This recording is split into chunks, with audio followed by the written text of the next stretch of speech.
Introduction. Transcending into the role of a marginalized bastard of the North, Arthur Snow discovered that he bore with him the Three Kingdoms card system panel. The card of stratagem Peach Orchard Oath enables him to cultivate a grove of peach trees amidst the frigid terrain of the North. The equipment card Shadowless enhances the speed of his diminutive steed during its gallops. The basic card Peach grants him a robust physique, unparalleled by ordinary men. Years later, seated upon the Iron Throne, Arthur Snow reminisced about the arduous journey he had traversed, reflecting, "A humble origin is not a disgrace. The ability to bend and endure defines a true man." Chapter 1. The Bastard of the North. Cold. Bitterly cold.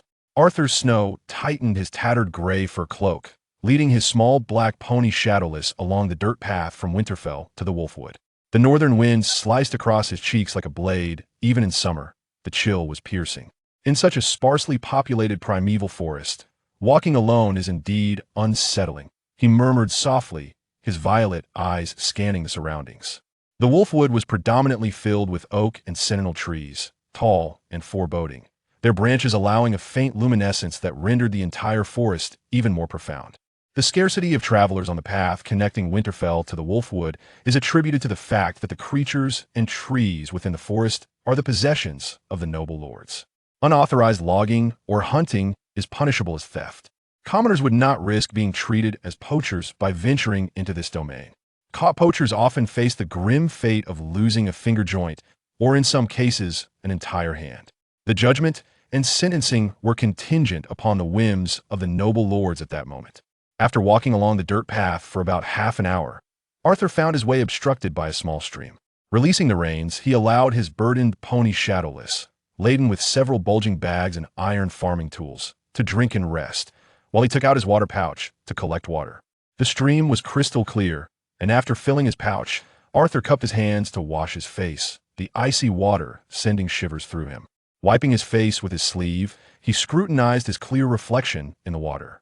His short, dark brown hair framed a face that was plump and remarkably fair, imbued with the essence of youth. His violet eyes were unforgettable to those who had beheld them.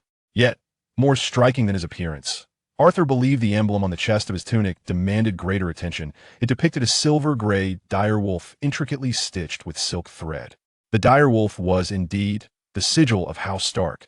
Winterfell served as the ancestral fortress of House Stark, centrally located in the north, built upon natural hot springs. Whenever the Stark family's motto, "Winter is coming," truly materialized, the winter town outside Winterfell would invariably be teeming with those from all corners of the north seeking refuge for the winter, a tradition that had persisted for millennia. As the publicly acknowledged bastard of House Stark, Arthur Snow was unencumbered by the concerns of common folk. However, he ventured into the Wolfwood not for the purpose of hunting. After a brief respite, Arthur led Shadowfax along the stream deeper into the Wolfwood, with his destination being an orchard of peach trees. This was an extraordinary grove, capable of blooming and bearing fruit even in the frigid climes of the north.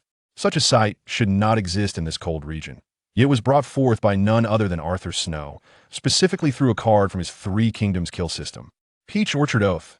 It ensures the survival of peach trees within a designated half-mile radius and accelerates their growth.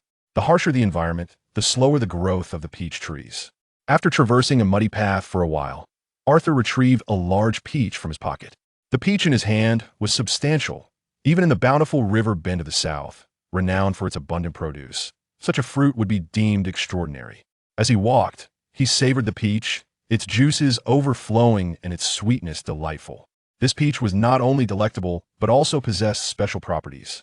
Peach. Consuming this tangible peach can enhance one's physique, rapidly replenish energy and vitality, and heal internal injuries. After just a few bites, Arthur felt a warm flow rising from his stomach, instantly dispelling the chill that enveloped him.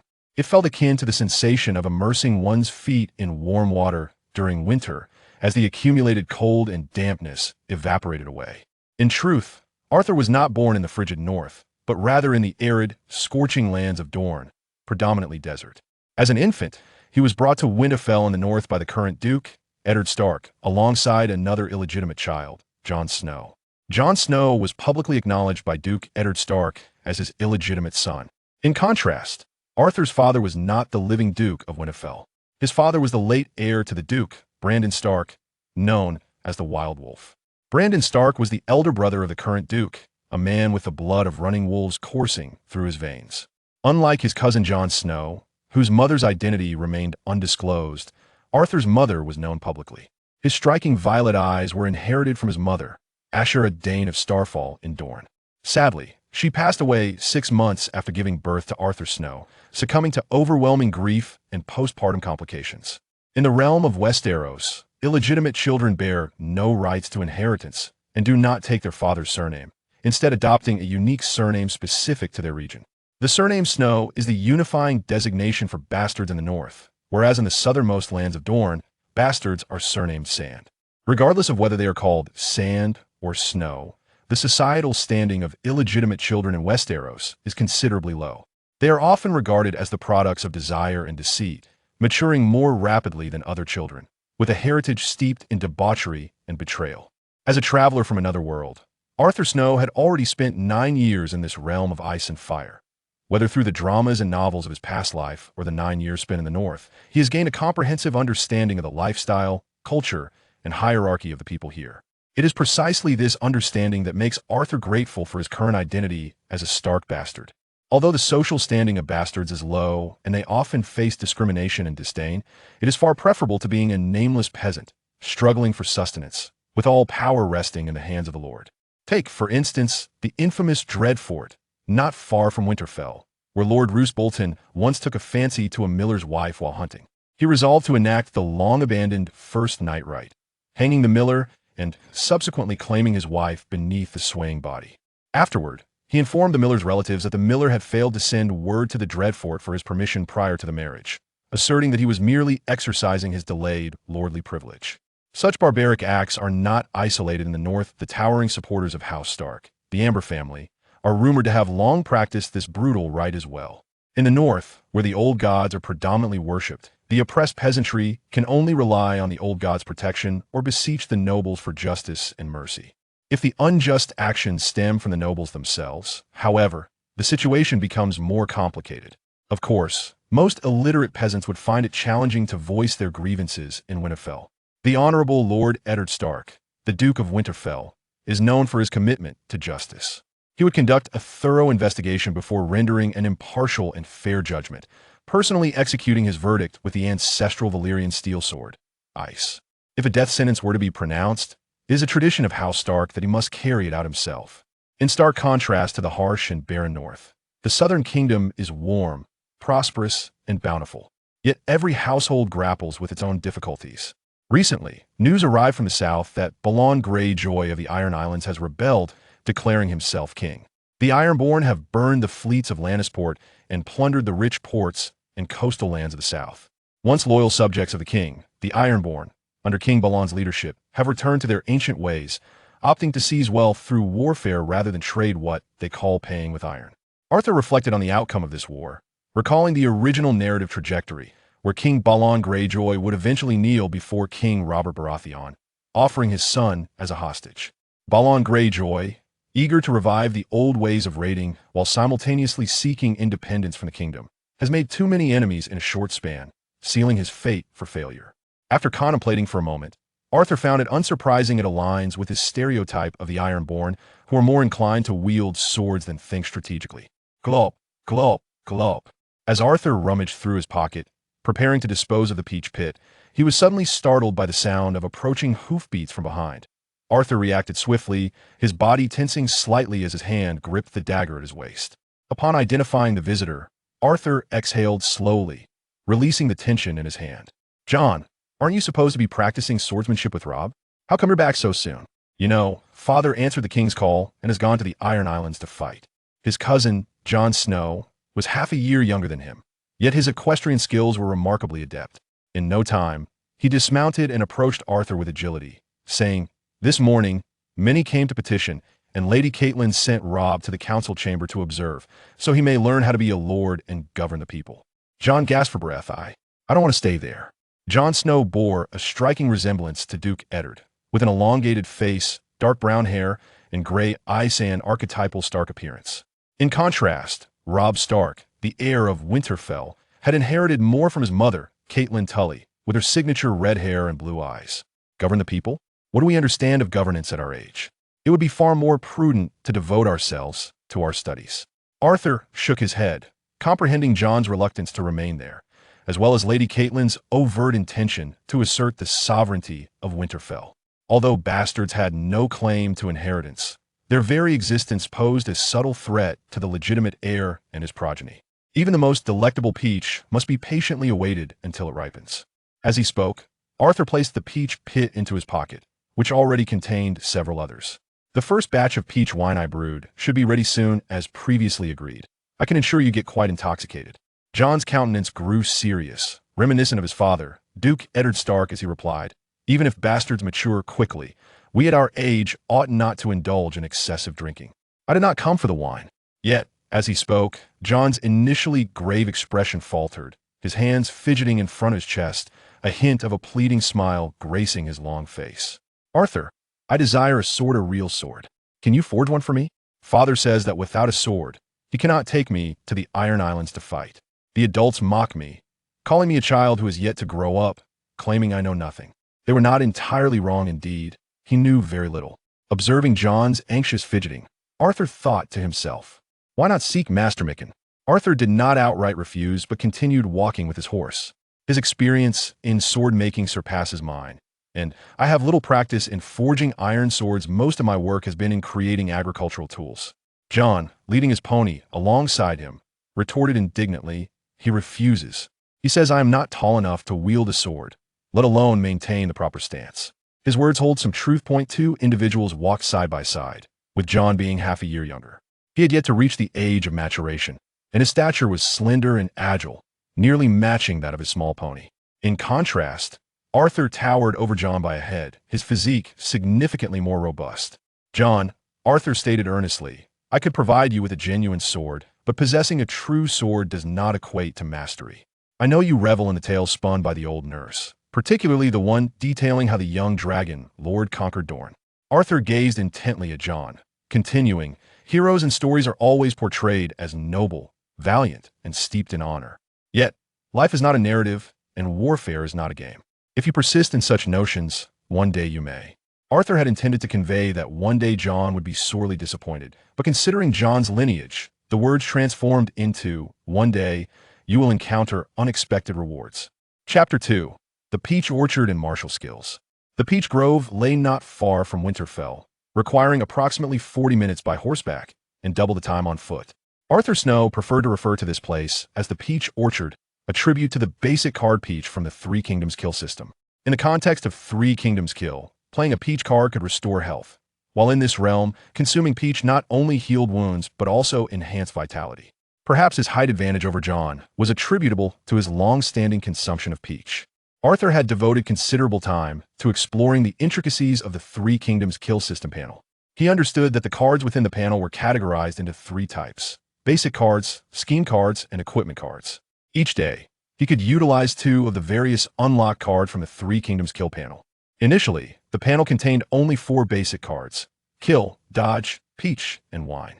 It was only when he planted the pit of a consumed peach in the sacred grove of Winterfell that, upon the peach tree taking root and sprouting, he unlocked the scheme card Oath of the Peach Orchard and the conditions for unlocking additional scheme cards the following day.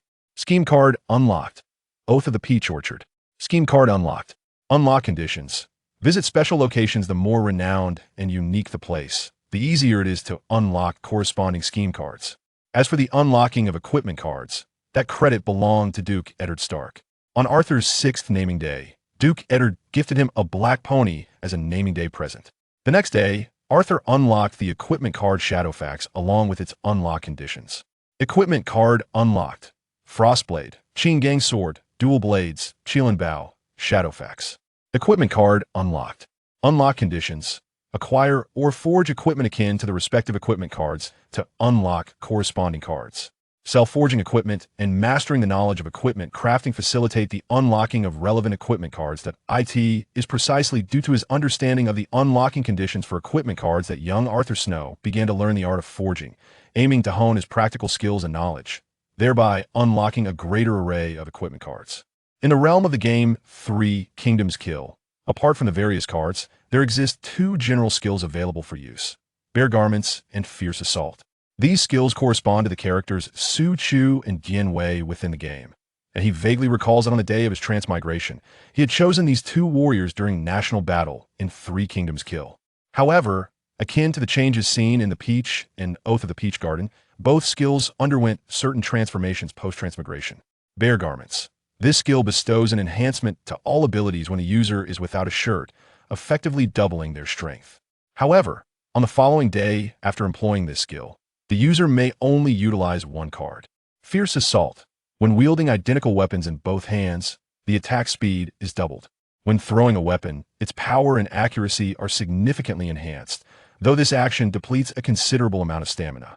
Arthur Snow regards these two general skills as useful, albeit not extensively so. The requirement of being shirtless for bare garments raises the risk exponentially in the battlefield or duel arena without proper armor protection. Meanwhile, fierce assault necessitates the use of the same weapon in both hands. One cannot wield a sword while holding a shield, nor vice versa. It is difficult to envision the survival probability of an individual without a shield, bare-chested, amidst the perils of battle or competition. Fortunately, aside from these two skills, the four basic cards within the Three Kingdoms Kill system panel prove to be quite effective. Kill. This card can be utilized as a short weapon, long weapon, archery tool, or martial arts training tool, accelerating the training process. It can also serve as a means for a sudden explosive attack. Dodge. This card aids in enhancing agility, footwork, horsemanship, and swimming skills during training, facilitating rapid improvement. It can also be employed for urgent evasive maneuvers. Wine. When consumed, it can refine one's spirit, and when applied, it accelerates the healing of external cuts and bruises. Peach. When consumed, it enhances physical constitution and expedites the replenishment of health and stamina, also aiding in the recovery from internal injuries. In addition to the fixed descriptions of these cards, Arthur discovered that the peach pits from the peach card can be used for cultivation.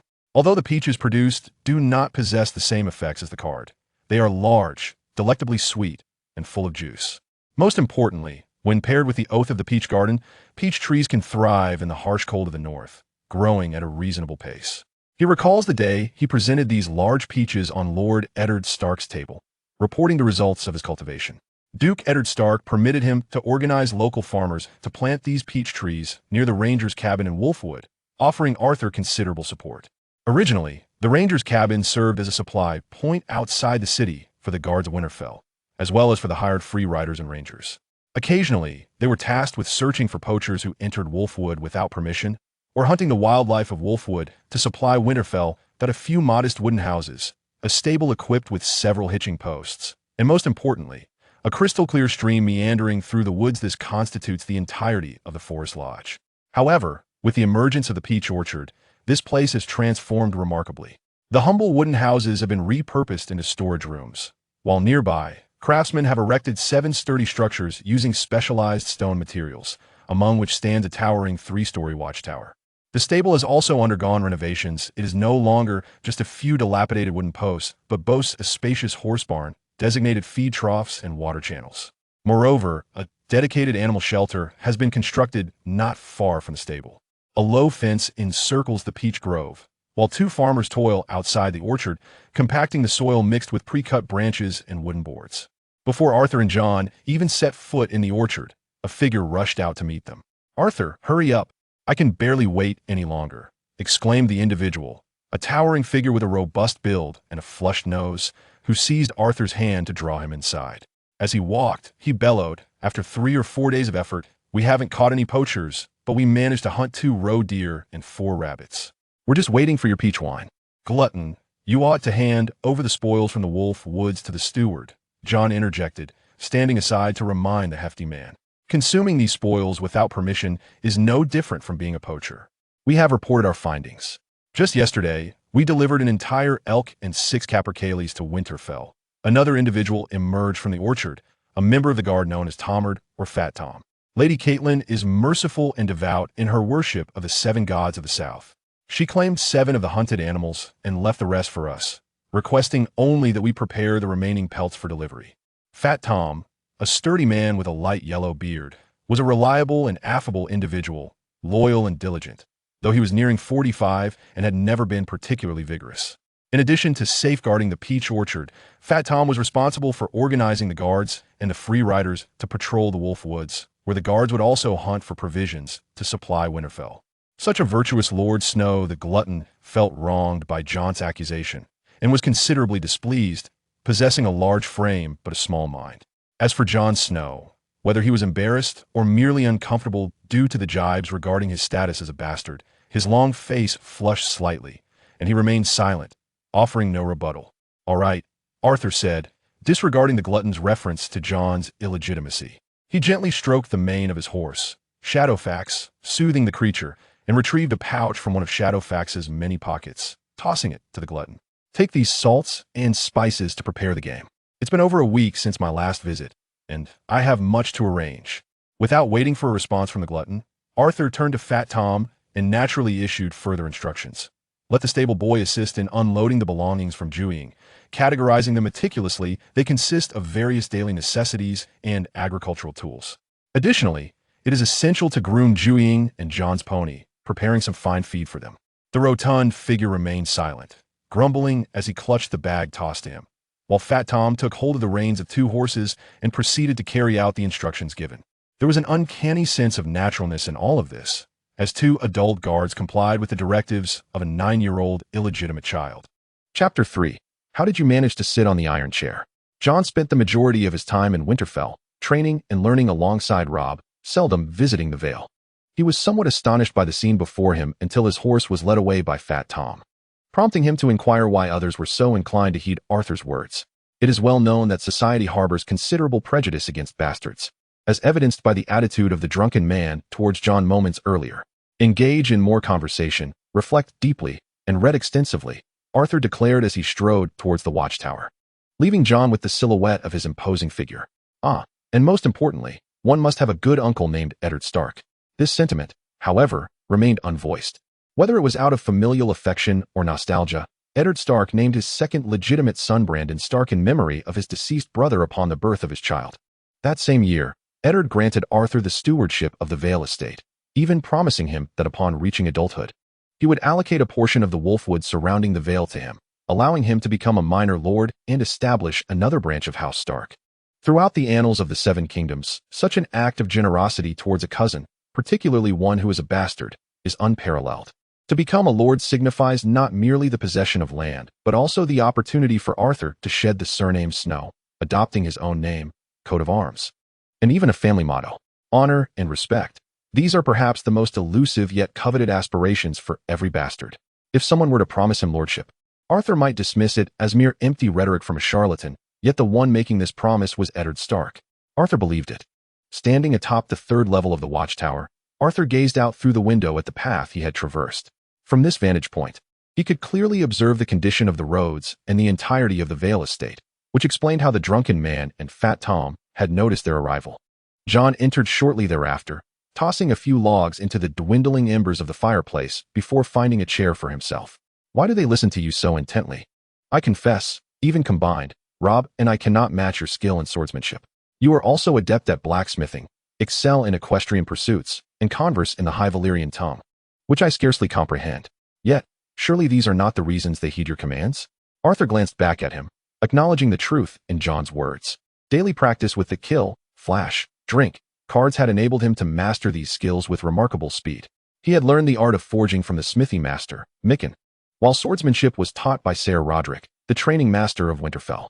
With the systematic enhancement provided by the kill card, his swordsmanship flourished rapidly, allowing him to uncover and master techniques even beyond those taught by Ser Roderick through relentless practice. Under the guidance of Huron, the stable master of the equestrian center, and aided by the occasional draw of a card, young Arthur, merely 6 years of age, galloped through Winterfell atop a pony, resembling a centaur in his exuberance. Duke Eddard Stark, witnessing Arthur's spirited ride, did not scold him. Rather, his typically grave countenance broke into an infrequent smile. The Duke praised Arthur, recognizing in him the blood of the running wolf, akin to that of his father, Brandon Stark. Arthur's study of High Valyrian was accompanied by discreet sips of wine as he immersed himself in the tomes of the library tower. The wine, rendered tangible by the system, not only kept him sober but also sharpened his intellect, significantly enhancing his reading, learning, and memory. Yet, Arthur was not content to isolate himself. He frequently engaged with brother Shael, who managed the library and the sept, and sought the wisdom of the learned Maester Luwin of Winterfell. As a noble bastard, he found that his status commanded attention. Among bastards, he shared a unique bond with Jon, for they were both outcasts of noble lineage, and their relationship flourished. Arthur took a deep breath and settled into his seat, reflecting on society's tendency to categorize individuals into hierarchies, even among bastards. In Westeros, the distinction between bastards varied. Those born of noble parents were often referred to as noble bastards. Many notable figures emerged from this category, with 3 prominent individuals arising from a singular family, the Targaryens, who were overthrown 8 years prior by the current king, Robert Baratheon. These 3 noble bastards included Daemon Blackfyre, who led the First Blackfyre Rebellion, claiming the Iron Throne with the ancestral Valyrian steel sword, Blackfyre, Aegon Blackfyre, who established the first mercenary company, the Golden Company, across the Narrow Sea and Brynden rivers, known as Bloodraven, who killed Daemon and became the Hand of the King and the Lord Commander of the Night's Watch. Jon, upon hearing these reflections, pressed his lips together, dissatisfied with the implications.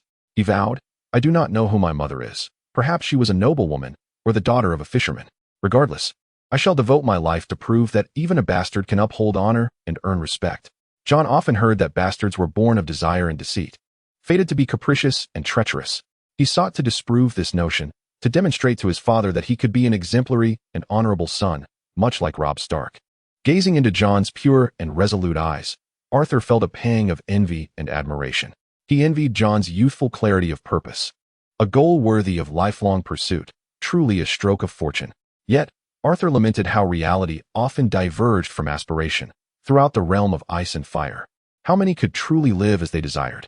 Jon, a lifetime is indeed a lengthy span, long enough for one to pledge their very existence to safeguard the king, only to plunge a sword into his back. Arthur's gaze shifted to the accounts laid out upon the table, his quill occasionally dancing across the parchment. Words are as fleeting as the wind. Your recent utterance carries no weight of persuasion when it escapes your own lips. Perhaps it is only after your demise that bards and minstrels will sing of your deeds, rendering them more convincing. The young Jon fell silent for a moment, seemingly contemplating Arthur's words, and inquired, "You speak of the King's Guard as regicides? Why would he engage in acts that betray his sacred oath? I am not he. How could I possibly know?" Arthur replied, glancing up to meet Jon's gaze, a smirk playing on his lips. "What I do know is that he remains a member of the King's Guard, cloaked in white, sworn to protect the king." Sensing that his phrasing lacked precision, Arthur added, "Sworn to protect the current king, Robert Baratheon." Seeing Jon's perplexed expression, Arthur gestured towards the stack of ledgers before him, signaling the need for urgency. "Enough of this. I have numerous accounts to reconcile. If you seek my respect, I suggest you leave now, and do be sure to close the door behind you. Answer my final question, and I assure you I will not disturb you further today." Jon exhibited no inclination to depart. Instead, he approached the table, curiosity shining in his eyes. "I see you have mastered various skills: blacksmithing, horsemanship, archery, swordplay, and literature. What manner of person do you aspire to become?" Arthur, taken aback by the inquiry, cast a brief glance at Jon, shifting in his seat to a more comfortable position, and responded in a jesting tone, "I cannot shake the feeling that this wooden chair is far too soft. I yearn to claim the Iron Throne, surely. A chair forged from 1,000 swords would be suitably hard and comfortable. You wish to become a king?" Jon's mouth fell agape as he staggered back, inadvertently tripping over the chair and landing unceremoniously on the stone floor. Arthur regarded Jon, a bemused expression on his face as he watched him rub his backside and rise. Only kings sit upon the Iron Throne, but the hand of the king may also take their place when the monarch is unable to rule. Jon swallowed hard, still astonished, and asked, "You wish to be the hand of the king, the royal advisor? Should others hear of this, they would surely mock you." "Mockery?" Arthur replied. "A dream that invites derision holds greater value in its potential for realization." He pressed his lips together, his brow furrowing slightly. "Moreover, there exists a precedent for illegitimate sons serving as the hand of the king. Bloodraven, Brynden Tully, held that title. If Brynden could sit upon the Iron Throne, why not Snow?" Jon pondered aloud. "Brynden was an acknowledged bastard of House Tully, just as you are of House Stark." "That Bloodraven Duke?" Jon exclaimed, realization dawning. "I am aware of him. Master Luwin has spoken of his deeds, mentioning he once commanded the Night's Watch, defending against the wildlings and those mythical creatures that dwell beyond.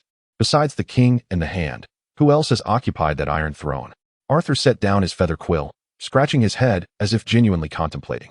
Eventually, an idea seemed to strike him, and he clapped his hands together, exclaiming, "I have heard from my uncle that the regicide who slayed the Mad King once ascended the Iron Throne. If I am fortunate enough to become a member of the Kingsguard in the future, this could indeed be a convenient path." Jon's eyes widened in disbelief as he gazed at Arthur, unable to fathom how his cousin could utter such extreme words. "How can you think that way? It is a betrayal of the sacred oath, devoid of honor, and you would be reviled by all." Arthur observed Jon's serious demeanor, pondering what feelings might accompany his eventual decision to forsake the sacred oath. Unable to contain himself, he uttered the classic retort, "You know nothing, Jon Snow." Realizing Arthur's suppressed smirk, Jon recognized that he was being teased, perhaps even regarding the earlier comment about the Iron Throne. His face flushed. He grabbed a bow and a quiver of arrows hanging on the wall and dashed outside, reminding before closing the door, "Arthur Snow, do not forget. You promised to help me forge a true sword." Chapter 4. A successful orchard. As the steward of the orchard, Arthur, accompanied by Fat Tom, conducted his customary inspection of the grounds. Meanwhile, Jon ventured into the nearby woods to practice archery. During his rounds, Arthur relished engaging with the individuals in the orchard. He conversed with the farmers tending the fruit and vegetable plots, exchanged words with the free riders returning from their patrols, and spoke with the stable boys caring for the horses. Unsurprisingly, his most frequent interactions were with Fat Tom, who was ever at his side. Arthur believed these exchanges would swiftly provide him with insights into the current state of the orchard, including its operational needs and various outputs. Presently, the orchard's principal yield was peaches. However, as a fruit, peaches were not a staple crop and were difficult to preserve for extended periods. The supply of peaches to Winterfell and the surrounding villages had nearly reached saturation. After all, fruit was considered a luxury for the common folk rather than a necessity. While they might indulge occasionally, it was implausible for them to spend daily on such treats. This predicament compelled Arthur to order a halt to the planting of peach trees to prevent excess fruit from rotting in the orchard, significantly constraining its growth and expansion. It was precisely for this reason that he conceived the idea of brewing peach wine to utilize the surplus production. Wine, with its lengthy shelf life, provided it was stored properly, could be preserved indefinitely. Moreover, its addictive nature appealed to a broad audience, particularly in the cold north, where it provided warmth, ensuring its sale as long as the flavor remained palatable. In addition to peaches, the orchard, due to its proximity to the wolfwood, also yielded a quantity of animal hides and abundant timber. The animal hides could be fashioned into leather armor and warm garments, which would be transported to the tanners in Winterfell for crafting, bearing little direct relation to the orchard. Arthur regarded timber, aside from wine, as the next avenue for the orchard's development. The north is unlike any other region, characterized by its towering and robust trees, predominantly the sentinel pines adorned with silvery green needles, sturdy oaks, and ancient, resilient ironwoods. The quality of these trees is exceptional. They are not only suitable for fuel and warmth, but also ideal for crafting tools and wooden furniture. Particularly, the ironwood serves as excellent material for shipbuilding, shields, and hardwood bows. This prompted Arthur to contemplate establishing a woodworking workshop dedicated to processing these timbers. As noon approached, Arthur, accompanied by the portly Tom, returned to the watchtower after surveying the orchard. Seated in a chair, Arthur procured paper and pen to meticulously document several reasonable requests, for most of the orchard's inhabitants, including Tom, were illiterate, rendering him responsible for such matters. "Arthur, the animal shelter has been constructed. I can procure some hunting dogs in the meantime, but we still require someone to manage the shelter and train the dogs," Tom reported, slightly out of breath as he took a hearty sip from his water flask. "I spoke with the steward, Vyong Pure, regarding this matter. He mentioned that Lord Eddard Stark has taken many people south with him, and currently, Winterfell is short-staffed, with no surplus personnel to assign to us." "Then let's put the animal shelter on hold for now, until we have someone available," Arthur said, his brow furrowed slightly. The development of the orchard estate had always heavily relied on Winterfell, whether it be in terms of manpower or resources, as well as hunting expertise. Under Duke Eddard Stark's stewardship, these issues had not been evident. However, after his departure to quell the rebellion, Lady Catelyn had taken over as acting lord. The challenges arising from the orchard's growth could not be resolved promptly without the support of Winterfell, which left Arthur feeling somewhat disheartened. However, the woods were teeming with nocturnal creatures that would burrow, breach the muddy barriers, and wreak havoc, causing considerable distress among the residents. At this juncture, the paramount concern was the peach wine. Other challenges must be endured for the time being. Arthur set down his pen and tucked the paper into his pocket, stating, "Let us fetch 2 barrels of peach wine. The roebucks should be nearly done roasting. I've been mentioning it since morning, and they must be growing impatient." The communal dining area of the orchard was set outdoors, featuring 2 large round wooden tables and an array of wooden benches. The farmer responsible for the cooking placed a pot of rabbit stew, mixed with vegetables, upon the table. Arthur peered into the stew, which contained the North's common fare, turnips, carrots, onions, and soft, stewed chunks of peaches. The inclusion of peaches in the stew was unexpected. One could only conclude that the farmer was quite pragmatic, adding whatever was available, reminiscent of a brown broth consumed by the common folk in King's Landing, where anything on hand was tossed in. Fortunately, on the grill beside the table, 2 perfectly roasted roebucks looked splendid. The slightly charred skin of the roebucks sizzled with juices, and the fragrant spices applied to their surface were tantalizing, making one salivate uncontrollably. A stable boy, freshly finished brushing the horses, stood by with his wooden bowl, drooling unconsciously at the sight. 2 free riders also brought out 2 barrels of peach wine from the cellar, the wooden casks impeccably sealed. As they placed the barrels on the dining table, not a single drop escaped. Fat Tom approached with a hammer and handed it to Arthur, saying, "This is the very first barrel from our orchard. It is your duty to open it, Arthur." The onlookers gathered around, and Arthur's hand trembled slightly around the hammer, a wave of nervousness washing over him. Everyone understood the significance of the orchard's future. It lay within this wine. With a series of resounding thuds, Arthur struck the barrel 3 times before finally releasing the cap. Once opened, he set down the hammer, and the crowd instinctively leaned in closer. Arthur waved his hand over the open barrel, inviting the intoxicating aroma of the wine, mingled with the sweet scent of peaches, to envelop him. The seal had been well maintained. He detected no hint of vinegar. Doubt flickered in Arthur's mind, for he was no expert in winemaking, merely aware that proper sealing was essential to prevent spoilage. He turned to the others, asking, "Is it ready?" But the eager crowd pushed past him without answering. With determination, he lifted the barrel and began pouring the wine into wooden cups, filling each one to the brim. The liquid appeared slightly cloudy, a captivating shade of pink reminiscent of peaches. "How delightful!" exclaimed the eager drinker, cradling the barrel in one arm while taking hearty swigs from his cup, his tongue lolling in appreciation. "This is truly exceptional." As it turned out, the drinker, with his now rosy nose, resembled a comically large clown, his appearance delightfully absurd. "I've tasted Dorn's Summer Red, but our own barley beer from Winterfell has been consumed in far greater quantities," Fat Tom chimed in, taking a generous gulp, the pink liquid trickling down his light-colored beard. Wiping his mouth, he remarked, "Though this peach wine carries a slight acidity, it is undoubtedly the finest I have ever tasted." John, holding his cup, sipped cautiously, not having much experience with wine, and refrained from offering an opinion. Listening to the chatter around him, Arthur tore a piece of roasted venison leg, the fragrant meat washing down with the crisp peach wine. He felt enveloped by immense satisfaction, not merely from physical fullness, but also from a profound sense of accomplishment. Through the symbolism of the peach and the camaraderie of the orchard, he recognized that, regardless of location, the orchard model had established a fundamental direction for growth. In this modest open-air dining hall, bolstered by the effects of alcohol, the atmosphere erupted into revelry. The farmers shed their inhibitions, and the stable boys sang loudly, belting out songs of uncertain origin.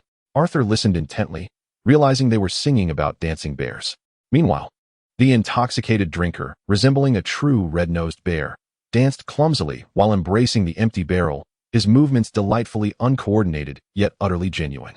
Inebriated as well was John, whose face flushed crimson as he broke the silence, loudly proclaiming, "I am Prince Aemon, the Dragon Knight."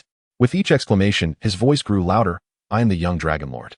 The rotund Tom, suddenly seized by enthusiasm, sprang from his slouched position on the bench, and, swaying unsteadily, boisterously declared, "If you are the young Dragon Lord, then I am the fool Florian." John waved his empty wooden cup as if it were the true sword he had longed for, shouting, "I am Ser Leanne Redwine. I am Ser Arthur Dane, the Sword of the Morning." Arthur, equally flushed from drink, brandished a bone from a deer as if it were a sword, bellowing back in response. Ser Arthur Dane, the Sword of the Morning, was the brother of his mother, Ashera Dane, a legendary member of the Kingsguard, a formidable swordsman and knight, who, in steadfast adherence to his vows, would rather die than break them. Duke Eddard had said that his name was bestowed by his mother in homage to Ser Arthur Dane, imbued with her heartfelt aspirations. Finally, John boasted, "I am the Duke of Winterfell," thus concluding their playful charade. Chapter 5. The Wild First Wolf and the Silent Second Wolf. When Arthur and John prepared to return to Winterfell, it was already midday the following day. Accompanying them were the portly lord and several free riders, who had managed to haul 2 carts laden with 7 barrels of peach wine and the raw hides stripped from their quarry. Pious Lady Catelyn held a fondness for the number 7. As they departed, Tom remarked, though the north is steeped in the old gods, the southern woods have largely been felled, rendering the old gods' power in the south feeble. May the 7, whom Lady Catelyn reveres, be as generous and merciful as she, and watch over Lord Eddard Stark's safe return from the south. Due to their previous night's revelry, the group advanced at a leisurely pace, still slightly inebriated. The uneven terrain made the carts sway precariously, necessitating dismounting at times to push them forward. Fortunately, the distance was not great, and the sturdy barrels held well, allowing them to glimpse the outline of Winterfell after about an hour's journey. Gazing upon Winterfell, Arthur felt a tumult of emotions. He had lived there for 8 years, and was intimately familiar with every blade of grass and stone.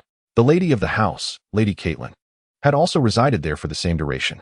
Throughout these years, she had garnered admiration for her kindness and generosity, with the townsfolk believing her to be as honorable and just as her husband, Duke Stark, acting in accordance with duty rather than desire. She loved her family deeply and fervently embraced the faith of the 7. Unfortunately, this benevolent love had never been directed toward him and Jon. Lady Catelyn would only regard them with her icy blue eyes, particularly when they exhibited prowess and practice that surpassed that of Robb Stark. Her gaze as frigid as winter itself. Arthur once jested with Jon that the look in Lady Catelyn's eyes would forever remind him of the Stark family words, "Winter is coming." Her profound blue eyes and stern, frigid lips resembled an iron sword thrust into the snow. Jon often mused that when she gazed upon him, her eyes seemed to perpetually inquire, "Who are you? Why have you appeared here? What purpose do you serve? You are not welcome." Consequently, within Winterfell, Jon Snow perpetually wore a serious demeanor, emulating his father-esque countenance, safeguarding himself with silence. In contrast, Arthur Snow opted for a more untamed approach to arm himself. He galloped through Winterfell, skipped classes during the Maesteress teachings, and defied the instructions of Ser Roderick during sword training. He discarded his shield, wielding 2 wooden practice swords, relentlessly striking Robb and Jon, leaving them in despair. As his thoughts returned to the present, Arthur stood before the Hunter's Gate of Winterfell. "Are you bringing in peaches again? Why pack them into barrels?" The guards atop the battlements, well acquainted with them, instructed those below to open the Hunter's Gate while commenting, "Gage claims the kitchen is to be overflowing with peaches. Although his peach pie is quite delectable, consuming it at every meal can become rather tiresome." "These are not peaches. This is peach wine," Arthur retorted. "The wine merchant is hurrying the cart into the city. Where's the steward? I must report to him. He should be in the Great Keep." Numerous guards approached to assist. Some guided the cart, while others handed over water skins, curiously examining the barrels of wine. "How does this wine compare to our brewed ale?" "I assure you, it is the finest wine you have ever tasted," the merchant guaranteed, as he and the guards sought out the steward. Arthur and Jon were then intercepted by Halwyn, who had taught them horsemanship. "You have finally returned. Master Ruin received a raven this morning, stating that Lady Dustin from the Barrowton intends to visit us. The letter indicated her arrival at Winterfell is expected this afternoon." Halwyn sighed deeply, adding, "Lady Catelyn arranged for you to return and accompany Robb to greet her. He has been waiting for you at the South Gate. Come with me. We shall depart from the South Gate." "Isn't father and the lords all away to the south for battle?" Jon inquired, leading his pony behind Halwyn, puzzled. "What brings Lady Baela Dustin to Winterfell?" According to records, during the Usurpers' War 8 years prior, now referred to as Robert's Rebellion, her husband, Lord Dustin, had followed his uncle, Duke Eddard Stark, and encountered my uncle, Sir Arthur Dane, the Sword of the Morning, at the Tower of Joy, where Lord Dustin met his demise. Arthur remained seated upon his steed, Shadowfax, noncommittally stating, "It has been 8 years. Perhaps she comes to Winterfell in search of a husband, seeking a suitable match." The Battle of the Tower of Joy, referred to by Arthur as the Battle of Uncles, pitted his cousins against one another, leaving him with a sense of dislocation. "Who knows?" Halwyn advised from the front, "Lady Catelyn has instructed us that Lady Baela Dustin's status is unique, and we must not lose our decorum." The trio swiftly converged at the southern gate, where Robb met with 2 other guards. Halwyn, serving as the standard bearer, brandished the sigil of the Ice Wolf as the 6 of them journeyed southward. Mother spoke of Lady Barbary Dustin, who harbored deep resentment towards father for failing to bring back her husband's remains to the north, allowing her to lay him to rest among his ancestors. Along the way, Robb Stark apprised them of the situation. Since that time, she had never returned to Winterfell. Mother warned that her visit might not bode well, advising me to tread carefully. The young Robb, encountering such matters for the first time, appeared somewhat anxious and sought their counsel. "Do you have any good advice?" The 3 guards remained silent. The North traditionally upholds the rights of guests. Once they partake of our salt and bread beneath our roof, Neither host nor guest may harm one another. Jon, riding beside Robb, pondered for a moment before saying, "In the north, every bard and minstrel sings the song of the rat cook. It is widely known that those who violate the rights of guests are cursed by the old and new gods, doomed to become rats that can only feed on their own offspring. As long as we bring them to Winterfell and establish the bonds of hospitality, there is little to fear. Until then, vigilance is necessary." Robb nodded in agreement, turning his gaze towards Arthur. Upon receiving Robb's attention, Arthur boomed forth his thoughts. "The Starks are the liege lords of House Dustin, Robb.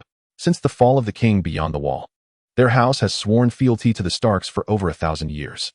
We need not worry about them. 8 years ago, Count Dustin faithfully fulfilled his vassal duties, even fighting to the death for his uncle. Regardless of Lady Dustin's disposition towards us, as long as she does not openly rebel, we must demonstrate our respect and esteem for the widow of a loyal subject. I believe this is why Lady Catelyn has asked you to greet them outside the city." Robb Stark gazed at Arthur, momentarily lost in thought, before slowly responding. "I grew up hearing tales of my father's glory. During Robert's rebellion 8 years ago, he won the Battle of the Bells, rescuing the king, and at the Battle of the Trident, he slew the legendary Kingsguard Sir Arthur Dane, the Sword of the Morning.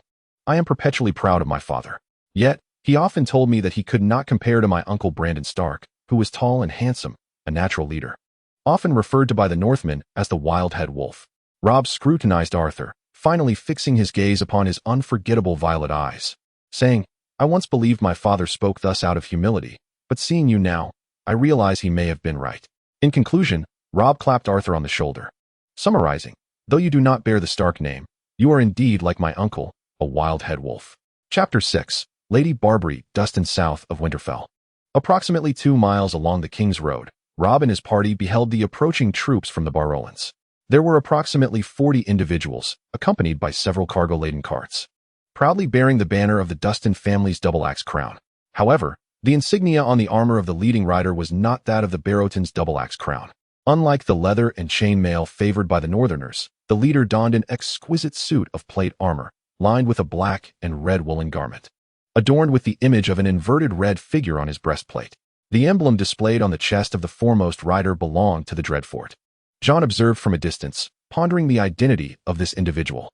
He should be Dominic Bolton, the legitimate son of Lord Roose Bolton. Robb, also scrutinizing the approaching group, replied, "My mother has mentioned that Lord Roose's heir is currently serving as a cupbearer to Lady Dustin, the son of the Liege Lord." The mere mention of Roose Bolton's name sent a chill down Jon Snow's spine. He had encountered Lord Bolton when his father summoned the vassals to march south for battle. Roose Bolton's pupils were pale, his complexion gaunt, and his lips devoid of color. He spoke in hushed tones, yet whenever he uttered a word, all present would fall silent to listen. It was rumored he harbored a peculiar penchant for using leeches to draw his own blood, hence the moniker Liege Lord.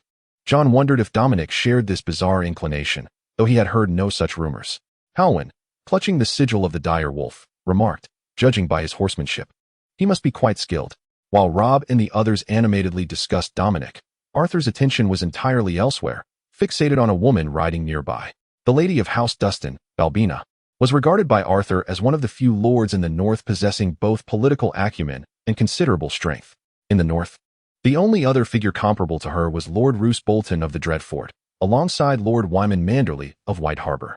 Barrowton was situated atop the ancestral Barrows, a vast plain interspersed with gentle hills, characterized by flat terrain suitable for agriculture. Apart from Winterfell, the two primary towns in the north were Barrowton and the Winter Town, the latter being sparsely populated in spring and autumn, primarily bustling during the winter months. The two parties encountered each other at the base of a small hill, and after the standard exchange of names between the standard bearers, the two groups merged into one. "Lady Dustin, it is a pleasure to welcome you to Winterfell on behalf of my father, the Duke of Winterfell, and the Wardens of the North," young Robb stated with commendable decorum, reciting his prepared remarks. "My mother has arranged for salt and bread, along with a welcoming feast, here in Winterfell." Arthur followed Robb to the Lady of Dustin, who, though no longer youthful, maintained an upright posture in the saddle, her face and eyes marked with the passage of time. Clad in a dignified black garment, her hair a blend of brown and gray, she wore a widow's knot at the back of her head. "Was it Lady Catelyn who sent you?" she inquired. Southerners often favor such formalities. In this regard, you and Dominic are quite alike. Lady Dustin scrutinized Robb without a hint of courtesy, remarking, "With your chestnut hair and blue eyes, you bear a striking resemblance to your mother from the south, a symbol of Tully." "Aunt, courtesy knows no geographic bounds," Robb replied. At that moment, Dominic Bolton rode up, first addressing Lady Dustin and then, with a hint of apology, turning to the bewildered Robb. "We have traveled from the Barrolans for 7 days. She must be fatigued."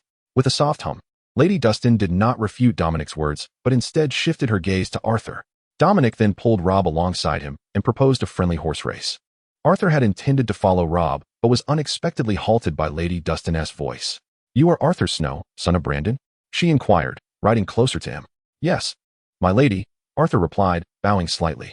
"Do you remember me? I saw you when Eddard Stark returned from the north bearing news of your father's death and returned his warhorse to me. You were still in swaddling clothes then, and your violet eyes are unforgettable." A flicker of reminiscence appeared in Lady Dustin's eyes. "Eddard Stark mentioned you were Brandon's son. I was initially skeptical. Yet considering he publicly acknowledged a bastardy, it seemed unnecessary to tarnish his deceased brother's honor." Jon, who had been beside Arthur, spurred his pony to hasten after Robb and Dominic, who had already disappeared from sight. "Is he truly Eddard Stark's bastard?" Lady Dustin asked disdainfully as she watched Jon's retreating figure. "I recall him being held by a peasant woman, nursing." "He is Jon Snow, my cousin," Arthur reminded her. "He certainly resembles him. A true Stark," Lady Dustin remarked, a rare smile gracing her lips. "Everyone claims Eddard Stark holds honor above life itself. Yet he still fathered a bastard. Men are all the same." "My lady, if there is nothing further, I shall take my leave," Arthur said, guiding his steed, Shadowfax, forward. He held great respect for his uncle, Eddard Stark. "Arthur, would you care to be my ward? Come to the Barrow Hall." Lady Dustin's words reached Arthur. Yet he did not look back. Shadowfax quickened its pace. Upon arriving at Winterfell, Arthur learned that Dominic had triumphed in the horse race against Robb. To his surprise, he had become quite familiar with both Robb and even Jon. "I envy you for having so many siblings, Robb," Dominic remarked, his pale eyes filled with longing. "I have always desired a brother. Even a bastard sibling would be cherished." "You are welcome to visit Winterfell often, Dominic. We can bond as brothers," Robb said, directing a servant to lead the horses to the stables, his face lighting up with joy as he invited. "How about we practice swordsmanship together tomorrow morning?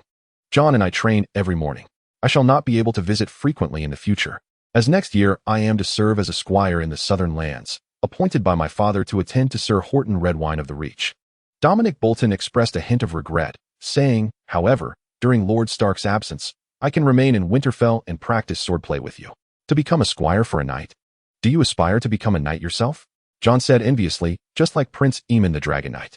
"Becoming a knight requires the anointing of holy oil and an oath of vigilance in the Sept of the Seven. Yet we worship the old gods and the weirwood tree, making it rare for one of us to achieve knighthood."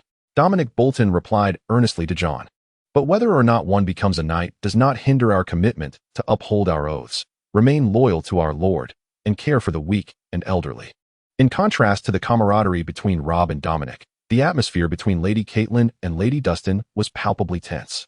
After Lady Dustin and her entourage partook of the salt and bread prepared by Winterfell, as vassals and guests, they presented gifts which included 2 carts of turnips, 1 cart of large onions, 1 cart of yellow carrots, and another cart filled with a mix of beets, soybeans, and pumpkins. While it appeared to be a substantial offering, the total value of these goods did not exceed the 7 casks of peach wine that Arthur had brought back from the orchard. This was quite insulting to Winterfell. Yet Lady Catelyn, despite her displeasure, graciously arranged accommodations and provisions for Lady Dustin's party, and later hosted a welcome feast. Chapter 7. The proposal from the Dreadfort. The welcome feast that Lady Catelyn organized was far more lavish than the outdoor barbecue that Arthur had arranged at the orchard. In the Great Hall, Lady Catelyn dined alongside her children, 9-year-old Robb, 7-year-old Sansa, and 3-year-old Arya, while Lady Dustin and Dominic Bolton sat upon the dais. The infant Bran was tended to by the old wet nurse and did not attend. As a bastard, Arthur and Jon were not permitted to sit upon the dais and instead shared a long table with the guards, knights, and servants at the far end. The hall was spacious, accommodating 7 or 8 long tables capable of seating 500 guests at once.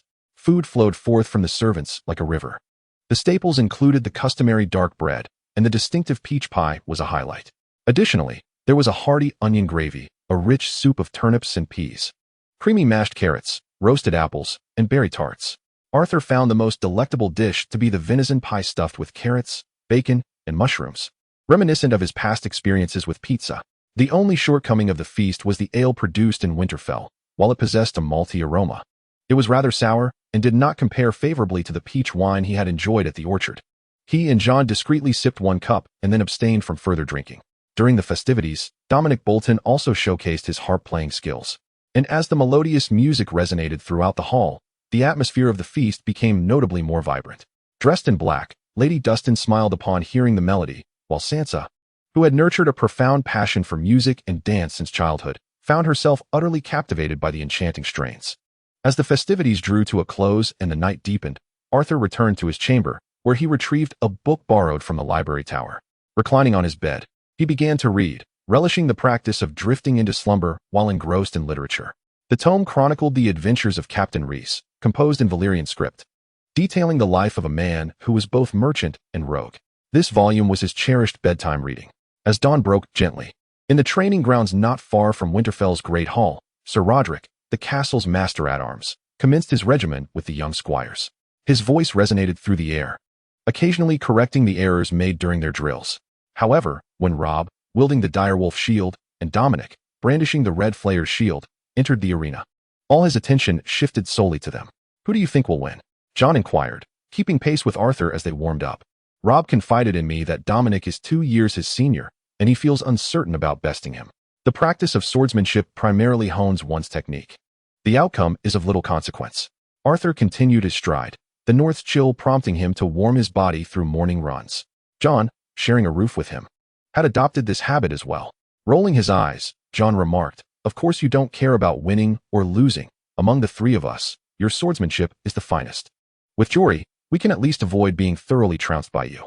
Training hard now means less bloodshed later," Arthur replied, halting momentarily to extract a large peach from his pocket, eating it while observing the two combatants poised on the training ground. They're about to commence. Initially, both displayed caution, wielding their practice swords and iron shields, engaging in a series of tentative exchanges. The clash of blade against blade, and blade against shield, resonated with the sound of wood meeting dull steel. Accompanied by fervent shouts of combat, their movements quickened. As Robb and Jon had noted, Dominic's age advantage became increasingly evident. As the duel progressed, Robb grew more impatient, missing several opportunities as the composed Dominic struck his shoulder and torso. Yet, due to his extensive training and endurance, Robb gritted his teeth and refrained from surrendering, his swordplay becoming increasingly swift. This contest drew not only the attention of Arthur and Jon, but also captivated Lady Catelyn and Lady Dustin, who were dining at the Great Hall while observing the duel unfold. "Look at him, Dominic easily outmatches your son," Lady Dustin remarked with a broad smile as she watched her nephew dominate the match. She peeled a boiled egg and dropped it into her plum soup, praising, "His prowess in swordsmanship and music is remarkable. I brought a cousin from the streams to teach him horsemanship, and he has shown greater aptitude than Brandon did in his youth. He is destined to become a great knight. He is indeed exceptional." Catelyn consumed a plum from the bowl, her gaze filled with concern as she observed Robb, who was struggling in the training yard. "Distracted," she remarked. "But he is not your son. He is my cousin and my cupbearer," corrected Lady Dustin, unusually unperturbed. She crushed a soft-boiled egg, letting it mingle with the soup, and continued, "Sansa seems quite fond of him. Your daughter appears charming and exceedingly polite." "Sansa?" Catelyn raised an eyebrow. Sansa had inherited her beauty, her demeanor obedient and gentle. She would forever remain Catelyn's little princess in her heart. "I believe Domeric and Sansa might consider an engagement," Lady Dustin suggested, sipping her plum soup while regarding Catelyn. "Domeric is the heir to Dreadfort. This union would be quite fitting." Catelyn set down her utensils, contemplating the proposition earnestly. Was this the purpose of her visit? After a moment of deliberation, she replied, "Marriage is a significant matter, my lady. Forgive my boldness, but you should first consult Lord Roose Bolton's sentiments. I also need to discuss this with Eddard." I inquired of Roose through a raven, and he responded that a union between Domeric and Winterfell would be a great honor for Dreadfort. Duke Eddard also mentioned he would discuss it with you. "You and your husband truly have a remarkable understanding," Lady Dustin remarked, producing a letter and handing it to Catelyn. "The Southern War is nearing its conclusion. Balon Greyjoy's eldest son has perished at the Battle of Sea Stone, and Stannis Baratheon has vanquished their Iron Fleet. Now, King Robert is besieging Pike. May the seven gods bless them." Catelyn offered a silent prayer before taking the letter to read.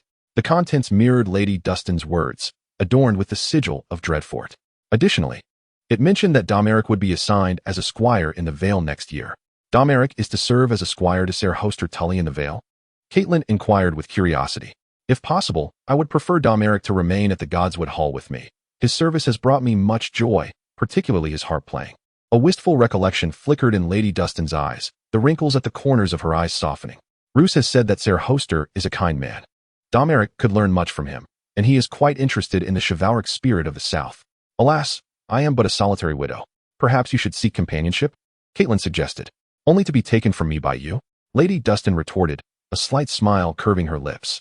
If it weren't for those gray rats persuading Duke Ricard to head south, the Lady of Winterfell would not be you. Her gaze turned icy as she continued. I hope that after Domeric departs, Jon Snow might come to Godswood Hall as my cupbearer or perhaps my ward.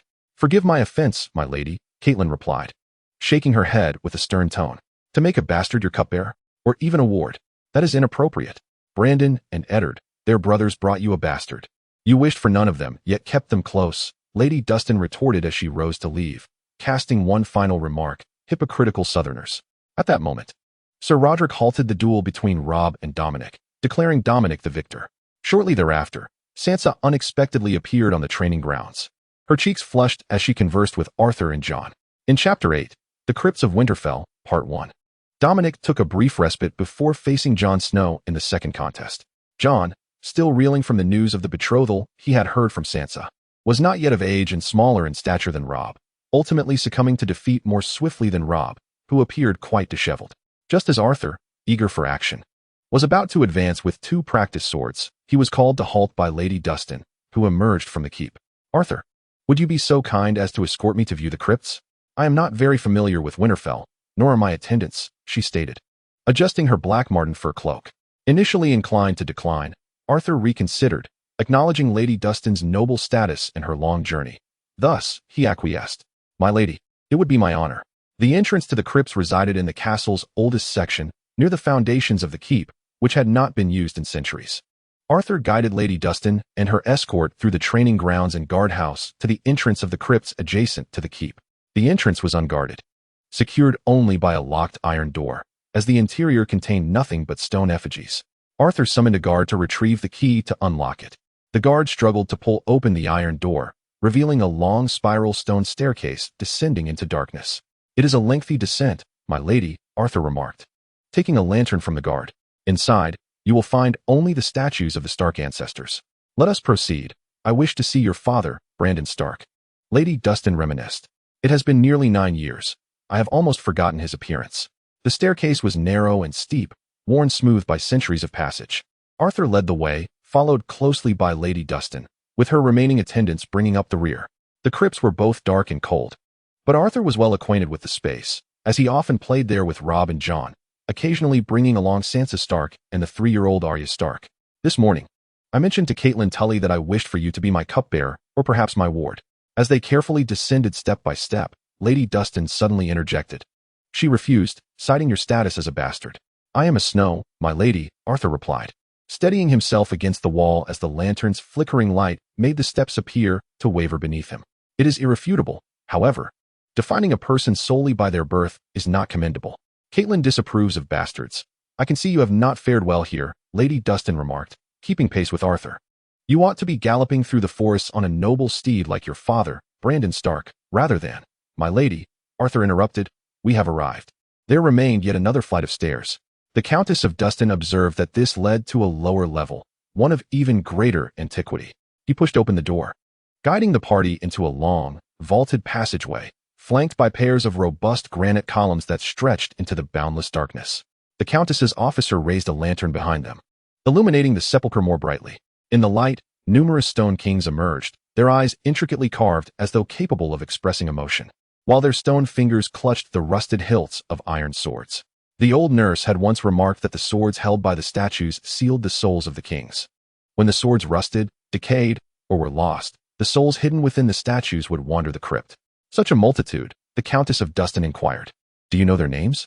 Roderick Stark, Arthur replied, his oil lamp casting light upon the foremost statue. He won Bear Island from the Ironborn in a wrestling match and granted it to House Mormont. I have heard this tale, the Countess of Dustin remarked noncommittally. But the Ironborn are known to pay only in iron coin. There is a tome in the library that details this matter. Arthur offered no comment.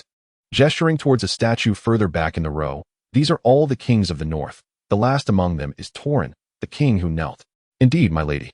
The king who knelt submitted to Aegon Targaryen and his dragons, and thereafter, Stark held only the title of Duke. Where lies the tomb of Brandon Stark? At the end. Please follow me, my lady. The Countess of Dustin instructed her attendants to remain behind and followed Arthur alone. They walked between the 2 rows of stone columns, their footsteps echoing within the crypt, the eyes of the deceased and the stone direwolves seemingly tracking their movement. This sensation was unsettling, particularly in the absence of company. Arthur, accustomed to such surroundings, felt no discomfort, while the Countess's expression grew increasingly rigid with each step. Fortunately, not far ahead, 3 stone sarcophagi stood side by side, marking their arrival at Brandon Stark's tomb. They halted there, and Arthur ignited the remaining candles upon the wall.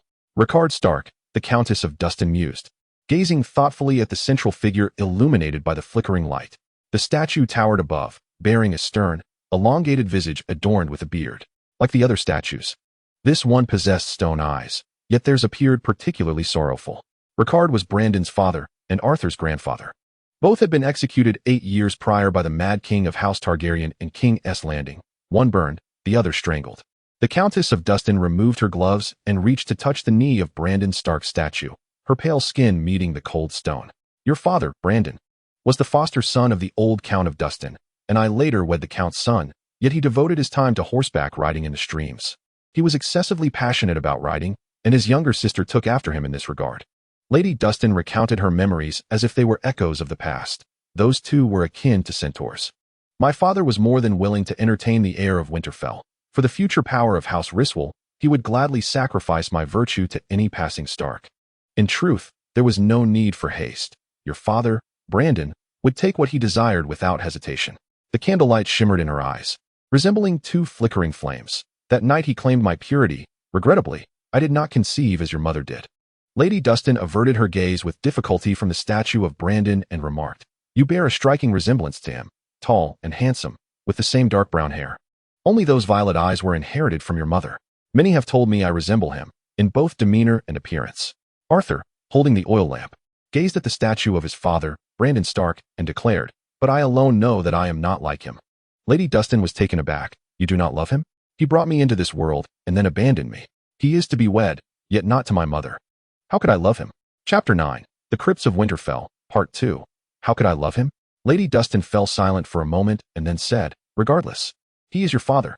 You cannot deny the blood that flows through your veins is his. I do not deny it. Arthur replied while staring at the statue.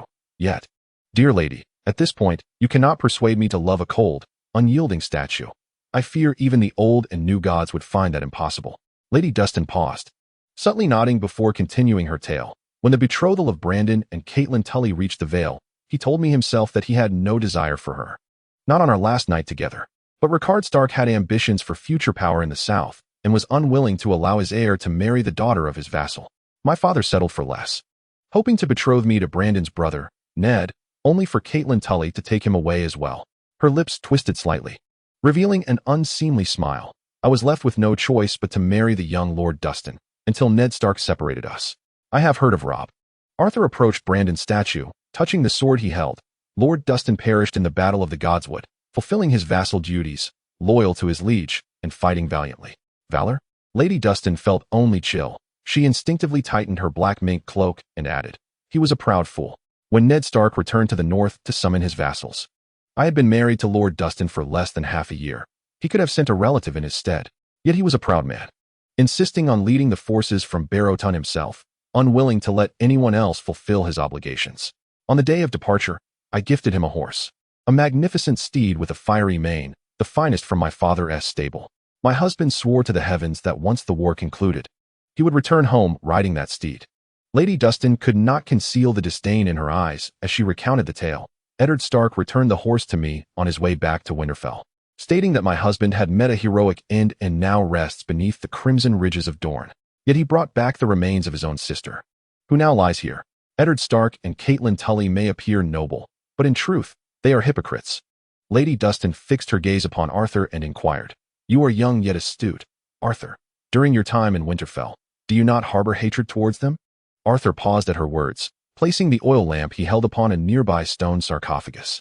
The flickering flame danced in the wind, casting shadows across his face. My uncle Ned brought me from Dorne to the north, and for 8 years, I grew up alongside his children, enjoying the same privileges. He has never treated me harshly.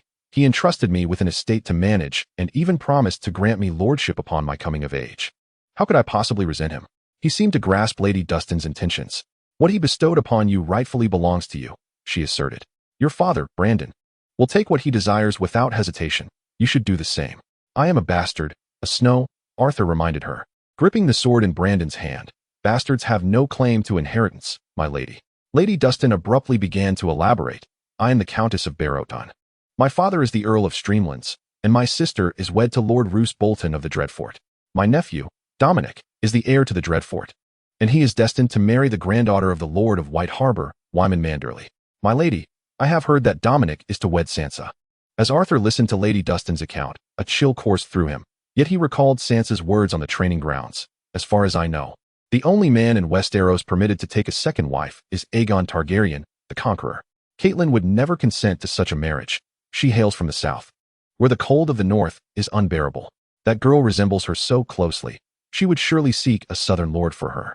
Lady Dustin did not conceal her intentions. I await her refusal. Then we shall have ample reason to propose alternative unions, such as one with White Harbor. Come, be my foster son. If they do not agree, serving wine shall suffice. Once the time is right, we can help you reclaim what is rightfully yours. Arthur fell silent for a long moment, casting a glance down the path he had traversed. The shadows cast by Lady Dustin's guards flickered faintly at the corridor's end. What if I refuse? Arthur retorted, retrieving the sword from the statue's grasp, gripping it tightly as he asked, will you command the guards outside to slay me? I have partaken of the salt and bread you offered, my lady. Those who violate the sacred laws of hospitality shall be cursed by the old and new gods alike. Lady Dustin cast a fierce glare at him, unperturbed, taking a step forward. She had already discerned Arthur's answer. Your father, Brandon Stark, relished swords, particularly those stained with blood. Yet he would never wield one against a guest beneath his roof. I seek only to protect myself, my lady. Arthur retreated a step with his sword drawn. I have perused the annals of House Targaryen, where a certain bastard named Daemon Blackfyre faced a predicament akin to mine. Encouraged by his noble supporters, Daemon laid claim to the Iron Throne, only to perish at the hands of a brother who was also a bastard. His descendants were left to roam, seeking refuge across the narrow sea and the free cities, and the last of his line fell to the hands of the fearless heir Barristan, the current captain of the Kingsguard. Winterfell is not devoid of Starks. I wish not for my brother to bear the infamy of kinslaying, nor do I wish it for myself. Arthur exhaled deeply, then slightly bowed to deliver his final response. My lady, I regret that I cannot accompany you to the crypts. You may remain confined within the stench of the circle drawn by Eddard Stark for the rest of your days. Though Lady Dustin anticipated Arthur's decision, hearing him articulate it ignited her ire. You are not like him. You are not him. I shall depart from here. Not to the crypts nor to any castle in the north, but I will journey south. Hearing Lady Dustin's furious proclamation, Arthur felt a sense of relief wash over him. At the mention of heading south, a bitter smile crept upon Arthur's lips. He resigned himself to the realization that the vast expanse of the north, which occupied a third of Westeros, offered no sanctuary for him. After my 10th name day, I shall no longer remain in the north. I will inform Lady Stark of my decision upon leaving. Southward it is. Once again, Lady Dustin sighed. You are astute, well-read, and aware of Daemon Blackfyre's tale. You have now come to recognize your own identity. She cast a final glance at the statue of Brandon Stark, declaring, return the sword to him. My business here is concluded. Upon hearing this, for reasons unknown, Arthur recalled the stories told by the old wet nurse. The sword in the statue's grasp sealed the souls of kings. When the sword rusted, decayed, or was lost, the spirits imprisoned within the statue would wander the cellars. Arthur realized that removing the sword from the statue would be an affront to the deceased, and he recognized that Lady Dustin still harbored love for his father, Brandon Stark. Hastily, Arthur returned the sword to the statue's hand, whispering softly, May you rest in peace, Duke of Winterfell, King in the North. Arthur himself was unsure whether these words were directed at the statue or at the forbidden desires stirred within his own heart. Chapter 10. Catelyn's blessing. In the heart of Winterfell stood a small sept, erected by Ned specifically for her. Since Ned's departure to the south, Catelyn has devoted her days to the sacred hall, offering her prayers to the 7 faces of the gods 7 times. Lighting candles before the statue of the warrior deity in hopes of her husband, Eddard Stark, returning safely. After fulfilling her routine of 7 prayers, Catelyn finds herself utterly drained, especially troubled by the 2 requests from Lady Dustin. Whenever she closes her eyes, the harsh visage of Lady Dustin and her disdainful gaze haunt her thoughts. The prospect of Sansa's marriage to Dominic and Arthur Snow becoming Lady Dustin's cupbearer or adopted son fills Catelyn with dread. She has observed Dominic. His demeanor is commendable, reminiscent of a knight from the south. Yet the sight of the crimson-flayed man adorning his attire evokes the pale eyes of Lord Roose Bolton and the grotesque image of his body infested with leeches. Absolutely not. Catelyn whispers to the statue of the Virgin, her voice barely audible to anyone but herself. She deserves better. As for the bastard, Catelyn sighs. She wishes to send them far from Winterfell and the north, but certainly not to become Lady Dustin's cupbearer or adopted son. She is acutely aware of Lady Dustin's long-standing hatred for them. She would undoubtedly use Arthur Snow to threaten Robb and his lineage. Where is Arthur Snow? Catelyn feels compelled to speak with the boy. According to the guards, he has gone to the cellar with Lady Dustin. They informed me when they took the key from me. Brother Shireen, who oversees the small chapel, replied, they should be emerging from the cellar now. If he is not in the training yard, he ought to be in the library tower. Brother Shireen's prediction proves correct, for at that moment, Arthur is indeed engrossed in a book within the library tower. Yet, though his eyes are on the pages, his mind wanders, stirred by Lady Dustin's words in the cellar. Arthur recalls the moment he first discovered the Three Kingdoms system interface, contemplating the prospect of sitting upon the Iron Throne forged from 1,000 swords. If all else fails, perhaps he could venture to Essos across the narrow sea and become a dragon rider. Fortunately, Catelyn's piercing blue eyes have grounded him in reality. The prejudice against bastards looms like an insurmountable mountain, making any attempt to overturn it exceedingly difficult. He faces discrimination and exclusion even in Winterfell, let alone the challenge of breaking through multiple societal tiers to earn the affection or submission of the Seven Kingdoms and claim the Iron Throne. Before conversing with Lady Dustin, he had intended to align with his uncle Eddard's hopes, aspiring to become a Northern Lord, shedding the stigma of bastardy to become a branch of House Stark and secure his entry into the game of power. The North is vast and sparsely populated. With the system and his noble uncle, Arthur is confident he can develop his domain to rival that of House Karstark in Carther or the now extinct House Grey Stark. He has even contemplated names, considering the surnames Purple Stark or Peach Stark, with a coat of arms depicting a bitten peach on a purple field. In the realm of familial duty, Arthur has always aspired to meet the expectations set forth by his deceased mother, Ashera Dane, using his uncle, Sir Arthur Dane, the Sword of the Morning, as his guiding beacon. However, after conversing with Lady Dustin, Arthur came to the realization that his lineage precludes him from remaining in the North. Unlike Jon, he is the illegitimate son of Brandon Stark and is older than Robb Stark. He harbors discontent towards Winterfell and the dominion of Eddard Stark and his progeny, which provides a natural pretext for his grievances and positions him as a pawn. As long as Arthur remains in the North, he will invariably attract those discontented with Winterfell's rule, who will incite him to oppose it. Arthur perceives these convolutions clearly, yet he also understands that those who incite him can just as easily influence those within Winterfell. Lady Catelyn has never explicitly expressed a desire for him to depart from Winterfell or the North, preferably never to return. Nevertheless, her actions and demeanor have long since made her intentions clear. Uncle Eddard has raised him, offering all that he could, and Arthur is reluctant to cause him distress. The North harbors an ancient tradition. As winter approaches, the elderly, the young, the unmarried, the childless, the homeless, and others unable to provide for themselves must leave their homes upon the first snowfall, allowing their kin a greater chance of seeing the next spring. Although it is still summer in the North, for Arthur, winter is already imminent. Catelyn found the bastard in the library tower. Snow, have you come in search of books? Arthur, holding a tome, was somewhat taken aback by her presence, as they seldom met alone and spoke even less. I happen to have a request for you. I sought you out previously, but they said you were in prayer, so I refrained from interrupting. Are you looking for me? Is it regarding the position of cupbearer at the Hall of Ancestors? That woman has indeed bewitched him. I have long known that the blood of betrayal and desire courses through the veins of this bastard. Catelyn scrutinized him, his dark brown hair, bright violet eyes. He was taller and more robust than Robb. Whenever the bastard wielded a sword against Robb, she could almost envision Brandon Stark and her father, Hoster Tully's adopted son, Peter Baelish, dueling for her favor. Were it not for my intercession, Peter Baelish would have perished beneath Brandon Stark's sword. Mind your identity. You are a bastard. Before he could speak, Catelyn thought, I shall not agree. You cannot go to the Hall of Ancestors to serve Lady Dustin. Serve wine. Lady Dustin did extend an invitation, but I did not acquiesce. Arthur had long grown accustomed to Catelyn's cold gaze, one that seemed to herald the coming of winter. I believe you will concur. I wish to journey to Dorne and to Starfall after my 10th name day. Not to serve wine, but to Starfall? Catelyn felt a profound surprise and joy within her.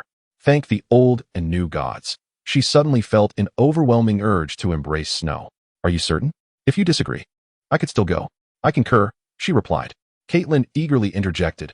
After all, your mother hails from Starfall, so returning there is only fitting. The laws and customs of Dorne differ significantly from those in the other realms of the Seven Kingdoms. Arthur Snow turned his gaze to the book in his hands. An introduction to Dorne, a land where gender equality prevails and bastards face little discrimination. Perhaps I shall find a wife and start a family there, he mused. For opportunities to visit the north will be scarce. May the old and new gods bless you. Summon your courage, child, Catelyn said, her eyes gleaming with joy as she offered her first blessing for Arthur. After receiving Catelyn's blessing in the library tower, Arthur seemed to be truly aided by divine fortune. He exchanged his ill-fitting woolen garments and worn cloak for new attire, and even Jon benefited from the transformation with a fresh outfit of his own. That evening, the steward, Vaon Pete, approached him regarding the staffing and funding issues for the Peach Orchard estate, which were swiftly resolved. Not only were arrangements made for the orchard stables, but plans for a timber workshop were also set in motion. Vaon announced he would recruit 4 woodcutters, 2 carpenters, 2 farming families, and a contingent of temporary stonemasons for the Peach Orchard within a week. The aim was not merely to construct the workshop, but to expand the entire estate, increasing the cultivation of peach trees and the production of peach wine. Evidently, Vaon had indulged in the peach wine and understood its intrinsic value. There was ample support for various tools, stone materials, timber, and wagons, including 4 permanent guards. He even promised that half of the profits from the orchard's yield would be shared with Arthur, no matter where he might be. Arthur, however, was unconcerned about this profit-sharing arrangement. The peach orchard in Wolfwood was, after all, a product of his own experimentation. He had only utilized the Peach Orchard Brotherhood once, keeping the cultivation within a half-mile radius. As long as he possessed the Peach Orchard Brotherhood and Peach, he could replicate new and larger orchards anywhere. Are you truly intending to go to Starfall? Jon asked curiously, excitedly fiddling with his new clothes. I heard that House Dane possesses an ancestral sword forged from fallen star metal, the Great Sword Dawn. Every knight who wields it is known as the Sword of the Morning, and to wield it is a dream for most boys. When I visit Starfall and see you again, I shall bring that magnificent sword for you to behold. Arthur feigned arrogance, boasting grandly. When will you present me with the true sword promised by someone? Jon retorted with a roll of his eyes, skeptical. I shall let you know before I head south. Arthur deftly sidestepped the topic. Besides going to Starfall, I also wish to explore the continent of Essos. Reclining on his bed, Arthur perused Captain Lys's travelogue, detailing the 9 free trade city-states, the Titan of Braavos, the horse-riding tribes of the Dothraki Sea, and the enigmatic lands of Ashai, filled with countless intriguing locales. The book also mentioned that Ashai is home to many peculiar beings. Peculiar beings? Jon inquired, rubbing the bruises he had sustained from sword practice that morning, grimacing. The stories from the old wet nurse are filled with such tales. Ice spiders ridden by the others, mammoths, giants, the children of the forest, the green seers, and shapeshifters. Among others, the eccentric utterances of the old wet nurse frequently manifest beyond the Great Wall. Arthur pointed out that your swordplay with Domi has evidently taken a toll on you. Today, you missed the spectacle where Sir Roderick extolled Domi's virtues to the heavens. He is indeed formidable, with a solid foundation in technique and considerable strength. I could not discern any flaws in his form, and I suspect he did not exert his full prowess against me and Robb. Jon applied the ointment he received from Maester Luwin to his bruises, sharing his observations. What is even more disheartening is Sansa. She appeared elated witnessing Robb and me being bested, cheering enthusiastically for Dominic. They are not even betrothed yet, and I wonder how she would behave if they were truly engaged. Would she wield her needle and take to the field herself? Surely not. Arthur recalled the words of Countess Dustin in the cellar and concurred with the notion that Lady Catelyn would likely oppose this union. Moreover, if Arthur's memory serves him correctly, after Dominic Bolton concluded his tenure as a squire in the Vale and returned to Harrenhal, he was poisoned and killed by Ramsay Snow, the bastard son of the much-desired brother, Lord Roose Bolton, and the miller's wife. The blood of a bastard flows with treachery and desire, it seems. Is that not accurate? Chapter 11. The innate forging saint body. Since parting ways in the crypt, Countess Dustin has not sought Arthur again, instead directing her attention to the engagement of Sansa and Domi. If Winterfell is a stage, then she and Lady Catelyn are undoubtedly its leading actresses. As an audience member, Arthur enjoyed the spectacle. Aside from his daily sword training, he dedicated greater effort to forging, especially as he prepared to depart Winterfell.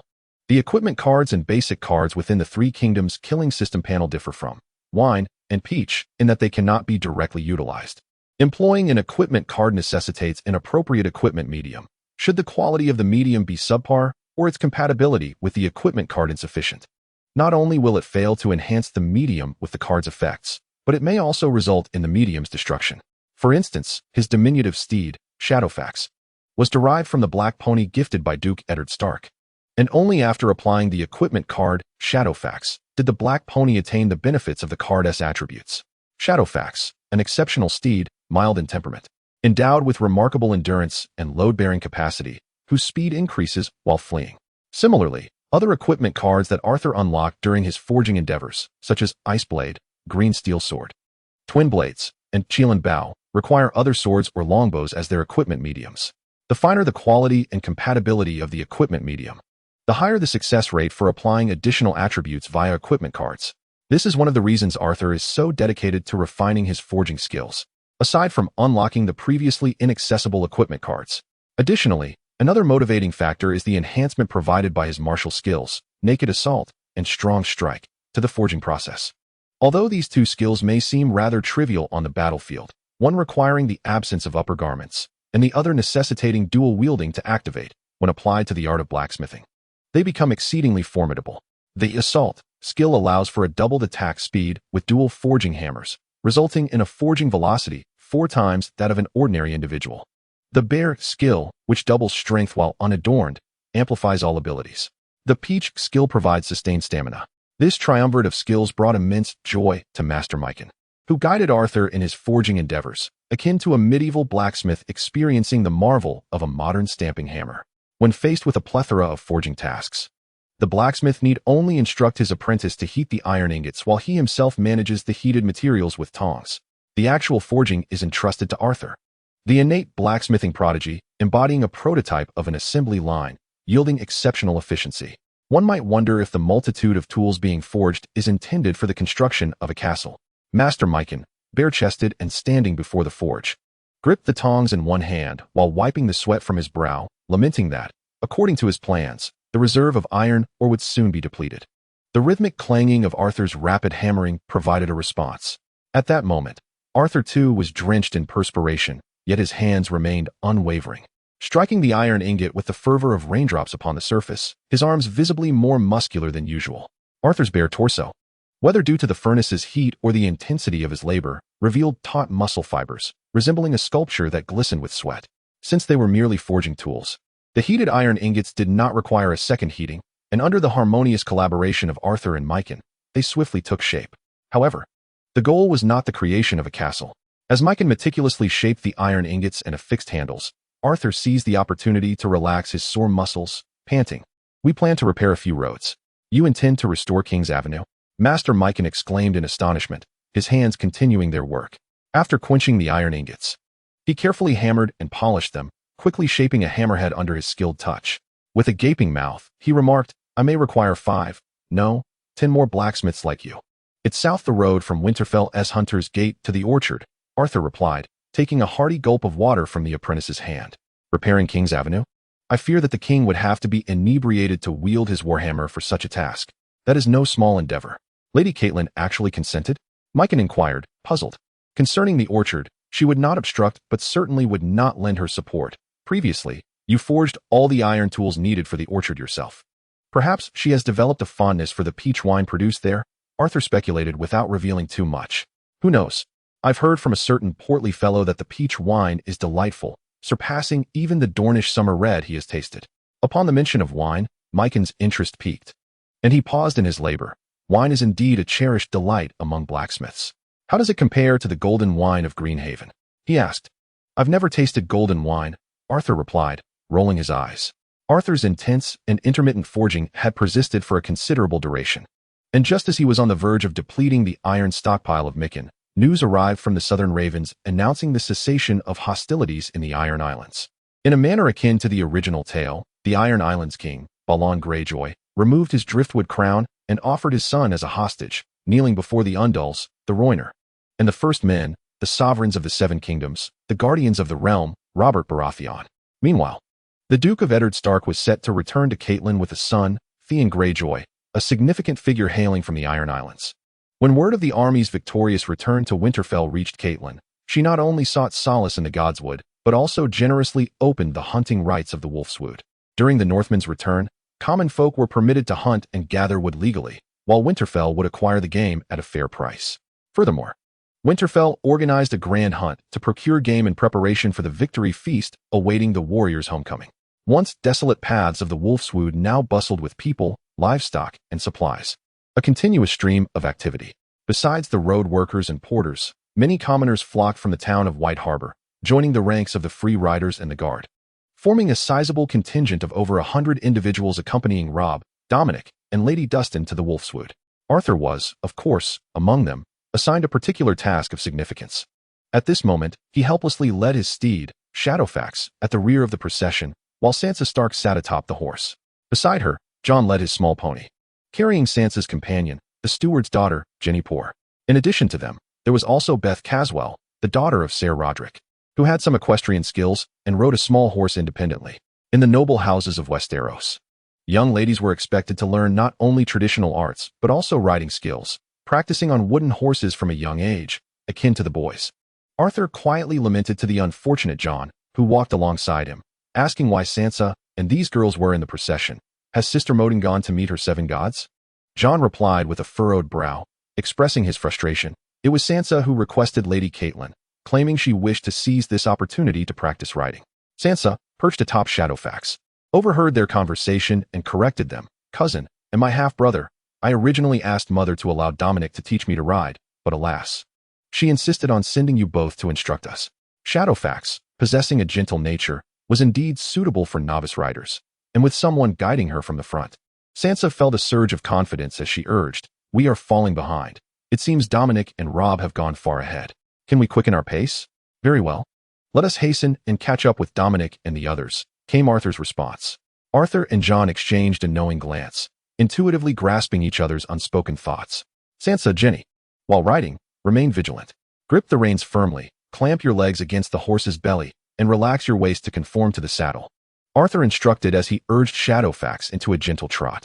Imagine the horse as an extension of your legs, or envision yourself as a centaur. In essence, do not fall. Jon summarized the advice and joined in the trot. Slowly, take it easy. As Shadowfax truly began to gallop, Sansa could not help but cry out in alarm. Her earlier composure had vanished, her grip on the reins turning pale from excessive tension, and her abdomen stiffened like stone. Jenny displayed even greater distress, her cries louder than Sansa's, shedding her demure facade. Fortunately, Beth Kessler was nearby to supervise, and Jon held the reins ahead, preventing any mishap. Chapter 12. Development of the Orchard. Ultimately, at the girls' request, the pace was eased to allow them to acclimate, leading them to part from the main group. After more than an hour, they arrived at the Orchard estate. Along the way, the girls gradually adjusted, managing to refrain from continuous shrieking as the horse trotted. Are the peaches we ate in Winterfell produced here? Sansa inquired, brushing her wind-blown hair aside as she surveyed the orchard, noting the absence of Dominic and most of the guards. Have they already ventured into the Wolfwood? The adults arrived about half an hour ago and asked me to feed their horses some fodder, replied a stable boy, approaching to take the reins of their 3 horses. They rested for roughly 10 minutes, filled their water buckets, and then took their hounds along the dirt path into the Wolfwood. I hadn't even had the chance to groom the horses. Upon hearing that Dominic was absent, Sansa felt a wave of disappointment wash over her. And with a lackluster spirit, she led her 2 companions to the brook to wash away the dust from their bodies. What about Fat Tom? Arthur queried, glancing around for any sign of him. Did he also go into the Wolfwood? He did not. His son, Little Tom, is in charge of the stables. The stable boy replied while guiding the horses. Fat Tom accompanied a noblewoman on a tour of the orchard. They should be returning shortly. Nodding at the stable boy, Arthur made his way to the watchtower. Habitually, Arthur stood atop the 3-story tower to observe the orchard estate, noting the significant changes that had taken place. As Sansa and the others washed in the brook, the woods across the stream had been entirely cleared, creating an open space where numerous craftsmen were leveling the ground, with piles of timber and stone accumulating. This area was set to become a woodworking shop, where, as per the plans, not only shields and bows would be crafted, but raw timber would also be processed into planks. Surrounding the open space were several tents and campfires, likely serving as temporary accommodations for the craftsmen. A simple wooden bridge spanned the brook, allowing a single cart to pass.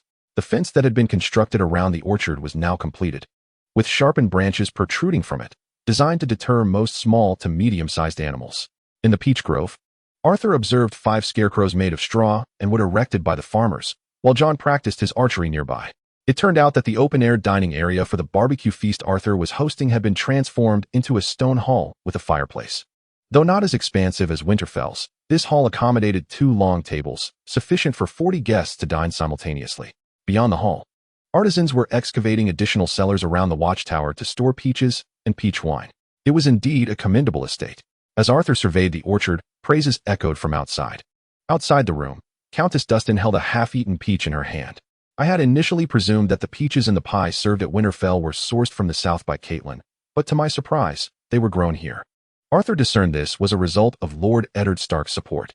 Fat Tom, wiping the sweat from his brow, chimed in, "My lady, if you fancy them, we could send you a cartful of peaches as a token of gratitude when you return to the Hall of the Tombs." Arthur turned to the entering Countess Dustin, bowed, and inquired, "My lady, did you not join Domeric and the others in the Wolf's Wood for the hunt? I wish to converse with this child." The Countess did not respond, instead instructing Fat Tom, "You may attend to your duties. There is no need to accompany us." Fat Tom glanced at Arthur, and upon receiving a nod, he wiped his brow in relief, closed the door, and departed.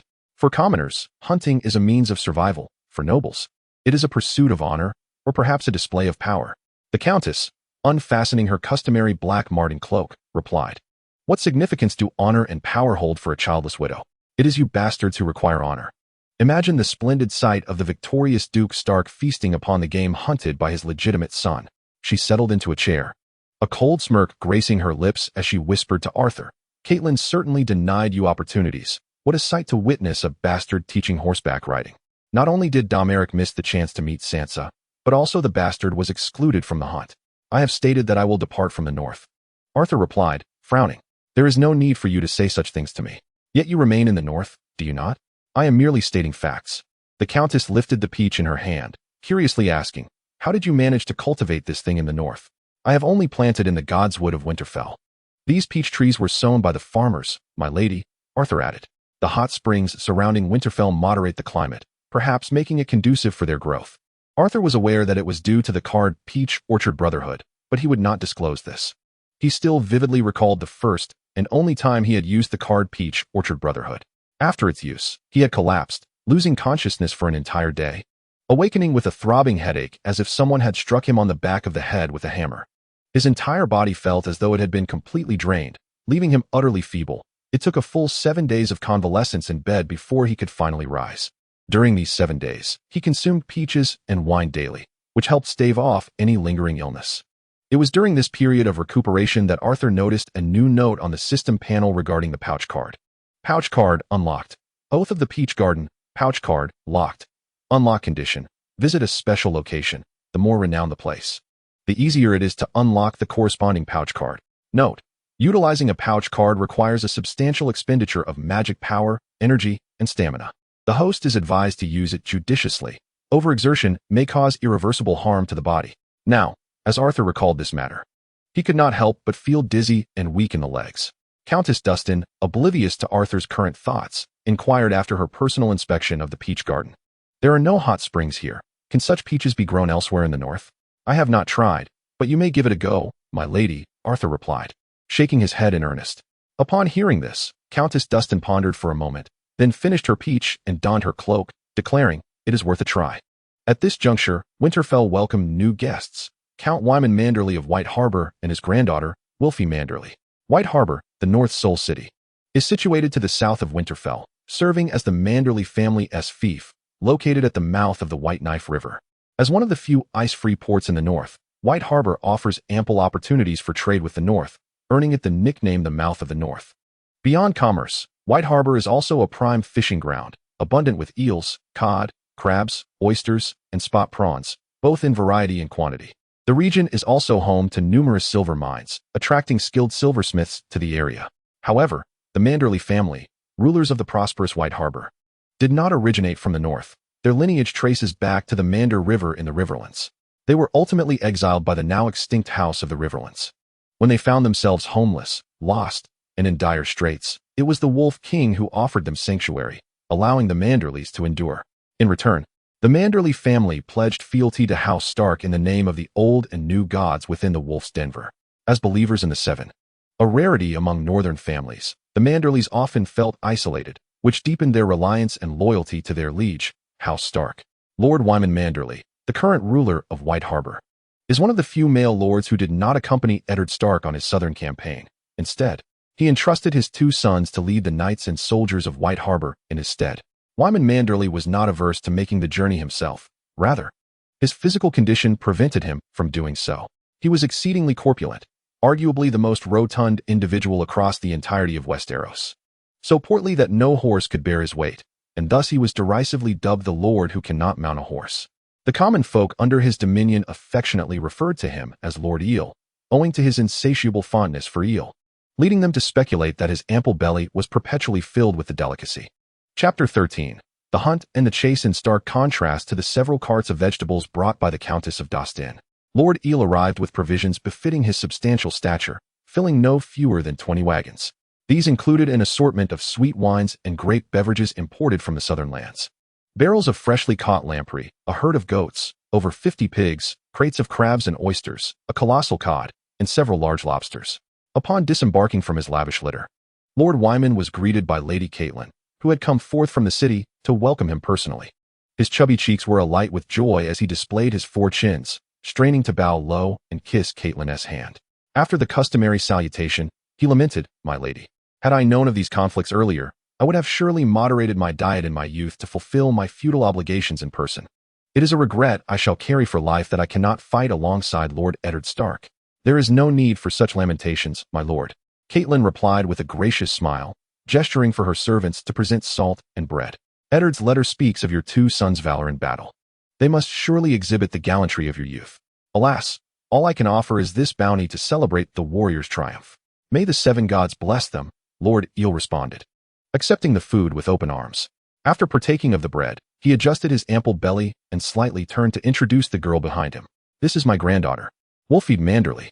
She recently celebrated her 11th name day and is likely 2 years older than your son Rob." Wolfede possessed long, brown hair intricately braided and a slender figure, clad in a simple yet elegant light blue hunting outfit, accompanied by pale trousers. Her attire bore the Manderley mermaid crest, and around her delicate neck hung a silver 7-pointed star pendant. "It is a privilege to meet you, my lady," Wolfede said, touching the pendant at her neck as she curtsied. "During the time my father and uncle have accompanied Lord Eddard southward, I have prayed day and night at the Snow Sanctum for their safety, beseeching the 7 for their protection." Catelyn bent slightly to caress Wolfede's smooth cheek, exclaiming, "You bear a striking resemblance to my daughter Sansa. I am certain you will become dear friends. May the mother and the maiden bless you, child." In the north, where the old gods are predominantly worshipped, Catelyn seldom encountered others who shared her faith in the 7, so she was particularly delighted to find Wolfede, a fellow devotee. As Catelyn engaged in pleasantries with Lord Eel, they made their way towards the keep, during which he predominantly spoke of Rob. However, when Lord Eel learned of the Countess of Daston's arrival in Winterfell, the joyful smile that had adorned his face since entering the castle vanished for the first time. What business could the Countess, a widow for many years, have in Winterfell at this time? Lord Manderley settled onto a long bench, for ordinary chairs could not accommodate his rotund figure.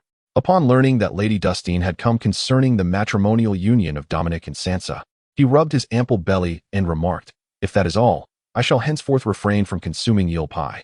At the Peach Orchard estate, Rob and Dominic had been deep within the Wolfwood for 3 days, during which time guards and free knights returned with their quarry, albeit of a rather mundane nature.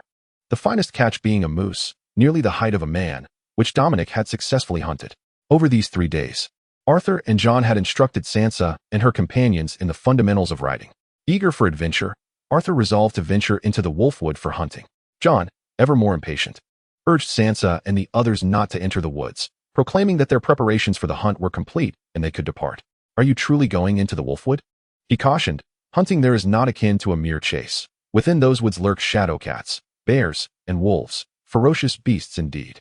Before their departure, Countess Dustin advised them, "You are not seasoned hunters. Capturing substantial game is both challenging and perilous. It would be wise to hunt along the periphery of the Wolfwood rather than delve too deeply." In comparison to the unknown beasts of the woods, Arthur believed that the whispered warnings of Countess Dustin and the shrill cries of the girls posed a greater danger. Arthur and Jon set forth with 2 guards and a hunting dog, one of whom was the rotund guard who had returned from the woods with the game. Hunting diverges significantly from mere game drives. The latter encompasses various types. The most fundamental form entails guards dispersing to encircle an area marked by traces of game, gradually narrowing the circle until hounds flush out the quarry, which is then dispatched by the noblemen using bows or spears. There are more extravagant forms of game drives, where attendants ensnare the prey with hooks, presenting it for the nobles to slay. Even more audacious are the instances where nobles conceal themselves within cage-like vehicles, shooting tigers with arrows. Game drives thus serve to ensure the safety of the nobility while offering a unique form of entertainment, subtly showcasing their power. Conversely, hunting carries a considerable risk, particularly in the treacherous terrain of the Wolfwood, where hunters often find themselves confronting their quarry alone. The roles of hunter and hunted liable to reverse at any moment. However, Arthur was not entirely unprepared. He handled his bow with care. This bow, crafted from the iron wood of the Wolfwood, boasted a string made of high-quality animal sinew interwoven with wood and horn, exhibiting remarkable resilience. Arthur had successfully equipped it with the Catelyn bow enhancement, which provided aiming assistance for swift-moving horses and beasts during moments of heightened concentration. In addition to the Catelyn bow and a quiver of arrows, Arthur carried a hunting knife, 2 daggers, and a bone whistle for communication. Jon's preparations mirrored his own, equipped with a bow, arrows, and daggers. The rotund guard, in contrast, appeared somewhat casual, armed only with a longsword and a handful of throwing stones. The 4 individuals swiftly meandered along the periphery of the wolf forest, where numerous civilians were engaged in foraging for plants, gathering fruits, and felling timber. The majority of these civilians were women, the elderly, and children, as the able-bodied had largely responded to Lord Eddard Stark's summons to march south. A considerable number had arrived from Winterfell. The portly man, seasoned in the ways of the woods, made a swift assessment. The prey is skittish, and it is likely that there is little to hunt in the outskirts. What do Robb and his companions intend to pursue? Jon, riding behind, inquired. We have yet to spot any signs of them. They had ventured quite deep, and Robb indicated his desire to hunt for a bear or a shadow cat. The stout man, mounted on horseback, wielded his longsword to clear the thick branches of the wolf forest, facilitating the progress of Arthur and Jon behind him. On our return, we found no traces of shadow cats, but we did come across signs of bears. Another guard from Winterfell, named Cain, led the way with a hunting dog. For the 4 of us, securing a deer or a wild boar would be considered quite fortunate. Upon hearing mention of wild boar, Arthur, ever alert, asked, I trust none of us have partaken in drink. Only after receiving affirmative replies did he relax. I wish to hunt an eagle or a similar raptor. Arthur caressed his Kirin bow, having only ever used it for target practice, never on living prey. Do you know where such birds can be found? That would require venturing deeper. I would advise against it, Cain replied, plucking small berries from a bush and chewing as he walked. These birds typically inhabit the hilly regions deep within the wolf forest, where cave bears and wolves reside. We are currently heading to a water source. With our bows and slings, our chances of acquiring game should improve there. The stout man clearly preferred to avoid risks. Despite his imposing stature, he was notably cautious, especially within the wolf forest, having drawn his sword without sheathing it since entering. Arthur heeded the counsel of his companions, recognizing their experience in the woods. Before long, the group arrived at a spring within the wolf forest, where the trees were dense and vegetation abundant. Along the way, they discovered traces of their quarry. Leaving the stout man to secure the horses and establish a camp, Arthur, accompanied by Cain's hunting dog, stumbled upon their prey, 2 rabbits. Jon, shall we each take one? Arthur crouched low, observing the 2 gray rabbits drinking from the stream, and whispered to Jon, I will aim for the one on the left. You take the one on the right. Jon, visibly tense, nodded without uttering a word. Cain, meanwhile, continued to soothe his hunting dog, remaining vigilant in his observations of the surroundings. Seeing Jon's nod, Arthur wasted no time. He lifted his Kirin bow and aimed at the left rabbit. As he focused intently on his target, the rabbit's drinking motion seemed to slow, akin to a video played in slow motion. With 2 distinct twangs, the arrows were released. Jon's shot struck the vegetation beside the rabbit, while Arthur's intended target, alerted by the commotion, instinctively leaped into the air, only to be struck mid-jump, the arrow piercing its neck.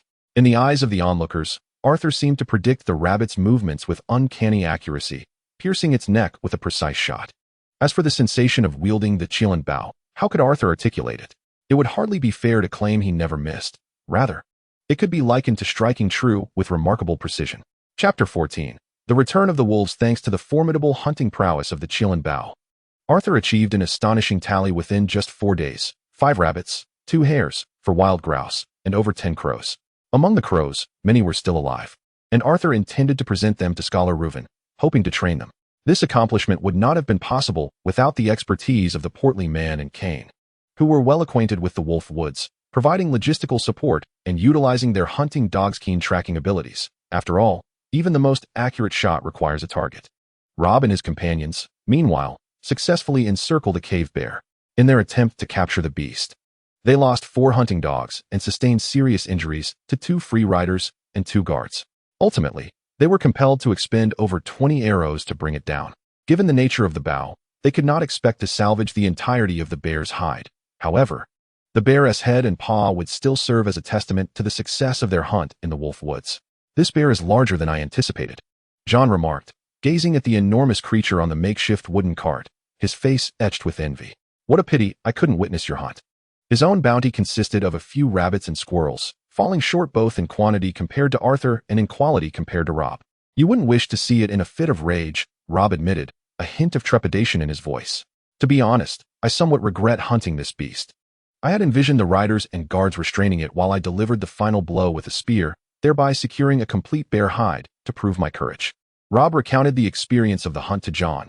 "However, when I saw it swat down the hunting dogs surrounding it and charge towards me, roaring, I vowed never to entertain such foolish thoughts again. If it hadn't been for the 2 guards beside me, it would have been me lying on that cart." Young Robb shook his head, lamenting, "I had no chance to stab it after wounding it with an arrow." Arthur, hearing this, empathized and mused that he might not have fared any better in confronting such a colossal cave bear. Perhaps the hunt would have ended in an unfortunate accident. It is worth noting that hunting accidents can rival the tragedies of even the most skilled physicians. Reflecting on this, Arthur, while acknowledging Robb's fortunate escape, clapped him on the shoulder and said, "Regardless of the circumstances, you killed it. A cave bear at that. I am certain your uncle would be proud." Jon, equally envious, chimed in, "Listen to how the others address you. Bear Hunter Robb, the undaunted Robb. This honor should be shared by all." In conclusion, Robb grinned through gritted teeth, massaging his shoulder as he summarized their hunting experience. When the hunting party returned to Winterfell, Scholar Reuven received a raven bearing news that the returning group had crossed the Carlin Bay and stepped onto the soil of the north.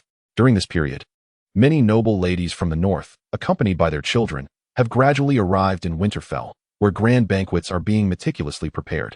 These aristocratic feasts serve not merely as occasions for indulgence in food and drink, but also as opportunities for nobles to strengthen their bonds and foster relationships. Among the most effective means of enhancing connections are the betrothal and marriage of children, as well as the practice of fostering. Marriage is an evident tie between families, universally acknowledged, while fostering relationships significantly enhances familial alliances across the continent of Westeros. A quintessential example is the current Duke of Winterfell, Eddard Stark, and King Robert Baratheon, both of whom were once foster sons of Lord Jon Arryn, the guardian of the Eyrie. After the last Targaryen king executed Rickard Stark and Brandon Stark in King's Landing, he demanded Jon Arryn deliver the heads of Eddard and Robert, who were then wards in the Vale. The old Lord Jon Arryn, unwilling to sacrifice his foster sons, instigated a rebellion to protect them.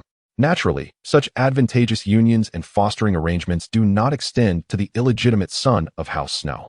Attention has turned to Robb, Sansa, and even the 3-year-old Arya Stark, while Lady Catelyn, like a hen safeguarding her chicks, keeps them closely protected. Arthur, content to remain in seclusion, has avoided the training grounds, spending his days in the library tower until the northern forces return. At the eastern gate of Winterfell, Arthur stands behind Robb, gazing down the long stretch of King's Road, where an endless procession snakes forward like a massive, undulating serpent of gray and brown. Despite many northern warriors having already returned home, above the throng, hundreds of banners flutter in the cold wind. Leading the procession is, of course, the sigil of House Stark, the banner of the dire wolf. Beneath it stands Arthur's long unseen uncle, Duke Eddard Stark. His elongated face bears its customary seriousness, often misinterpreted as aloofness. Yet, those who know him understand his genuine kindness. To his left flies the banner of House Karstark, depicting a white sunburst, beneath which stands Lord Rickard Karstark of Karhold. Lord Rickard, advanced in years, appears gaunt, his beard flecked with gray, as he converses with Duke Eddard. The Karstarks are a cadet branch of House Stark, and Lord Rickard is an experienced commander, responding eagerly to Duke Eddard's call, a close friend and impeccable vassal. To the right of the Stark banner is the sigil of House Umber, depicting the chain-wreathed giant, under which stands Great John and Little John of Last Hearth, both towering warriors of 7 feet. Behind the Direwolf banner are the Flint sigil, a stone hand, the Mormont sigil, a green bear, the Karstark sigil, a black axe, the Tallheart sigil, a pine tree, the Manderley sigil, a mermaid, the Hornwood sigil, a moose, and the Bolton sigil, a red flayed man, alongside the sigil of House Ryswell, featuring 4 horse heads in gold, brown, gray, and black, and the Dustin sigil, showcasing a crowned double axe. In front of Winterfell, the entire party was divided into 2 factions. Eddard Stark, accompanied by nobles and retainers, entered the castle, while the soldiers summoned from various regions remained outside in makeshift encampments or were accommodated in vacant houses within the town of Wintertown. "You have worked hard during this time, Catelyn," Eddard remarked as he embraced Catelyn and affectionately ruffled the hair of his son Robb, praising him. "Fearless Robb. Even the bravest of men at your age would not dare confront a bear. You are remarkably courageous. My daughter has grown even more beautiful." Eddard then adjusted Sansa's dress, which had been disordered by Arya, and playfully seized the mischievous Arya to curtail her antics. Finally, the Lord turned his gaze towards Arthur and Jon, nodding in their direction. "We shall have ample time to converse later. My lords, please follow me into Winterfell." Eddard Stark stood to the side, warmly beckoning his vassals to enter the castle. After partaking of the salt and bread prepared by Winterfell, the northern lords filed in. Jon and Robb stepped aside, observing the entrance of the large members of House Umber. Jon could not help but whisper to Jon Snow, "Look at those 2 towering Umber men who share your name. You could liken them to cave bears. I assure you, those bears would not stand as tall or as robust as they do. How does our father manage to keep such men in line? You should pay more attention to Lord Roose Bolton, Robb," Arthur advised quietly as he watched Lord Bolton enter. "I have heard it said that the leech has drained him of all passion. A man who is utterly calm and rational is far more terrifying than 2 towering cave bears." Robb and Jon turned their gaze towards Lord Bolton. As if sensing their scrutiny, Lord Bolton glanced in their direction, his pale eyes locking onto Robb's blue ones. Robb instinctively lowered his head, appearing like a schoolboy caught daydreaming by a teacher.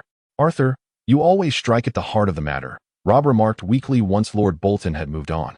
Just a glance exchanged with Lord Bolton, and my mind was flooded with tales from the old nurse about that room in the Dreadfort where the Bolton family hangs the skins of their enemies.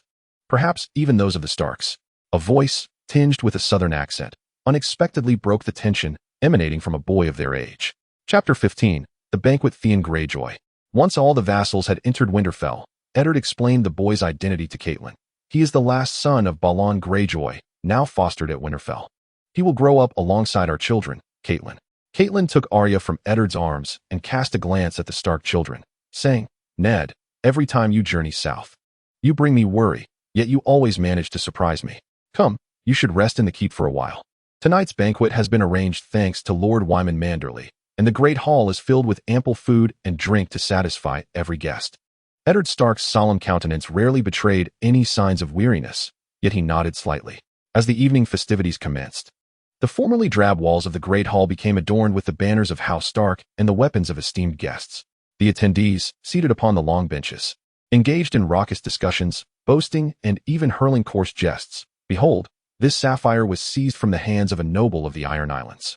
The representatives of House Amber, noticeably robust in stature, often lagged behind House Selwyn during battles, merely scavenging the remnants of our victories. "Curse you! The Ironborn we have slain are not fewer than yours." Their conversations predominantly revolved around the exploits of Lord Jorah Mormont, the Bear of Bear Island, the second warrior to breach the walls of Winterfell, who was knighted on the spot by King Robert for his valor. He later triumphed at the tournament in Lannisport and successfully wooed the fair Lanness Hightower, a noble from the Reach. One could say he had achieved both professional and romantic triumphs, reaching the zenith of his existence. At the far end of the long table, Arthur indulged in a slice of peach pie while his gaze roamed the hall, ultimately landing upon the fabled sycophant, Lord Jorah Mormont, and his enchanting wife, Lanness Hightower. Upon the dais, Arthur sipped from the peach wine that Jon had discreetly poured for him, and with a soft sigh, he regarded the jubilant bear on the elevated platform, reflecting that in terms of lands, honor, titles, and beauty, Lord Mormont undoubtedly epitomized the victor of life. Once all the distinguished guests were seated, they raised their goblets in a toast, exchanging felicitations, after which the main event of the banquet commenced. Suddenly, the grand doors of the hall creaked open, and a gust of cold wind swept in. Arthur noticed the long-absent Robb Stark, who appeared riding a pony adorned with a dark gray cloak. prominently featuring the sigil of the direwolf. Robb galloped across the threshold, traversing the steps leading into the oak and steel doors, where 8 long tables filled the hall, arranged in 2 rows with a central aisle. The guests jostled for space on the benches, prompting Arthur to rise to his feet. "Long live House Stark." Robb rode past swiftly, prompting the assembly to rise and chant in unison, "Long live Winterfell! Long live Winterfell!" As Robb raced through the hall, the fervent cheers of Winterfell's denizens drowned out all other sounds. Arthur understood that this was a tradition celebrating either a harvest or a victory. The calls from the vassals and guests were not solely for Robb, but also in homage to Eddard Stark's triumph in the Iron Islands. A celebration of the bountiful harvests of yore, and a blessing upon his ancestors, honoring the Stark lineage that had endured for 8 millennia. Finally, Robb reached the dais, taking his place beside his parents amidst the collective gaze of the assembly. As he settled, the Master-at-Arms, Ser Roderick, commanded silence with a powerful shout.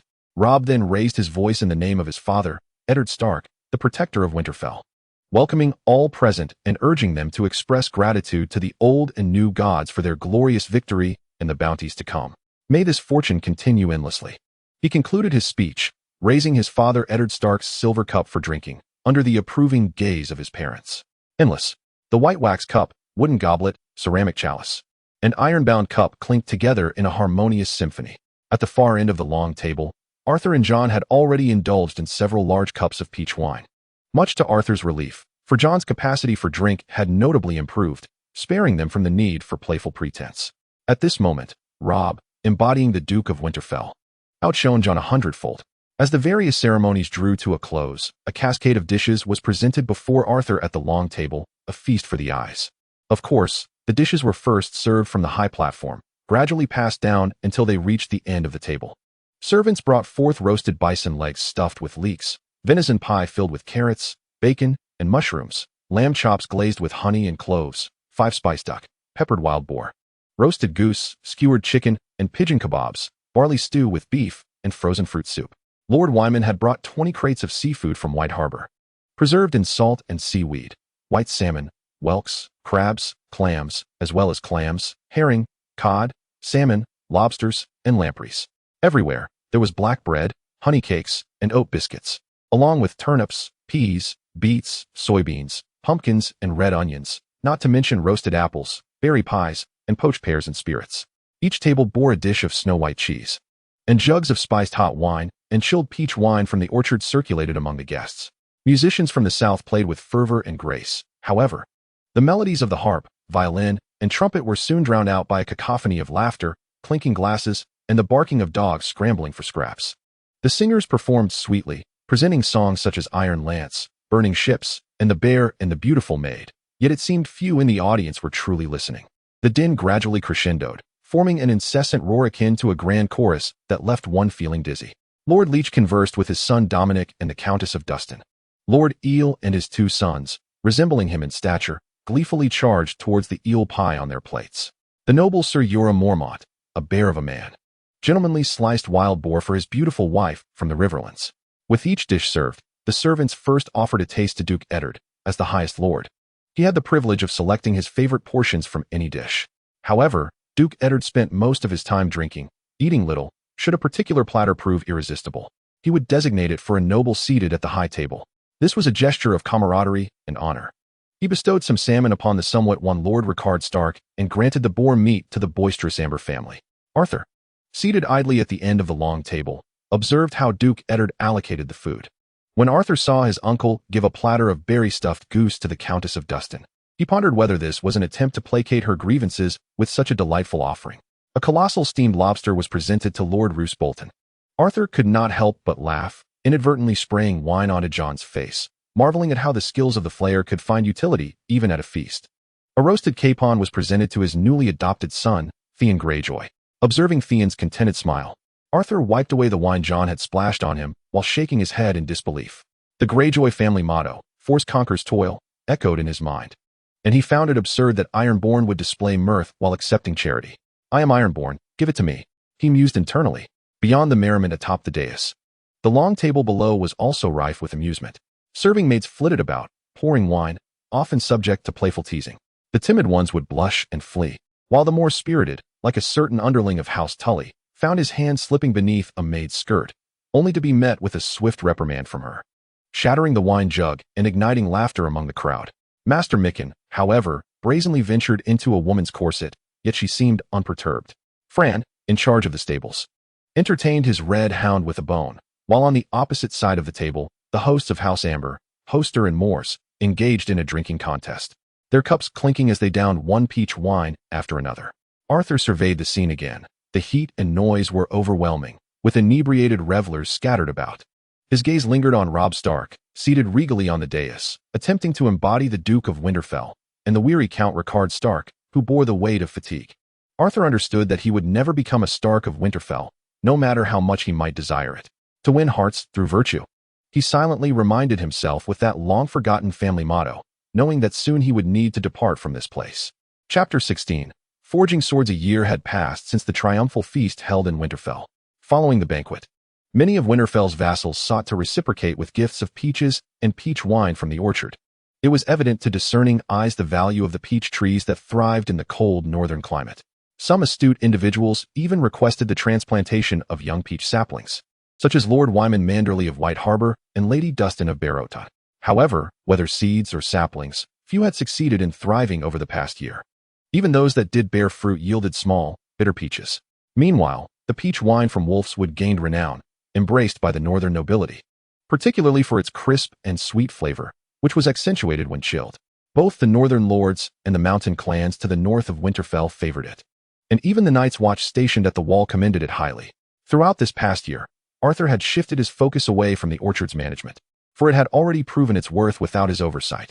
He dedicated his energies to the art of forging and swordsmanship, intent on fulfilling the promise he had made to Jon before departing, crafting him a true sword, as well as forging his own and a parting gift for Robb. According to the equipment cards unlocked in the Three Kingdoms killing system, he prepared to forge 4 swords, each possessing unique attributes: the Chingang sword, the H sword, and the dual gender sword. The Chingang sword delivers slashing strikes imbued with armor-piercing effects, its blade sharp enough to sever hair. The H sword, with its icy demeanor, instills a sense of calm in its wielder. The dual gender sword senses the presence of its counterpart. This effect is exclusive to the host. Determined to endow these equipment cards with their respective attributes, Arthur resolved to create the finest sword bodies, prioritizing both aesthetics and sharpness. Over the course of a year, he tirelessly experimented with new forging techniques. There were attempts to apply equipment cards to the swords he had already forged, yet each endeavor ended in failure. Until today, through relentless trial and error, Arthur had honed his forging skills and refined his physical and mental state to their utmost peak. A premonition whispered to him that the sword he was about to forge would yield results that would satisfy him.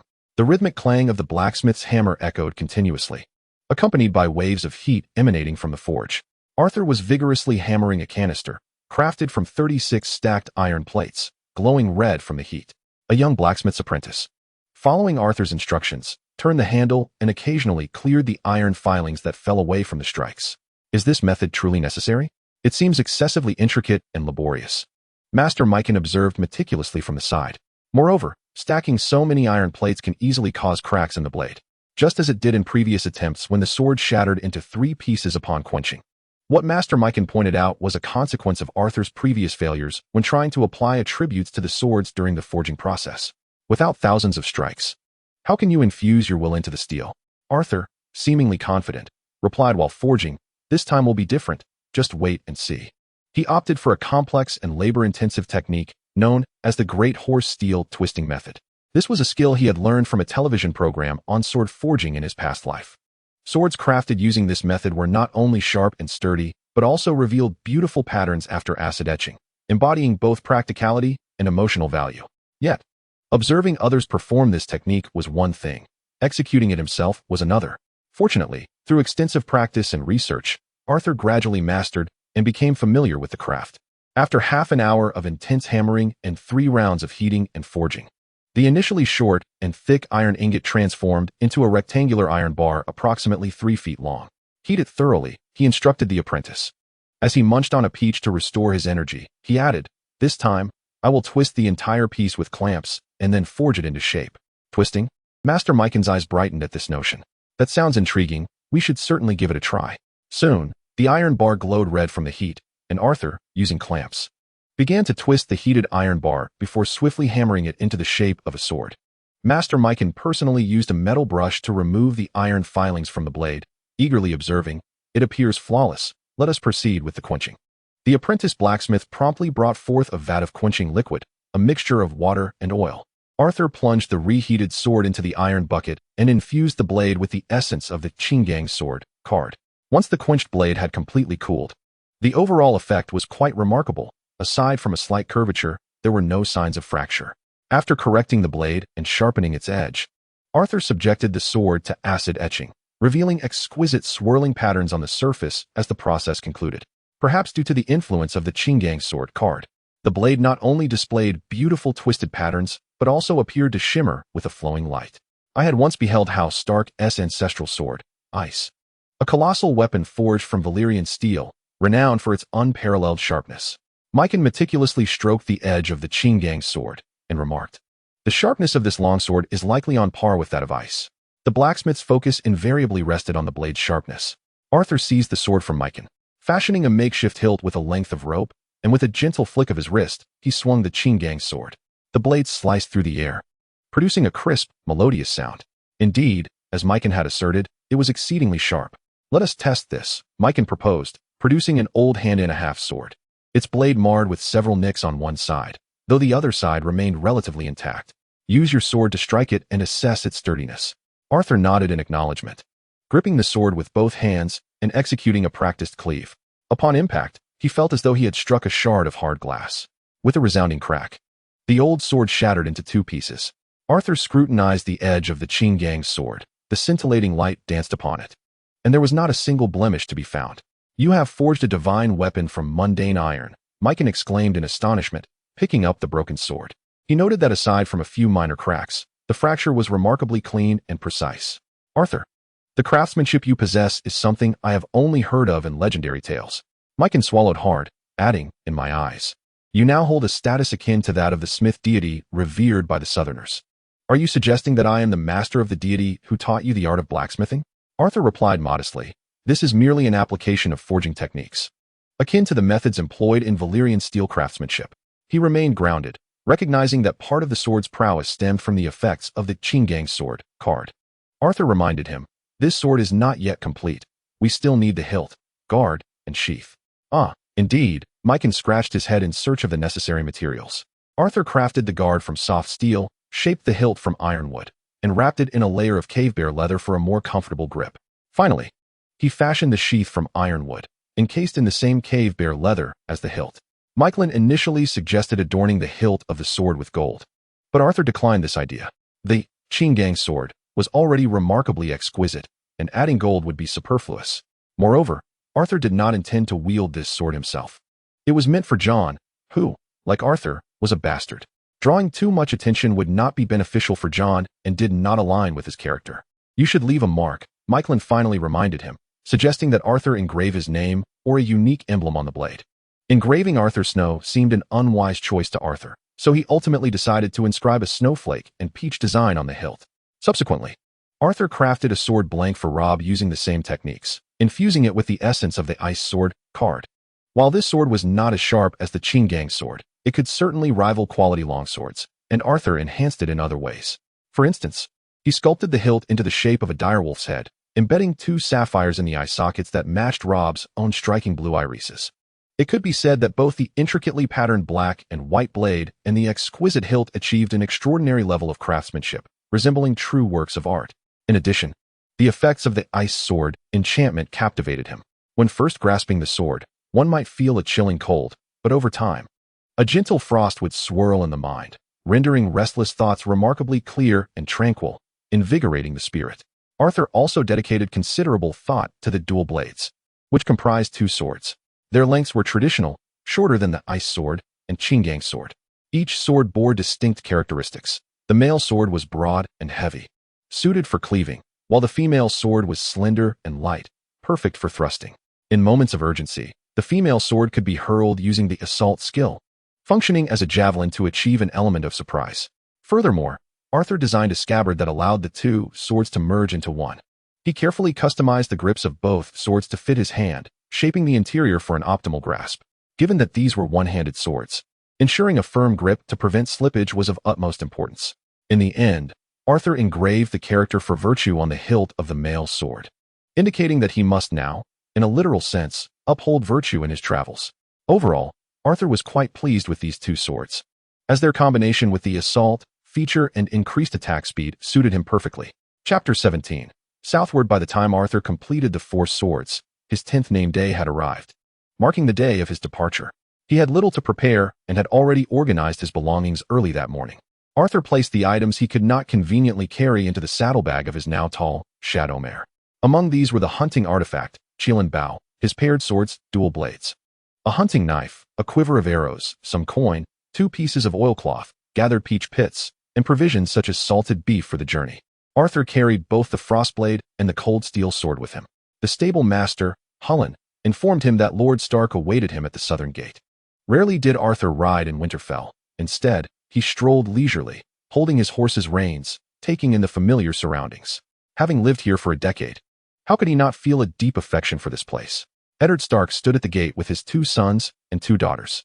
Jon was playfully tugging at Arya's hair while Eddard and Robb engaged in conversation. Sansa stood listlessly, holding a handkerchief, with no sign of Lady Catelyn.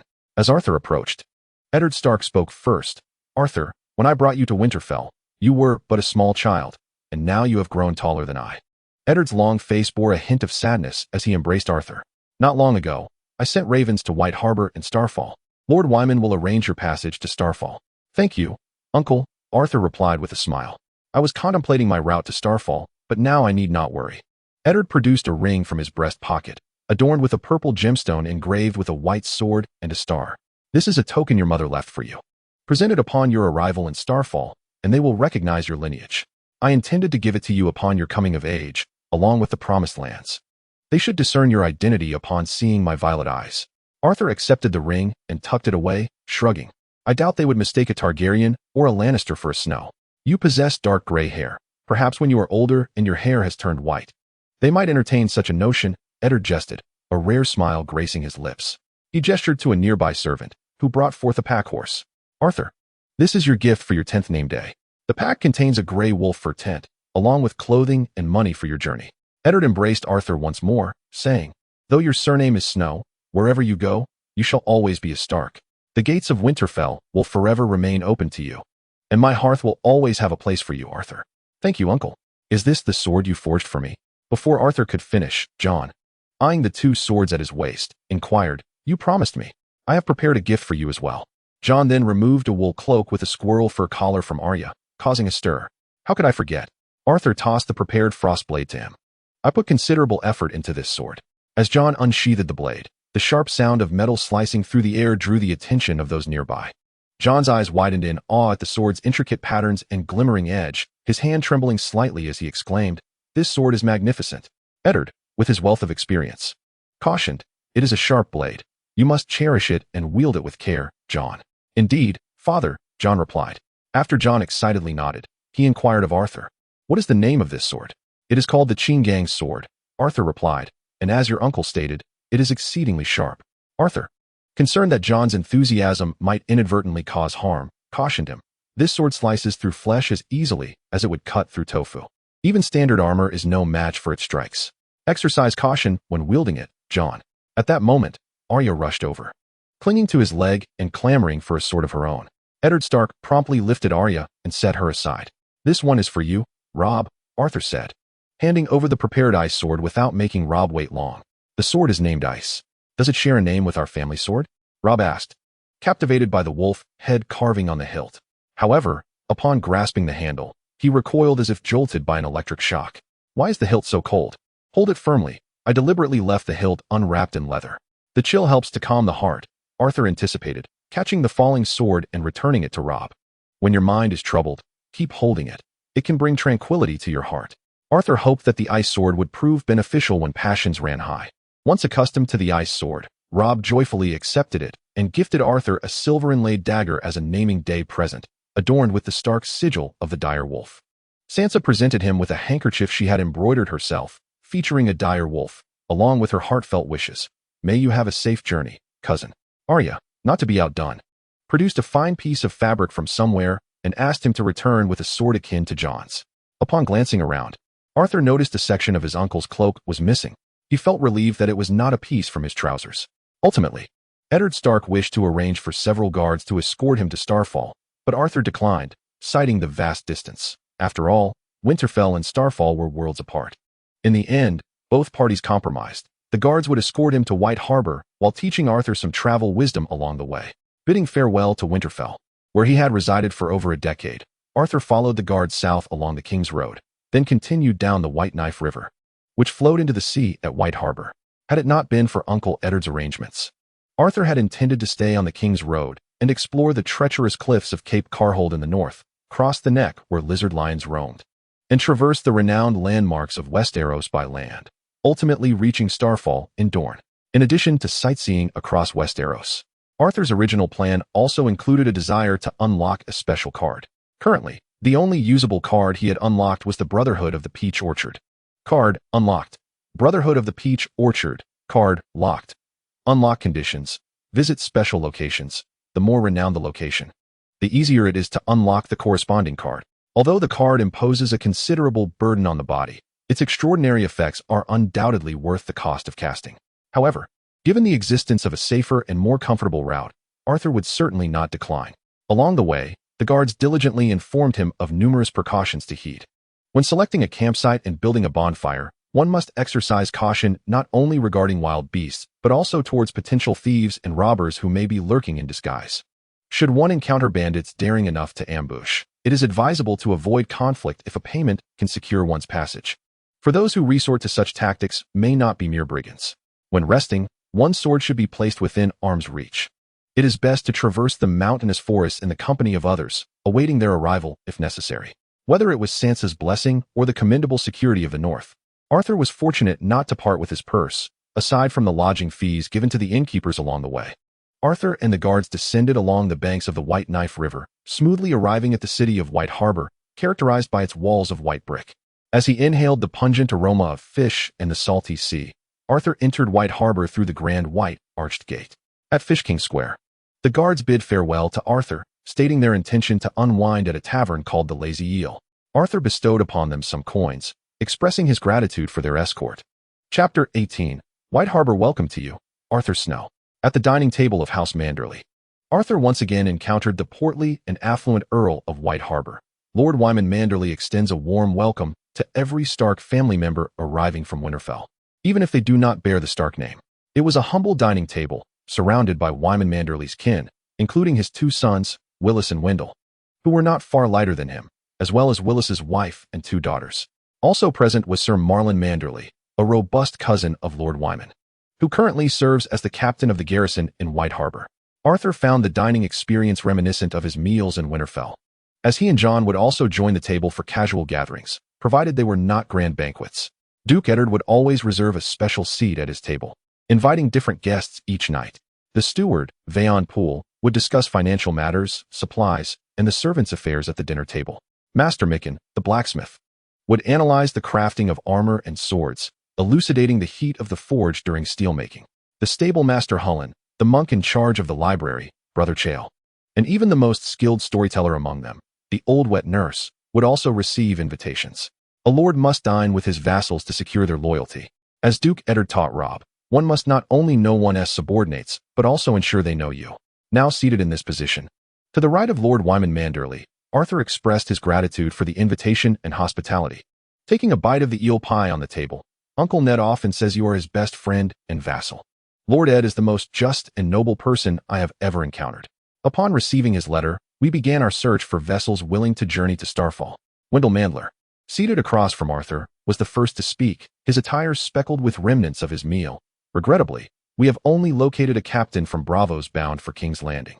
He speared a piece of fish as he continued. He intended to set sail 3 days ago, but we managed to persuade him to remain, providing him with a splendid room that boasts a window. Thank you for your arrangements, Arthur replied. I have heard that the Shivering Isles are plagued by pirates and frequent storms. Traveling the King's Road from King's Landing to Starfall is undoubtedly a safer option. There is no need for gratitude, Wendell retorted. Your ancestors sheltered us when we had nowhere to turn. Seated beside him, a girl with green hair set down her knife and fork, declaring, The Mandler family has sworn eternal fealty to House Stark before the old and new gods in the Wolf's Den. Arthur recognized her as Vera Mandler. Following the infamous Red Wedding in the original tale, she had boldly spoken those words before the phrase, even while her father was a prisoner and her grandfather threatened to cut out her tongue. This was reminiscent of the striking response from Lady Lyanna Mormont to Stannis in the series, where Bear Island acknowledges no ruler but the king in the north, who hails from House Stark. This illustrates the unique stature of House Stark in the hearts of the Northmen, a reverence so profound that even young girls are aware of it. It is worth noting that despite the Stark family's decline and the destruction of Winterfell, their esteemed position remained unshaken. For a time, Arthur had spent his days in the library of Winterfell, contemplating ways to avert the impending tragedies and sufferings that would befall House Stark, but now he found himself isolated, distanced from the north, with little power, rendering his thoughts mere fantasies. Fortunately, there were still 6 years before his uncle Eddard Stark would head south again, and even further until the War of the Five Kings commenced. Time remained on Arthur's side. During this interval, he needed to cultivate his own influence, amass strength, and spread his wings in preparation for the shifts that lay ahead. Vera speaks wisely. She is indeed my granddaughter. Lord Wyman Mandler, rarely lifting his gaze from his plate, finally did so, remarking, White Harbor owes an everlasting debt to House Stark of Winterfell, a debt that can never be repaid. For this reason, I declined the proposed union from Lady Dustin. He paused, gazing wistfully at his granddaughter. It is a pity, my dear granddaughter Wilfred, for I can see that Dominic Bolton is a fine lad. But grandfather, I am still young, and I have plenty of time to find a suitable husband. Wilfred replied with a smile directed toward Arthur. I once had the pleasure of enjoying a delightful peach pie at a feast in Winterfell. I heard it was your discovery. You managed the subsequent production of the orchard, did you not? Our peaches grown in White Harbor are small and sour. Even my father and uncle do not favor them. Vera chimed in eagerly. Could you offer us some advice? Perhaps the location is the issue. The two girls harmonized beautifully, effectively captivating Arthur. Perhaps it was the unsuitable species of trees for this coastal environment. Could you assist us? Vera implored, gripping Arthur's arm with her wide, clear eyes. Arthur felt as though Vera was silently conveying, I am a student. Grant me this. How about this? He proposed. Captain Braavos has already waited 3 days. A few more won't matter. For these days, let Vera and her companions guide you through White Harbor. Just as Arthur found himself in a dilemma, Count Wayman interjected. Why not assist them in selecting a suitable location for peach trees and guide them in choosing the right variety? What do you think? Very well, Arthur acquiesced, albeit with caveats, but I cannot guarantee that they will thrive. The following day, the two girls, accompanied by Sir Marlon, a cousin of Count Wayman, spent an entire day exploring White Harbor with Arthur. They set off from the Manderley family residence at New Castle, visiting the Great September of Baelor, the Snow September, the Goldsmiths Guild, and the fishing docks. New Castle majestically stands atop a hill within the thick white city walls, its towers adorned with the Manderley family's mermaid banner. From the hilltop, the inner and outer harbors stretched out, clearly visible below. The houses in the city are predominantly constructed from whitewashed stone, their roofs paved with dark gray slate. The streets, broad and bustling, are lined with vendors hawking their wares, children frolicking and laughing amid the alleys, and women hanging laundry outside their homes. The most striking sight is the Great September of Baelor, its vaulted ceiling adorned with towering statues of the Seven, where many devout worshippers prayed. Their final destination was the Wolf's Den, established by the ancestors of House Stark to fend off pirate and Undel invasions. In the past, it was bestowed upon many relatives by the Stark family, who were once the kings in the north. Among them, the Grey Starks held dominion the longest, until they foolishly allied with the Boltons and betrayed their kin in Winterfell, leading to their annihilation. By the end of the day's excursion, Arthur had grown quite familiar with the Manderley girls. May I be so bold as to ask, are you truly only 10 years old? Wilfred inquired, observing Arthur's stature, which was comparable to that of the 10-year-old Sir Marlon beside him. Had I not witnessed you at the Winterfell feast a year ago, captivated by your distinctive violet eyes, I might have mistaken you for an impostor. Bastards tend to mature more rapidly. Arthur chuckled softly, producing the direwolf handkerchief that Sansa had gifted him. This was a recent gift for my 10th name day from Sansa. Sansa? Wilfred glanced at his sister Vera, who was engrossed by a hermit crab on the beach. She has been well trained, much like myself. My grandfather brought me to the feast last year, intending for me to be betrothed to Robb Stark. Though that did not come to fruition, the silver 7-pointed star pendant around her neck swayed gently as she continued, You lived alongside him for 10 years. Could you share some insights about him? What would you like to know? His appearance? You must be aware of it. He is a handsome lad with red hair and blue eyes. Arthur inhaled the briny scent of the sea breeze. his brow furrowing slightly as he adjusted to the unfamiliarity of his first excursion to the shore. Over the past year, he had grown considerably, towering over another cousin of his. In temperament, he mirrored his father, Lord Eddard Stark, perhaps even surpassing him. As I departed, he gifted me a silver-inlaid dagger emblazoned with the sigil of the direwolf, which sounded truly magnificent. Wilfrid lightly touched the silver seven-pointed star pendant around his neck. Your words remind me of King Baelor, blessed by the gods, who was so devout to the seven that he ultimately starved himself to death. Lord Eddard was the most honorable man I had ever encountered, surpassing even Wilfrid, who gazed into his eyes as if pondering whether he spoke truthfully. If you are indeed truthful, I should consider myself fortunate. Arthur averted his gaze, feeling a pang of discomfort. It seemed that among the noble women he had encountered, aside from Sansa and Vera, the rest were rather terrifying. The sight of Wilfrid, with his long braids, inadvertently conjured images of Countess Dustin, known for her widow's braid. Arthur attempted to rectify the situation. Did I say something amiss? What of the peach trees? Do you possess any special techniques? Wilfrid ceased inquiring about Robb. I have visited the orchards, observed the conditions, and even recruited a farmer to cultivate the peach trees, but to no avail. With a self-deprecating tone, Arthur remarked, look at my stature, as everyone says. Bastards tend to grow faster than ordinary folk. As he spoke, Arthur retrieved a cloth pouch from his breast, revealing a handful of peach pits. Perhaps the pits chosen by bastards might indeed sprout more swiftly than those of other trees. The girl appeared somewhat taken aback by Arthur's candid acceptance of his illegitimate status. She accepted the pouch, raising her head to display her slender neck in a somewhat exaggerated display of haughtiness, slowly retrieving a silver pendant from her bosom to present to Arthur. Snow, this is your reward. Arthur instinctively accepted the pendant, which depicted a mermaid in a human form with a fish tail, resembling the sigil of House Manderly, yet softer and more exquisite, truly reminiscent of the legendary mermaids. Thank you for your generosity, Lady Manderly. Chapter 19. Setting sail. The Wavebreaker was a majestic ship adorned with purple sails hailing from Braavos. Its captain, Victor, was an authentic Braavosi, having made his living on the narrow sea for over 30 years. According to Victor's own account, he began as a mere oarsman, eventually rising to the rank of first mate, and ultimately acquiring his own vessel, the Wavebreaker. His years of navigation between Braavos, Pintos, White Harbor, Seagull Town, and King's Landing had rendered him intimately familiar with the sea's currents, winds, and the specialties and demands of various locales. After one more voyage back to Braavos, Victor planned to use his accumulated savings to purchase a second ship, which he had already named the Windrider.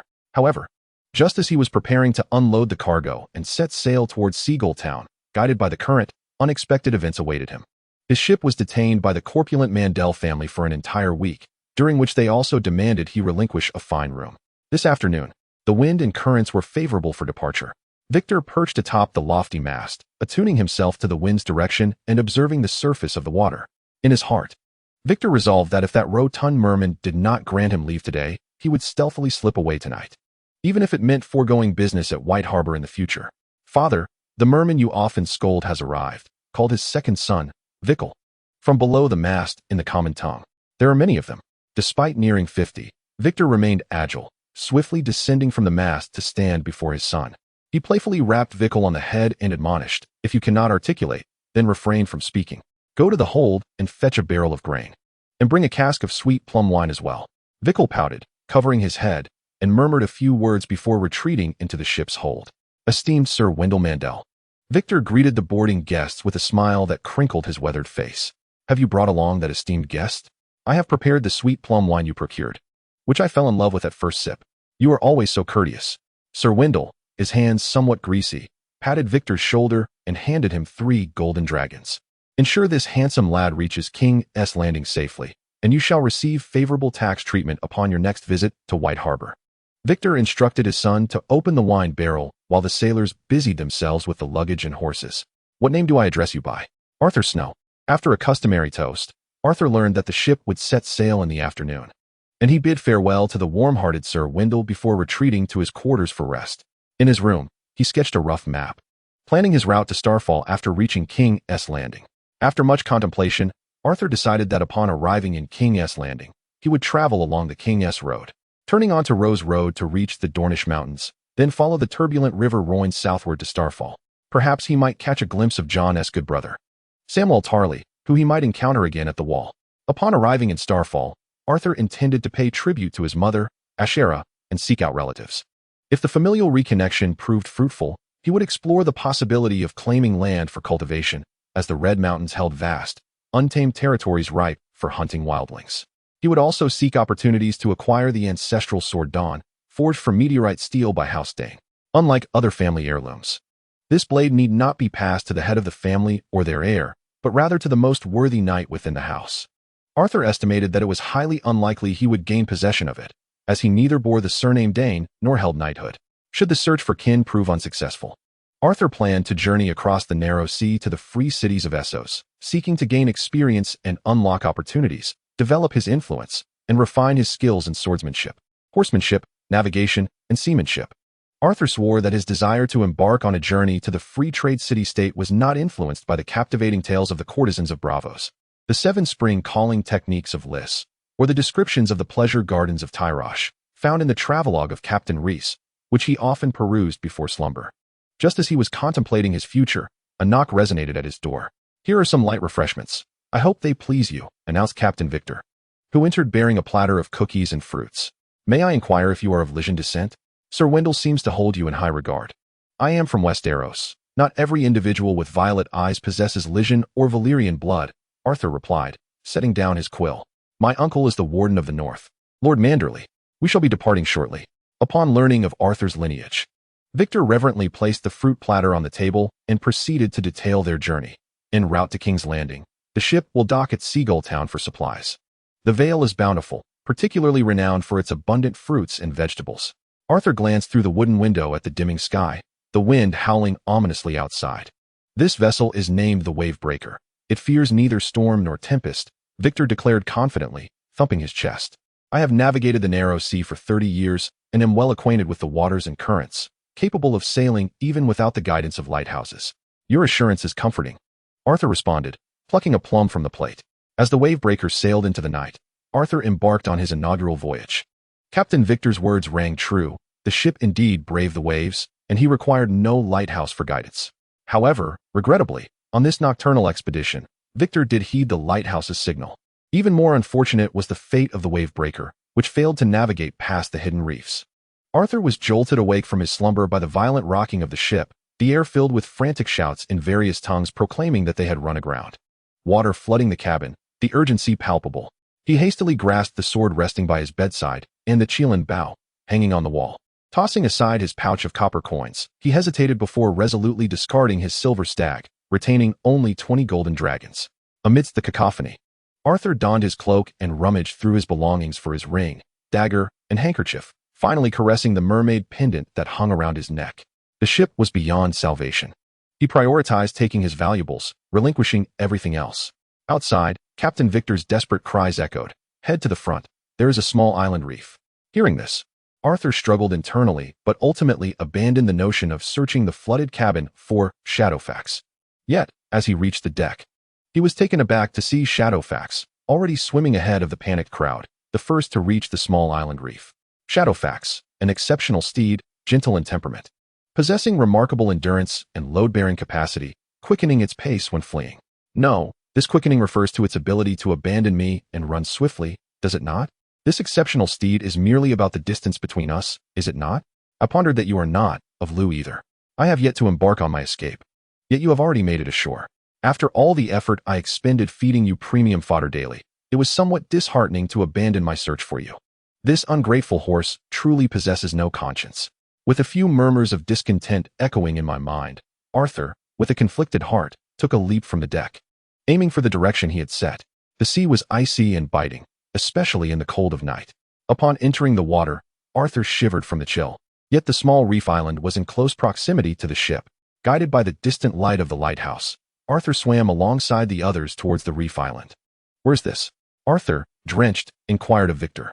The already ashore, Shadowless, had shaken off the moisture from its coat and strolled over to him, raising its head and nudging his shoulder, as if to ask, "Do you see how swift I am? Am I impressive?" "This is the Sister Islands," Victor lamented as he sat despondently on a rocky outcrop, gazing at the slowly sinking vessel, the broken wave. "Their lighthouse and signal fires misled me, causing my ship to run aground, those scoundrel pirates." "What now?" Arthur, indifferent to Shadowless, found himself enveloped in darkness, surrounded by the sea. The wind swept past, chilling him further as his wet clothes clung to his skin. He sneezed and hastily wrung out his cloak. At this moment, in this desolate place, they could only await the arrival of those pirates. Victor's expression darkened, a glimmer of despair in his eyes. We can only hope that whatever we salvage from the ship will satisfy them. And then what? Arthur observed the sailors, who had procured a small boat from an unknown source, tirelessly ferrying goods between the sinking ship and the reef island, while Victor merely sat, watching. What shall we do? All I desire is to return to Braavos. I signed an insurance contract before setting out from there. Victor rose, his once sturdy frame now appearing slightly stooped. As for you, I no longer have the means to assist you. The insurance contract was familiar to Arthur. It was essentially a wager. Such agreements were common in the free trade city-state of Braavos and Volantis. If their ship were to meet misfortune in a storm or fall prey to pirates, the party offering the insurance would guarantee full compensation based on the value of the ship and cargo. However, establishing a contract was one matter, fulfillment was another. Few captains lost at sea ever returned alive. They did not wait long before a dozen rowing boats approached. Through Victor's negotiations, both Arthur and their cargo were taken to Sister S. Haven on Sweet Sister Island. Sister S. Haven was a filthy and unsightly little town, permeated by the stench of pig excrement and decaying fish. For centuries, the Sister Islands had been a haven for smugglers and, before that, a den for pirates. The streets of Sister S. Haven were paved with timbers from shipwrecks, and the houses were mere shacks woven from branches, topped with straw. The gallows at its entrance always bore the bodies of those whose bellies had been slit, their innards suspended in the air. Victor paid nearly all the salvaged goods as a ferry fee. At the moment of the shipwreck, he realized that they no longer belonged to him. I merely seek to depart safely, to return with my sons to Braavos. Victor implored the approaching captain of the guards in a tone tinged with desperation. It depends on whether your ship's cargo is sufficient, the captain replied coldly. We are more than willing to assist you in salvaging the sunken vessel. I demand to see your lord, Arthur declared, producing the silver direwolf dagger that Robb had gifted him. I am the Duke of Winterfell, the nephew of Eddard Stark, and he shall pay my ransom. The captain remained silent, inspecting the dagger before returning it to Arthur, his tone softening slightly. Ransom? Snow, we have never captured you. The day is drawing to a close. I will inform my lord tomorrow, and you shall be treated with courtesy. Arthur was assigned to a relatively clean inn, provided with a set of fresh attire. For the time being, he was safe. The following morning, the captain escorted Arthur to meet his lord, the Earl of Sweet Sister Island. As they traversed a bridge of black basalt and passed through a rusty iron gate, they approached a deep moat filled with seawater, where two massive iron chains suspended the drawbridge above the rushing waters. The emerald sea swelled violently in the moat, sending waves crashing against the castle's foundations. The gatehouse across the moat was even grander than before, its stone faade cloaked in seaweed. After traversing the muddy courtyard, Arthur ascended the dark stone keep of Wavebreaker Castle.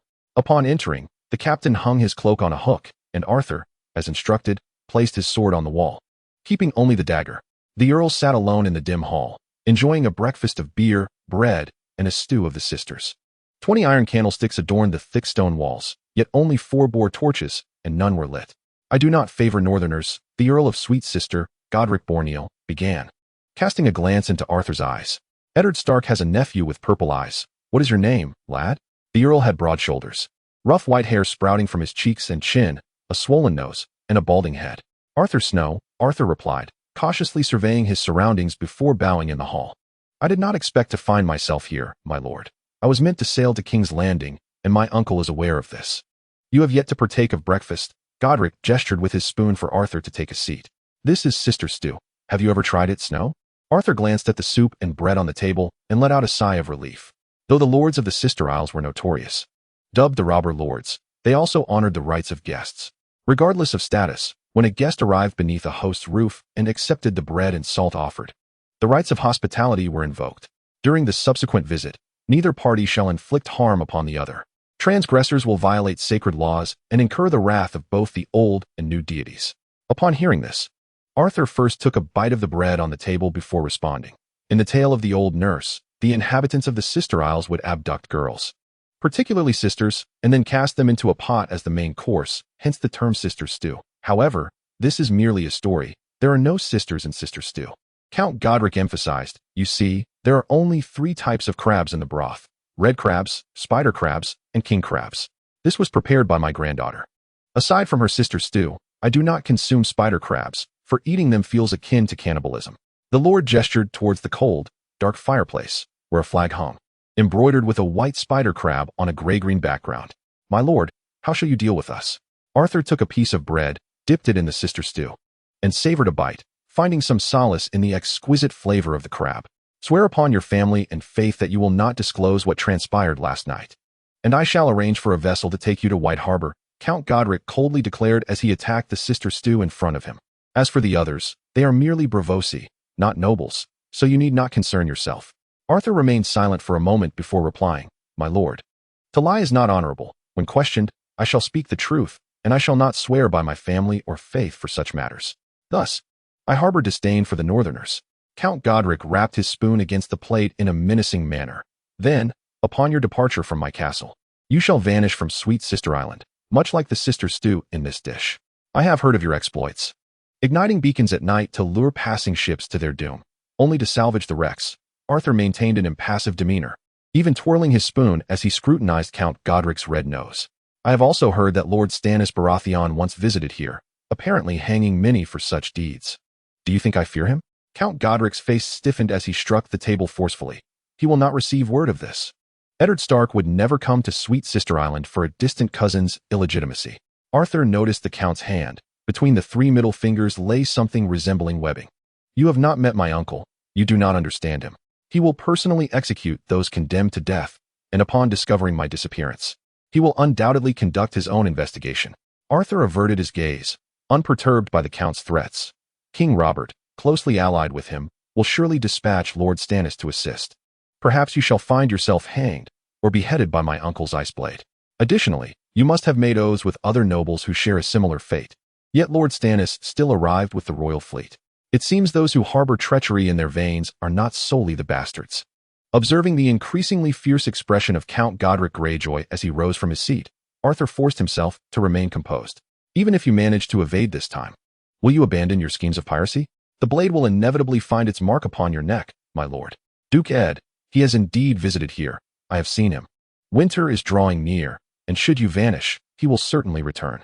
Count Greyjoy, resembling a deflated balloon, sank back into his chair.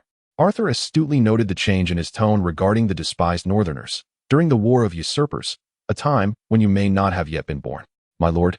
Arthur cast a skeptical glance at Greyjoy. My uncle has never mentioned this. Such a matter is hardly a point of pride for the noble and honorable Duke Ed. Naturally, he would refrain from speaking of it. Count Greyjoy took a swig of ale and began recounting the tale. The Mad King sent a message to the Eyrie demanding the head of Stark. Yet Jon Arryn defied him, sending him back to his homeland in protest. As Seaguard remained loyal to the king, Stark could only traverse the mountains to summon his vassals from the Fingers. He found a fisherman to ferry him across the Bight. Alas, they encountered a storm, and the fisherman drowned, but his daughter, in a desperate struggle, managed to deliver Stark to the Isles of Sisters before the ship sank.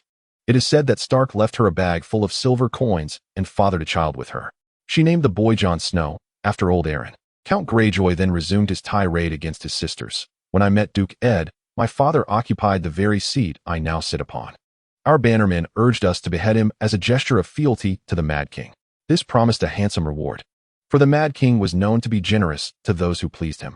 However, we had learned that Jon Arryn had taken Seaguard, with Robert leading the charge and slaying Mace Tyrell. This Baratheon was fearless. At that moment, I told my father he fought like a king. The bannermen laughed at me, asserting that Prince Rhaegar would dispatch him without effort. It was then that Duke Ed interjected. The only constant in this world is winter. We may indeed fail, but what if we succeed? My father thus resolved to send him on his way with honor. Should you fail, he advised Duke Ed, you have never been here. You have never been here. Count Greyjoy echoed the words his father had spoken to Duke Ed. You should be as wise as your uncle, Duke Ed, and pretend you have never set foot here. But I do not bear the name Stark. I am Snow. Arthur did not descend the ladder Count Greyjoy offered, for danger accompanies opportunity. He fixed his piercing gaze upon Count Greyjoy. They say that bastards are driven by desire, and I yearn for more than my uncle. Since your lighthouse has led me here, I am destined to return with something in hand. It proves that in moments of profound silence, one may indeed laugh. What is it that you desire? Count Godric was evidently amused to the point of laughter, even dropping the spoon from his hand onto the floor. Perhaps I should find a place to bury you, and when Duke Ed arrives to behead me, I could unearth you to return to him. A ship bound for Braavos, fully manned, would heed my command. Arthur remained unperturbed. You will also need those Braavosi rowers, sailors, and the captain. Their cargo is yours to keep. You intend to travel to Braavos? To bring those Braavosi back? Count Godric raised an eyebrow, somewhat surprised. Why should I acquiesce to your request? Those Braavosi could offer me a substantial ransom, or at the very least, serve as laborers or fertilizer. I can provide you with more accurate information regarding the merchant vessels traversing the Bight, Arthur countered, throwing down his cards. As I previously mentioned, should you continue in the salvage business, there exists a considerable risk of being hanged. If you agree to my terms, I shall not only furnish you with information to procure more shipwrecks, but also assist in mitigating the risk of discovery and execution. And what will you do? Count Godric remained skeptical. How can I trust you? Do not attempt to dazzle me with empty notions of honor. You are not a Stark. And what honor can a bastard like yourself claim? How you proceed is of no concern to me, Arthur replied. You have a ship full of men following me. I am but one solitary individual. Observing Count Godric's continued indecision, Arthur straightened his posture and stepped to the center of the hall, bowing slightly. The only constant in this world is winter. I may indeed fail, but what if I succeed? Count Godric scrutinized Arthur for a long while. Finally, he bellowed. If you fail, I cannot pretend you were never here. Chapter 21. The Stormbringer. The Stormbringer is one of the few large, seafaring, twin-masted vessels from Sweet Sister Island. Typically, Count Godric would commission this ship to transport crabs, fish, and goat cheese from the island to White Harbor in exchange for timber, wool, and pelts. Alternatively, he might send the Stormbringer to Gulltown to trade some salvage for grains and vegetables. This vessel has traveled tirelessly between White Harbor and Gulltown, and today it was to cross the narrow sea towards Braavos. Inside a windowed cabin of the Stormbringer, thank you, my lord. Otherwise, those brigands would never have afforded us the chance to depart. Victor no longer possessed the composure and confidence he had during his earlier conversation with Arthur in the ship's hold. His face was haggard, and he appeared weary. I am well aware that even if we held hostages, they would not allow us to leave.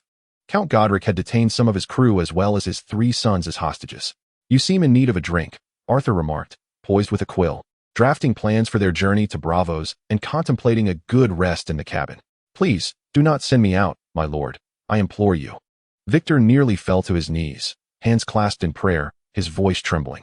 They are brigands, utterly devoid of honor. They have beaten my sailors and crew under the guise of entertainment, claiming that only one captain may exist aboard a ship. They will kill me and cast me into the sea. The sinking of the wavebreaker has stripped away the courage and spirit of the man before me. My lord, trust me, if circumstances do not change, we cannot possibly reach Braavos alive.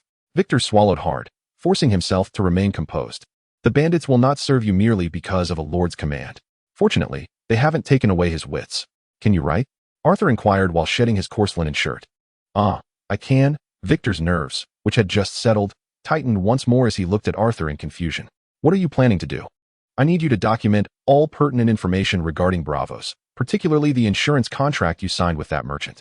Arthur, bare-chested, rose and moved toward the door, stretching his stiff shoulders as he pushed it open.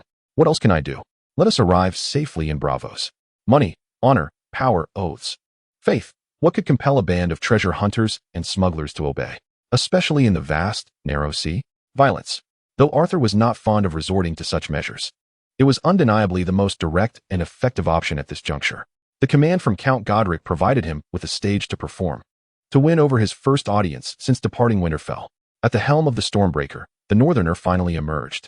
I had thought he would remain hidden in his quarters for eternity. The first mate of the Stormbreaker whispered to Zon Parnell, a glint of menace flashing in his eyes. Are we truly to engage? Zon Parnell, nephew of Count Godric, habitually rubbed his webbed fingers upon the helm, his light-colored eyes sweeping over the deck where a Braavosi sailor lay bruised and battered by a man from the Sisters Islands. In Sweet Sister Island, one naturally obeys the commands of his uncle. Zon Parnell's thick lips curled into a cruel smile as he fixed his gaze on Arthur, who had just appeared on deck. But at sea, only the Lady of Waves and the Lord of Storms know whom to heed.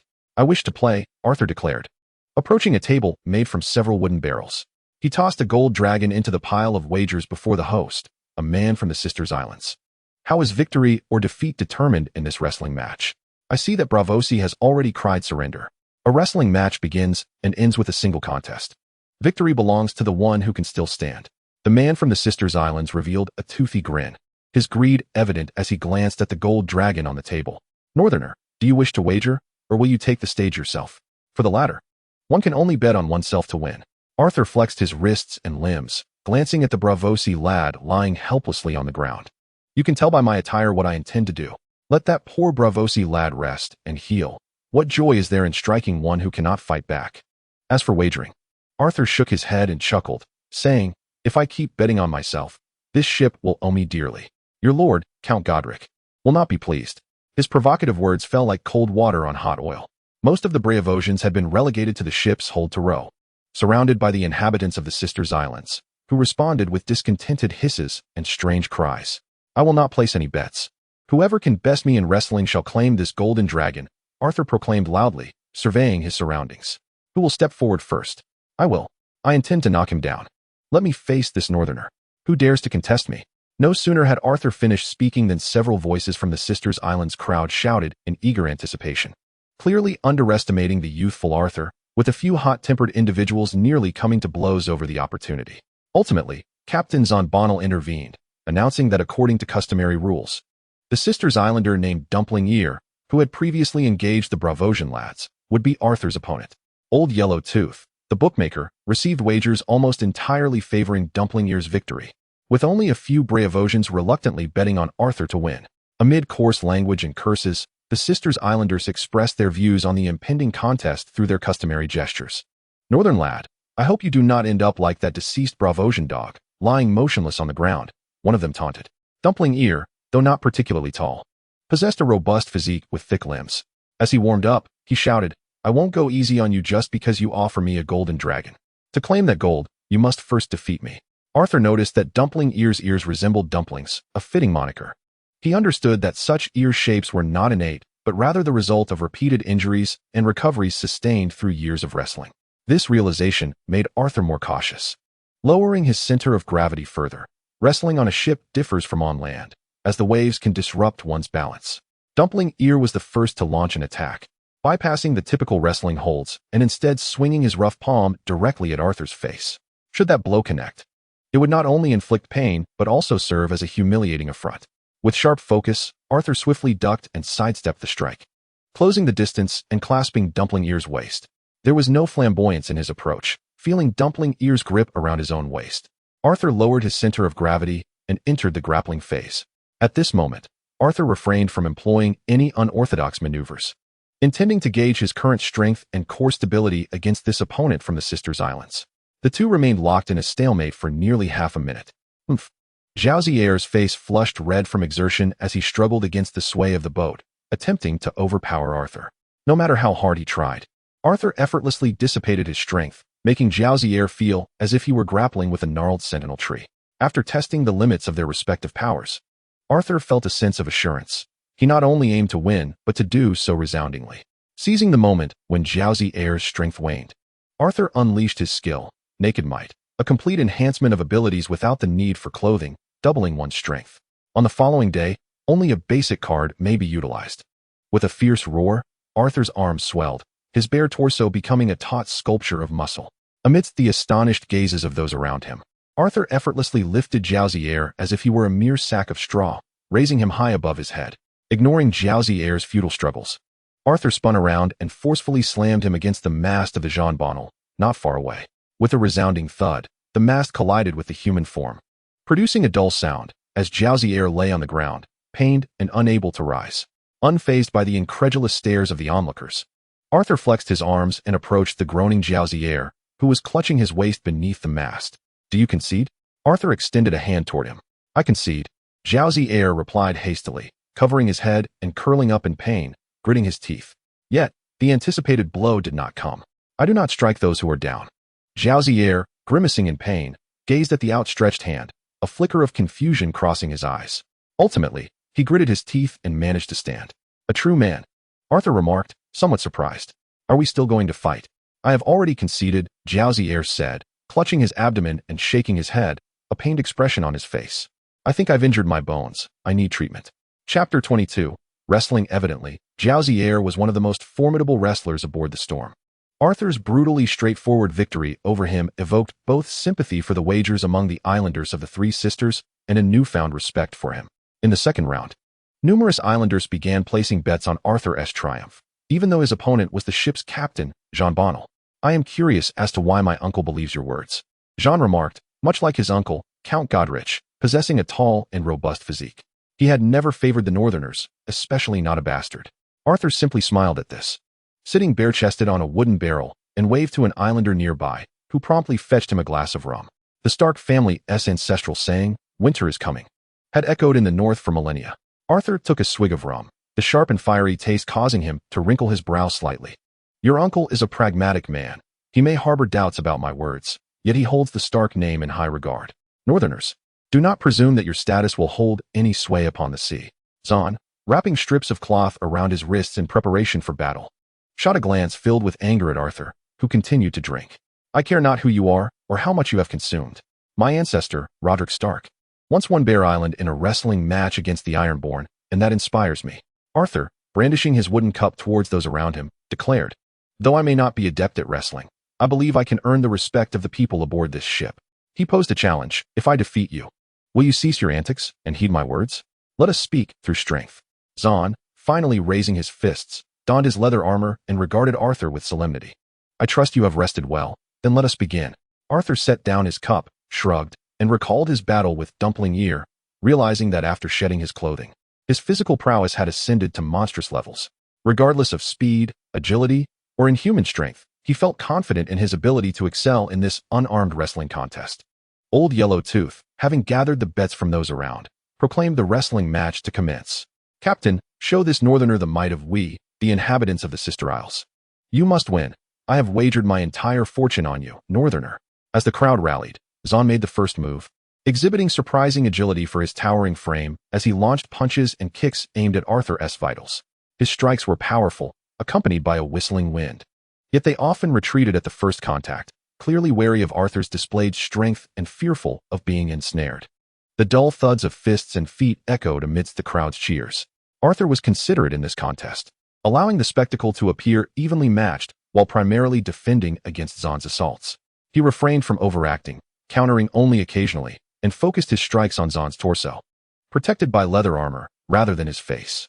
Nevertheless, after a somewhat impatient left kick landed squarely on Zahn's chest, leaving an imprint of his shoe upon the armor, Zahn, having had enough, clutched his chest and ceased his advance. Seeing Zahn unable to continue, Arthur chose not to engage further. From this point forth, no one aboard this ship shall be compelled to wrestle. He planted his staff firmly and declared, "Once a participant concedes defeat, the wrestling must come to an immediate halt. I do not condone attacking those who have surrendered. If anyone disagrees, feel free to discuss it with me." Scanning the crowd, he clenched his fist, his tone lingering with a hint of mischief. "Oh, I meant to say, discuss it with my fists."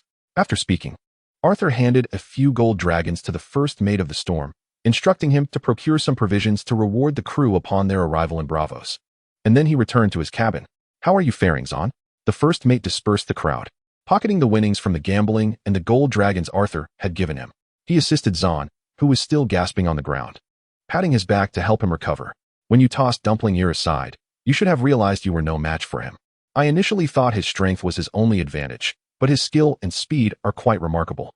Zahn's face flushed crimson as he struggled to breathe, glancing at the shoe print on his chest. Who would have known he is such a monster?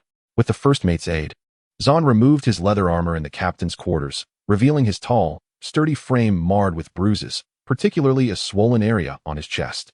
"I noticed he had reserves of strength left when he fought both you and Dumpling Ear," the first mate remarked, instructing a healer from the Sister Isles to tend to Zahn's wounds.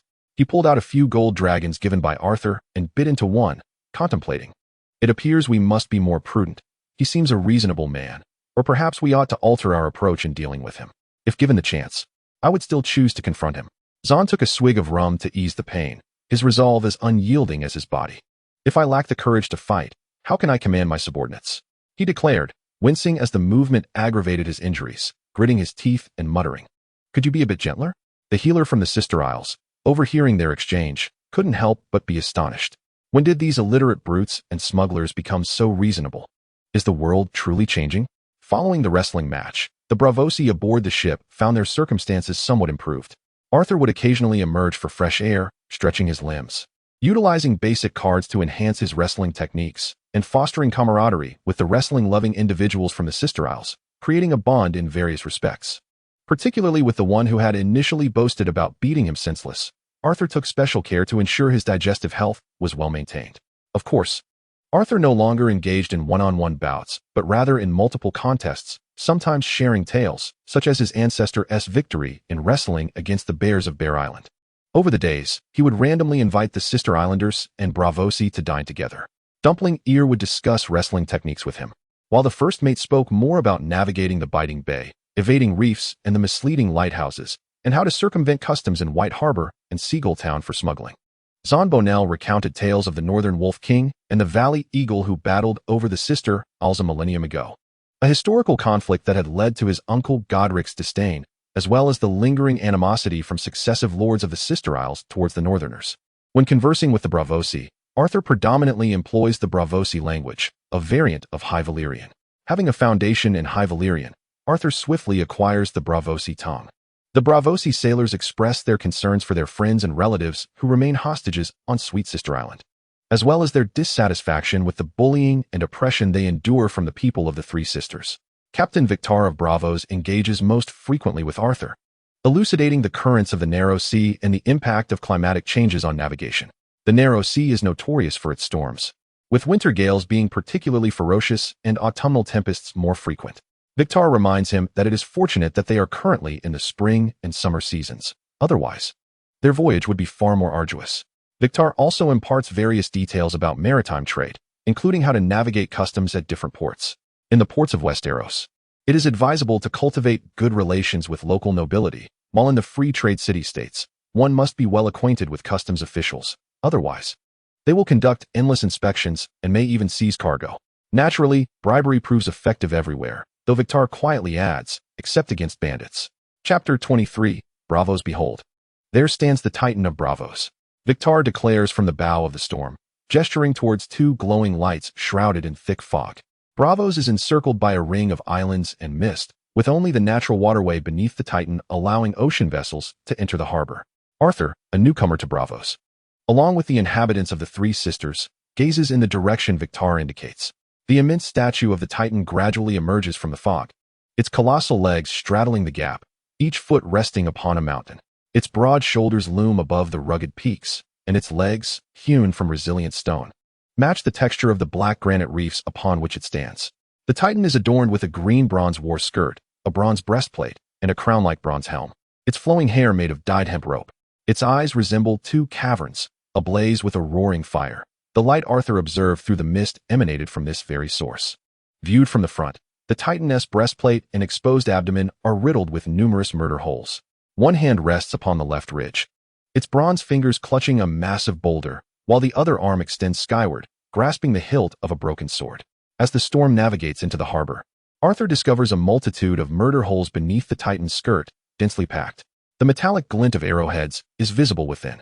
The sailors from the Three Sisters, witnessing this formidable sight for the first time, instinctively retract their necks, with some anxiously retreating into the ship's cabin. Upon the storm emerging from the passageway and entering a grand lagoon, another reef rises ahead, resembling a fist protruding from the water, its surface bristling with spikes. Atop this rocky outcrop, a multitude of catapults, ballistae, and fire-spewing crossbows are densely arranged. This is the armory of Braavos. Victor speaks with immense pride, introducing to those on the deck that a warship can be constructed there in a single day. At that moment, two rowboats glided past the rocks. Who seeks passage to Braavos? The occupants of the boats called out in Braavosi. We hail from Braavos, replied Victor, using the Braavosi tongue. The wavebreaker met with a storm and foundered upon the Sister Isles. I now return aboard the Stormbringer. What cargo do you carry on the Stormbringer? Primarily timber. I am well acquainted with the route to the grid dock and need not follow. Every mortal must meet their end. The rowers nodded in understanding. Every mortal must serve. Victor acknowledged with a gentle tap of his finger to his brow. We must first present ourselves to the customs officials of the Sea King at the grid dock. Once they had navigated through the inspection, Victor informed the helmsman, Zon Bornell, they typically spend half a day examining the cargo holds and completing the necessary documentation. Ever since Arthur wrestled with Zon, the latter ceased to trouble Victor and even began to learn Braavosi from him. In this pragmatic regard, he resembled his uncle, Lord Godric. Occasionally, Arthur would teach him a few useful phrases in Braavosi, such as thank you and other practical expressions, along with some vulgarities. Under Victor's guidance, the Stormbringer swiftly arrived at the grid dock. Let's send a small boat ahead. We shall explore the city, instructed Arthur to Dumpling Ear before turning to Zon. Would you care to join us? Let Victor and your first mate handle the customs officials. Zahn hesitated for a moment, but nodded, instructing the crew to heed the first mate's directions and cooperate with the inspection, ensuring no disturbances arose. Victor also arranged for a young man to act as their guide. Arthur and Zahn sat at the bow of the small boat, while Dumpling Ear and the young man rowed from the rear. The young man's name was Petter, known among the crew of the now-sunken Wavebreaker as Petter the Accountant. In addition to his remarkable memory, he managed the inventory of cargo and accounts, which were then reviewed by Victor. Petter was, in fact, a Westerlander, born and raised in the flea-ridden alleys of King's Landing. What do you think of this place, Zahn?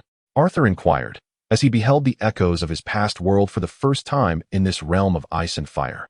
Is it as you envisioned, Braavos?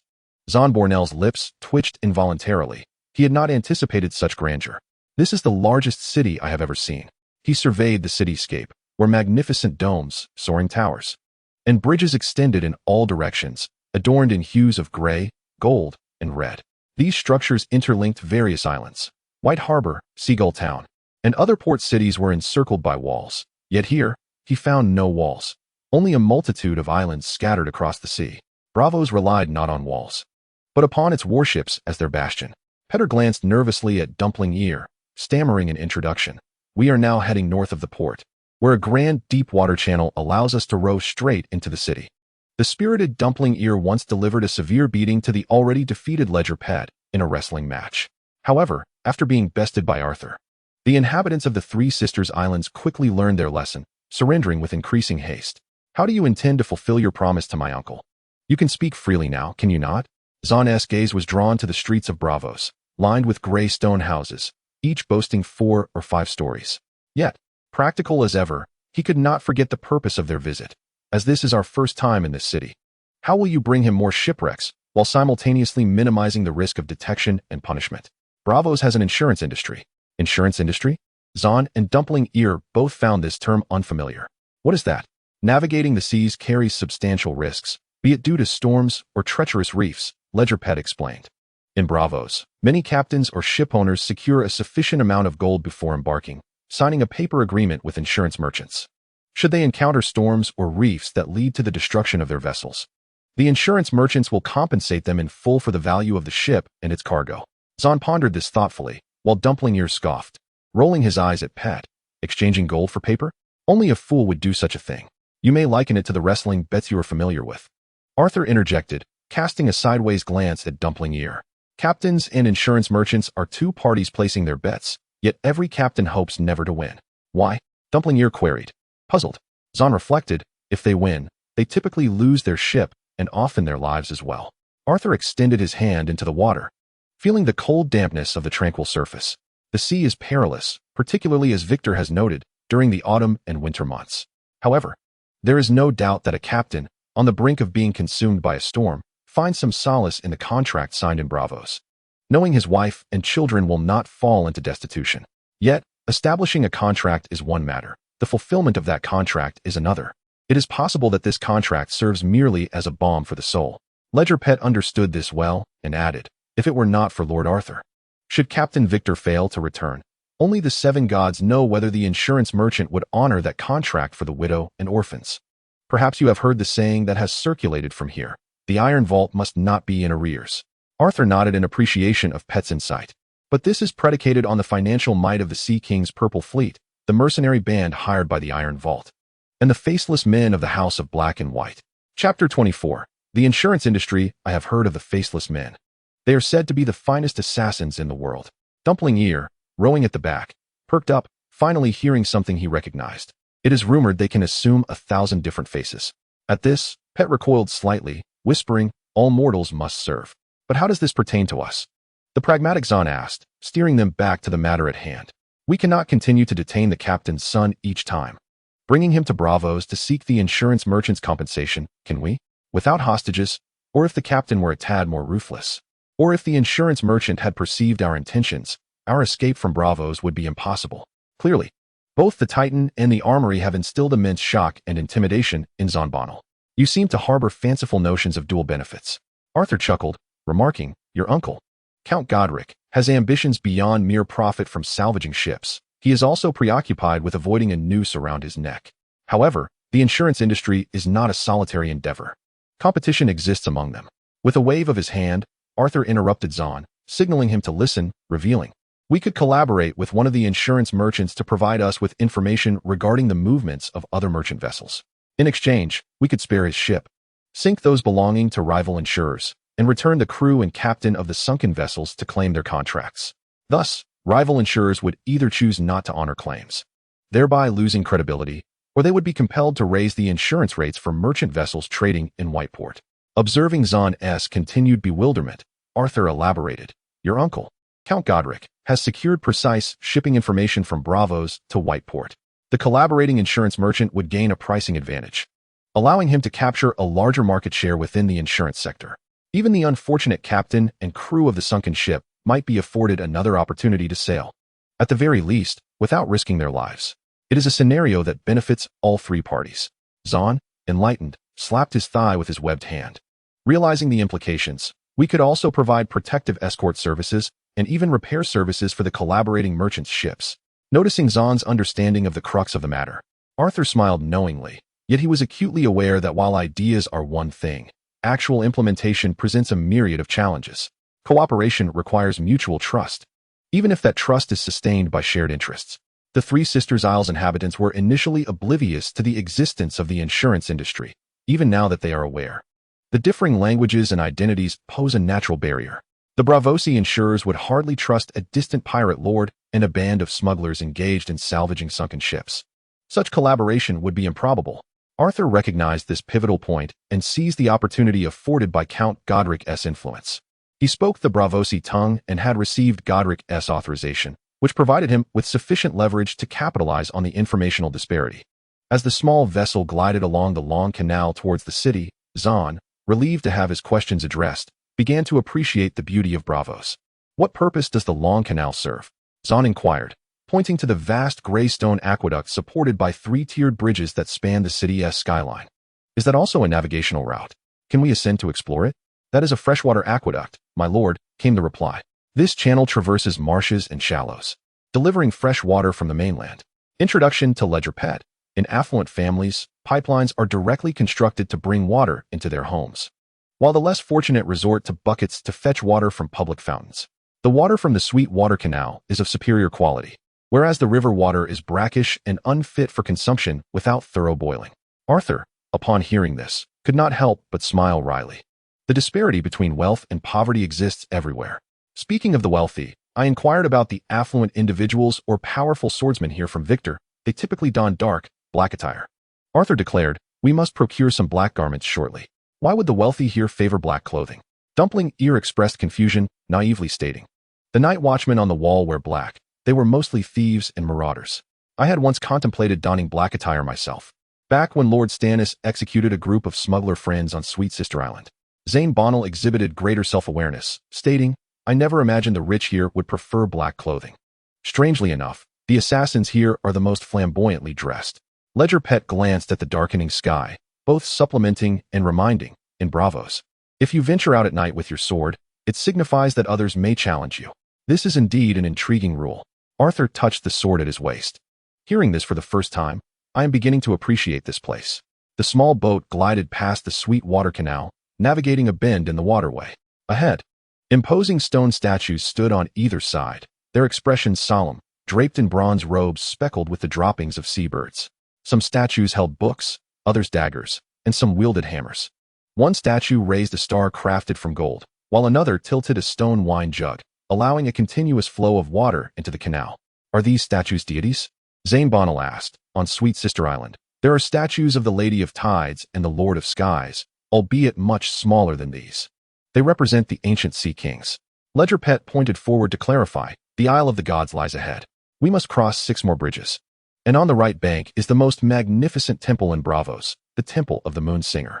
Legend has it that the Moon Singers guided the first Braavosi to this island. The 7 Gods Temple in Braavos is referred to as the Outer Sanctum.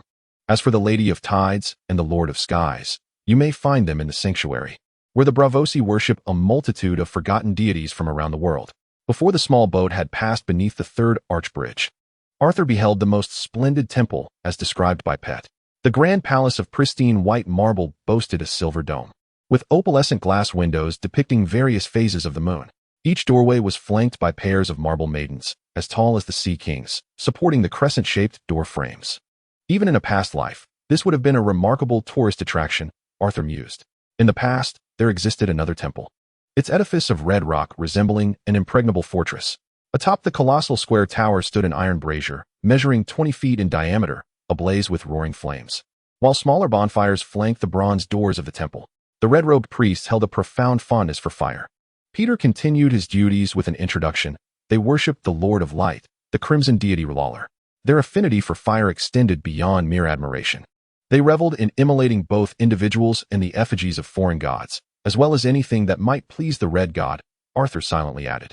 He harbored a deep trepidation towards R'hllor and his acolytes. In the realm of Westeros, apart from dragons, White Walkers, children of the forest, greenseers, and shapeshifters, it was the priests of this Lord of Light who exhibited extraordinary magical prowess. They could glimpse the future within the flames to prophesy. Though their forecasts were not always accurate, their kiss could resurrect the dead, albeit the revived souls would suffer from amnesia, with an element of unpredictability. Next came a massive brick structure, its surface cloaked in moss. Were it not for Peter's elucidation, others might have mistaken it for a mere storage facility. This was the sanctum, also referred to as the Great Courtyard. A narrow channel meandered through the moss-covered high walls of the courtyard, where he maneuvered the vessel to the right, passing through a tunnel before re-emerging into the light. More shrines loomed on either side. Look there, dumpling ears. Zonbonel rose from the boat, having indeed discovered the deity he revered among the numerous altars. Here, the Lady of Tides and the Lord of the Sky were truly venerated. The small boat rounded a bend, passing beneath a bridge. A modest rocky hill emerged on the left, crowned by a windowless, deep gray stone temple, with a rocky staircase leading directly from the entrance to a covered dock below. This was the House of Black and White, the temple dedicated to the many-faced god. Peter merely cast a fleeting glance at the temple before lowering his head, his paddling hand moving with unusual swiftness. It was also the headquarters of the Faceless Men. Chapter 25, Out of Nothing, Braavos boasts two primary docks for merchant vessels. One is exclusively for local Braavosi, situated to the north beneath the dome of the Sea Lord's Tower, known as the Purple Harbor. The other, located to the west of Braavos, accommodates foreign merchant ships at the Old Fishmonger's dock. The Stormbreaker, having completed its inspection at the Grid dock, was currently moored at this latter port. Compared to the Purple Harbor, this place was more rudimentary, rough, and filthy, yet it was also far noisier. Founded on the shipping trade, Braavos was home to many who eked out a living near the Old Fishmonger's dock, a veritable melting pot of society. This included service vessels and cargo handlers, rope makers, ship repairmen, as well as taverns catering to seamen, brewers, bakers, entertainers, and courtesans. Naturally, there were also beggars unable to make ends meet. Under the cloak of night aboard the Stormbreaker, Arthur stood at the bow, clad in a newly purchased black satin garment, blending seamlessly into the darkness. Having previously explored Braavos with a spirit of leisure, he found himself enveloped in the night's embrace. To Arthur's astonishment, after this round, numerous tactical cards within the Three Kingdoms kill system panel were unlocked. Arthur gazed at the panel, meticulously perusing the effects of the newly unlocked tactical cards. Creating something from nothing allows the user to reuse two arbitrary cards or choose to enhance their internal magical energy. The required expenditure of power increases with each use within a single day. Unassailable negates one magical effect directed at oneself or the caster. Crossing the river to demolish the bridge. By locking eyes with the opponent, it strips away the next spell cast by a designated magical entity. Stealing from the hand enables the theft of magic from a magical entity, granting the user one-time access to utilize that magic. Physical contact with the body is required. Knowing oneself and the enemy allows the reader to access a fragment of the target's memory, requires one eye of the target. After perusing the newly unlocked tactical cards and their effects on the system panel, Arthur pondered deeply, his imagination ignited. Could a dragon be considered a magical entity? If he were to use stealing from the hand on a dragon, could he then breathe dragon fire? Could the dragon be a manifestation of himself? Is dragon fire classified as magic? If so, wouldn't unassailable grant immunity to dragon fire? Would he become the unburnt? Furthermore, knowing oneself and the enemy could serve as a powerful tool for intelligence gathering, albeit limited to 2 uses per individual. Crossing the river to demolish the bridge was a silent yet profound skill, though it remained uncertain whether it could affect spells already cast. If it could, a mere glance exchanged with the Night King would render his army of whites incapacitated. A confirmation of gazes spoke volumes without uttering a word. Yet, while his imagination soared. Arthur did not forget the harrowing experience of his first attempt at casting the tactical card, Oath of Brotherhood, which left him utterly drained for 7 days. Thus, among the newly unlocked tactical cards, the one that brought him the most joy and proved most crucial was undoubtedly creating something from nothing. For Arthur, this card embodied its literal meaning, creating something from nothing.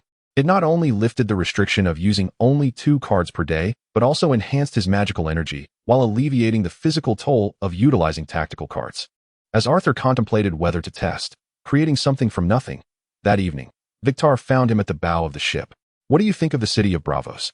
Victar's face bore no trace of worry. His previously stooped shoulders from the sinking of the ship had regained their proud posture. He spoke with a sense of pride. "This is the strongest trading city-state established after the fall of the Valyrian freehold and the independence of the 9 trade city-states. The Valyrian freehold was once a grand empire, boasting over 300 dragons at its zenith. Its destruction came from a cataclysm known as the Doom of Valyria, from which no Dragonlord bloodline survived, save for the Targaryen family, who later conquered the continent of Westeros. 12 years prior to the Doom, a dreamwalker named Daenerys Targaryen foresaw Valyria's destruction by fire and urged her family to flee before disaster struck. This foresight rendered the Targaryen family the last surviving Dragonlords, the sole bearers of the Dragonlord bloodline. In every conceivable sense, it is truly remarkable." Victor's resounding voice jolted Arthur from his reverie.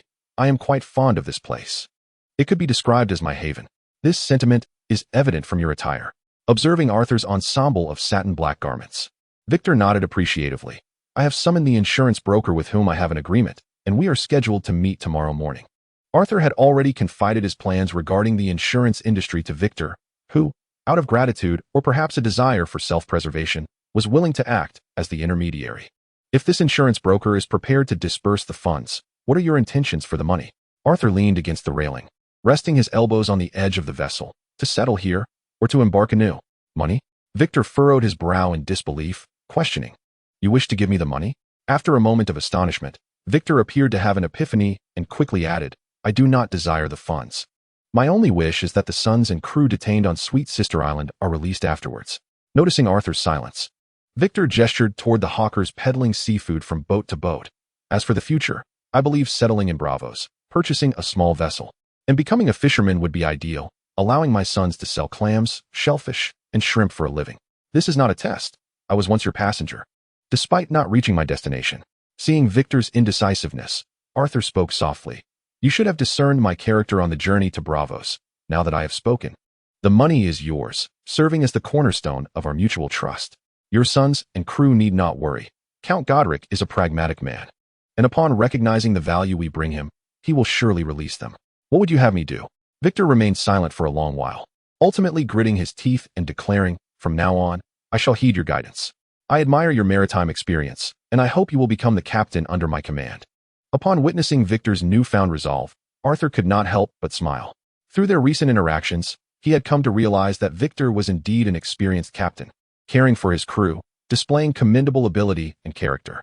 If one were to assemble a trade fleet, he was undoubtedly a talent not to be overlooked.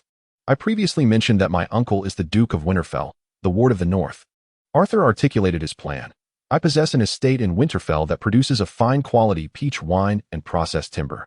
I hope you can facilitate trade routes between White Harbor and Braavos, assisting me in the shipping of goods between these 2 locales." "Peach wine and timber?" Victor contemplated thoughtfully, one hand cupping his chin as he inquired. "Braavos indeed has a demand for timber and would pay a handsome price. But how would you assess the quality of your peach wine? The island of Braavos is virtually devoid of trees. Firewood is transported via barges, and the pines surrounding the city, serving as windbreaks, are protected from logging. This scarcity has resulted in timber prices being significantly higher in Braavos than in other regions, particularly for high-quality planks used in shipbuilding, which command an even steeper price. In Braavos, even combustible horse dung finds buyers, yet remains a rarity. After all, in Braavos, ships are akin to horses. I have tasted plum wine aboard your vessel, the Breaking Waves." Arthur replied, "The peach wine I speak of is certainly superior to that liquor. As for the profits from shipping, the funds for purchasing planks and peach wine should be sent directly to Winterfell. For the first time, I will ensure they do not charge you." Arthur raised a finger. "I shall not interfere with the selling price of these goods. I will only take 30% of the profits. Are you not offering too much?" Victor, feeling somewhat embarrassed, rubbed his hands together. I believe a 50-50 split is the least we can agree upon. Navigating the narrow sea carries significant risks, as I have witnessed firsthand. Arthur waved his hand, signaling Victor to let him finish. Moreover, that 70% is not unearned. When I require your ships, you must comply without refusal. How could I refuse? Victor assured, thumping his chest. Your kindness is something I and my sons cannot repay. Indeed, kindness is a powerful motivator. However, kindness will eventually be repaid. Arthur had contemplated how to cultivate his own influence in the unfamiliar and rootless land of Braavos. After much deliberation, he concluded that people are more reliably swayed by profit, as it is a more solid and stable foundation. Shared profits and shared risks. This was the principle he established for himself upon arriving in Braavos. It is also why Arthur contented himself with only 30% of the profits. Beyond this maritime trade share, Arthur's primary earnings stemmed from the upstream supply of the Wolf's Peach orchard, from which he had secured half of the orchard's yield before his departure. Chapter 26. The insurance merchant the Stormbreaker. After enjoying a breakfast of oyster stew and a few slices of buckwheat bread, Arthur set out with Victor to meet the insurance merchant, accompanied by Zon Borneal and the accountant, Peter. Peter was specifically chosen by Arthur, as he intended to cultivate him. The insurance merchant I am to contract with is named Shael Coffee. Victor boarded the small boat first, introducing, he is a Braavosi, a greedy fat man. Fear not his greed. What is truly worrisome is a lack of desire or insufficient ability. Arthur, clad in the black satin garments he purchased yesterday, stepped onto the small boat. We need him to possess ample intelligence-gathering capabilities. When I was still a sailor, he was already in this line of work. As everyone boarded, Victor used the oars to push the Stormbreaker forward, the small boat gliding slowly northward. Though he has lost one eye over the years, his observational skills have sharpened even more than when he had two. Many pickpockets, beggars, and vendors work for him. Accountant Peter was also familiar with Shael Coffee and added, he often claims they are his other eye, lost to him. Victor and Shael Coffee had arranged to meet at a soup house near the Purple Harbor. In a quaint establishment exuding the savory aroma of onion and meat broth, Arthur encountered the avaricious rotund figure that Victor had described. Shael Coffee indeed possessed a corpulent physique, resembling a sphere as he nestled upon a plush seat. His bald head contrasted with the graying tufts of hair on either side, and his blinded right eye remained uncovered, its hollow socket deep set. Clad in loose-fitting dark silk garments, his fingers adorned with an array of jeweled rings, he greeted Victor with a feigned sense of nostalgia, reluctantly setting aside his bowl of onion meat soup to wipe the beads of sweat from his brow. Nearby, 5 empty bowls lay abandoned, while a servant endeavored to clean the meat juices that had splattered onto his silken attire. 2 identical guards stood sentinel behind him, and at his feet, a robust bulldog feasted voraciously from a bowl brimming with fresh meat and fish. With a smile plastered across his plump visage, Shael Coffee remarked, you are among the rare few captains who managed to return to Braavos after running aground in the Bight. My friend, it seems you are not particularly eager for my return. Victor, producing a piece of parchment from his breast pocket, placed it upon the table, stating, during my time on Sweet Sister Island, I dreamt of your visage. Ah, you wished to dream of my wealth, did you? Shael Coffee's smile remained, though the milky gaze of his blind eye lent a sinister undertone to his demeanor. How did I not realize your capabilities before? I was indeed blind to the signs. I should have multiplied the insurance premiums several times over. I am not as formidable as you presume, Victor conceded, gesturing towards Arthur, who was clad in silken black attire. I merely had the fortune of accompanying this esteemed gentleman. As Arthur prepared to speak, Shael Coffee's bulldog suddenly barked, halting only when Arthur took a cautious step back, his countenance furrowing in concern. The dog, sensitive to unfamiliar scents, was quickly cradled by Shael Coffee, who affectionately caressed the round head of his pet, addressing Arthur. Though you are clad in black, you are not a Braavos noble, are you? I may be blind in one eye, yet my nose remains keen, my friend. You hail from the Sunset Kingdom. There, those in black are known as Night's Watch, not lords. It was evident that Shael Coffee had gleaned their identities and intentions through his extensive network of information. Aside from settling contracts, we are here to discuss a partnership, Arthur declared, taking a seat opposite Shael Coffee, opting for a direct approach in Braavosi. I hope we can converse privately regarding collaboration. Do you speak Braavosi and seek collaboration? Shael Coffee hesitated momentarily before dismissing his attendants, eager to discern the intentions of this visitor from the Sunset Kingdom. Arthur proceeded to recount the same discourse he had shared with Zon, Peter, and Dumpling Ear about the insurance industry. Shael Coffee, exhibiting remarkable patience, toyed with his beloved dog, listening intently without interruption or inquiry. A commendable notion, he finally replied. a glimmer of intrigue flashing across his solitary eye. "Are you from the Three Sisters Isles? A pirate?" "My name is Arthur Snow, a man from the north." Arthur responded candidly. "As Victor mentioned, I was originally a passenger aboard his ship, and I would not have come here otherwise." "Indeed, how could a native of the Sisters Islands speak Braavosian so fluently?" Shael Coffee nodded. "You claim to represent the Lord of the Sisters Islands. How can you substantiate this? Is not the evidence before you?" Arthur raised the parchment contract in his hand. "If this is insufficient, outside the door stands the nephew of the Lord of the Sisters Islands. You should have noticed the webbed features between his fingers. Such traits are characteristic of his family. How shall we proceed?"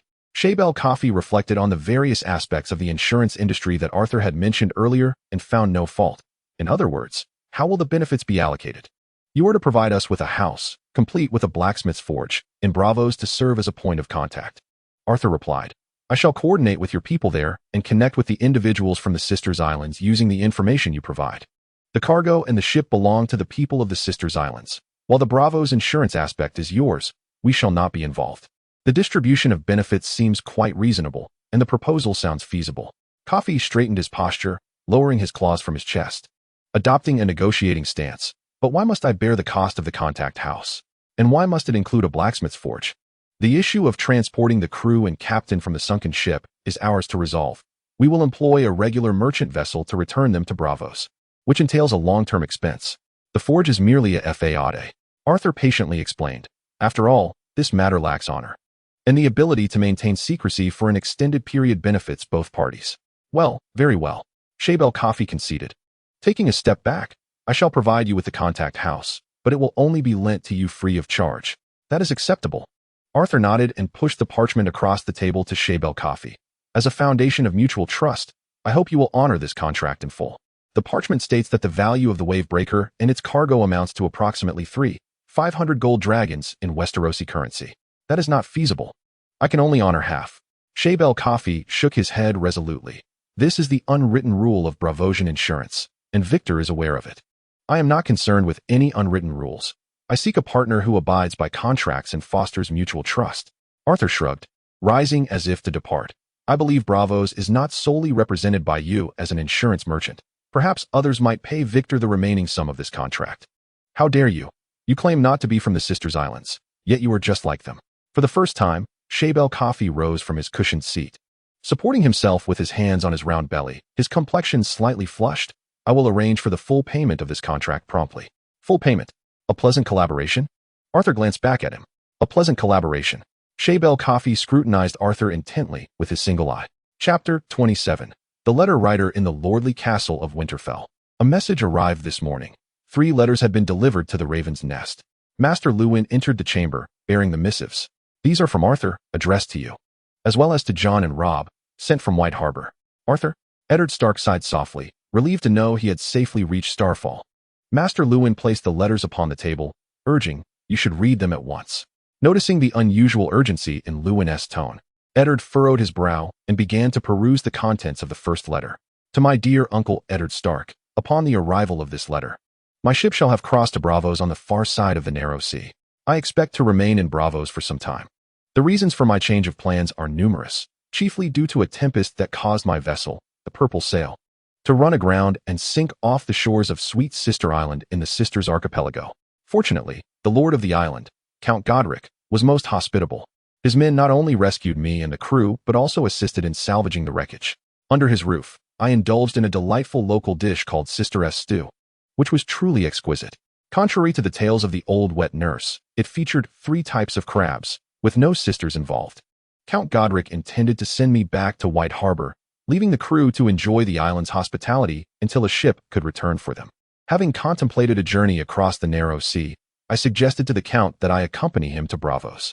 The captain of the Braavos ship, named Victor, primarily oversees trade between the shores.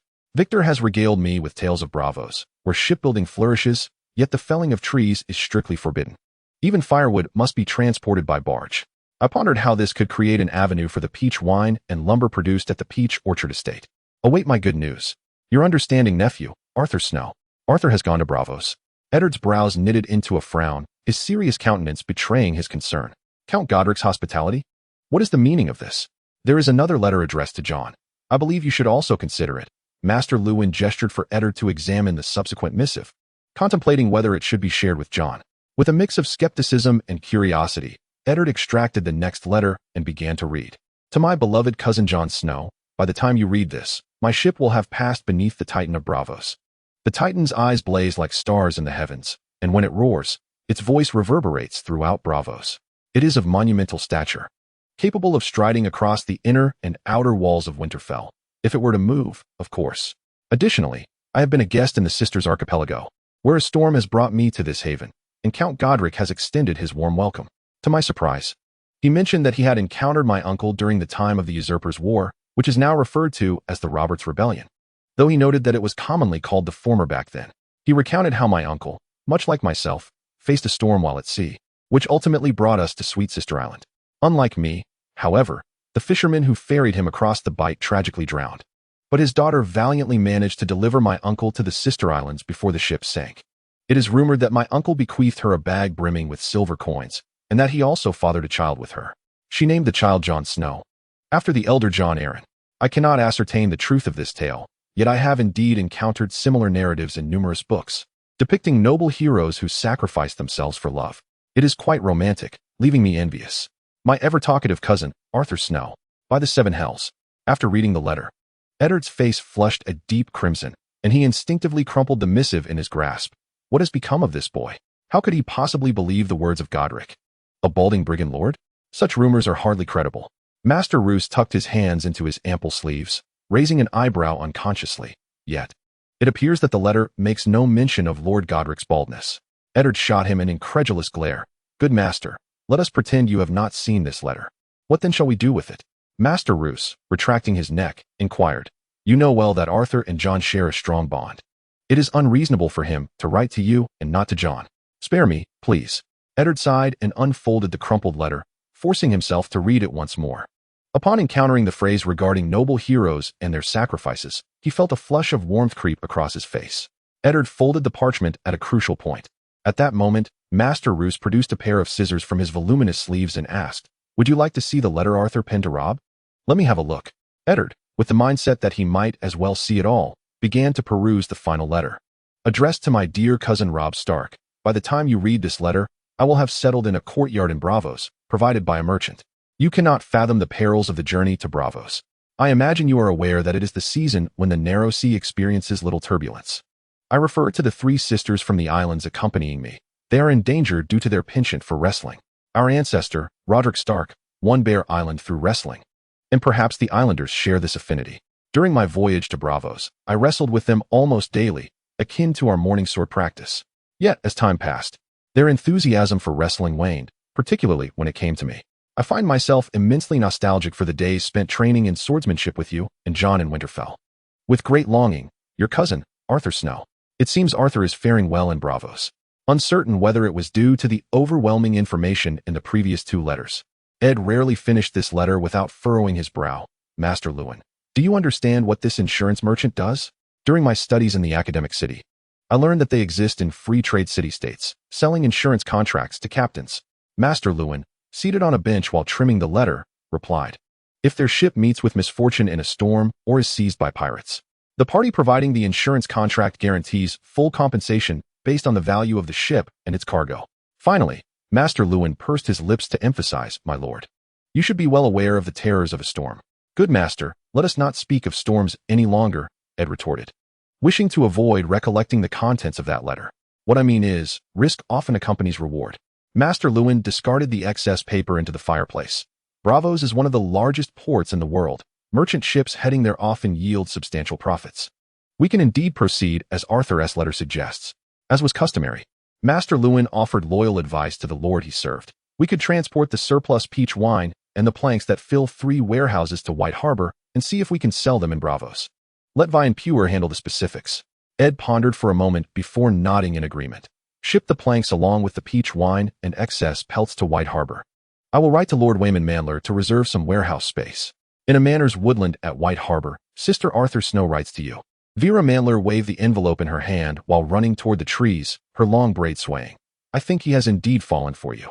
Wolford Mandler, inspecting the growth of the peach trees, saw his sister nearly trip over a stone during her run. Be careful, "You reckless girl," he admonished. "What noble would ever take an interest in you?" Vera giggled and, presenting the envelope as if it were a treasure, repeated, "This Arthur Snow wrote to you less than a month after he left. He must be in love with you, sister." Wilfred sighed, for it was rare for him to do so. The Mandler family had no male heirs in her generation, and she was likely to become the head of the Mandler house.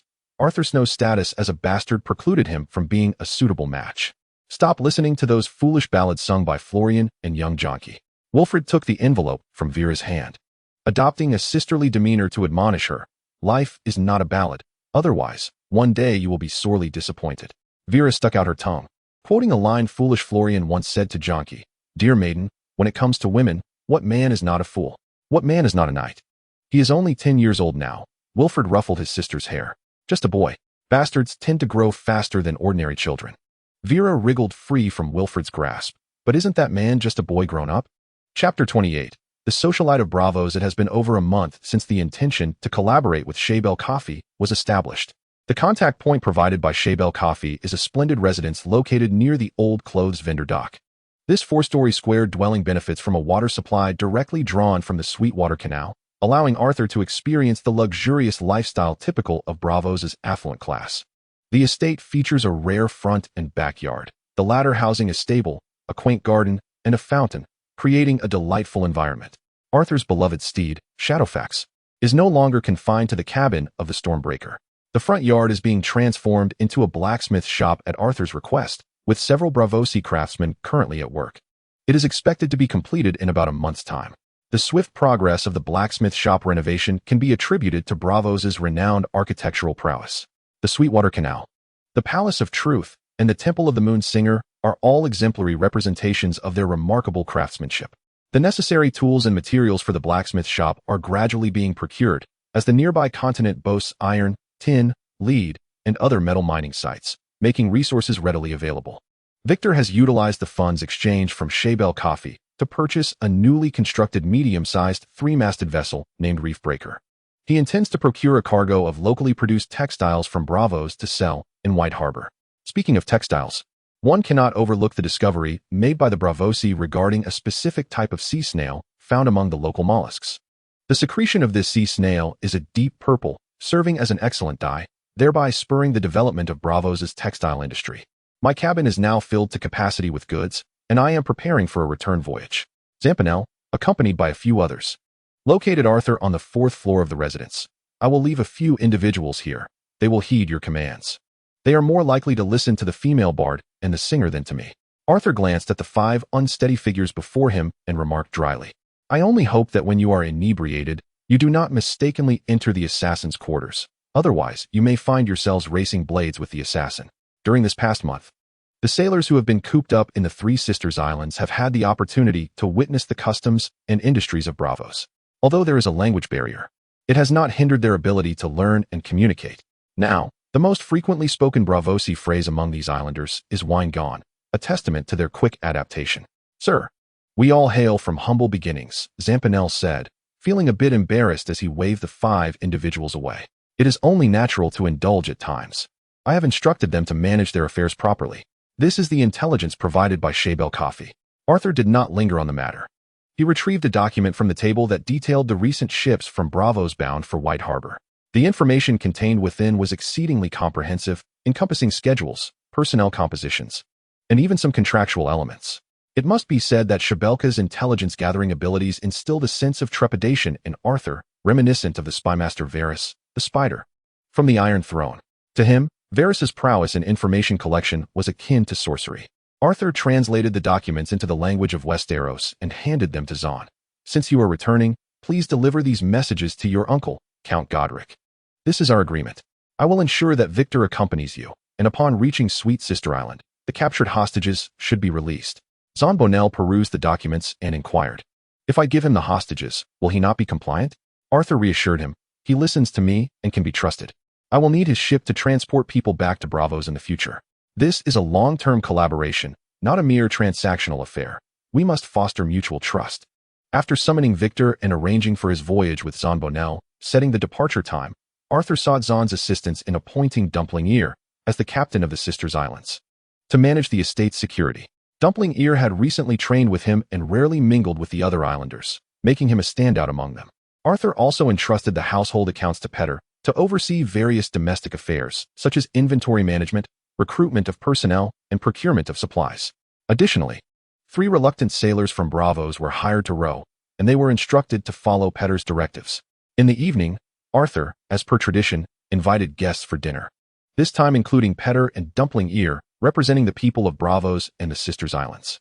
The meal was simple: minced meat with onions, a plate of spicy sauce with scallops and oysters, cubed dried fruit bread, and a pot of fish cooked with mushrooms, complemented by several jugs of ale. "My lord, we are strangers in Braavos, struggling with communication and lacking activities," Dumpling Ear lamented as he broke a piece of dried fruit bread. "We do not wish to drink all day or frequent brothels, but what else can we do? We must be vigilant in our duties, guarding against thieves and miscreants. We must tread carefully in this unfamiliar place." Arthur savored the mushroom fish soup, its pale broth indeed exquisite. He replied, "Once the blacksmith shop opens, if you are interested, you may learn the craft of forging, but regardless of your interest, it is imperative that you learn Braavosi, including you, Dumpling Ear." "Me? I must learn," Dumpling Ear protested, putting down the bread he had bitten into. "I would rather be tasked with fighting or killing than be called upon to learn this bird language. This is not up for discussion. Zahn will likely require your 6 to remain in Braavos, without knowledge of the local language. It will be arduous for you to find your way back." Arthur dipped a piece of dried fruit bread into the minced meat with onions and said, "Petter, you shall teach them Braavosi, starting with the basics." Upon hearing this, Peter revealed a wry smile as he pried open an oyster. "They do not heed my words. Dumpling Ear, you must inform them that they are required to memorize 5 words each day. Should they fail, they are to come and practice with me the following morning." Arthur cast a sidelong glance at Dumpling Ear, his eyes conveying a silent threat to Peter. "Let them know that I will conduct surprise checks from time to time. They should not entertain any mischievous thoughts." "Understood, my lord," Dumpling Ear replied, bowing his head as he took a swig of ale. Then, Peter proceeded to discuss various matters concerning the procurement of supplies. As several cups of wine were consumed, the conversation at the dining table naturally drifted towards the women of Braavos. Arthur recalled having read in a travelogue that the courtesans of Braavos were particularly renowned. When the topic of Braavos courtesans arose, Peter, with his sharp memory, recited their names with great familiarity: the Lady in the Mask, the Mermaid Queen, Moonshadow, the Dark Maiden, the Nightingale, the Poetess, and the 4 Black Pearls. Braavos garnered its fame through these courtesans, who held a status distinct from that of common women. Each courtesan possessed her own pleasure barge and an entourage of servants. The beauty of these celebrated courtesans often inspired songs. Goldsmiths and artisans showered them with gifts in hopes of winning their favor. Nobles and wealthy merchants lavished large sums of money upon the courtesans, ensuring their companionship at various events. It was also widely known that assassins often killed one another in the name of these women. Listening to Peter's introduction, Arthur exclaimed in astonishment. The courtesans of Braavos not only offered tangible value, but also emotional worth. Moreover, he mused, he could present a sword forged by himself to the courtesans, thereby enhancing the reputation of his blacksmith shop. Arthur swore that despite his large stature, he was merely a 10-year-old boy, aspiring only to promote his forge's renown through the gift of a sword, with no ulterior motives. Chapter 29. The Gift of Shape-Shifting. The Green Vision? That night, Arthur removed his clothing, along with the mermaid pendant around his neck, and lay alone upon a velvet bed, closing his eyes. Since unlocking the card, Creation from Nothing, some time ago, he had yet to employ it. There were numerous reasons for not utilizing Creation from Nothing to acquire magical power. The primary being that Arthur had many pressing matters to address upon his arrival in Braavos. He was uncertain whether using the card, Creation from Nothing, would entail the same severe aftereffects as the card, Brotherhood of the Peach Garden. Now that all pressing affairs had been arranged, Arthur found the opportunity to test the efficacy of Creation from Nothing. Lying on the bed, he hesitantly activated Creation from Nothing. Creation from Nothing allows the user to employ 2 additional cards of any nature or choose to augment the magical power within their body. Note: utilizing a card requires a significant expenditure of magical power, energy, and stamina. The host should exercise caution. Overexertion may result in irreversible damage. What followed was a wave of dizziness and pain, both strange and familiar, transmitted from his self-awareness, accompanied by a debilitating sensation as if his strength was being siphoned away from his limbs. Compared to his previous experience with the talisman card, Arthur did not succumb to unconsciousness this time. However, the downside was that his awareness remained intact, allowing him to acutely perceive the excruciating pain coursing through his body. Akin to needles and axes striking him, he attempted to cry out, but discovered he lacked even the strength to part his lips, ultimately resorting to emitting low groans through his nostrils. The agony arrived swiftly and departed just as quickly. As he felt the sweat pooling on his forehead threaten to soak his pillow, he finally tilted his head and succumbed to slumber. In his dreams, Arthur beheld a colossal sword. This magnificent blade, entirely a milky white, resembled a piece of glass, quietly embedded in a block of white stone. Strangely, in his dream, whenever Arthur focused his consciousness upon this resplendent sword, it seemed to possess an irresistible allure that drew his awareness inside its form. Upon entering the sword, Arthur, initially bewildered and anxious, gradually found his emotions calming, as he realized that the pain and discomfort he had been experiencing in his mind had significantly diminished. When Arthur awoke the following day, he appeared drained and feeble, yet his condition was far superior to the first time he had used the talisman card, when he had been bedridden for an entire week. At least this time, he was able to rise from his bed. After his initial use of the card from nothing, he endeavored to try again every few days as his body regained strength. Each subsequent attempt brought the same dream of the magnificent white sword. With each occurrence, Arthur's consciousness would enter the sword, alleviating the discomfort and pain associated with using the talisman card from nothing. As he continued to experiment, the side effects of using the talisman card gradually diminished, until eventually, after employing from nothing, he merely felt a sense of fatigue and weakness. While the piercing pain had completely vanished, Arthur harbored his own conjectures regarding the white sword and his consciousness merging with it. The Stark children, aside from Sansa, possessed a remarkable talent for shape-shifting. They could enter dreams at night and inhabit the bodies of their respective direwolves, experiencing the heightened senses of the beasts. In time, they even learned to inhabit the forms of other creatures, and occasionally, humans. As a scion of House Stark, Arthur had once contemplated exploring this talent during his time in Winterfell, envisioning the possibility of transforming into a falcon or an eagle. However, he faced failures due to lack of guidance. Now, it seemed he had finally awakened to this ability, albeit in a manner distinct from the Stark family's wolf dreams. Instead, he found himself within a sword, a colossal blade embedded in stone. Its blade was pale as milky glass, shimmering under the light in stark contrast to the dark Valyrian steel weaponry. Upon first sighting it, Arthur recognized it as Dawn, the ancestral sword of House Dane, wielded by knights known collectively as the Sword of Dawn. The previous bearer of this illustrious sword, Sir Arthur Dane, was none other than his uncle. As Arthur once again employed the art of manifestation to enter the dream realm, it came as no surprise that he beheld the magnificent white sword once more. However, this time, a sudden wave of dizziness overcame him, and when he regained his senses, the sword had vanished from his sight. His perspective gradually ascended, revealing a towering structure crafted from white stone. Abruptly, his viewpoint shifted, as though he had entered the sword itself, allowing him to observe the surroundings from its interior. This was a confined tower, and the only sight within its walls, devoid of windows, was the white stone encasing the sword. Time slipped away unnoticed until the door before Arthur swung open from the outside, revealing a throng of people surrounding a strikingly handsome young man with platinum hair and dark eyes, adorned with the sigil of House Dane, a sword intersecting with a shooting star against a pale lavender backdrop. The youth drew the dawn from its stony sheath. The crowd erupted in jubilant cheers, yet the words eluded Arthur's ears. Nevertheless, he discerned from their lip movements that they were exultantly proclaiming, "Sir Arthur Dane, the new Dawnbringer." "Uncle, is this the past?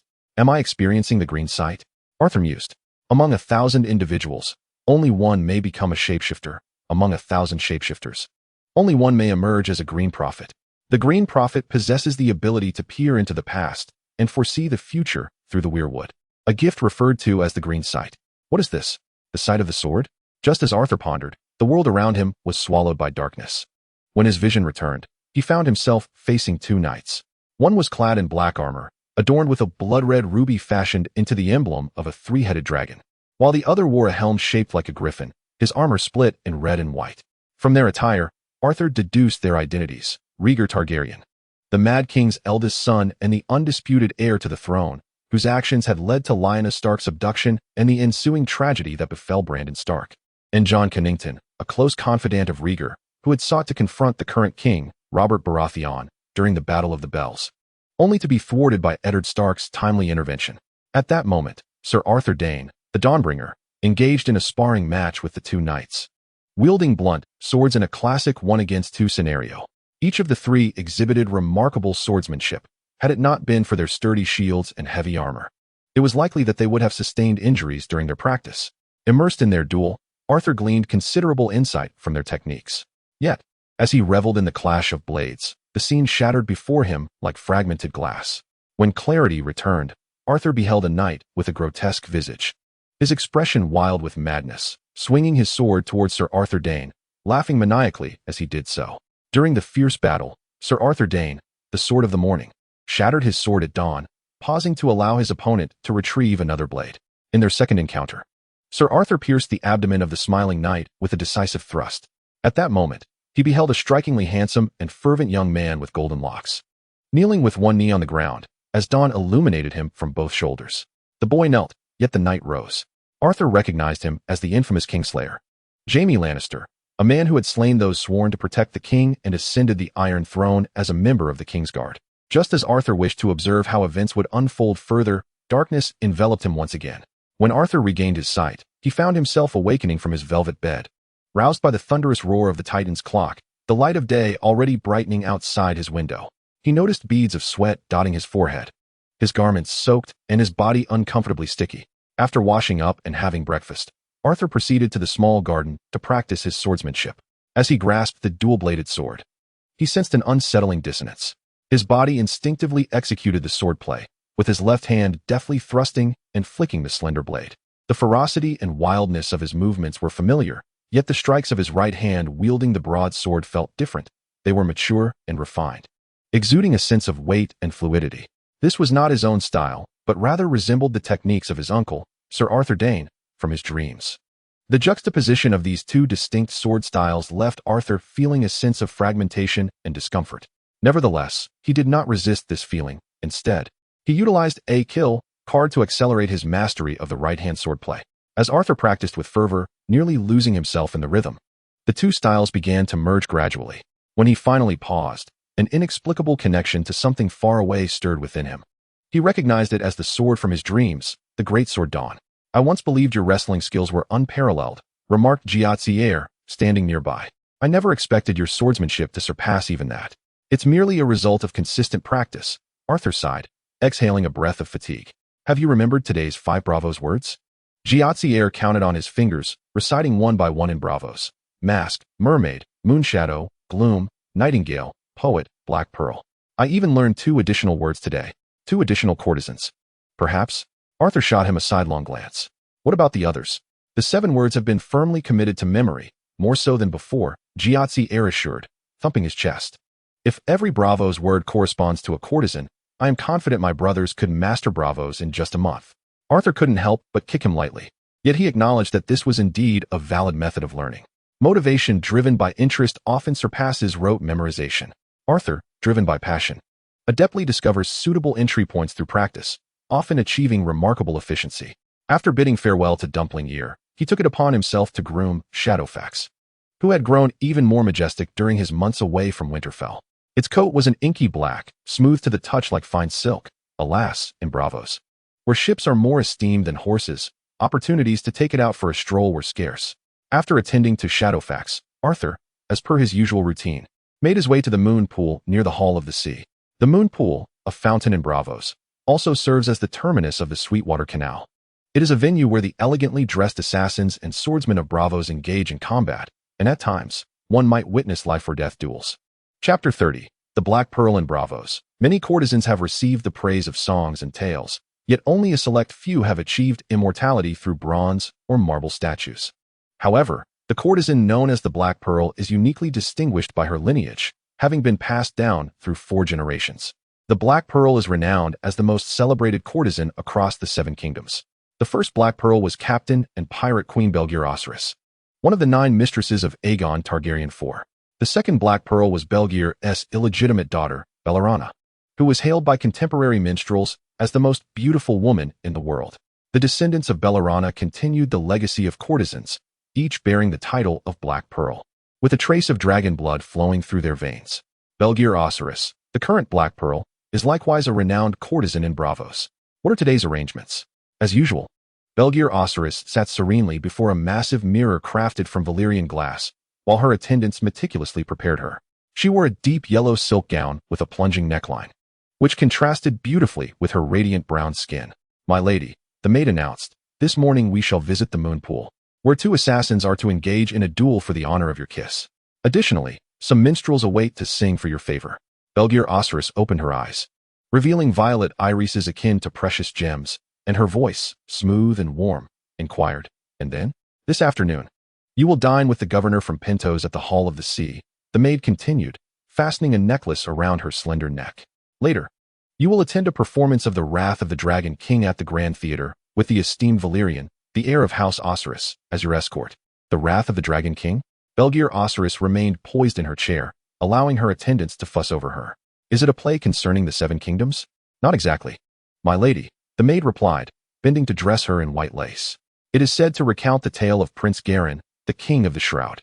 "My lady, you seem quite fond of the stories of the 7 kingdoms," the maid remarked.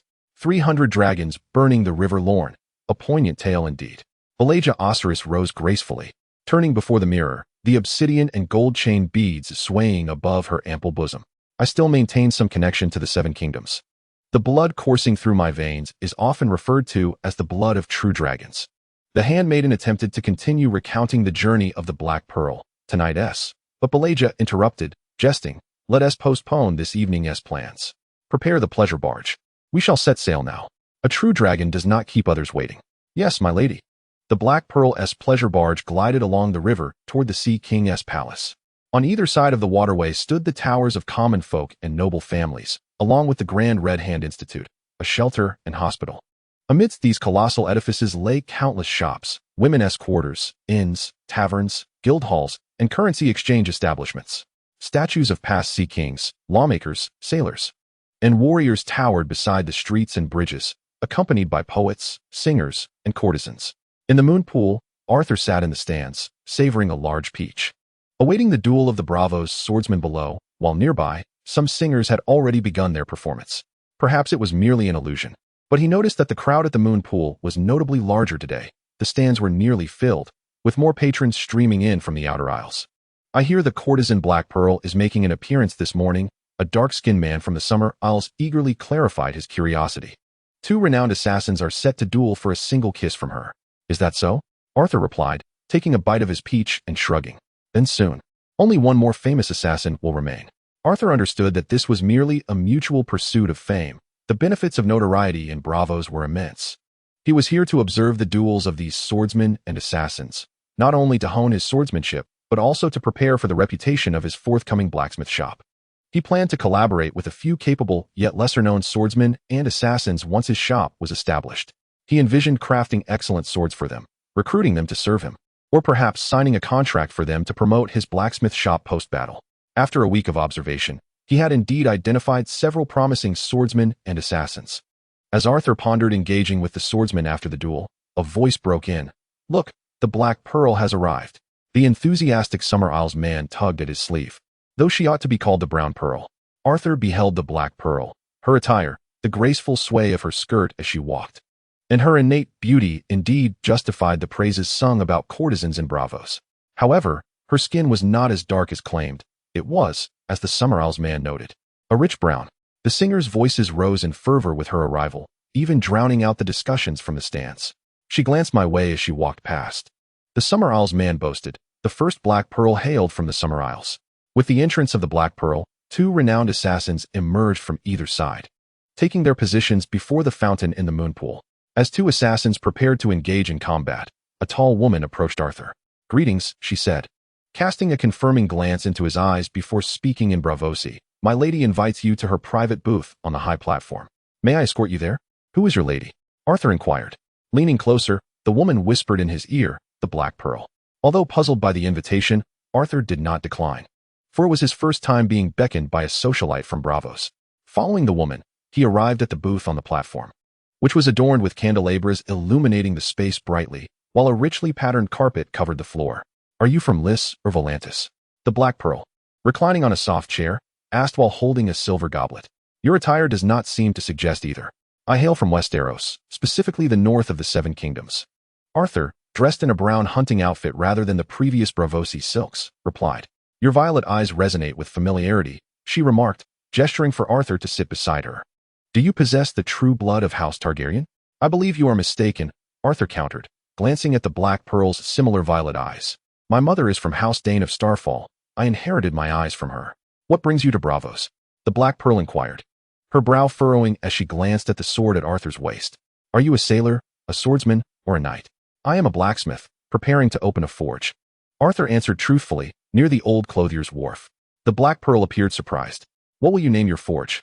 Arthur had not given it much thought, and faced with the question, he found himself momentarily at a loss. Absently rubbing the pommel of his sword, he replied, "I intend to call it Snow and Peach Forge." This was his personal mark from when he first crafted weapons, symbolized by snowflakes and peaches, which adorned the 4 swords he had made. Sounds like the name of a theater. Is that how Westerosi name their establishments? The Black Pearl directed her gaze toward the 2 assassins below, who were fighting for her favor and their own. "If I may suggest, it would be better named Old Clothier's Wharf Forge." Arthur scratched his head, observing the necklace around the Black Pearl's neck and the various pendants hanging from it, realizing she seemed to possess some influence. "I was rather hasty," he admitted. "Thank you, Lady Black Pearl, for naming my forge. I shall ensure that everyone who enters my shop knows it was named by you personally." Meanwhile, the 2 assassins concluded their duel, with the victor plunging his blade into the belly of the vanquished, though he too sustained wounds to his left arm and cheek. Chapter 31. Evidently, the favors of a socialite are not easily won. The more renowned assassin, after receiving a kiss on his injured cheek from the Black Pearl, unexpectedly challenged him with wide eyes, the reason for which remained a mystery. "I am not an assassin," Arthur declared, gesturing to his commonplace attire as he stepped back, seeking distance from the man above him. "I am a blacksmith." "You carry a sword," the slender assassin, shorter than Arthur by a head, persisted provocatively. "You are a man." "True enough, but what reason do you have for me to engage you?" Arthur retorted. "For honor," came the reply. Arthur shook his head. "The honor you speak of holds no allure for me." His words flushed the assassin's face with indignation. "Blacksmith, surely the sword you wield is of your own making?" "Indeed." "Snow and Peach," Arthur replied. Just then, Black Pearl approached, taking his hand, her voice a sultry whisper in his ear. "Isn't this the perfect opportunity to make a name for yourself? If you can win, I will grant you a modest request." Feeling the warmth of her breath and the enticing tone of her voice, Arthur nodded without hesitation. "I shall emerge victorious in this duel, I swear." He vowed that his willingness to fight was not born of temptation or reckless fervor, but rather, Black Pearl's words revealed to him that the uncelebrated, yet capable swordsman he sought was none other than himself. Perhaps it was his distaste for resolving conflicts through violence that had caused him to overlook his own martial prowess. 9 years of compulsory education had indeed saved many. Beside the fountain, where the blood of the previous assassin had yet to dry, Arthur could still detect the faint scent of iron in the air. "Kid, do not engage him. He will dispatch you," shouted a bystander from the stands. "You will be killed. This duel bears no honor. Let it commence. Let the foreigner taste the edge of a Braavosian blade." The cacophony from the crowd reverberated, sending ripples across the surface of the moonlit pool. Fortunately, they had not cleaned the area thoroughly, sparing them the need for another round of tidying. The gaunt assassin, his visage twisted with malice, unsheathed his sword, a slender, long blade of Braavosian tradition. "Do not blame me, blacksmith. Blame yourself for failing to recognize your own limitations." Arthur remained silent, drawing forth his twin swords. The unique shape of the blades, adorned with intricate black patterns, shimmered enchantingly under the shimmering water of the moonlit pool, captivating the audience into hushed murmurs.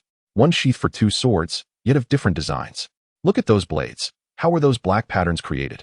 I've never seen a sword quite like that. Such beauty." On the platform, Black Pearl regarded Arthur with unexpected admiration as he assumed a practiced stance with his dual swords. The slender assassin, undistracted by the surrounding commotion, charged forward, thrusting his blade. True to his reputation, the assassin's swordsmanship was swift, precise, and ruthless, delivering 3 rapid thrusts aimed at Arthur's throat, heart, and abdomen. Yet, despite the assassin's remarkable speed, faster than any opponent Arthur had previously encountered, it was still insufficient. Upon triggering the assault, with dual wielding, the slender assassin's sword appeared to move in slow motion before him, the trajectory of each strike vividly discernible. Arthur retreated a step with his right foot, sidestepping gracefully, while his left wrist flicked, the elongated blade of his feminine sword darting towards the slender swordsman in rapid succession. Clang, clang, clang. In the blink of an eye, the audience on the stands was met with the sharp, metallic sounds of their confrontation. Such duels, characteristic of assassins, often concluded swiftly, as the spectators regained their senses. They were astounded to discover that Arthur's other hand held a broad blade poised against the slender assassin's neck. The keen edge drew forth crimson droplets from the assassin's throat, which slid down the intricate black patterns on the sword, creating a strangely beautiful spectacle. "You have lost." Ignoring the gasps from the crowd, Arthur remarked coolly, "You should be thankful that my swordsmanship has improved significantly. Otherwise, sparing your life would have been impossible." "I have lost," the slender assassin echoed, his grip on the sword unconsciously slackening, causing it to clatter to the ground. With his techniques fully deciphered, he comprehended the thoroughness of his defeat. "You should have killed me just now. Your existence serves a purpose for me." Arthur retracted the slender sword, wielding the broad blade as he commanded, "If you wish to live, pick up your sword and lay it flat." Instinct for survival compelled the slender assassin to comply with Arthur's directive. "Hold the sword with both hands." Arthur continued to issue commands. "Steady." The slender assassin found himself gripping the slender blade tightly, perplexed as he queried, "What do you intend to do?" "Kill. It can be used for a burst attack." Before the slender assassin could finish his sentence, Arthur activated the kill card, feeling a surge of formidable strength course through his body. Focusing this newfound power in his arms, he stepped forward, swinging the sword in a wide arc directly towards the slender assassin's blade. With a piercing clash, the assassin's sword shattered cleanly, the break remarkably neat without any excess shavings. A profound silence enveloped the arena. The slender assassin stared blankly at the two severed pieces of his sword, then glanced at Arthur's broad blade, adorned with exquisite patterns, his eyes widening in disbelief as he noticed no marks upon it whatsoever. What did I say to him before? Did I fail to recognize my own limitations? The slender assassin swallowed hard, reflecting on his prior arrogance, questioning how he had uttered such words. "Do you desire such a splendid, sharp, and resilient sword?" Arthur disregarded the assassin's feelings, instead addressing the astonished crowd in the stands, proclaiming, "Please recognize the forge, Snow and Peach, that I am about to open at the old garment vendor's dock." Snow and Peach. The audience, now awakened from their stupor, erupted in cheers. Having witnessed the earlier display, the exceptional quality of Arthur's sword was unmistakable. "This name was bestowed upon me by Lady Black Pearl," Arthur continued. "Please express your gratitude to her. I am quite fond of this theatrical name." The cheers for Snow and Peach grew even louder, with some in the audience spontaneously composing songs in celebration. The Black Pearl, Bagia, gracefully emerged from the elevated compartment, adorned with a perfectly timed smile, frequently nodding in acknowledgement to Arthur.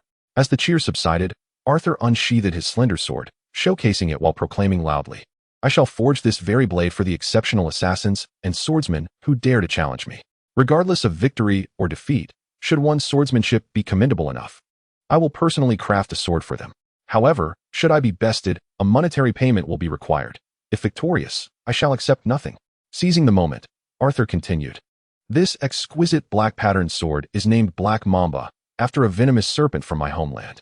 Contrary to its name, the Black Mamba is not black, rather, its colors are strikingly vibrant. Yet, when it opens its mouth, one discovers the interior is entirely black.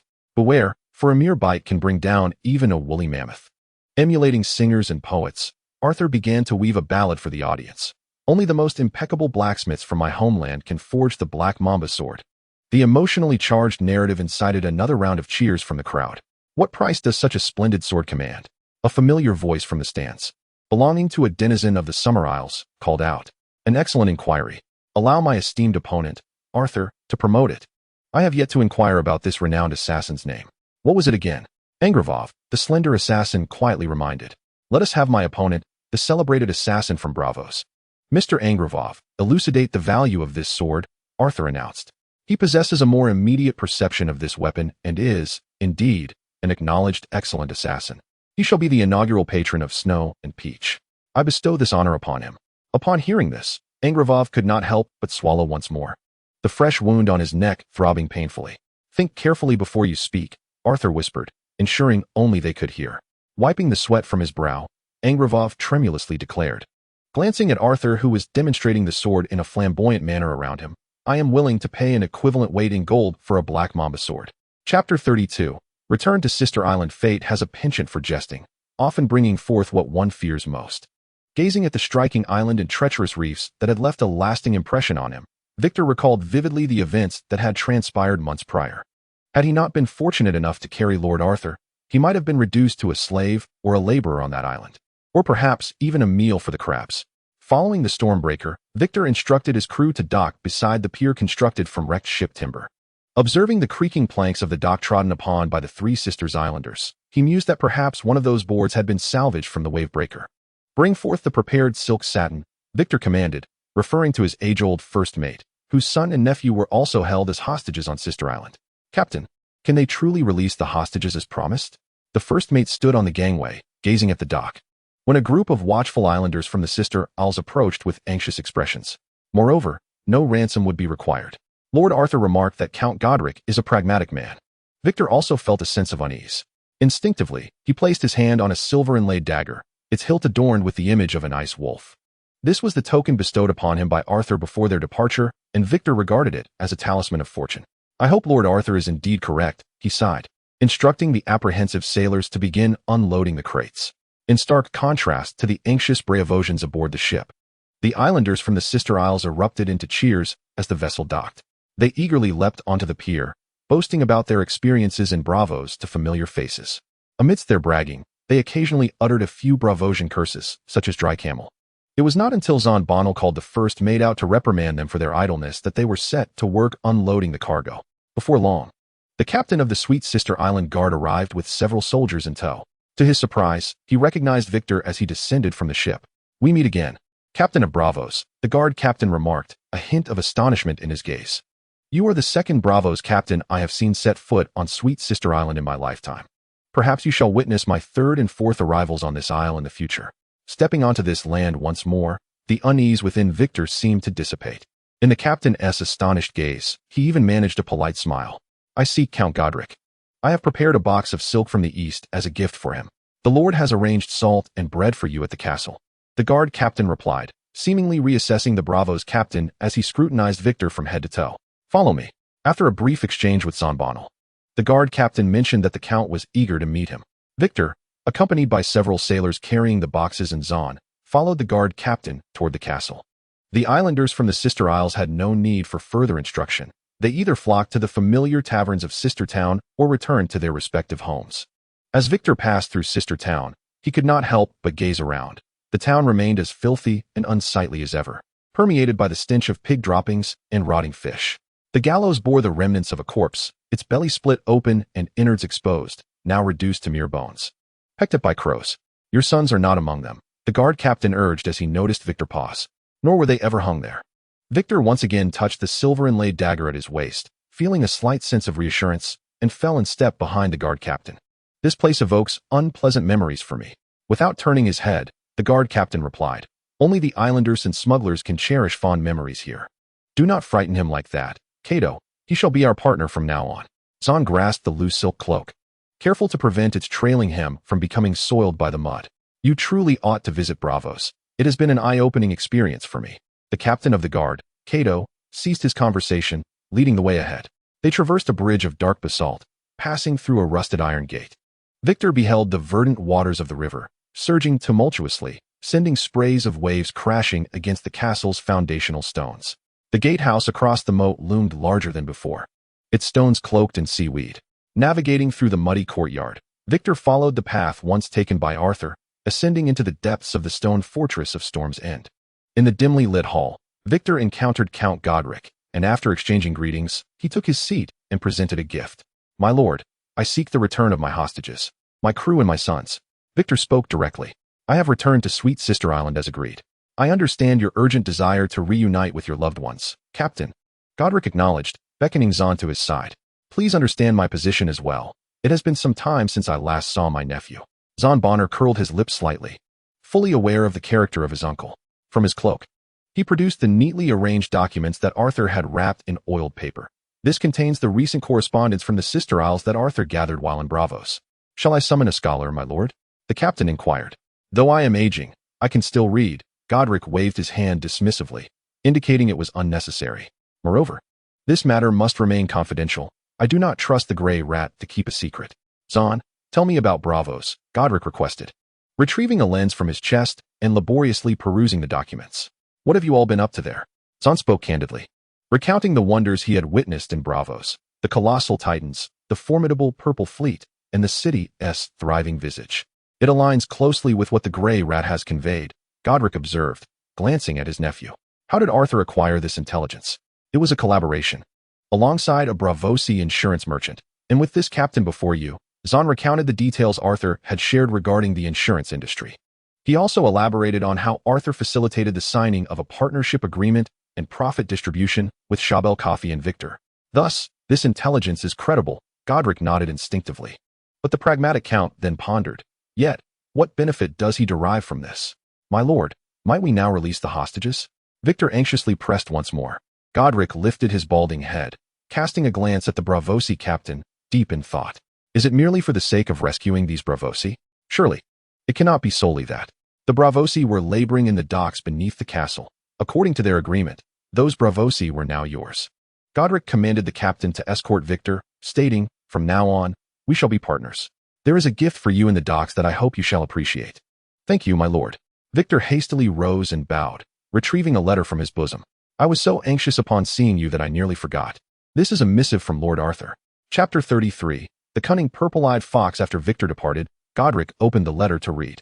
It was addressed to the future guardian of Bite Bay, the esteemed Count Godric. The opening line of the correspondence left Godric, who held a lens, utterly astonished. The scope of this matter was nothing short of vast. The waters of Bite Bay encompassed the entire sister islands, stretching south to the twin peaks of Finger Peninsula and Pebble Isle, and north to the mouth of the fractured river in the Northlands. Regaining his composure, Godric focused on the subsequent content through the lens. I trust that by the time you read this letter, you will have honored your promise to release the hostages from Braavos. I beg your pardon for my probing. After all, the folk of the sister islands are not often portrayed as noble in the tales of the old nurse. Even you have remarked that there are no sisters in the stew of sisterhood, which in a sense could be construed as a falsehood. Now, to the crux of the matter. The guardianship of Bite Bay is not something I can bestow upon you. That is the prerogative of the king. I had previously pledged to assist you in mitigating the risks of salvage operations, yet one cannot tread the riverbank without getting wet. Therefore, I intend to procure a vessel for you. The ship belonging to the King of the Seven Kingdoms is undoubtedly substantial. As you mentioned, King Robert Baratheon is brave and fights like a true sovereign. I have also come to understand that he is exceedingly generous, spending as a king would in matters of coin. My friends in Braavos have informed me that the king is burdened with a considerable debt to the Iron Bank of Braavos. You may have heard the saying that the Iron Bank does not tolerate debts. The king in his hand will surely find this notion troubling. Perhaps, my dear Count, you could, at an opportune moment, regularly offer some cargo from sunken ships to alleviate their concerns as a means of securing passage. It is imperative to note that the timing of boarding is of the essence. Do not let the opportunity slip away, lest you find yourself on the gallows instead. The Lord of the Admiralty, Stannis Baratheon, is a man you are likely more familiar with than I, a man wed to the law and justice. Thus, I suggest you not only engage in salvage, but also venture into the shipping industry, with one endeavor cloaking the other. Your nephew Zane possesses a natural talent for this trade. I can guide him on the timing of boarding. Yours most sincerely, Arthur Snow. Uncle, what does the letter say? Zane inquired, as he savored the sister's stew brought by the maid. The delectable crab evoked the flavors of his homeland. One of the few things he cherished about this place. He did not resemble a Northman, nor a Stark. The old Count set down the lens, his pale eyes betraying neither joy nor sorrow. There is a family in Riverbend called the Florent. What is their sigil? A fox? Zane recalled this family, primarily due to their ancestral trademark of wind-catching ears, akin to their lineage's emblem, a golden red fox. Arthur Snow was akin to a cunning purple-eyed fox. Godric seized a spoon and launched an assault on the stew before the sisters. The illegitimate child of Riverbend should be named Floral. Zahn corrected, if he were in Riverbend, he would indeed be a flower. Speaking of flowers, dear uncle, the courtesans of Braavos are quite renowned. Zahn, from now on, you shall learn from this courtesan in Braavos. Godric brandished the spoon and commanded, I require you to convey messages to Sweet Sister Island and learn how to board a ship. Board a ship? Yes, uncle. Although Zahn was perplexed by his uncle's words, perhaps he had become muddled with age, he nonetheless longed to reside in Braavos. At the docks beneath the castle, Victor finally reunited with his long-estranged sons, Vicky, Victor, and Vicon. The four were unable to restrain their tears, embracing one another in a torrent of emotion. After a wave of paternal affection, the eldest son, Vicky, dried his tears and pointed to a familiar purple-sailed ship not far away. Look, father, we have repaired the wave-breaker. When the tide receded, the islanders discovered that the keel was largely unharmed, and the Count allowed us to begin repairs. May I go aboard and take a look? Victor inquired, unable to contain his excitement as he gazed at the familiar vessel. Just for a brief moment, replied the captain of the guard. "This is the gift bestowed upon you by the count. You may take the ship when you leave the island." Nodding gratefully to the captain of the guard, Victor re-boarded the sailboat, a flood of memories washing over him. He finally approached the helm, tracing a faint fist mark on the wooden wheel, a remnant of the moment he had steered the ship into a hidden reef. Victor remained on the island for 3 more days, expressing his gratitude to Count Goderich and savoring the stew highly recommended by the Count. On the 3rd day at noon, his wavebreaker, the Reef Breaker, and Dnes Stormbreaker set sail with the current towards White Harbor. At White Harbor, within the fishing docks, Fat Tom was inventorying planks and peach wine in the storage provided by House Manderley. Not long ago, Lord Eddard Stark had assigned him to remain in White Harbor to oversee the transport of goods from Peach Orchard Manor to White Harbor, as well as the storage, placement, accounting, and sale of planks and peach wine. Transporting the goods was manageable, as the stream from the peach orchard eventually flowed into the White Knife River, allowing for the construction of small boats and rafts to drift downstream to White Harbor. He had arranged for the task to be handled by the portly wine steward. However, the aspects of storage, placement, accounting, and sales posed a significant challenge for him. Although he had been diligently learning to read and write since being tasked with assisting Arthur in managing the peach orchard, his advancing age and limited energy had hindered his progress. Now, he found himself in a predicament. He was incapable of managing the tasks alone, yet he did not trust others to take over. Staring at the scribbled records on the paper, Fat Tom felt a wave of helplessness wash over him. Are these warehouses sufficient? Willfield Manderley, clad in a sharp hunting outfit, entered the warehouse and quietly inquired, "Do we need more storage?" "That is sufficient, my lady. I express my gratitude for your generosity, as well as that of Lord Wyman Manderley." Fat Tom wiped the sweat from his forehead. "This is the last batch of goods for the time being. Now we await the captain from Braavos, as Arthur mentioned in his letter." "Are you recording the goods?" Willfield inquired, noticing the scribbles in Fat Tom's hand. "You cannot read or write." "I cannot," Fat Tom admitted, scratching his head sheepishly. "I also do not trust others with this task." "You could entrust it to me for verification," Willfield suggested, touching the silver 7-pointed star pendant around his neck. "The customs officials from House Manderley will inventory the goods, and I will cross-reference them. Of course, if you have any doubts about my capabilities, consider my offer unspoken." "How could I, my lady? I merely fear causing you inconvenience." Fat Tom quickly shook his head. "Your status is so esteemed. As my grandfather used to say, the Manderleys owe a debt of gratitude to House Stark that can never be repaid." Willfield smiled gently. "This is no trouble. It is an honor for House Manderley to serve Lord Eddard Stark, and indeed, for me as well." Just as Fat Tom pondered how to respond, a guard from White Harbor rushed in. "My lady, 3 ships have just arrived at the port. The captain has given me this." After bowing, he presented a silver-inlaid dagger adorned with the sigil of a dire wolf. "He claims to be under the orders of Arthur Snow from Winterfell." Robb had once gifted Arthur a dagger before his departure. Fat Tom examined the dagger closely and turned to Willfield. "This indeed belongs to him. But where is the captain? Why did you not bring him here?" Willfield inquired. "My lady, one of the ships is crewed by men from the Iron Islands. According to protocol, we must conduct a boarding inspection. Their presence in White Harbor is often associated with smuggling or other nefarious purposes," the guard explained. Arthur had mentioned in his letter that he had visited the Iron Islands as a guest. Fat Tom, holding the dagger, elaborated, "It seems their relations were quite amicable." "He did not mention this in his correspondence with me," Willfield mused, her thoughts swirling as she instructed, "Allow the ship with the purple sails to dock, and confirm if their captain is named Victor of Braavosi." The guard acknowledged and exited. "Do you know this captain?" "Arthur Snow and I are, in a sense, friends. He has sent me letters," Willfield replied. "The letters addressed to you likely arrive in White Harbor first, before being forwarded to Winterfell. Arthur truly seems to have friends wherever he goes," Fat Tom reminisced fondly. "He has always enjoyed conversing with all sorts of people since he was a child." Willfield took the dagger from Fat Tom's hand for closer inspection and suddenly asked, "What kind of person do you perceive him to be?" "Arthur? As you know, my lady, I cannot read or write." Fat Tom instinctively raised an eyebrow. "I may not articulate it well. Perhaps it is best to refrain." "It is perfectly fine. Please, speak freely." Willfield replied calmly. "I am merely curious." Arthur, from a young age, exhibited remarkable intelligence. Plump Tom cleared his throat and, with great enthusiasm, began to arm Arthur. He was tall and handsome, known for his amiable disposition and emotional stability. He honored his parents and cared for the elderly, devoid of any vices. Most importantly, he had a fondness for nurturing small creatures, showcasing a heart full of compassion. "Miss Willfield, may I inquire your age?" "I am 10 years old, and I am fully aware of my actions." At the entrance of Miss Willfield's room in the White Harbor Castle, her sister, Vera threatened the patrolling guard.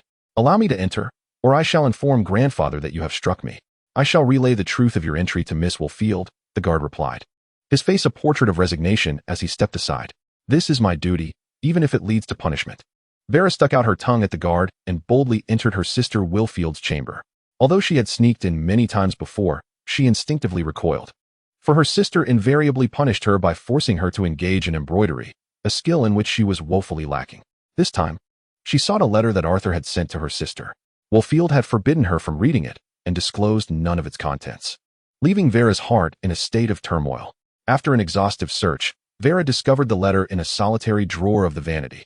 Upon finding it, she felt like a mischievous kitten who had gotten away with something illicit, her smile uncontainable. However, upon reading the letter, she felt utterly deceived. "To Miss Wolfield Mandrell, I write to you from Braavos.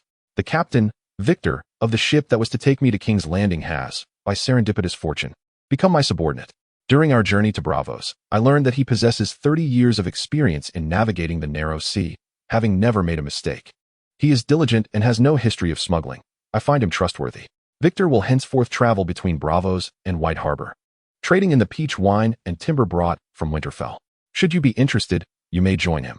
I believe it unnecessary for the ship to remain docked indefinitely. A vessel left idle is akin to a piece of driftwood, gradually succumbing to decay. While exploring White Harbor with you, I noticed many floating logs adorned with mermaid flags. Illegitimate offspring. Chapter 34. The Master Blacksmith since the day of the Moonpool Duel, tales of the legendary sword, Black Mamba. Capable of severing a spear with a single stroke, alongside the exploits of Arthur and the infamous assassin Anglevov, including the tale of the Black Pearl, have been woven into numerous catchy ballads by singers and minstrels, echoing throughout Braavos. Some singers extolled the sharpness and resilience of the Black Mamba, praising its ornate design. Others, inspired by the background of the Black Mamba snake provided by Arthur, composed verses proclaiming that the sword either remained sheathed or, once drawn, would draw blood. Additionally, there were those who sang of Arthur's prowess in smithing and swordsmanship, asserting that this sword was not merely a commodity to be purchased. One must first prove their mettle in battle against Arthur to earn the right to commission it. Numerous singers extol the beauty of Black Pearl Bailji, claiming that she has kissed the Black Mamba sword held by Arthur, thus imbuing it with the power to sever Anglevov's sword. They also sing praises of the yet-to-be-constructed smithy named after Snow and Peach, elevating its significance to mythical proportions. Arthur, initially seeking to bask in the glory of Black Pearl's fame, found himself unexpectedly embroiled in a reciprocal exchange of admiration. Indeed, the socialites of Braavos are not to be underestimated. Nonetheless, the benefits reaped from this association are considerable. Without Black Pearl, Arthur and his smithy would not have achieved such rapid renown or widespread acclaim. At the outset, Arthur envisioned his sword forging as a venture of the highest caliber, striving for an aura of exclusivity. Beyond the sword's exceptional quality and formidable appearance, he exerted considerable effort toward this goal. He spun elaborate tales to evoke emotional resonance, engaged in fervent marketing, capitalized on trending topics, and introduced various enticing gimmicks while establishing stringent criteria. He essentially employed every marketing strategy he had learned in his previous life to its fullest potential. The results were promising as swordsmen and assassins flocked to challenge him incessantly. Arthur would not accept challenges without recompense. Each challenger, be they swordsman or assassin, was required to offer him items valued in gold dragons. After all, his primary aim was to sell swords and generate profit, necessitating the exclusion of those without means. Moreover, aside from selling swords, Arthur harbored intentions of recruiting capable swordsmen and assassins for his own purposes. He had a burgeoning idea, although he awaited the right opportunity to act on it. Your swordsmanship is overly hasty, always eager to strike your opponent, and your movements are too rigid, leaving you vulnerable, Arthur remarked after effortlessly defeating his fourth opponent of the day. With a single counterattack, I was able to disarm you. Go home and practice your footwork and mindset. Your skills are not yet sufficient for me to forge you a Black Mamba sword. Thank you for your guidance, replied the young swordsman, nursing his swollen hand as he picked up his sword and bowed. Master Smith, I will return to refine my abilities, and one day, you will craft a Black Mamba sword for me. A month had passed since the Moonpool competition, and Arthur had now gained recognition as a swordsman. The swordsmen and assassins of Braavos affectionately dubbed him Master Smith, not merely for his profession, but for his precise and insightful instruction over the past month, which allowed them to identify their shortcomings and improve upon each defeat. Those who came to challenge him often likened themselves to raw sword blanks. With Arthur as their Master Smith, shaping them into formidable weapons. The moment they wielded the Black Mamba sword would signify their transformation into true swordsmen. How many challengers remain today? Arthur inquired as he bit into a peach to regain his strength. Dueling with these swordsmen was quite taxing, given their considerable skill levels and the fact that they wielded dull blades. There is one left, a fellow by the name of Shorty Weiss. Petter perused the ledger of challengers, noting that while he possessed no valuable items to wager, he had frequented the venue nearly every day this month, merely lingering at the entrance. Let him in, he commanded. Shortly thereafter, the guards of Sister Island ushered in the diminutive Weiss, a truly short-statured man from Braavos. Weiss bore a head of chestnut hair and a rather unremarkable visage, save for his freckled face, which bestowed upon him an air of youthful innocence. "Is that a wooden sword at your waist?" Arthur inquired. "Are you an assassin or a swordsman?" "My master taught me swordsmanship with a wooden blade," Weiss replied, somewhat sheepishly scratching his head. "This is merely a lead-filled wooden sword. My master deems me an inadequate water dancer." Arthur's interest piqued at this revelation. It was said that true water dancers in Braavos could engage in combat upon the water without disturbing its surface. "Who is your master?" Arthur gestured towards the rack of weapons. "You may select one from there. Outside. He forbids me from disclosing his name," Weiss replied, shaking his head at the assortment of dull iron swords. "My master insists that I may only wield an iron sword with his permission, for I am not yet a true water dancer, and I might inadvertently harm others due to my lack of control." "What brings you here, then?" Arthur regarded the somewhat awkward Weiss with a bemused expression, pondering whether he genuinely intended to duel him with a wooden sword. "My master has tasked me with earning my own true sword. This is his final test for me." Weiss unsheathed his lead-filled wooden sword and asked, "I have heard that if I defeat you, you will forge a true sword for me at no cost? Should you best me, I shall indeed craft a sword for you," Arthur replied, observing Weiss's demeanor, which seemed rather dim-witted. "Do you truly wish to engage me with a wooden sword? Though I wield a dull blade, it could sever your wooden sword with a single strike. You shall find it impossible to land a hit on me." Weiss positioned himself sideways, leveling his wooden sword, and inquired earnestly, "Shall we commence?" Noting the seriousness etched upon Weiss's face, Arthur instructed him to wait a moment and summoned the guards to fetch 2 practiced wooden swords. "Let us begin," Arthur stated as he familiarized himself with the weight of the wooden sword, nodding in approval. No sooner had he spoken than Weiss shed his previous awkwardness, adopting an expression of utmost seriousness.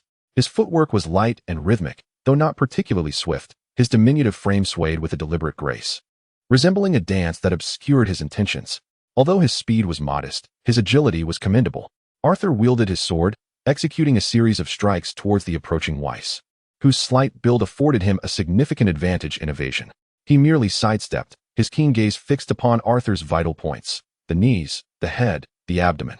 Arthur could feel Weiss's scrutiny as it traversed his form, searching for any chink in his armor.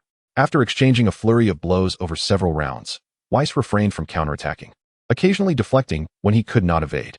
He even concealed his sword, which had initially been held before him, behind his back. "Be careful," Arthur cautioned. This marked the first utterance from Weiss during the duel. As his words resonated, his speed surged dramatically. He deftly evaded Arthur's sword strikes with 2 abrupt twists.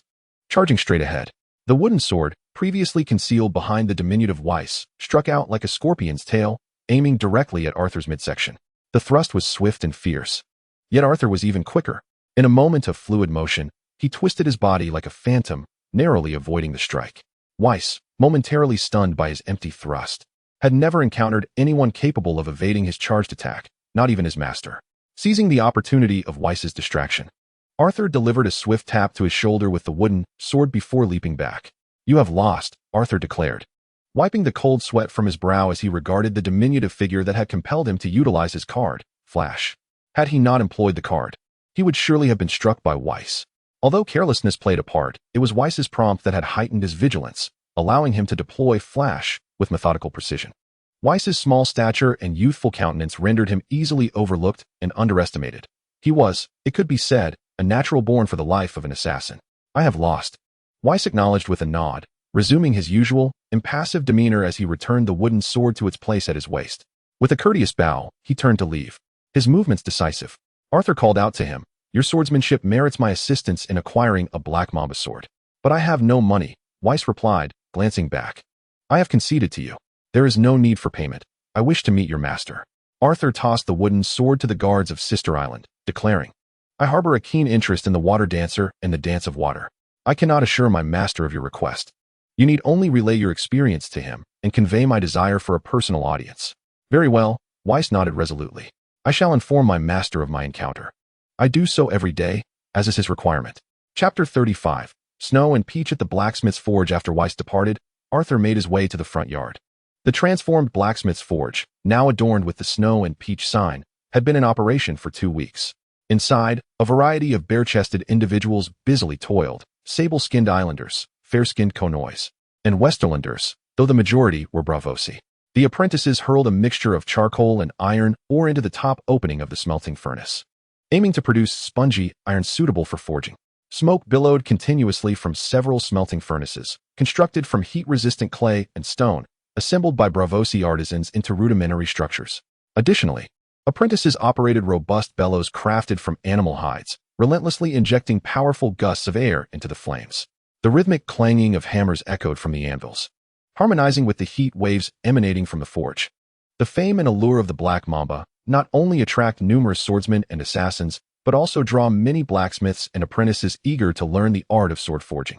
Initially, Arthur welcomed all skilled craftsmen. However, as the number of applicants swelled, including many inexperienced and unscrupulous individuals, he raised the entry requirements.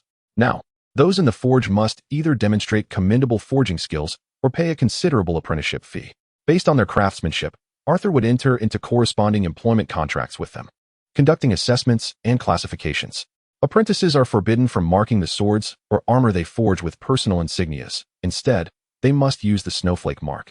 Most of the time, they serve as assistants to the formal blacksmiths. In contrast, formal blacksmiths are permitted to add their personal mark on top of the required peach-shaped insignia.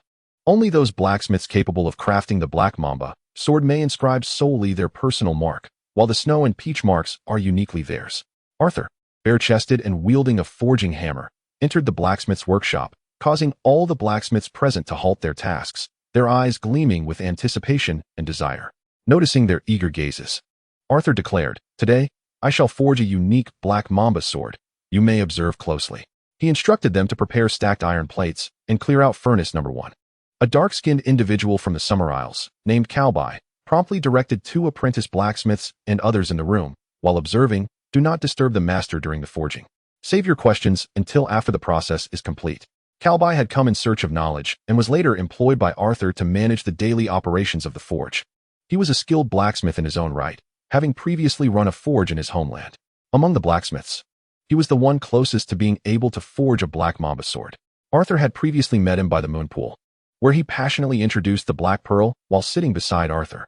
The 2 apprentice blacksmiths quickly complied, aware that the opportunity to observe Arthur's forging was rare, prompting others in the workshop to set aside their tasks. Recently, Arthur had completed Black Mamba sword orders for the renowned assassin Angravov and 2 other adept swordsmen. He was quite familiar with the forging of the Black Mamba sword. Moreover, due to his awakening of the sword's vision, he not only mastered the sword techniques, but also discovered an innate sensitivity to the control of heat during forging, the presence of impurities in the blade, and any cracks or defects. This newfound perception undoubtedly elevated Arthur's forging skills, enhancing the quality of the swords he produced. If the swords he crafted previously could be deemed exquisite, now they could surely be classified as masterful. This time, Arthur did not employ the wild and brazen method of forging he had used in Winterfell, for such techniques are not easily replicated by others. In addition to crafting swords, he sought to cultivate a cadre of proficient blacksmiths, beginning with the intricacies of stacking the crucible and mastering the heating of iron ingots. Arthur patiently elucidated the essential techniques while demonstrating each step. He guided them through the process of forging the crucible into an elongated rectangular shape, emphasizing the necessity of chamfering the 4 corners during the twisting phase to prevent potential fractures. As the final step of quenching approached, Arthur instructed the apprentices to prepare the clay mixture he had previously concocted.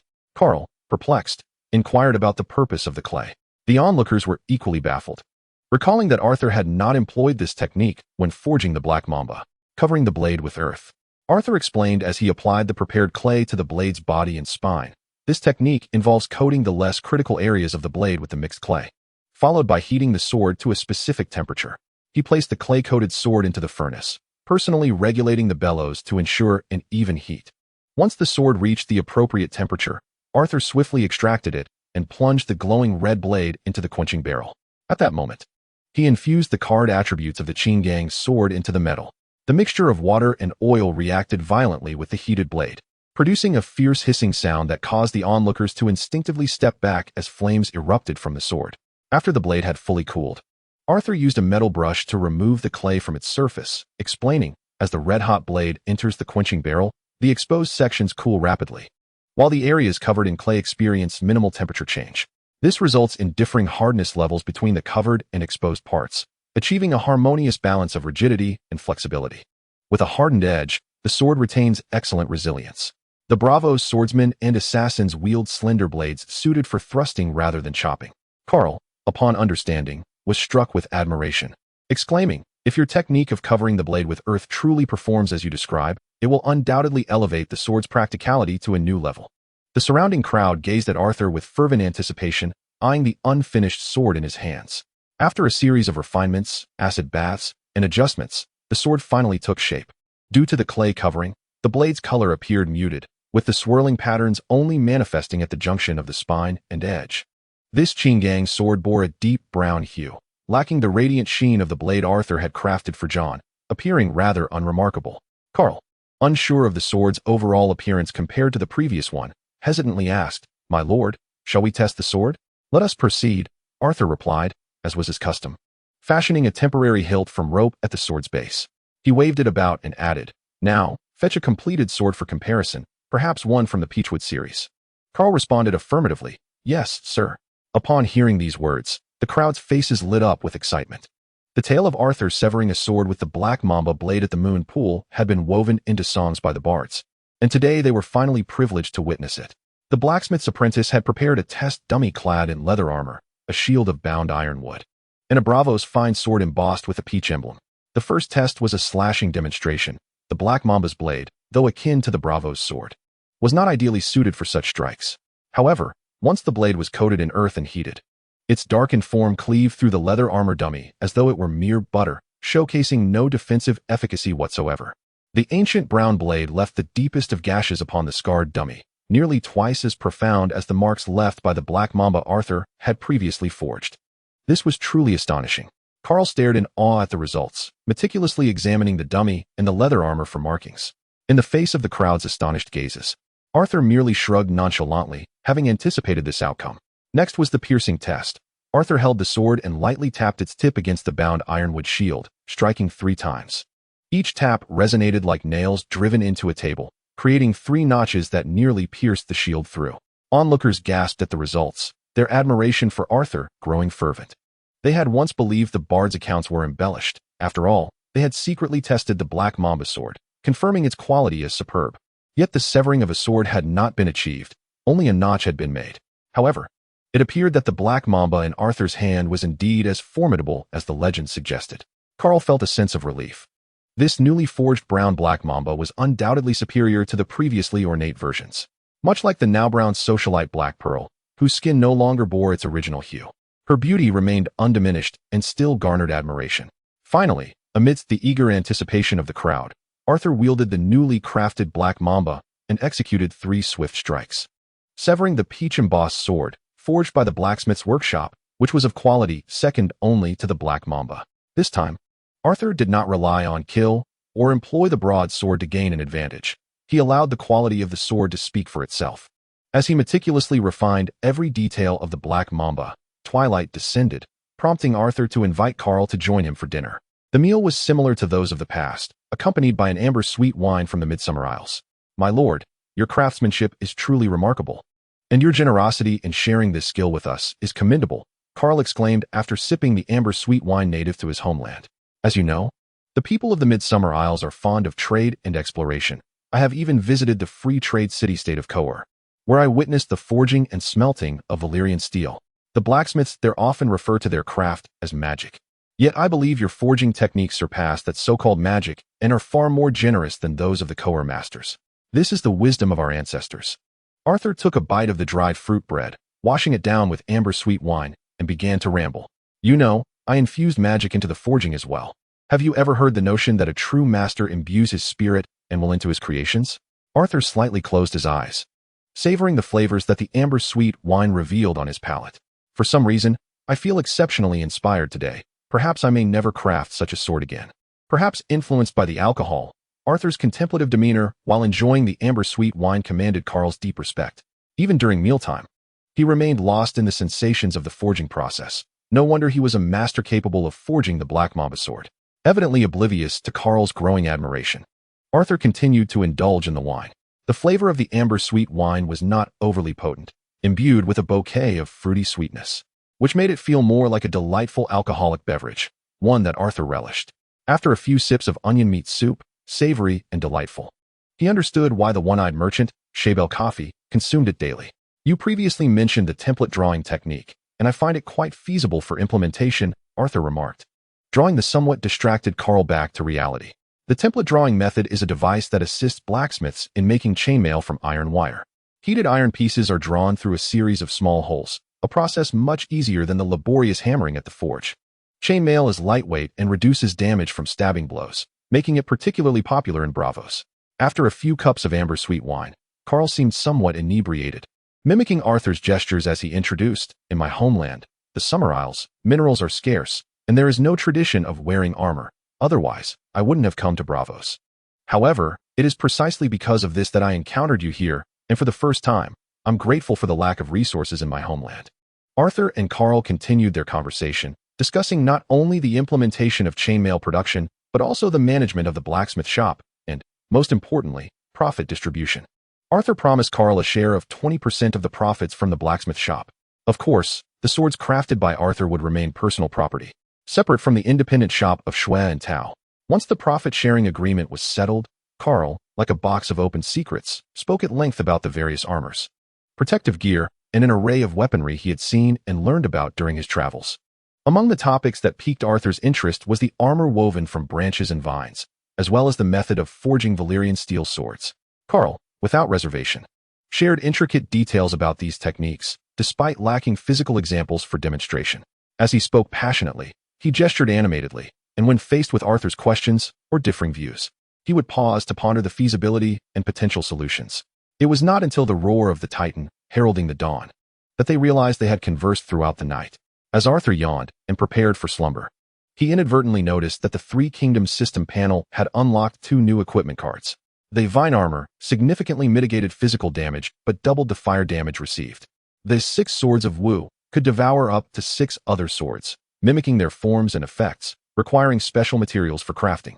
Arthur, previously languid and weary, felt a surge of vitality. By the heavens, a shroud. He jested. While the attributes of the Vine Armor might appear unimpressive at first glance, it could indeed be considered a formidable weapon for water combat. Typically, should someone clad in iron armor fall into a sea or river without anyone to retrieve them, they would surely become fish food. However, if memory served, the Vine Armor had the ability to float. The attributes of the 6 Swords of Wu were even more substantial. Possessing one would mean amalgamating the effects of other swords like the Qinggang sword, Ice Sword, and Twin Blades into a single blade. Choosing is for children. I desire them all. Chapter 36. The chief swordsman of the Sea King. By the afternoon of the 3rd day, the Titan giant roared, heralding the arrival of night in Braavos. Yet the dwarf Weiss had yet to visit the blacksmith's shop. Just when Arthur thought he would miss the opportunity to meet the taciturn dwarf swordsman and his water dancer mentor, a knock echoed at his door. A guard ushered in a swordsman clad in the quintessential attire of Braavos. The swordsman, not tall in stature, had curly hair, pronounced features, and captivating, spirited eyes. "Are you Arthur Snow?" the swordsman inquired, hands clasped behind his back, introducing himself in crisp Braavosi. "I am Shael Farrell, the mentor of the water dancer Weiss." Arthur instinctively raised an eyebrow, feeling no surprise. It was only natural that a master capable of training such an exceptional swordsman would possess considerable skill. Arthur had a premonition that the water dancer mentor Weiss spoke of was indeed Shael Farrell. Shael Farrell held the title of the chief swordsman of the Sea King, and each chief swordsman was recognized as the finest swordsman in Braavos. "Pleasure to meet you, chief swordsman of the Sea King," Arthur said, rising and moving towards the shelf where the crafted Black Mamba sword lay. "Where's Weiss? I promised him a true sword, and it has been forged. Do you know me? Were you aware of my connection to Weiss?" Shael furrowed his brow, a hint of wariness in his gaze. "I have not encountered you before. What is your purpose?" "In Braavos, one ought to know the names of the finest swordsmen, even if yours is less memorable than that of a social butterfly," Arthur chuckled, retrieving the sword from the shelf and turning back. "It is not hard to deduce that a boy of few words possesses such remarkable swordsmanship." given the prowess of his mentor. I am not interested in your identity. I merely wish to meet you and learn the dance of water, Arthur declared, drawing the sword from its sheath. The morning light illuminated the ancient blade, revealing a unique brilliance. In exchange for teaching me, I shall forge you a black Mamba sword like this one. This sword is it. Cyril Farrell narrowed his eyes, suddenly feeling that this ancient, delicate sword concealed a sharp aura both at its tip and along its blade. May I see this sword? He inquired. Of course, it was promised to your apprentice. The diminutive Weiss, Arthur replied, sheathing the sword and handing it, along with its scabbard, to Cyril. He didn't inform me of where he resides, but you may take it to him later. This sword is truly exceptional. It appears the rumors hold merit. If it is indeed this blade, it could effortlessly sever another sword, Cyril observed intently while examining the delicate weapon. I heard from Weiss that you evaded his preparatory assault.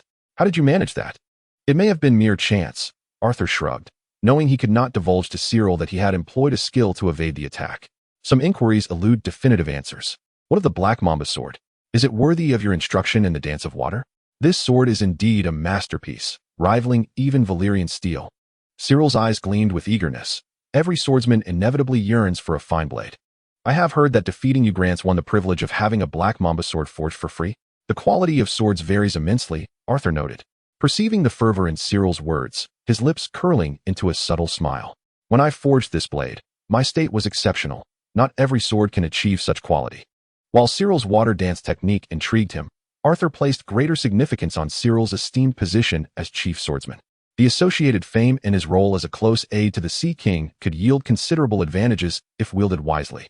Certainly, should you acquiesce to my request, I shall devote myself to crafting the Black Mamba sword you desire. Cyril scrutinized Arthur, emphasizing, but it is solely the dance of water that I shall teach. How long will you require instruction?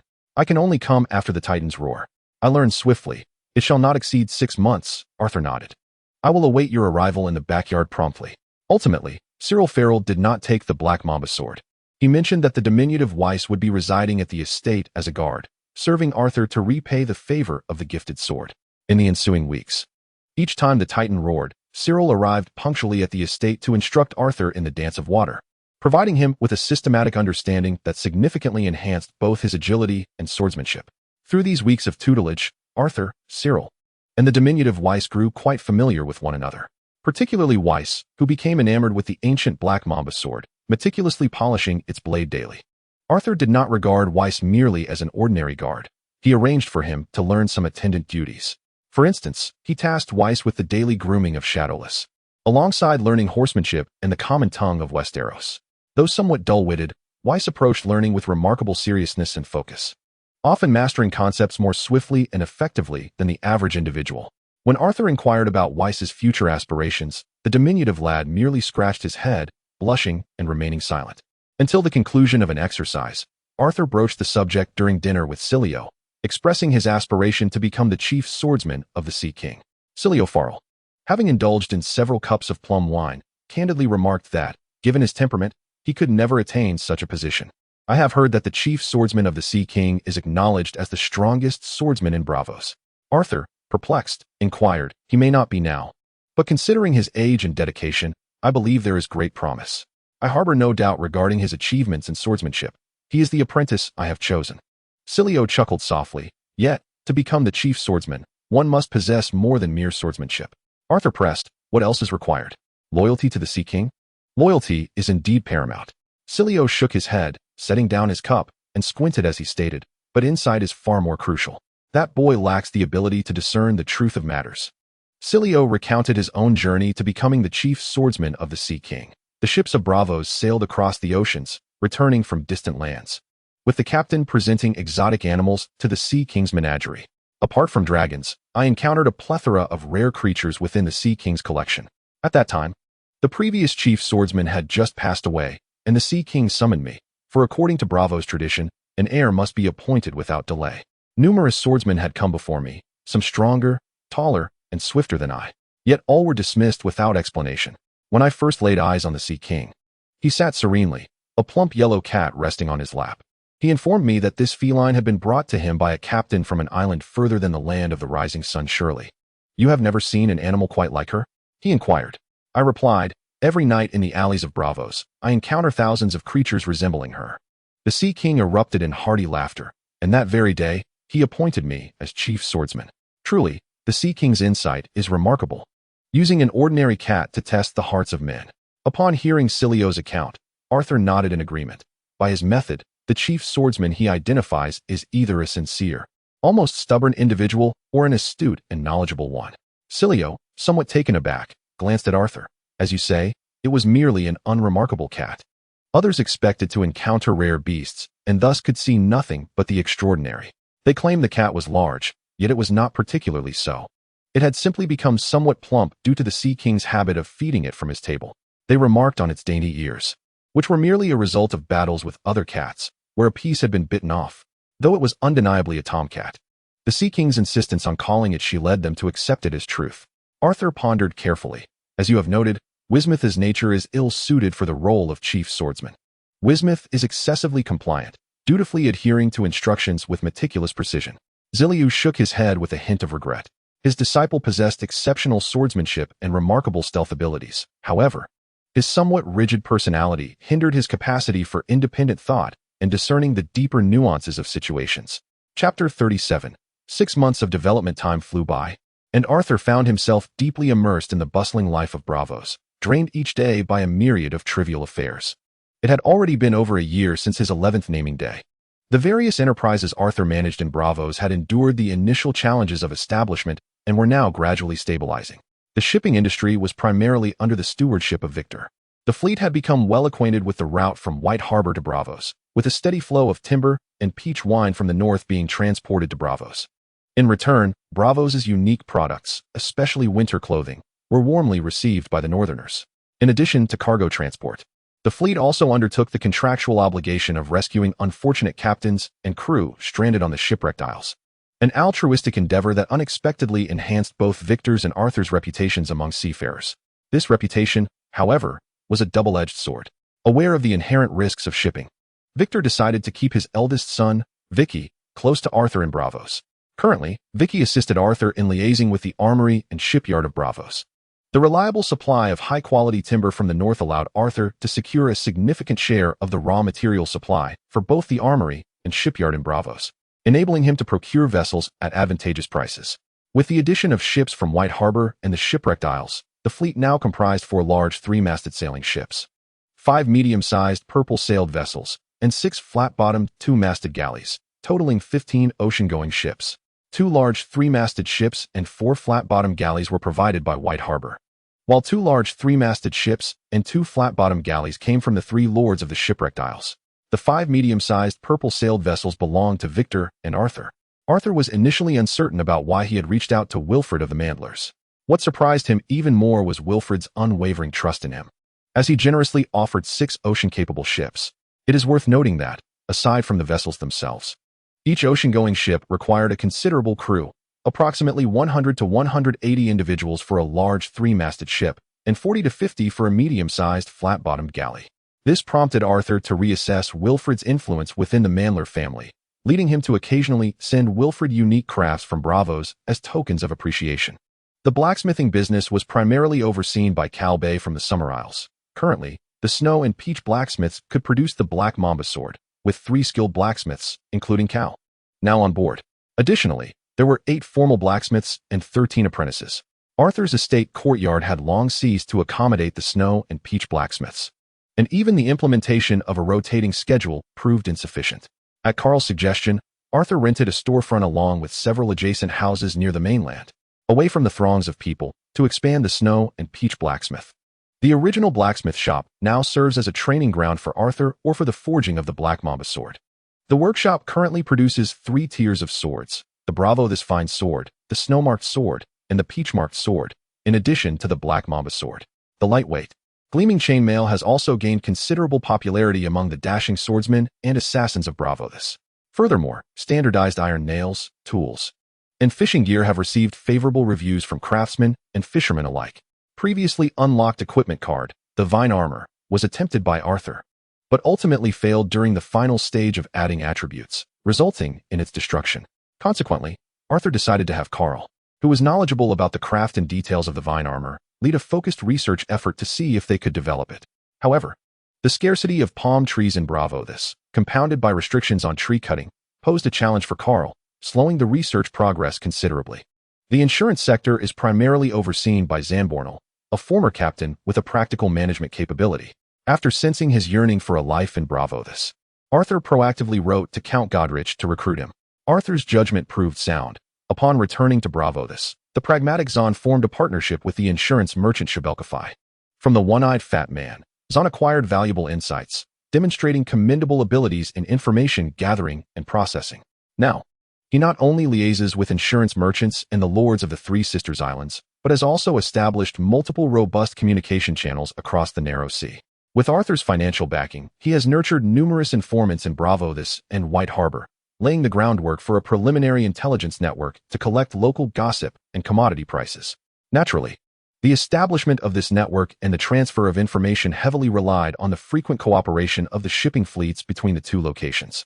Additionally, due to the precise retrieval and secure return service provided by the lords of the Three Sisters Islands over the past 6 months, other insurance merchants in Braavos have either inflated their insurance prices significantly or ceased signing contracts altogether. In accordance with customary reporting protocols, Arthur inquired, "What matters do you currently have?" He sat at the head of the hall in his estate, with only a cup of peach wine on the table beside him. To those seated or standing in the hall, Arthur appeared tall and robust, his short, gray-brown hair neatly combed, with a light stubble adorning his fair chin. His violet eyes were deep and expressive. Although still a minor, with a somewhat youthful visage, the assembly showed him no signs of disrespect. According to Captain Victor's assessment, the volume of goods exchanged between the North and Braavos has approached saturation, leading to diminishing returns for shipping operations.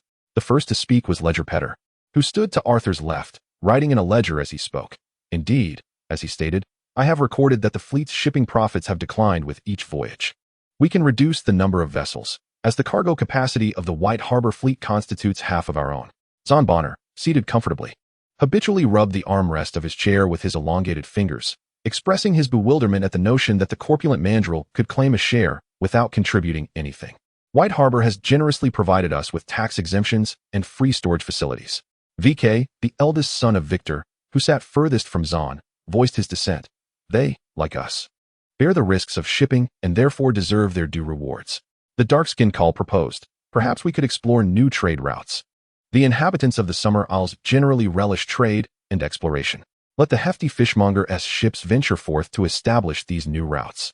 Zahn, with a mockingly amused expression, declared, "May Lady Waves and the Lord of Skies bless their vessels to never sink." "Is there anything else?" Arthur, stroking the stubble on his chin with the back of his hand, neither agreed nor disagreed. "Our collaboration with the one-eyed fat man may have drawn the attention of other insurers." A flicker of concern crossed Zahn's eyes as he took a sip of his drink and reported, "Rumors suggest they may have banded together, and they are likely to take certain measures. We must remain vigilant moving forward. Others are not foolish. After 56 captains have returned safely following a series of shipwrecks, exposure is inevitable." Arthur maintained a stoic demeanor, his tone flat. "This is much later than I anticipated. Did you foresee this?" Noticing Arthur's calmness, Zahn felt a slight sense of reassurance and inquired, "How shall we respond? Do you have any other matters to discuss?" Arthur did not reply, instead casting his gaze sequentially toward Kalman, VK, and the silent shadow standing behind him, the diminutive Weiss. "Forgive my intrusion, my lord. I wish to report a matter to you in private." VK, seeing Arthur's attention, bowed. "It is a personal matter." "Very well, we shall address it later." Arthur took a sip of peach wine and clapped his hands. No need for such formality. The dark-skinned cowman shrugged and reported, "The construction of the new blacksmith shop is progressing steadily, thanks to Peter's diligent efforts. Although Peter is not directly responsible for business, he has assumed a managerial role, alleviating much of Arthur's burden." Finally, the diminutive Weiss stammered his report. "As per your instructions, I have recruited swordsmen to form a contingent in your service. I have successfully enlisted 5 Black Mamba swordsmen and 15 Peach-Mark swordsmen after careful selection." Chapter 38. A suitable replacement. As the reports concluded and the gaze of the assembly turned towards him, Arthur inquired of the accountant, Peter, how long have I been in Braavos?" Without hesitation, Peter replied, 7 months, my lord." 7 months, indeed. Arthur sighed. "By the gods, who could have imagined we would achieve such progress in just 7 months? It is all due to your adept leadership, my lord." Zahn sincerely praised. "Otherwise, I would never have reached Braavos in my lifetime. I might have spent my days languishing on Sweet Sister Island. I cannot accomplish this alone." Arthur shook his head and remarked, "Zahn, having once served as a captain. You should understand that a ship's ability to navigate the tempestuous seas relies not solely on its captain. The crew, the oarsman, the first mate, and even the cook, physician, and combatants are all indispensable. My lord, I, Zahn, wish to clarify, but Arthur waved his hand, signaling Zahn to allow him to speak. If a captain, due to a lack of provisions, unjustly exiles his crew, that ship is doomed to perish sooner or later. Arthur acknowledged with a nod towards the people of the Summer Isles. Carlby is correct. We must chart new courses. Inform your father, Vicky, to separate 2 of the sister ships from the fleet and assign trusted individuals to explore these new routes. Indeed. Which city should we target? Vicky replied, suggesting. The city-states of the Stone Steps Islands endorse slavery. Piracy is rampant there, and the storms present numerous uncertainties. Seagull Town, Pantos, and King's Landing. Arthur pondered for a moment before advising. Let us begin with Seagull Town, advancing from near to far, one step at a time. Patience is key. As before, we must familiarize ourselves with the waterways, currents, climate, and monsoons, documenting everything meticulously into navigational charts and logs. Very well, my lord. Why not allow Manderley to send out a ship as well? Zahn inquired, furrowing his brow in confusion. Even if they don't contribute entirely, one vessel would suffice. This is a form of compensation. Compensation? Zahn echoed, puzzled. The sister islands lie between White Harbor and Braavos, and the Count of Godric's salvage efforts will impact not just the unfortunate captain, but also White Harbor. Arthur cast a sidelong glance at Zahn, who was clad in luxurious black fabric, resembling a lord from Braavos. Had it not been for the initial entanglement of interests with the Manderley family of White Harbor, allowing them to savor the benefits, you might very well be residing at the Wall, dressed in similar garb. Zahn recoiled slightly, choosing not to respond further. Regarding the salvage operations, what are your thoughts on the insurance merchant Shael Coffee? Vicky was the first to respond. My father says Shael Coffee is a greedy, corpulent man who values gold above all else. Zahn raised his head, saying, he is a capable individual. I have learned much from him regarding intelligence gathering in many places in Braavos. Petter's response was succinct. He is our partner, providing us with intelligence. Indeed, a true partner. Arthur unconsciously licked his lips, a slight smile gracing his face as he added, a partner for the time being. For the time being? Zahn questioned, intrigued. Have you considered how he perceives us? Arthur pondered aloud. A partner for now. Our collaboration is born of mutual interests, and will conclude when those interests fade. Arthur stated with certainty, I trust you will prepare yourselves mentally. The circumstances may become quite dire. When Petter realized what Arthur was implying, that the one-eyed fat man would eventually hold all the insurance shares for the trade between Braavos and White Harbor, his eyes lit up as he grasped the implication. At that point, he would indeed no longer require our partnership and would be unable to provide valuable intelligence. What should we do then? Zahn was taken aback, beads of sweat forming on his forehead, clearly realizing the impending crisis. Should I now write to my uncle urging him to reduce the salvage operations? The crux of the matter is not whether we salvage more or less. Arthur gestured for him to remain calm. What I mean is, as long as the salvage operations continue, there will eventually come a time when our collaboration concludes, and we ought to contemplate what we should do then. The primary concern regarding the other insurance merchants discovering our collaboration with Shael Coffee in repatriating the captain and crew of the sunken vessel should be Shael Coffee himself. The Three Sisters Islands lie far across the narrow sea. Luring ships to run aground for salvage is indeed an unethical practice, and this industry teeters on the edge of morality. Zahn seemed to grasp a lifeline and hurriedly explained, furthermore, my uncle ensures the personnel are repatriated with courtesy and does not mistreat them, thus avoiding inciting significant hatred, aside from the insurance merchants. Vicky concurred with Arthur's perspective. The alliance of other insurance merchants signifies their unwillingness to exit easily. They will indeed take action, likely targeting Shael Coffee. Whether they succeed or fail would yield more detriment than benefit for us. Petter ceased recording in the ledger, setting down his quill to analyze earnestly. If the other insurance merchants succeed in their endeavors, we lose the intelligence provided by Shael Coffee.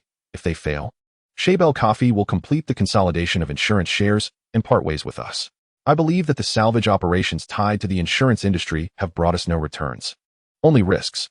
Vicky, representing the Braavosians, expressed profound disdain for salvage operations and proposed, we ought to sever this aspect and focus solely on our shipping and blacksmithing enterprises. Absolutely not, Zahn vehemently opposed. We are here because of the insurance industry. How can we? Vicky remained unyielding. What we are doing at the Three Sisters Islands is inherently unsustainable. Now is the perfect time to cease. Enough, you both step outside. Arthur interjected. Halting their quarrel, Zahn, stay. Vicky, you wait for me in the adjoining hall. With only Zahn remaining in the hall, Arthur rose and filled Zahn's cup with peach wine. Do you remember our first visit to Braavos? I shall never forget. Zahn's eyes glimmered. His voice slightly choked. It was you who enlightened me about the insurance industry and guided me on what to do. This collaboration with the insurance merchants facilitated Arthur's establishment in Braavos.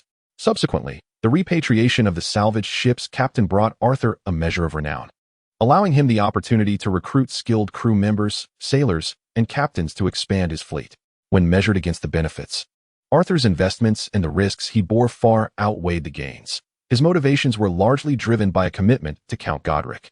Arthur's tone was somber. You have acknowledged that salvaging sunken vessels is indeed an unethical endeavor. Now we must look ahead. But, my lord, what else can the Three Sisters Islands do besides smuggling and salvaging? Zahn lamented. Fishing, crabbing. Is that truly the future for the people of the Three Sisters Islands? In truth, they could also collect tariffs. Arthur patted Zane on the shoulder and inquired, have you ever considered replacing the insurance merchant, Shael Coffee? For the future of the Sister Isles, my friend? Zane, who had been dejectedly bowing his head, looked up in bewilderment and asked, what do you mean? Arthur continued, to supplant the one-eyed fat man, we could dominate the shipping insurance industry from White Harbor to Braavos. Is this not another form of levying tariffs? Zane replied, but we lack the channels for information. The insurance sector is a specialized field. Arthur remained non-committal and gestured for Zane to raise his cup. Other insurance merchants possess such channels, he remarked. Zane queried, are you suggesting we collaborate with them? No, I aim to join forces with Shael Coffee to dismantle them. To eradicate them entirely, Arthur declared, raising his cup and consuming the peach wine in a single gulp. Dealing with one insurance merchant is far simpler than contending with a multitude. If we indeed succeed, every vessel traveling from Braavos to White Harbor shall be obliged to pay us a tariff. Zane also drained his cup, his demeanor unusually grave as he proclaimed, in the name of Lady Tides and the Lord of Skies, I vow to heed your guidance henceforth. Chapter 39. You have not even called me my lord. The side hall, dimmer than the main chamber, appeared somewhat somber. Upon entering, Arthur discovered not only Vicky, but also an unfamiliar woman. Who is she? Arthur asked, perplexed. Vicky responded, this is the private matter I mentioned. You have met her before. Her name is Fanny. Her husband is a captain from Braavos acquainted with my father. He was one of the captains we assisted in returning to Braavos after his ship ran aground in the Sister Isles. Vicky quickly rose to introduce her. They received the compensation from the insurance merchant with our assistance. Her family came to express their gratitude to you. After grasping the situation, Arthur scrutinized Fanny, who appeared severely haggard, her hair brittle, her eyes sunken and bloodshot. A woman overwhelmed by sorrow, Arthur silently assessed. You do not seem well, my lady. Arthur observed as he took a seat. Is there something you wish to discuss with me? Her voice was hoarse as she stammered. I. Arthur struggled to understand her words. He nodded towards Vicky, who poured Fanny a glass of sweet wine, which seemed to provide her some comfort. They killed my husband. Fanny lamented, her voice thick with anguish. The ones who returned told me they confined him in a crow cage, allowing him to perish of thirst while crows feasted on his flesh, leaving only bones behind. All because he had no money to purchase insurance before his ship set sail. Who? Arthur furrowed his brow, glancing at Vicky before fixing his gaze back on the woman. Who were the ones that returned? Who killed your husband? They said it was the Lord of Pebble Island. He plunders vessels like a pirate, Fanny explained. They released the captains who had insurance contracts. Pebble Island lies within the Bay of Biting, situated between the Sister Peninsula and the Fingers Peninsula, along the route from White Harbor to the Vale or Braavos. How may I assist you? Arthur inquired. I seek the head of the Lord of Pebble Island. I demand justice. Fanny's eyes brimmed with fury and sorrow. For this, I have approached the officials of the Sea King, the judges, and even the faceless men, yet all have turned me away. An official told me that maritime trade is fraught with peril, and any misfortune is merely unfortunate. The judge informed me that there was no evidence to bring charges, and his ruling could not affect the lands across the narrow sea. The faceless men declared that all mortals must meet their end. Upon hearing Fanny's plea, Arthur shook his head and said, why did you first seek the Sea King and the faceless men, rather than coming to me? My men once saved your husband and assisted you in obtaining your insurance compensation. I possess a piece of Valyrian steel, sufficient to forge a hand-and-a-half sword. With bloodshot eyes fixed upon Arthur, Fanny declared, I only desire the head of the Lord of Pebble Island. I seek only justice. Arthur furrowed his brow. The allure of Valyrian steel tempted him greatly, as he had long desired to acquire it to forge a sword, a crowning honor for any blacksmith. After a moment's contemplation, he resisted temptation and declined. I cannot fulfill this request. The lords of Westeros reside in stone fortresses, and we are separated by the narrow sea. You do not show me respect. You have yet to address me as my lord. My lord, I beseech you, Fanny cried, tears streaming down her face as she grasped Arthur's hand and knelt before him, pleading. My husband met a most tragic end. Arthur regarded her calmly, waiting for her emotions to stabilize before speaking. What use is a severed head?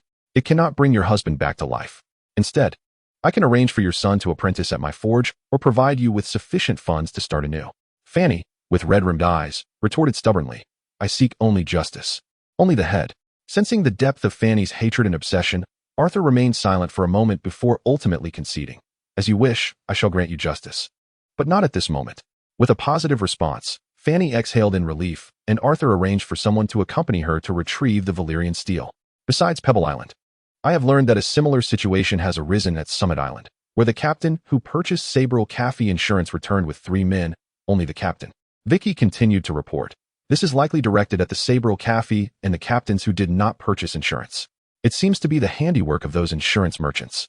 Arthur remarked, I had anticipated they would retaliate in kind, yet they have exceeded expectations, abandoning pretense, and even hiring pirates to plunder, leaving us to wonder how they have managed to befuddle the lords of both Pebble Island and Summit Island. Vicky inquired, My lord, what shall we do? Arthur replied, We are not the parties involved. It depends on what Shael Coffee decides. Arthur understood that Fanny's arrival here meant Shael Coffee would eventually seek him out after making a decision. The following noon, Shael Coffee arrived, sooner than Arthur had anticipated. Compared to 6 months ago, Shael Coffee has become significantly plumper, resembling a walking sphere. His eye, once blind, has been replaced by a sapphire, lending him a somewhat less menacing appearance. My friend, you must be aware of the events transpiring on Pebble Island and Twin Peaks Island, where the lords have audaciously allied with pirates to plunder passing vessels. Shael Coffee sits on a chair, panting heavily, while his beloved dog, Claw, crouches beneath him, barking incessantly. Coffee gestures with a hand adorned with rings of various gemstones, indicating that 7 captains have sought him out recently to redeem their insurance claims. In your land of the setting sun, you always prefer to gather 7 shipments. I regret to inform you, Arthur shrugs, frowning at the domineering dog that continues to bark at him. Typically, bulldogs possess a gentle nature, yet Coffee S is exceptionally aggressive, barking at him upon sight. Moreover, if he is not mistaken, the dog has just relieved itself on his exquisite carpet. Arthur forces himself to disregard Claw, redirecting his gaze to his master. I trust you understand that this is not our doing. You must bear the responsibility for it. The one-eyed Coffee asserts. Had I not been in collusion with you, I would not have been targeted by them. We honor our contracts, yet this stipulation was never included. Arthur shakes his head in refusal. If you wish, we can terminate our agreement and cease our collaboration right now. With that, Arthur spreads his hands. You know well that in our transactions, I am merely a middleman, with virtually no profit to gain. No profit? Then I shall reclaim my estate, and you must vacate this place. Your snow and peach blacksmith shop can no longer sustain itself. Coffee threatens resolutely, leave today. Suit yourself, Arthur shrugs. The essence of a blacksmith shop lies in its reputation and the skill of its smiths. I can reopen a blacksmith shop anywhere in Braavos. Seeing that his intimidation has failed to sway Arthur, Coffee softens his tone. Can you truly make those 2 bothersome island lords acquiesce? You are familiar with Zahn. He must have recounted my exploits in the Sisters Islands.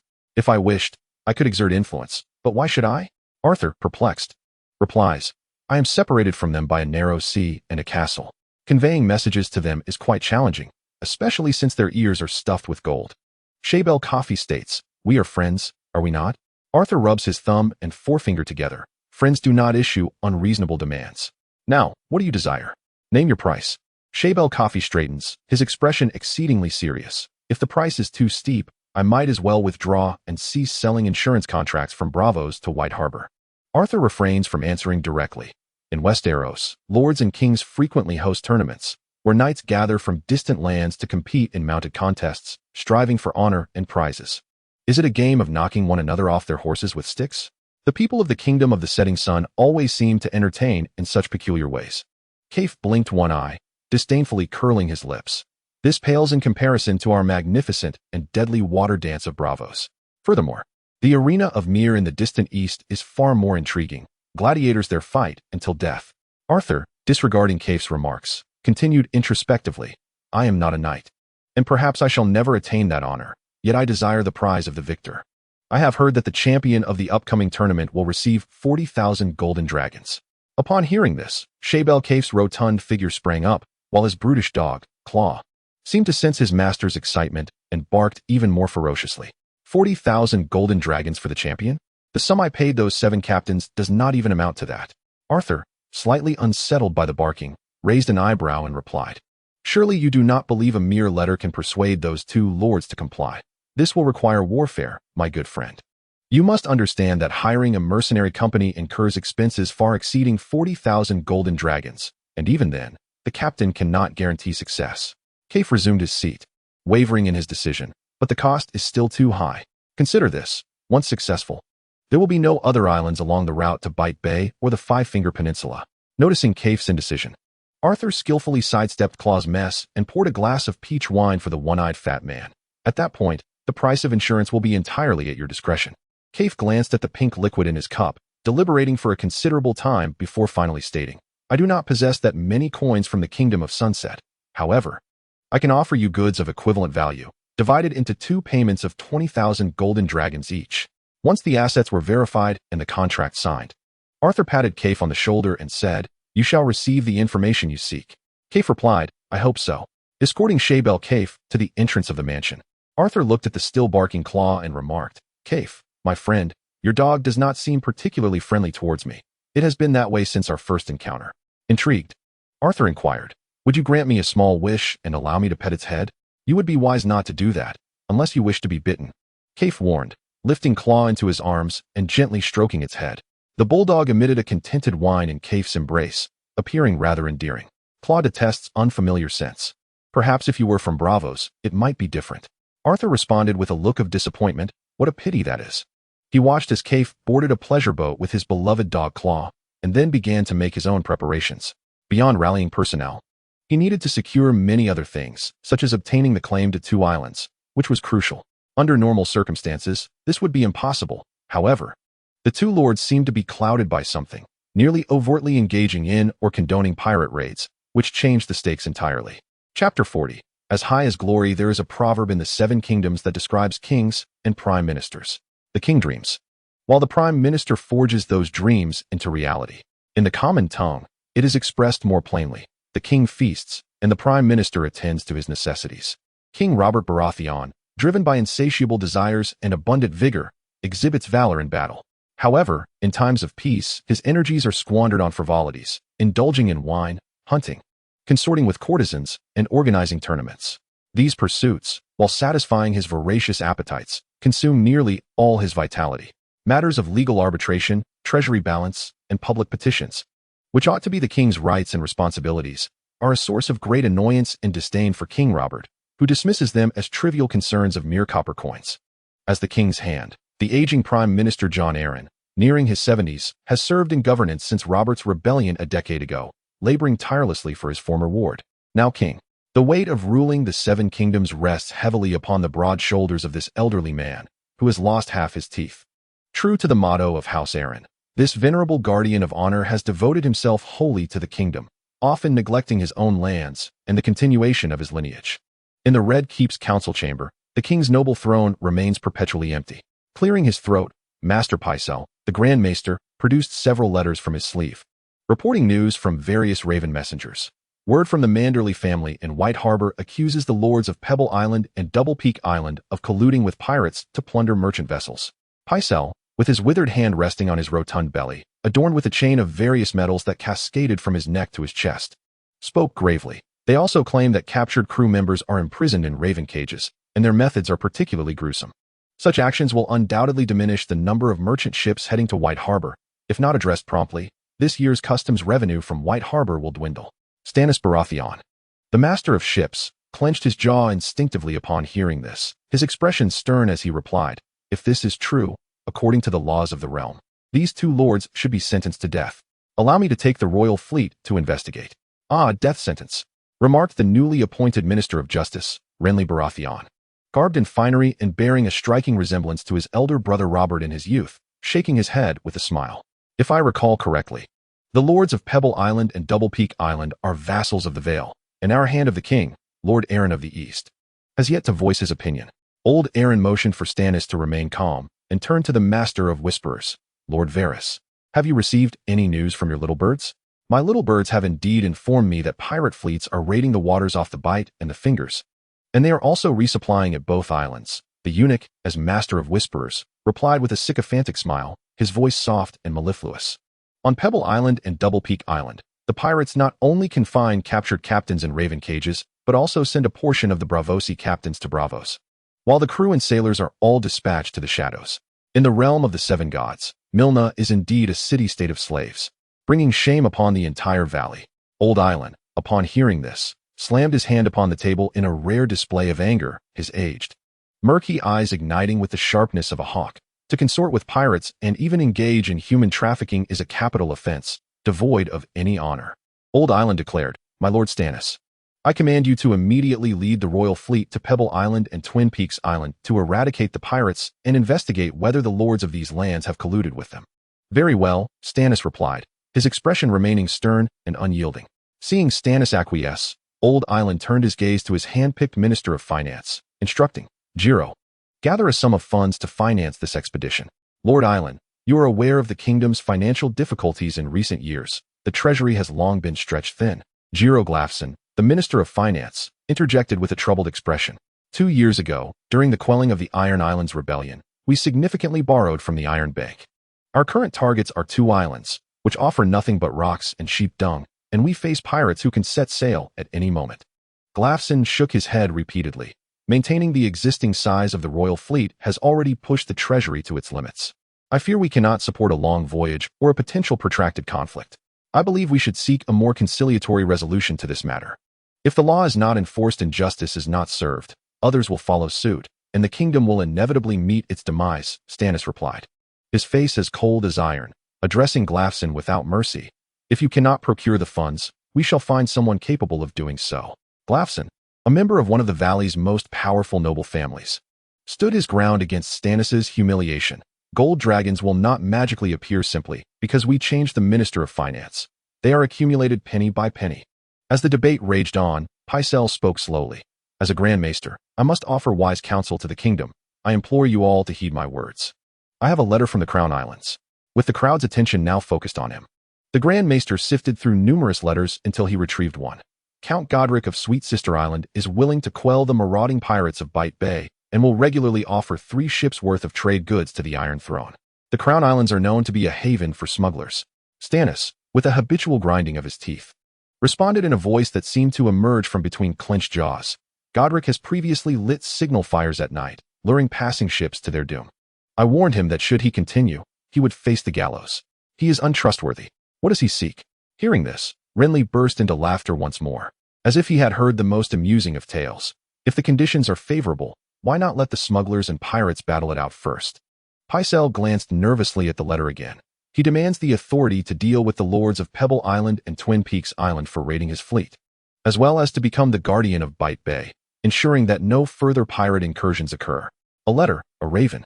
Jella eyes sparkled with delight as he wholeheartedly agreed, stating that not only would they not need to invest in the Golden Dragon, but they would also reap the rewards of 3 ships' worth of cargo on a regular basis. There is no more advantageous trade than this. Salvaging sunken ships, akin to smuggling, is indeed an unlawful act. Stannis clenched his right hand into a fist upon the table, his knuckles turning pale from the tension, and with a grave demeanor, he asserted, we ought to eradicate them rather than indulge them, or even share in their ill-gotten gains. My lords, Varys interjected in his uniquely soft voice, allow me to share my little bird's report. The Count of Sweet Sister Island, during this period, has not only adhered to tradition but has also engaged in legitimate shipping trade over the past year. He has collaborated with a group of Braavosi captains, continuously trading goods between White Harbor and Braavos. How curious, noted Loras, casting a playful glance at Jella and his brother Stannis. Even smugglers nowadays are adapting and engaging in legitimate business. Old Allen surveyed the assembly of courtiers who had already expressed their opinions, with only Stannis unwavering in his gaze. He sighed inwardly, reciting the words of his kin, high as glory. In days gone by, he would have personally led men to seize these 2 lords who insulted the Vale, dragging them from their castles for interrogation and execution, displaying the heads of pirates upon pikes along the shores of the islands as a warning to all. Yet, nearing 70, having endured much and compromised even more, he found himself in a different position. Not long ago, his wife had given birth to a frail child requiring his care. Alongside numerous pressing matters of state demanding his attention, the counsel of those around him was indeed wise and perceptive. Finally, under Stannis' furious gaze, old John Allen spoke slowly. "My lords, I shall write to Count Godric, granting him full authority to handle matters concerning Pebble Island and the Twin Peaks. Should he succeed in eradicating the pirates and regularly delivering 3 ships' worth of cargo to the Iron Throne, I shall appoint him as the guardian of Bite Bay." What followed was an outpouring of correspondence from Pycelle. Varys' little birds disseminated intelligence across various realms. The piracy incidents at the Fingers Peninsula were but one of the many matters discussed by Allen and the court's senior officials that day. Chapter 41. The Sisters' Islands will never be forgotten. Uneasy, Godric felt incredulous upon receiving a letter from King S. Landing bearing the royal seal. His scholar read it to him multiple times, and he scrutinized it through a lens repeatedly, yet it still felt insufficient. The title of Guardian of Bite Bay was an honor never before bestowed upon Sweet Sister Island, or even the Sisters' Islands as a whole. Furthermore, the letter indicated that as long as he could provide regularly and refrain from targeting ships of the Seven Kingdoms, avoiding piratical conduct, his salvaging endeavors could be deemed legitimate. "Uncle," Lord Arthur said, "he has fulfilled his initial promise to you." Zonbonel, dispatched by Arthur, conveyed, "From now on, he may never seek your assistance again. But he hopes you will remember his gratitude to you and to all the people of the Sisters' Islands." "How dare you speak to me in such a manner? You insolent boy!" Count Godric cast a piercing glare at his nephew, whose elbow jutted outward. "Relay a message to him. The Sister Isles never forget their hatreds, nor do they forget their kindness." "Uncle," Zonbornel replied, "you often regale me with tales of the centuries-old conflict between wolves and eagles over the Sister Isles. It seems the lads of the Sister Isles shall frequently hear the name of a northern fellow named Snow." Count Godric straightened his slightly stooped back and grasped a somewhat rusty sword that had not seen use in nearly 2 decades. "After I vanquished those 2 lords and the pirate," he declared. "Come now, Uncle, you struggle to wield a spoon against the sisters' stew," Zonbornel retorted with a smirk. "I did not cross the narrow sea merely to witness your heroics. Remain in the castle and await news of my victory. You scoundrel! I am not yet so old that I cannot lift a sword." With the Count's roar echoing behind him, Zonbornel exited the castle and arrived at Sister Town. The square of this once humble settlement, constructed from the wood of sunken ships, was now teeming with the denizens of the Sister Isles. Some hailed from the Isle of the eldest sister on the left, while others came from the Isle of the youngest sister on the right. They stood together in anticipation, their eyes fixed on Zonbornel, who stood upon the podium, clutching a parchment made from sheepskin. "Upon our return to the Sister Isles," Zonbornel proclaimed in a voice that resonated throughout the gathering, "we shall welcome the first guardian of Biting Bay for the people of the Sister Isles." A few scattered voices shouted in agreement, while most murmured in hushed tones. Without faltering, Zonbornel proclaimed, "Upon our return, every warrior who survives will receive 10 silver stags, a bolt of fabric from Braavos, and a jug of mead from the north. For the Sister Isles." The crowd's uproar intensified, their cheers merging into a cacophony. "For those brave souls who do not return, their families shall receive 1 golden dragon." As the clamor subsided, Zonbornel bellowed at the top of his lungs. "Their widows shall be cared for, and I shall provide them with commendable employment. Their children will have priority in becoming crew members of my fleet once they come of age. For the Sister Isles, long live the Sister Isles." The fervent cries of the crowd surged like a tide, engulfing the entirety of Sister Town. The wooden harbor of Sweet Sister Island was densely populated with vessels of various sizes. Not only were there massive 2-masted ships capable of crossing the narrow sea, but also medium-sized flat-bottomed rowboats and purple-sailed ships. Among these larger vessels were numerous small boats and diminutive sailing craft. Craftsmen and shipwrights were busily affixing these smaller boats and rowboats together using planks and iron nails, creating makeshift rafts that floated upon the water. Due to the port's limited size, a few fishermen navigated their small boats through the throng, delivering freshly cooked crabs, clams, and fish stew. Smaller sailing vessels continuously ferried supplies and war materials to the larger ships. Along the docks, sailors from various regions indulged in the abundant provisions procured from Whiteport. A veritable cornucopia of hearty staples, including bread, cheese, and a plethora of vegetables. The news of Zon's mobilization has fermented over the course of several days, ultimately summoning approximately 500 individuals from the Three Sisters archipelago. Most of these conscripts lack both weaponry and fundamental military training, rendering them unfit for immediate combat. They require the distribution of arms and basic instruction. While nearly every soldier possesses a short blade or dagger, the predominant weapon allocated to the recruits consists of inexpensive and practical spears. Beyond these rudimentary weapons, the majority of conscripts don coarse fabric garments, with few equipped in boiled leather armor, let alone iron mail. Considering these circumstances, Arthur arranged for Tau and the blacksmiths to work overtime, crafting 2,000 spearheads that were subsequently transported to Sweet Sister Island for assembly. At this juncture, the wooden houses in Sister Village were already brimming with people, forcing Zon to establish his encampment outside the town. The 2,000 spears have now been distributed among the warriors. The captain of Godric's guard reported to Zon Bonell within the tent. I have instructed the guards to expedite their training, teaching them to stand in formation with the pointed ends facing the enemy. However, this requires time. Zon inquired, how long? It will take at least another week. Some are as dull as cattle and struggle even with maintaining basic formation, the captain replied. The Three Sisters Archipelago has not experienced war in quite some time. The last time we ventured from the island for battle was during the conflict between the Black Dragon and the Red Dragon, and we lack combat experience. We cannot afford to wait a week. An elderly man with a grizzled beard, polishing a sharp longsword with oiled cloth, interjected, young man. If we do not strike Pebble Island within 3 days, I am certain that news of our assembly will reach the savages of Finger Peninsula, and they will be on high alert. The pirates will raise their sails and depart, and the lords of both islands will summon their subjects to take refuge in the stone castles. The old man is the uncle of the Count of Long Sister Island, who is still a child, with the Sunderland family currently under his stewardship. A devout follower of the Seven Gods, he is anointed knight.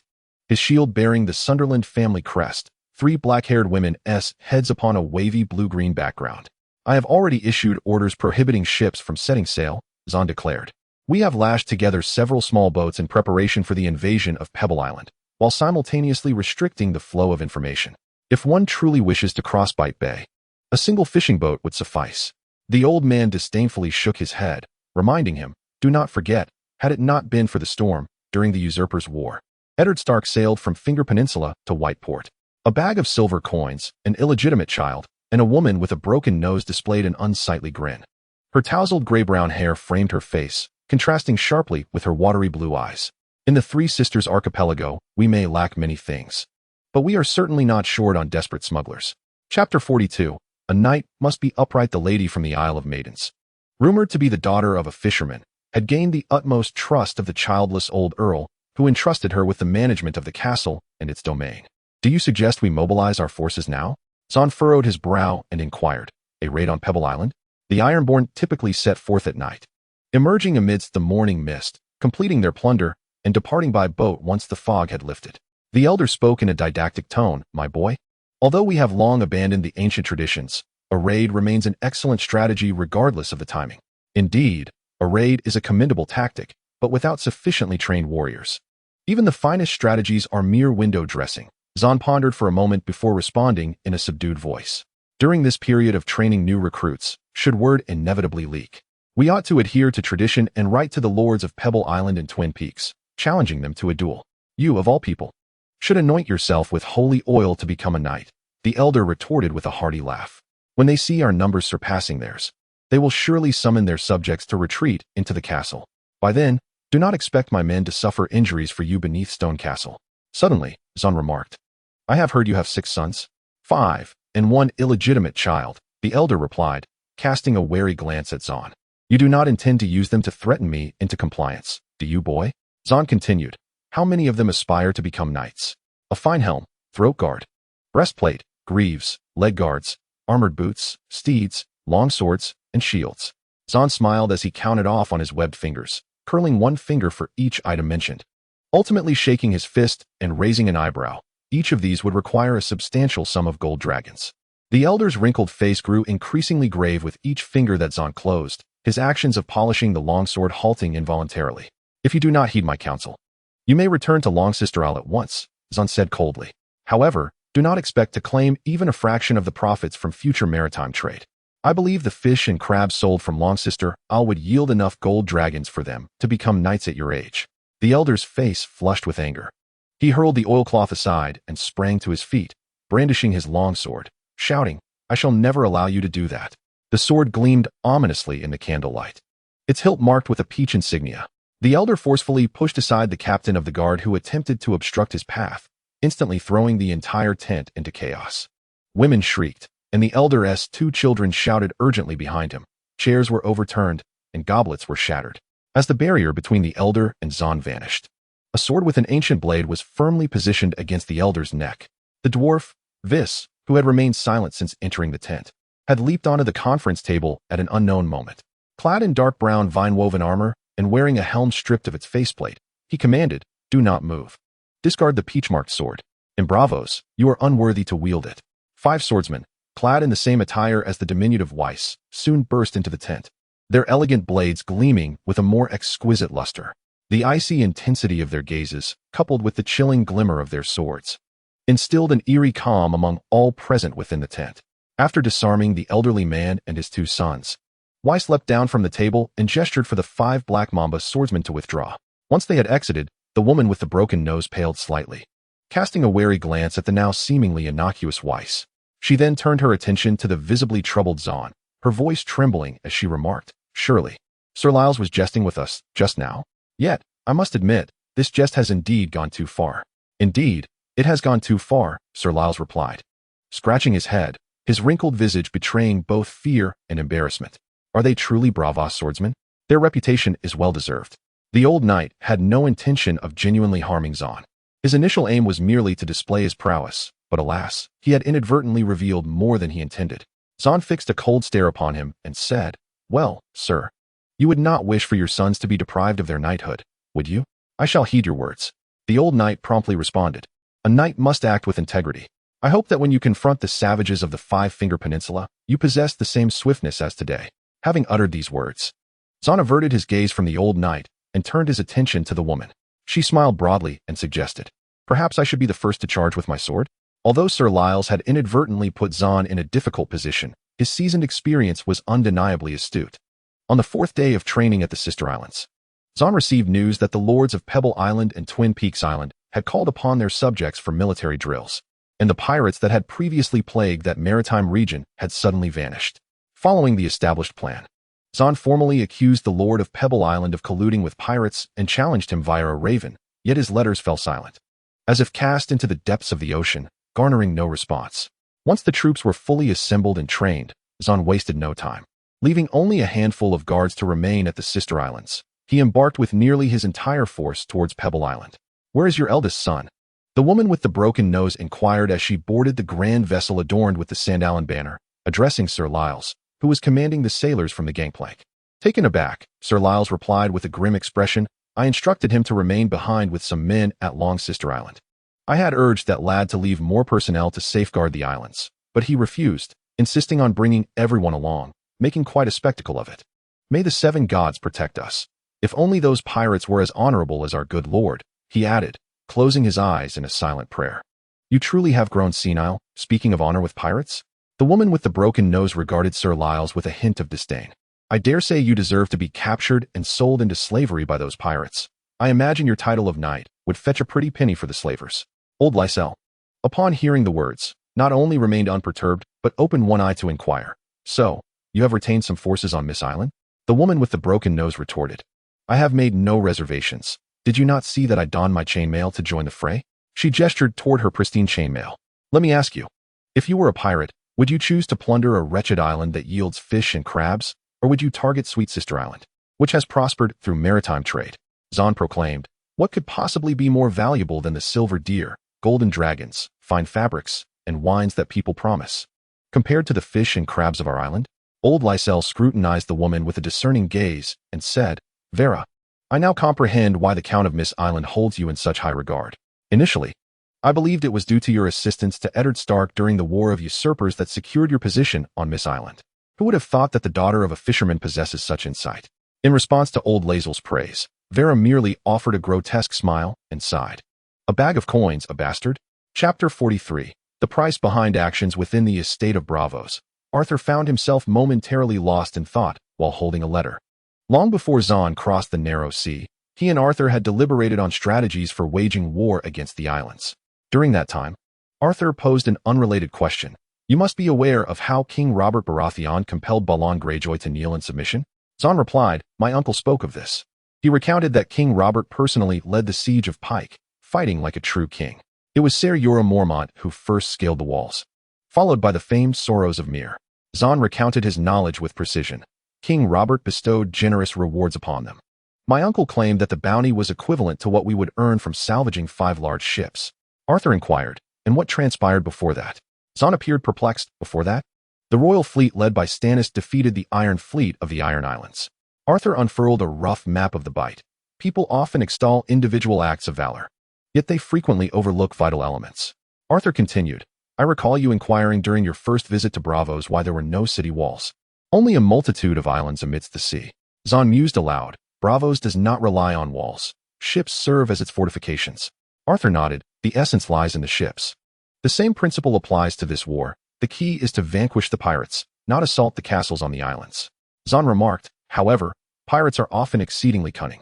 It is said that they predominantly sail swift, medium-sized galleys that ordinary vessels cannot hope to catch. Arthur stroked his stubble thoughtfully and responded, since we cannot match their speed, we must outwit them. Upon your return to Sweet Sister Island, disseminate the news and incentivize those answering the call to arms. Do not be stingy with silver coins and resources. I will cover this contingent of expenses. Esteemed sir, I extend the heartfelt gratitude of the Three Sisters Islands for your generosity. I am at a loss as to how to repay your kindness. Zahn rose respectfully, bowing deeply with sincerity etched upon his countenance, and remarked, the subjects have an obligation to heed the summons of their lord. There is no need for such formalities. Arthur gestured subtly for Zahn to take a seat and listen intently, stating, when we assault Pebble Island, you must bring all the mobilized warriors and find a way to disseminate the news. Zahn inquired, but what if the pirates flee? Or if they launch an attack on Sweet Sister Island? Arthur responded, that is precisely my intention. He produced a letter, urging Zahn to read it. If they disembark to plunder the island, that will be our moment to strike them down. Will White Harbor assist us? Zahn questioned. His eyes filled with uncertainty as myriad thoughts raced through his mind.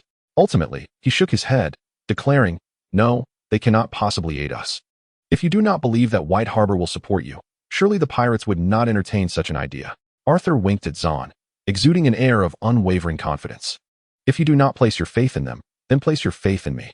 As he returned his focus to the contents of the letter, Arthur, despite his assertive demeanor during the conversation with Zahn, felt a flicker of doubt within himself. From the elegant script, he discerned that the letter originated from Wilfred Mandler. In his heart, Arthur felt that if Wilfred could persuade White Harbor to send a letter to King's Landing, it would be a significant boon. Moreover, to enlist their participation in a conflict that did not concern them was no small feat. It was imperative to recognize that should the Three Sisters Islands rise to prominence, the strategic harbor of Biting Bay, which White Harbor oversees, would inevitably be affected. It was already commendable that they did not disrupt the status quo, let alone extend such substantial assistance. Furthermore, the letter made no mention of any conditions, merely addressing the timing of the assault and the details of signal communication. Arthur had often pondered why Wilfred was so inclined to assist him, even to the detriment of White Harbor's interests.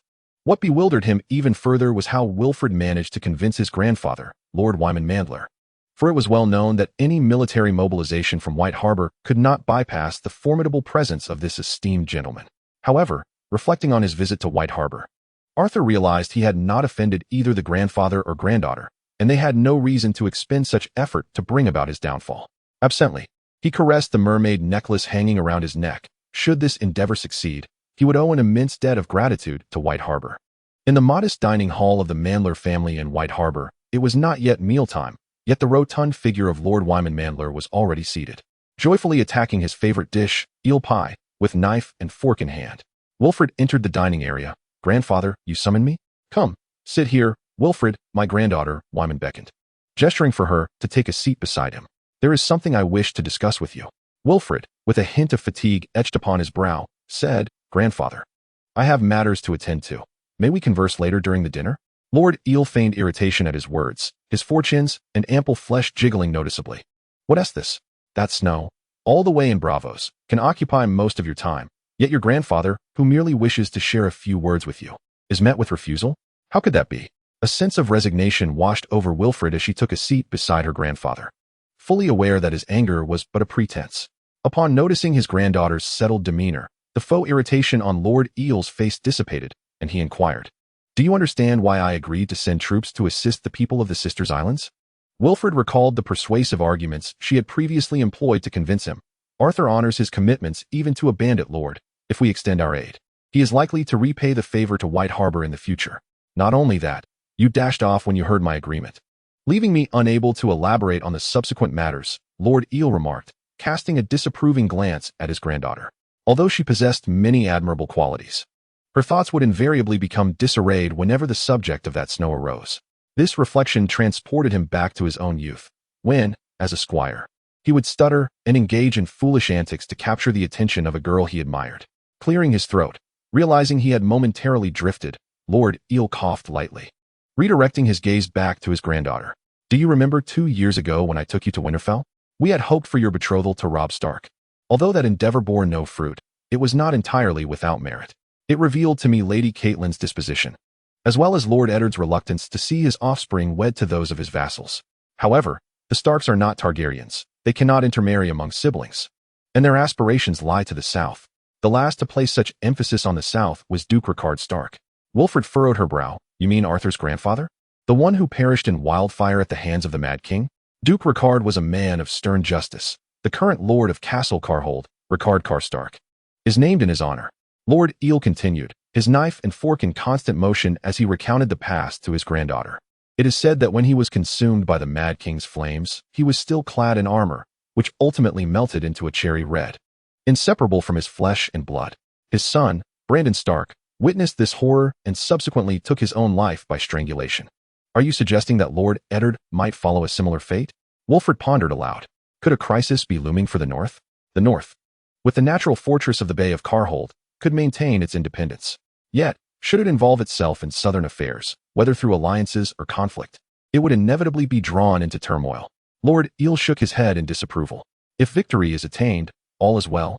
However, should defeat ensue, though the likelihood seems slim, who can truly predict the nature of the Game of Thrones? There have been whispers that Lady Babette Dustin is considering adopting Arthur Snow. Now, reflecting on it, he does bear the blood of Brandon Stark.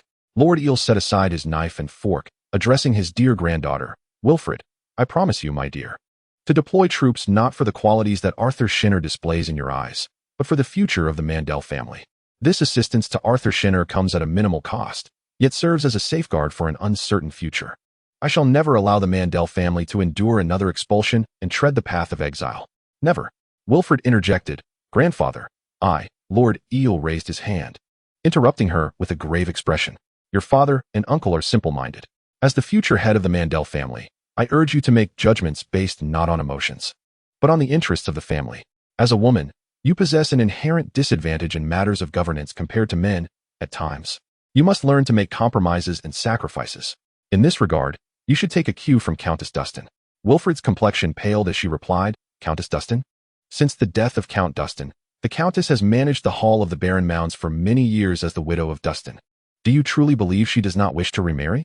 Lord Eel turned his attention back to the eel pie on his plate, resuming his joyful assault on it. But if she were to remarry and bear offspring, losing her status as the widow of Dustin, how would the other members of the Dustin family, those ambitious branches eyeing the lordship, perceive her? Would they still heed her counsel? Chapter 44.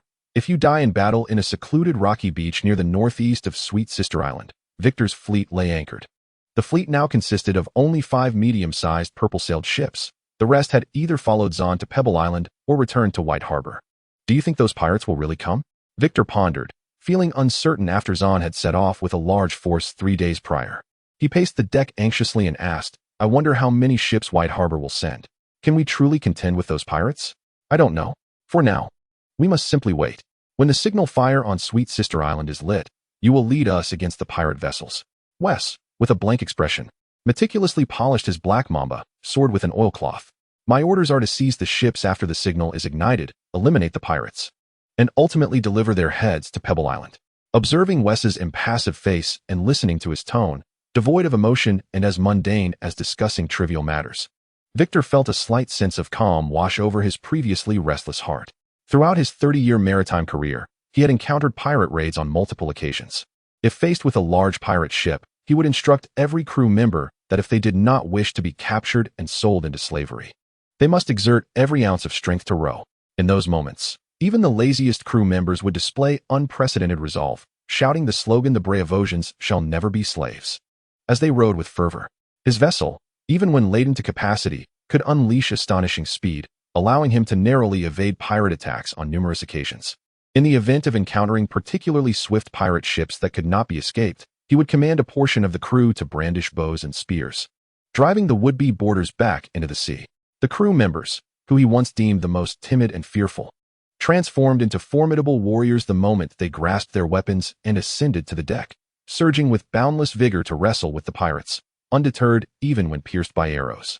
Victor understood that this indomitable spirit stemmed from the history of Braavos, a city founded by their ancestors, runaway slaves of diverse hues, united in the pursuit of free trade. These slaves harbored a profound hatred for their oppressors, cherishing their hard-won freedom far more than life itself. The most frequently echoed phrase among the Braavosi throughout their upbringing was that the great Braavos welcomed all who came from afar, save for the slave masters. It was precisely this ethos that had enabled Victor's ship, the Wavebreaker, to emerge unscathed from multiple encounters with pirates. Yet this mission was unlike any before. It demanded the interception and even pursuit of the marauders. How could he galvanize his crew to undertake this daunting task? Victor, perplexed, scratched his head, causing a few of his already sparse hairs to fall away. Although he had promised his crew rewards far superior to those offered by the conscription from the Sister Isles, their response was lackluster at best. Moreover, intelligence reports indicated that the pirate fleet boasted dozens of medium-sized three-masted ships, along with 2 or 3 larger vessels. Most of these pirates were seasoned mercenaries from Multalos, complemented by experienced marauders hailing from the Stony Steppes Islands. His crew, primarily composed of Braavosi sailors and rowers, might fare well at a distance with bows and spears, but the thought of engaging the pirates in close quarters to seize their vessels left him feeling dizzy. Father! Just as Victor pondered his strategy, he was interrupted by the enthusiastic shouts of his second son, Vikel, rushing toward him with a face full of excitement and anticipation. A duel between a rose-inked swordsman and a black Mamba swordsman is taking place on the Wavebreaker. Everyone wishes to see it. May we go? At such a critical juncture, they were preoccupied with entertainment. Victor initially contemplated delivering a stern reprimand to his foolish son, but a sudden thought struck him. He altered his command, instructing, "Ensure sufficient personnel are stationed to guard the ship and remain vigilant for signals from Sweet Sister Island. The rest may attend the duel. Afterward, I have an important announcement to make." Long-distance maritime trade had always been fraught with tedium, and entertainment was scarce. The people of the Sister Isles often engaged in wrestling and gambling during such times, while the Braavosi were more inclined toward the game of chessivas. However, during their journey from Braavos to Sweet Sister Island, the sailors and rowers found themselves captivated by the duels frequently held by the rose-inked and black Mamba swordsmen aboard the ship. Whenever the swordsmen engage in contests of skill, even in the most mundane practice sessions, the crew erupts with unparalleled enthusiasm, spontaneously gathering on the deck to witness the spectacle. Some among them aspire to learn a technique or two, wielding their swords as they mimic the graceful movements of the duelists. This fervor reaches its zenith while stationed at the rocky shore, as the crew, free from the burdens of navigation aside from daily fishing and transporting essential supplies from the island, dedicates themselves to watching the duels of the swordsmen. As Victor approaches the deck of the Broken Reef, the duel between 2 swordsmen has already commenced, the deck teeming with spectators, even a few perched high in the rigging. "Well done, lad. Keep pressing his lower stance. If you manage to break Amos's guard, you are destined to become a black Mamba swordsman. Master Amos, show no mercy. Teach this boy a lesson for relying solely on underhanded tactics." That was close. Jig's thrust was remarkably swift. How did Master Amos evade it? I could hardly see. The crowd is rapt, their attention fixated on the agile exchange of blows between Amos and Jig, each wielding their practice swords with finesse. With each thrilling moment or near mishap, cheers and gasps erupt from the onlookers, creating an electrifying atmosphere that envelopes Victor in a sense of nostalgia. He feels as though he has returned to Braavos, seated among the audience at the Moon Pool, witnessing assassins duel while listening to singers extolling the victors with melodramatic verses. "Don't be disheartened, lad.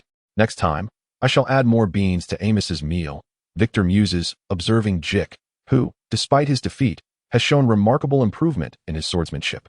When they departed from Braavos, he could barely last a few exchanges against Amos. Now he fights with commendable prowess. It seems only a matter of time before he too becomes a black Mamba swordsman. After witnessing the exhilarating contest between the 2 Braavos swordsmen and the sailors' adulation, Victor's lingering unease dissipates. The skill displayed by these swordsmen far surpasses any he had previously witnessed among the assassins at the Moon Pool. Silence. Captain Victor's authoritative voice commands attention, gradually silencing the crowd. All eyes turn towards the helm, including Amos and Jig, who were preparing to depart. Their swords and armor were borrowed from the Forge of Peach and Snow, as they, along with most of the peach-marked swordsmen and black Mamba warriors, Serve Arthur in hopes of earning rewards to procure such equipment. Feeling the gaze of the assembly upon him, Victor instinctively rubs his lucky charm, a silver dagger emblazoned with the emblem of the running wolf. Just as he is about to speak, a sudden blast of a horn resonates from the mast. Victor's expression shifts as he gazes towards Sweet Sister Island, noticing that the beacon atop the lighthouse has been ignited. A ripple of unrest courses through the crowd, but it quickly subsides under the captain's commanding presence. Victor proclaimed loudly, "I trust you are all aware of our purpose for pausing here, to eradicate the marauding pirates." A sparse murmur arose from the crowd. "We must head to Sweet Sister Island, my lord." "Allow me to finish," Victor raised his voice further. "I promised you that the reward this time would far surpass any previous trading ventures, yet I believe there remains some discontent among you. Everyone knows that confronting pirates is far more perilous than engaging in trade. Even with formidable allies like Amos, Jick, and over 20 black Mambas and peach blossom swordsmen in our ranks, this mission is fraught with danger beyond any we have faced before. This is common knowledge." Someone interjected from the crowd. "We will soon face the blades and arrows of the pirates, weapons that claim lives." Victor spoke candidly. "Before I departed from Braavos, Lord Arthur informed me that he was developing a sword specifically for use by captains and first mates, a symbol of identity and honor." Amos, donning chainmail and leather armor with Jick's assistance, inquired with surprise, "A sword? One like ours?" "The captain's sword and the first mate's sword do not require exceptional swordsmanship. They merely demand the potential to be a captain or the capability to become one," Victor explained, unsheathing his sword with a commanding shout. "Courage is the fundamental quality of a captain. Whoever among you is among the first 3 to board the enemy ship in this battle, I, on behalf of Lord Arthur, promise to bestow upon you a captain's sword and a reward commensurate with your station, as well as a ship of your own. Those who excel in this pirate eradication effort, who claim the most enemy heads, will not only receive their due recompense, but also be awarded the first mate's sword, receiving priority in future captain selections." Upon Victor's conclusion, a momentary silence enveloped the crowd before it erupted into fervent shouts. "I shall be the first to board. For the sword and the ship. For Braavos." As the clamor subsided slightly, Victor declared, "You all know that these pirates are inherently ruthless. They imprison captured captains in crow cages and sell crew members to slavers. Regardless of their vile nature, they are powerful and seasoned warriors, with the elite remaining on their vessels." At this juncture, Victor's aged form suddenly emanated a formidable aura. His bloodshot eyes gleamed with intensity as he nearly screamed, "Now let us annihilate them. Annihilate them." Under the guidance of the islanders from the sister islands, 5 medium-sized, purple-sailed ships swiftly navigated the treacherous reefs, forming a wedge shape as they advanced toward the beacon of flames on Sweet Sister Island. As Victor gazed at the approaching light of the lighthouse, he tightened his grip on his sword, while his second son, Vicky, helped him don the chainmail and protective gear. "The last time the light of this lighthouse guided me toward treacherous reefs, to where might it lead me this time? To death? Even in death, it may not be deemed a misfortune, particularly when compared to the initial encounter. At the very least, my eldest son, Vicky, is in Braavos, by Lord Arthur's side. My third son, Vickers, has also become a captain, diligently charting a course from Braavos to Pintos, mapping the waters and currents." Observing Vickle, clumsily donning his protective gear beside him, a wave of guilt washed over Victor as he reached out to affectionately ruffle his son's hair. "My foolish boy. Do you resent me for not leaving you in Braavos and instead bringing you here to confront pirates? Father, at your age, why do you still pat my head?" "This is my own choice," Vickle replied, shaking off Victor's hand with a serious demeanor. "If you fall in battle, I shall take up your sword and continue the fight. If you perish, I will navigate your ship to bring you home. If you die, I shall become a captain far greater than you." Before Vickle could finish his impassioned declaration, he received a light reprimand from his father, after sending his foolish son to relay orders. Victor cast a glance at the direwolf dagger hanging at his waist and sighed. "It's been a long time since I've wielded a sword. I hope I do not disgrace myself this time." Taking a deep breath, Victor pushed open the door to the captain's quarters and stepped out. Enemy ships sighted. 3 large vessels and 10 medium-sized ships ahead. As he approached the helm, Victor heard a sailor on the mast shout. The sailor, named Evo, possessed the remarkable ability to see far but struggled with near objects. Recognizing his unique talent, Victor had appointed him as his lookout. "Have any vessels from White Harbor been sighted?" Victor inquired from the helm, while Vicky, stationed beneath the mast, relayed his father's voice to Evo. "No other ships have been detected," Evo reported from the mast. "On Sweet Sister Island, aside from the lighthouse, several fires have been spotted, likely indicating a pirate landing." Upon hearing this, Victor gazed toward Sweet Sister Island. Perhaps due to the sea mist, He could only discern the outline of the island, but as Evo had indicated, it was evident that the island was ablaze beyond the lighthouse. Have the pirate vessels shown any signs of discovering our ship? Victor asked, instructing the flag officer to signal the trailing ships to halt and arrange in a triangular formation behind his vessel. What is the arrangement of the ships? The 10 medium vessels approached the island, while the 3 large ships remained behind the medium vessels, drawing away from the island. Most of the ships are pointed toward White Harbor, with a few directed at us, Evo reported again from the mast. As long as I can observe them, they remain unchanged. If any other vessels are sighted, report to me immediately, Victor commanded his second son. Then turned to the flag officer. Order the other ships to closely follow the wavebreaker, and upon nearing those 3 large ships, unleash 3 volleys of arrows before engaging in close combat. Understood. The flag officer promptly waved his flags. Full speed ahead. Victor instructed the helmsman and the captain of the oarsmen, bring the ship closer. However, Captain, the Ivico has stated that the ships from White Port have yet to appear. Are we truly to approach them like this?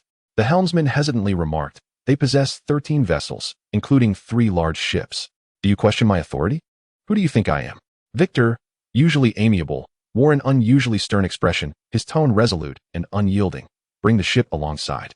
Chapter 45. The boarding battle. As the captain's command was issued, the hull of the wavebreaker surged forward with the synchronized motion of over 50 oars, cutting through the waves with remarkable speed. Before long, the outlines of the pirate fleet reported by Ivico came into Victor's view. Notably, the 3 large ships stood out. From the bow of the wavebreaker, Victor could discern a pirate flag flying on the closest vessel, emblazoned with the emblem of a bearded skull. This was the mark of the Milans, known for their fondness for bushy beards and crossbows, which made Victor acutely alert. At the ship's prow, apart from Victor, a throng of armed crew members and swordsmen prepared for the boarding.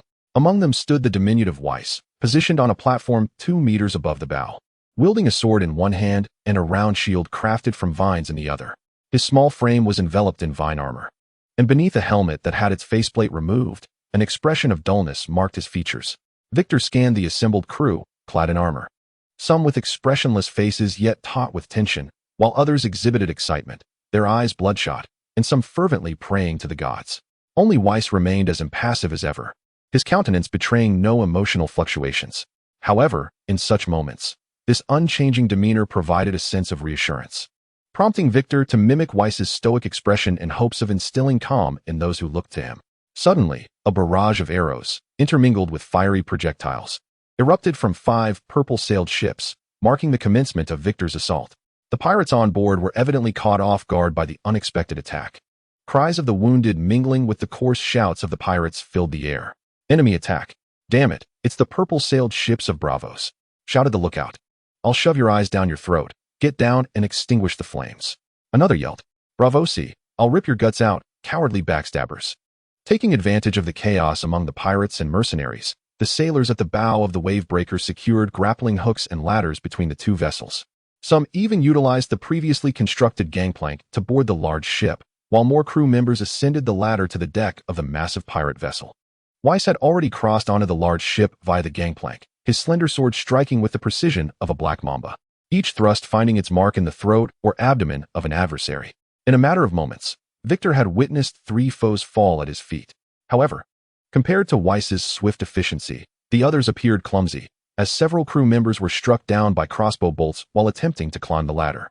A swordsman, wielding a black mamba blade, leapt across the gap only to be met with the ruthless assault of 3 or 4 pirates, who relentlessly stabbed and slashed him to death. Even a clumsy crew member missed his footing on the ladder and plunged directly into the water, disappearing amidst the surging waves. Archers, provide cover. Do not allow their crossbowmen to disturb our brave warriors boarding the ship, Victor shouted, raising his shield as he ascended the ladder towards the enemy vessel. Observing others traverse the ladder was one thing, navigating it himself was another. As the ship swayed with the tumultuous sea, Victor had to maintain his balance while also evading the deadly bolts shot by the merciless crossbowmen. Fortunately, many crew members had already reached the deck, diverting the majority of the enemy's attention, allowing Victor to successfully step onto the deck of the grand ship. As he stood on the deck, a sense of trepidation washed over him. Clad in a full suit of chainmail and iron armor, a fall into the sea would be tantamount to death itself. Before he could ponder further, he noticed a heavily bearded pirate in thick plate armor charging at him with a sword drawn. Victor had no choice but to raise his shield in defense. The bearded pirate wielded his weapon with formidable strength, relentlessly swinging his blade, forcing Victor to retreat until he stumbled over an unseen object. This misstep caused him to lose his balance, and in the face of such a formidable opponent, losing one's balance often heralded death. Instinctively, Victor closed his eyes, gritted his teeth, and braced himself, shielding his torso with his shield while his sword clattered to the side. At that moment, he thought to himself, "Vikel, foolish boy, it seems you will have your wish. I am truly getting old. It is time for me to rest." Dying in battle was far removed from how he had envisioned his end. Before the pirate's fatal blow could land, Victor felt a warm, foul liquid splatter across his face. He opened his eyes in confusion to see the bearded pirate standing frozen in place, his sword hanging limply at his sides, a long blade having pierced through his stout neck from behind. Blood gushed forth from the wound, and the pirate's mouth opened in a silent scream of agony. "Father, are you all right?" Vikel's anxious voice called out from behind the pirate. "I am fine, do not worry about me, continue the fight." Wiping the blood from his face, Victor picked up his sword and rose, forcing himself to endure the pain in his left arm as he shouted, "Coordinate your efforts, do not engage individually. Prioritize eliminating those with crossbows, and search for their captain or commander." Victor sought to find Vikel and urged him to prioritize dealing with the commander of this ship, but the chaos on the deck was overwhelming. The clashing of iron swords and the cacophony of anguish cries made it impossible to spot Vikel's diminutive figure. With Vikel's assistance, Victor felled a young mercenary shouting "Long live Mill" as he charged towards them, the youth still lacking the time to grow a beard.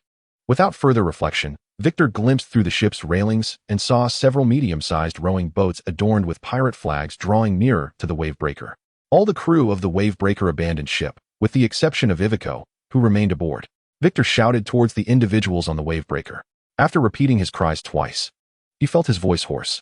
Grasping Vikel's shoulder, he urged, "Inform Ivico that if he does not see any ships from White Harbor within a quarter of an hour, he is to set the Wavebreaker ablaze." "Father, I fear he will never see the ships from White Harbor arrive," Vikel grimly indicated towards the mast of the Wavebreaker. Following his son's gesture, Victor looked up to see Ivico, inexplicably suspended upside down, entangled by a rope at the mast's midpoint, an arrow embedded in his right eye. Blood staining the purple sails as it trickled down the mast. "Quickly dispatch the pirates aboard, and be wary of those approaching from other vessels. Do not allow them to board." Victor had no time for sorrow. He hurled the hand crossbow in his grasp, piercing a crossbowman who was just readying his bolt. Seizing the long sword of a bearded pirate, Victor thrust it into the throat of a mercenary who was grappling with Jick. Attempting to pull Jick from the ground, he discovered a dagger lodged in his abdomen, blood spilling from his mouth. With no time for contemplation, Victor searched for scattered weapons around him, picking up a shield adorned with several crossbow bolts. Noticing a pirate about to ambush Amos from behind, he rushed forward, using the shield to knock him to the ground. Amidst the man's pleas for mercy, Victor screamed as he repeatedly smashed the shield against his head until the cries ceased. Chapter 46. I can speak too. After another bout of fierce fighting, Victor realized that his second son, Vikel, had vanished. He was oblivious to the number of adversaries he had slain or the countless strikes he had delivered with sword and shield. Exhaustion enveloped him, as if the very essence of his strength had been siphoned away, leaving him sprawled on the ground. Leaning against an unknown corpse, Victor found himself drenched in crimson. An arrow protruding from his shoulder, and the half-helm that had once adorned his head was long gone. His right calf bore a deep gash from a sword. Lying on the ground, Victor perceived the cacophony around him, the heavy breaths, the cries for mercy, the sound of blades slicing through flesh, the thud of arrows striking shields, and the anguished shouts accompanying each swing of the sword. Gasping for breath, Victor silently prayed, "O gods of old and new, or whoever may be listening, grant me a swift end." Minutes passed without a response from the deities, and as he lay on the ground, no one came to his aid. Regaining a modicum of strength, Victor managed to sit up slightly, laboriously removing the heavy chainmail and propping himself against the railing. He spotted the diminutive figure of West still engaged in battle. Though his condition appeared dire, he moved with remarkable agility, his expression remaining as impassive as ever. The deck, once teeming with pirates and mercenaries, had been cleared. Finally, Victor caught sight of Vikel, leading the crew in combat against the mercenaries and pirates who had come to their aid from a medium-sized rowing vessel bearing the pirate flag. Youth is indeed a splendid phase. If I were of such an age, perhaps I could vanquish a couple more foes, mused Victor with a hint of uncertainty. His gaze drifted towards the sea, where 5 purple-sailed vessels of the fleet were engaged in battle.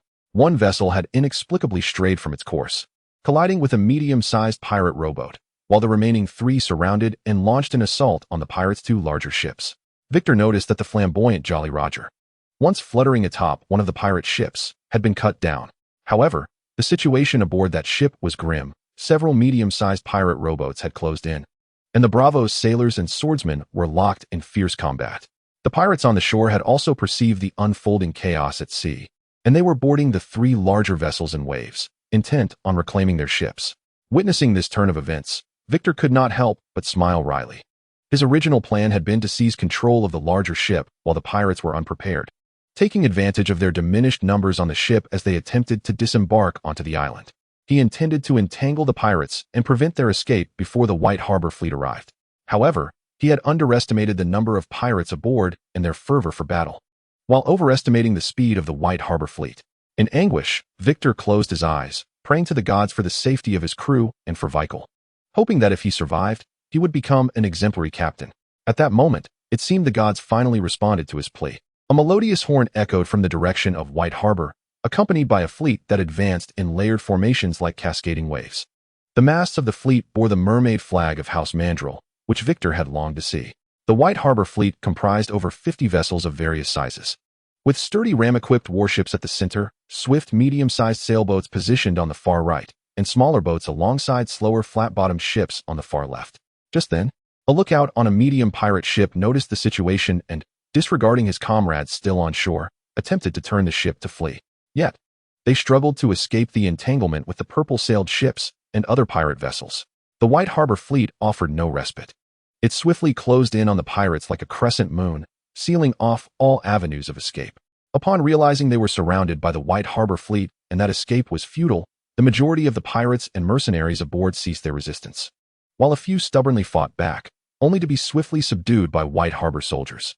Some pirates who had raided Sweet Sister Island, sensing the dire turn of events, fled into the island's forests, while others, upon witnessing the formation of nearly 1,000 White Harbor soldiers disembarking from the ships, chose to surrender.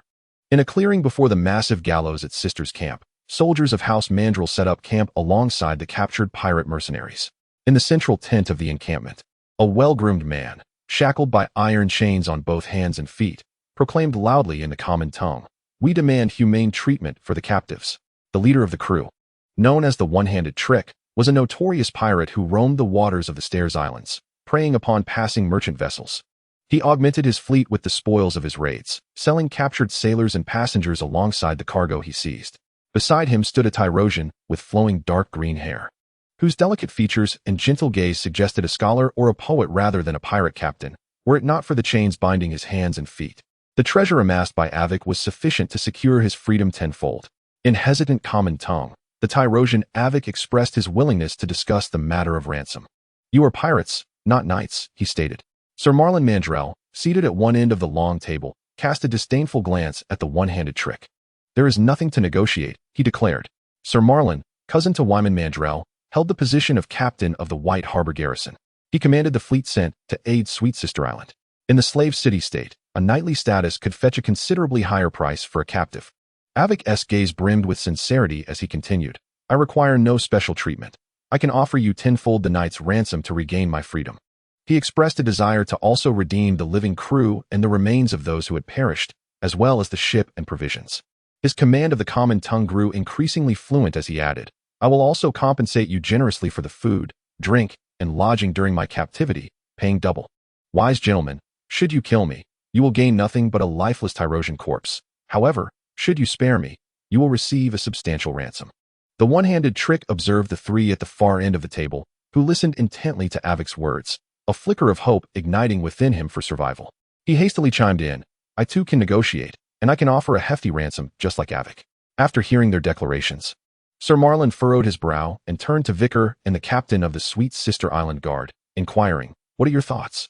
Vicar, gravely injured and weakened by blood loss, had been carried back to the castle to be tended by the castle scholar. Thus he represented him. Count Godric, harboring disdain for the Northerners, chose to avoid their camp entirely, delegating his attendance to the guard captain. Chapter 47. Obeying orders in the naval battle, we suffered considerable losses, both in lives and ships. Though Vicar's chainmail had been cleansed, the marks left by blades were still conspicuous. You buy your lives and freedom with ransom. What then shall be the price for these items? Who shall bear the cost? He scoffed. The one-handed Trick spat in frustration. Braavosians, we have never been your enemies. It was you who initiated the ambush, slaughtering our crew and seizing our vessels. Surely, you cannot expect my men to stand idle while being slaughtered? Vikel, you are pirates. Pirates? The one-armed Trick, somewhat agitated, attempted to raise his hands bound by iron chains, the clinking of metal resonating sharply. A bitter smile crossed his lips as he remarked, "Young lad, say what you will. We are merely the vanquished now." Before Vikel could utter another word, the captain of the guards rasped, "You dare still smile? You have torched the Homes and Sisters town and slaughtered its inhabitants. These are undeniable facts." The captain gestured toward the charred gallows outside the tent. "Ransom? Damn your ransom. I have prepared ample rope for you, including for those pirates who fled into the woods. One by one, I shall hang you upon it. In but a few days, flies will swarm your corpses, crows will peck at your eyes, and hyenas will tear open your bellies under the cover of night, feasting upon your innards." Avik was willing to make amends for his actions. In the face of insults and threats, the one-armed Trick's companion, Avik, furrowed his brow and said, "The lives lost. The homes burned, the ships damaged. How much must Avik pay for these? This can be negotiated. I could even assist you in persuading those who have fled to surrender and vow to the three-headed god that I shall never again set sail in the waters surrounding Westeros." In comparison to Avik's willingness to regain his freedom at any cost, the one-armed Trick fell silent in agreement. "My lord, I wish to inquire. Where were you when we were committing murder and arson? Why did you not speak then? Instead, you choose to deliver your eloquent words now, when we have surrendered and are bound hand and foot." The beard that adorned the one-armed Trick's face could not conceal his disdain for the captain of the guards. "The fire has ravaged half the town. Do not pretend you are unaware of what transpired. Were you hiding in the castle, rehearsing these fine phrases? Or preparing your rope?" Before Trick could finish his retort, the captain suddenly rose and struck him squarely in the face, knocking him to the ground. "Your purpose in setting the fire was to lure us out. Count Godric saw through your scheme and ordered us to fortify the castle. Follow orders?" Trick spat two bloodied teeth, and despite being shackled, he swiftly rose to his feet, casting a scornful gaze upon the captain. "What a perfect excuse indeed. In my eyes, you pale in comparison to this young lad." Trick raised his chained hand, pointing at Vikel, and spat blood once more at the captain, declaring, "If both of you were my captives, I would sell him to the slaver for tenfold the price. You seek death." The captain unsheathed his sword, his face contorted with fury. Observing the captain draw his blade, Trick nimbly retreated a few steps, while Avik edged closer to Sir Malin, casting a discreetly disdainful glance at both Trick and the captain. As the captain of the guards drew his sword, a sense of pursuit lingered in the air. Trick, showcasing the chains binding his hands, hastily remarked, "You are truly the most cowardly individual I have ever encountered. Must you draw your sword against a man whose hands and feet are shackled?" He then turned to Vikel, saying, "Young lad, brave lad, come forth and slay me. Even in my diminished state, I refuse to perish at the hands of a coward." Addressing the pirate, he continued, "I shall unlock your shackles and grant you a sword." The captain of the guards, with his sword pointed at Trick, trembled with rage, declaring, "None among us of the Three Sisters Isles are cowards. Forgive my audacity, esteemed lords." Avik interjected, his unique voice resonating from a distance, "I have a question. Whose captives are Avik and his uncouth companions? I wish to ascertain whether I owe you all a ransom." "Sheath your sword, people of the Three Sisters Isles," Sir Marlin asserted, rising with an imposing presence. Clad in finely crafted armor, "These two surrendered to me. They are my captives, and how they are dealt with is not solely for you to decide. I must remind you, this is Sweet Sister Island, Northerner." The captain retorted. Sir Marlin tilted his head, responding haughtily, "Were it not for us, this place would be a desolate wasteland. Rather than feeding their corpses to the island's livestock, it is far more prudent to keep them alive for a substantial ransom." With a disdainful snort, the captain of the guards locked eyes with Sir Marlin for a moment before sheathing his sword and returning to his seat. His expression darkened. Avik, witnessing this turn of events, wore a self-satisfied smile, while Trick continued to spit blood upon the ground, casting a more scornful glance at the captain. "Now, wise lords, let us discuss the particulars of the compensation," Avik proposed. Just as he finished speaking, a raucous commotion erupted from outside the tent. As Sir Marlin sought to inquire about the disturbance, he felt a foul wind sweep in from the outside. Following this gust, the once self-satisfied Tyrosians and the blood-spitting Milrians stood frozen in terror. In the next moment, their heads fell from their necks.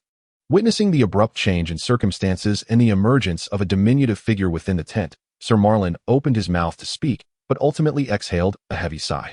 The impression left by the small figure was indelible, attributed to the peculiar armor seemingly drenched in blood, as well as the merciless swordsmanship displayed during his battle against the pirates on the deck. "Who are you?" the captain of the guards exclaimed, startled. "Could it be that you have crawled out from the depths of the Seven Hells?" Vickle gasped, "What have you done?" The diminutive Weiss picked up two distinctly identifiable heads from the ground, his expression remaining as wooden and indifferent as ever. He recounted, "I was ordered to seize the vessels, slay the pirates, and ultimately deliver their heads to Pebble Island after the beacon was lit. All the pirates who fled or were captured on the island have now been executed and decapitated. My sole task now is to transport their heads to Pebble Island." As the captain of the guards listened to Weiss's flat narration, the words of the cruel Trek echoed in his mind. Isn't following orders the perfect excuse? A chill crept into his heart, causing him to shudder involuntarily, and he regarded Weiss with an instinctive fear. Heads devoid of bodies evidently lost their communicative value and ability to pay ransom. Soon, all the severed heads were gathered and loaded onto a large flat-bottomed boat. Inside the cabin, the pirate heads were arranged neatly like cargo. Weiss, concerned about the possibility of decay and odor during transport, thoughtfully summoned a healer to sprinkle lime and charcoal over them. The bodies of the pirates were not wasted either.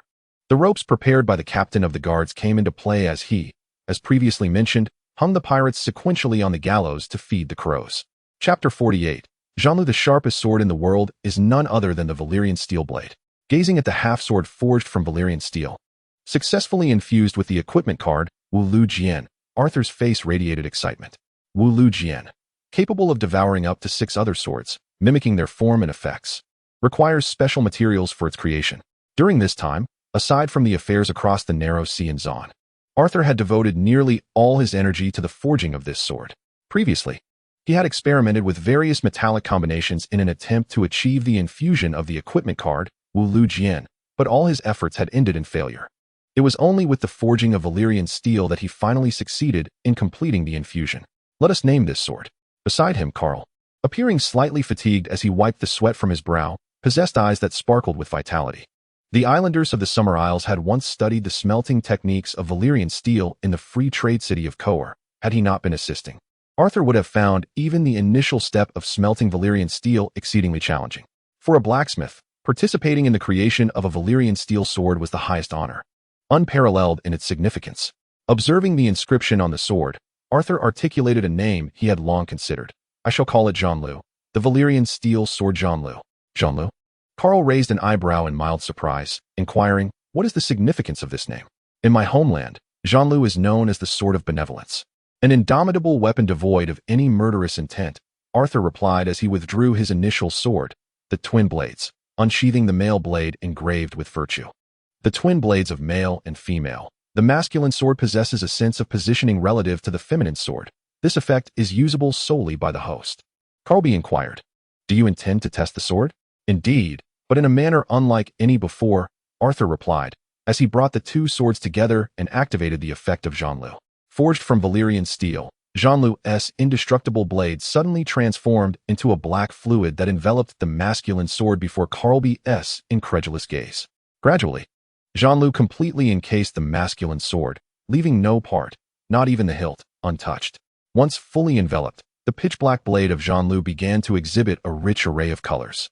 After a quarter of an hour, Jean-Loup revealed the form of the masculine sword from the twin blades of male and female, capturing every detail with precision. "How is this possible?" Carlby stared in disbelief at the unfolding scene, his expression one of utter confusion. Having studied the Valyrian steel smelting techniques in Kohor, Carlby understood the properties of Valyrian steel. It is robust, razor-sharp, and resistant to high temperatures. Yet he had never encountered such a fluid transformation. This entirely upended his understanding. A cautious denizen of the Summer Islands tentatively touched the blade with his fingertip, murmuring, "Is this magic?" Arthur, gripping the hilt of Jean-Loup, closed his eyes to sense the positioning effect of the twin blades of male and female. Once he confirmed its functionality, he began to explain. Jean-Loup can consume 6 swords and replicate their form and material. 6. Carlby took Jean-Loup from Arthur, examining it closely before inquiring, "Why 6? Arthur, unable to disclose the details of the Three Kingdoms killing system panel, fabricated an excuse. In the realm of Westeros, the 7 gods are represented by 7 faces, with the 7th being the stranger, who embodies death. I believe this is why I can only consume 6 times. That doesn't seem right." The Summer Islander, having regained his composure from the shock, remarked noncommittally, The abilities exhibited by this sword resemble those of the Faceless Men. Typically, Valyrian steel swords possess only sharpness and durability. But the capabilities demonstrated by your Jean-Lu, if you claim it is a relic of the House of Black and White, the deity of 1,000 faces, I would believe you. Arthur's eyes sparkled with interest as he asked, how much Valyrian steel do we have left? There's enough remaining to forge a dagger, Carlby replied, glancing at the remaining material in the furnace.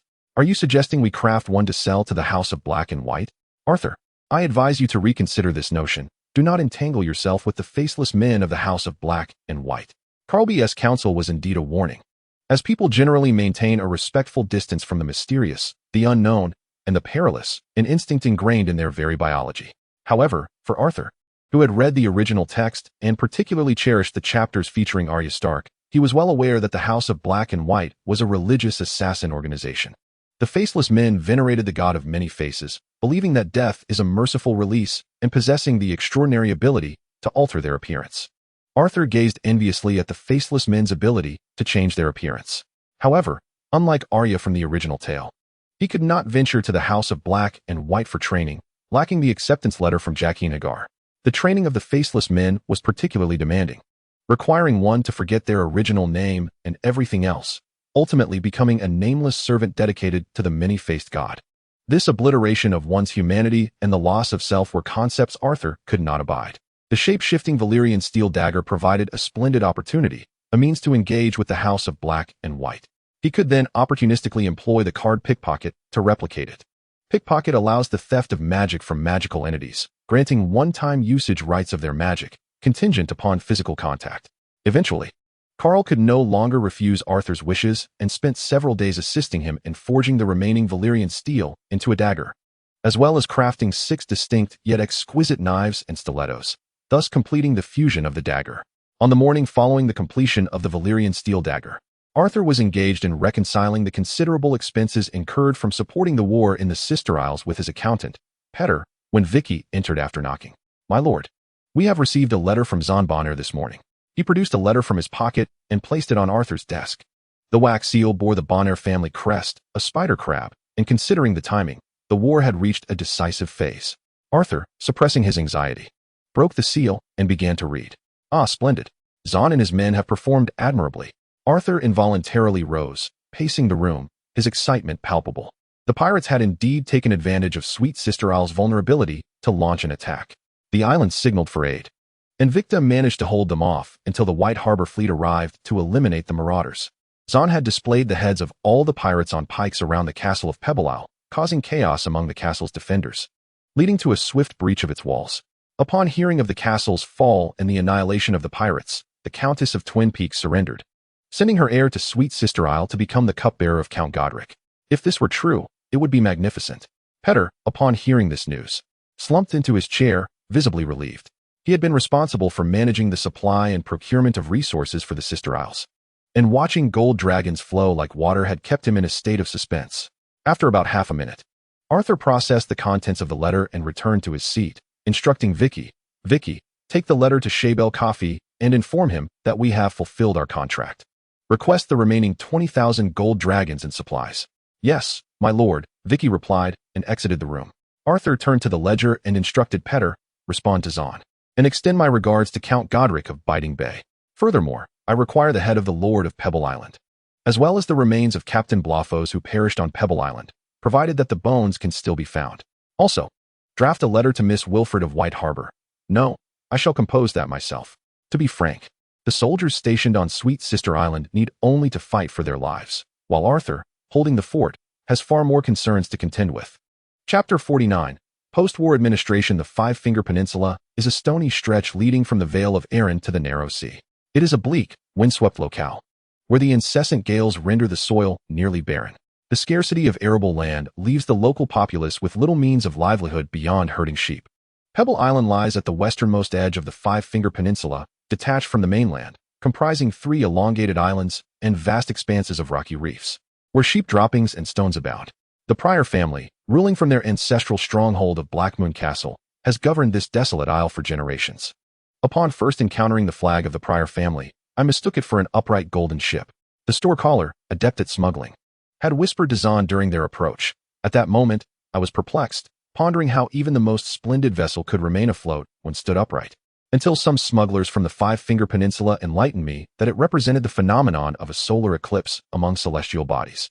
Now, within the hall of Blackmoon Castle, the flag depicting the Pryor family's solar eclipse had been removed during the siege and replaced with the gray-green spider crab flag of the Bonner family. Xon Bonner now occupied the high seat of the former lord, surveying his surroundings. The hall of Blackmoon Castle was remarkably austere. With an ancient wooden table and wrought iron candlesticks, their surfaces marred by rust, and the candles long extinguished. A search of the castle revealed no replacement candles, and the ones currently alight were brought by him. The air in the hall was thick with the stench of sheep droppings. Having been on the island for over a month, Xon had believed he had acclimatized to the odor, only to realize how mistaken he was upon breaching Blackmoon Castle. Before their arrival, the Viscount Prior had herded all the sheep and inhabitants into this modest fortress, and it was inconceivable that such a small castle could accommodate so many people and livestock. The overwhelming stench was palpable. After instructing a servant to bring some incense from the ship, Xon took his meal at the elevated main table in the hall. The food was predominantly lamb-based, sheep offal soup and roasted leg of lamb with onions, both specialties of the castle's cook, accompanied by the staple fare of dark bread and ale. Vera, who had lived on the Five-Finger Peninsula, advised him against consuming anything prepared by the castle servants, fearing retaliation through poison. She remarked that the peninsula was rife with sheep dung and stones, and its people were equally unrefined, both foul and hard. Xon agreed with the first part of her statement, but found the latter to be an exaggeration. Neither sheep dung nor stones would shy away from the heads and blades of pirates, though the initial siege did not proceed smoothly. The fervent combat spirit of the inhabitants of the Five Fingers Peninsula indeed posed considerable challenges for him.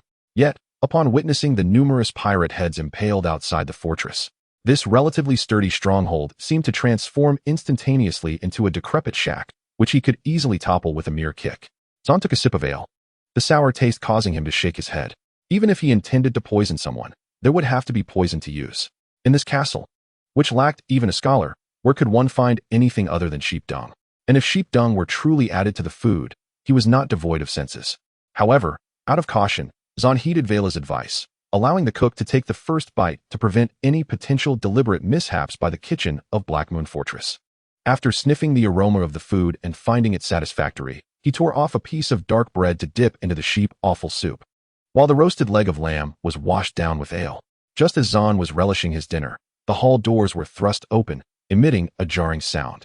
"I have brought those you sought," announced Sir Lyles, entering with several guards escorting a few individuals behind him.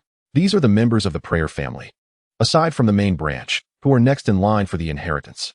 Ever since Xon seized Blackmoon Fortress with a ship full of pirate heads, Sir Lyle's demeanor towards him had undergone a radical transformation, displaying an extraordinary closeness and obedience, at least on the surface.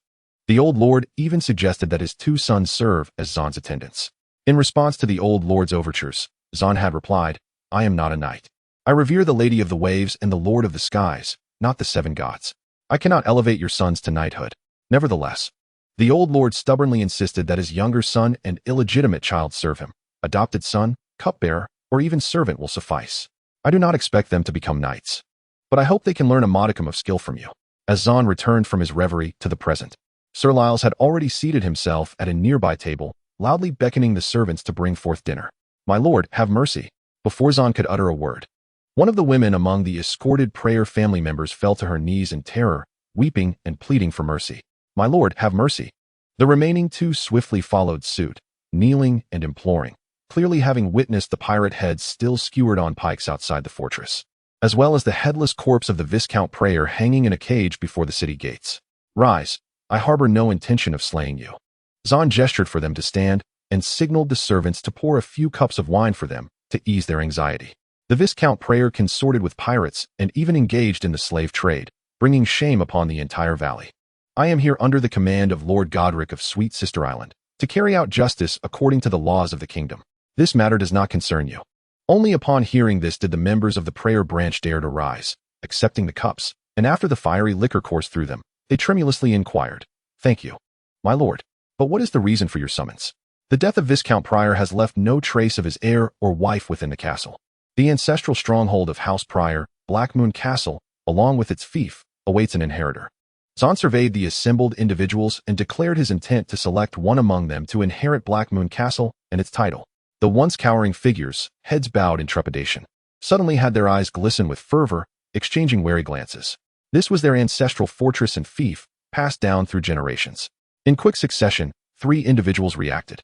Some articulated their legitimate claims to the inheritance. Others professed their unwavering loyalty, while a few sought to undermine their rivals by revealing numerous secrets.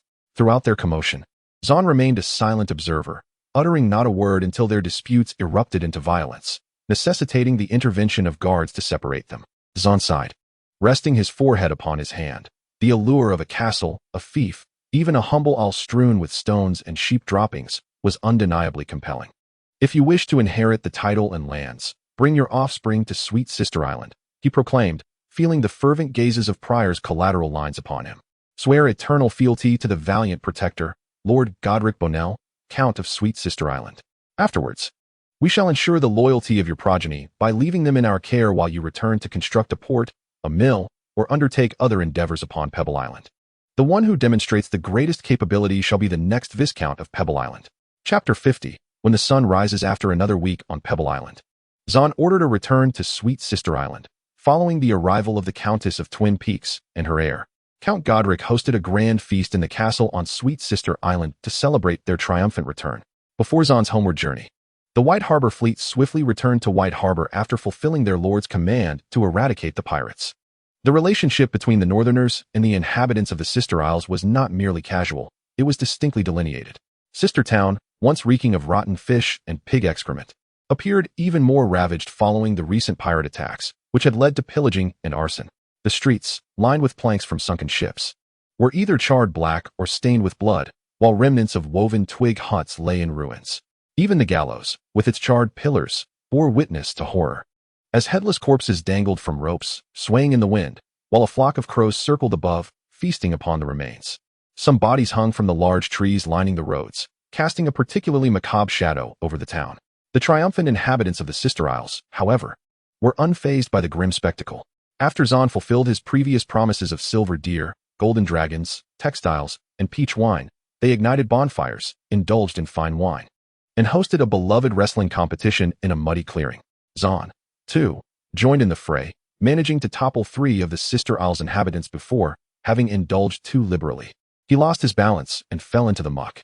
At last, Zahn, covered in mud from head to toe, returned to the tent to clean himself and change his attire only after everyone had thoroughly enjoyed themselves, aided by the 2 sons of Sir Lysel. Just as Zahn was preparing to rejoin the festivities, the captain of the guard entered the tent, saying, "Zahn, Lord Godric is seeking you. Follow me." At this moment, Zahn had mostly sobered up and responded with an acknowledgement, trailing behind the captain as they gradually distanced themselves from the bustling sisters' camp. However, he soon realized that this was not the route to the castle. "Where are we headed?" he inquired. "The Lord is not at the castle. He is at the Night Lighthouse," the captain replied over his shoulder. "What business does my uncle have at the Night Lighthouse at such a late hour with his frail limbs?" The Night Lighthouse was the principal beacon on Sweet Sister Island, guiding vessels safely to and fro. The captain remained silent, continuing to lead the way. The Night Lighthouse was not far from Sister's camp, and upon reaching its base, Zahn found his uncle waiting. "Godric, Zahn, my nephew, come join me." Zahn acquiesced, taking the torch from the servant and pushing open the door to ascend the spiral stone steps first. The steps were slick and steep, but they posed no challenge for the agile Zahn. However, for the aged Godric, they were a near fatal endeavor. Fortunately, there was a handrail, which he grasped with one hand as he ascended, step by painstaking step, occasionally pausing to catch his breath. This modest ascent took Godric a full 15 minutes. "Uncle, are you all right?" Zahn inquired as he ignited the pile of wood prepared by the servants, igniting a beacon at the Night Lighthouse. "It has been ages since I was last here, surely over a decade," Godric gasped, leaning against the wall. "I never imagined that climbing a mere flight of stairs would feel as though it were taking half my life." Observing his uncle, whose beard had turned gray and who was now breathless, Zahn was reminded of the days over a decade ago when Godric had taught him swordplay and wrestling. Back then, the Count had been robust and strong, capable of toppling him with a single hand, yet now he appeared utterly frail. After catching his breath for a moment, Godric finally calmed himself, saying, "You have done remarkably well on Pebble Island. Now, whether on Miss Island, Elder Sister Island, or here among the Three Sisters Archipelago, people hold you in high esteem." As Godric paced closer to Zahn, he continued, "I have purposefully chosen you to be my heir." Zahn, incredulous, asked, "You wish for me to be your heir?" You are aware of the situation with the Bonner family.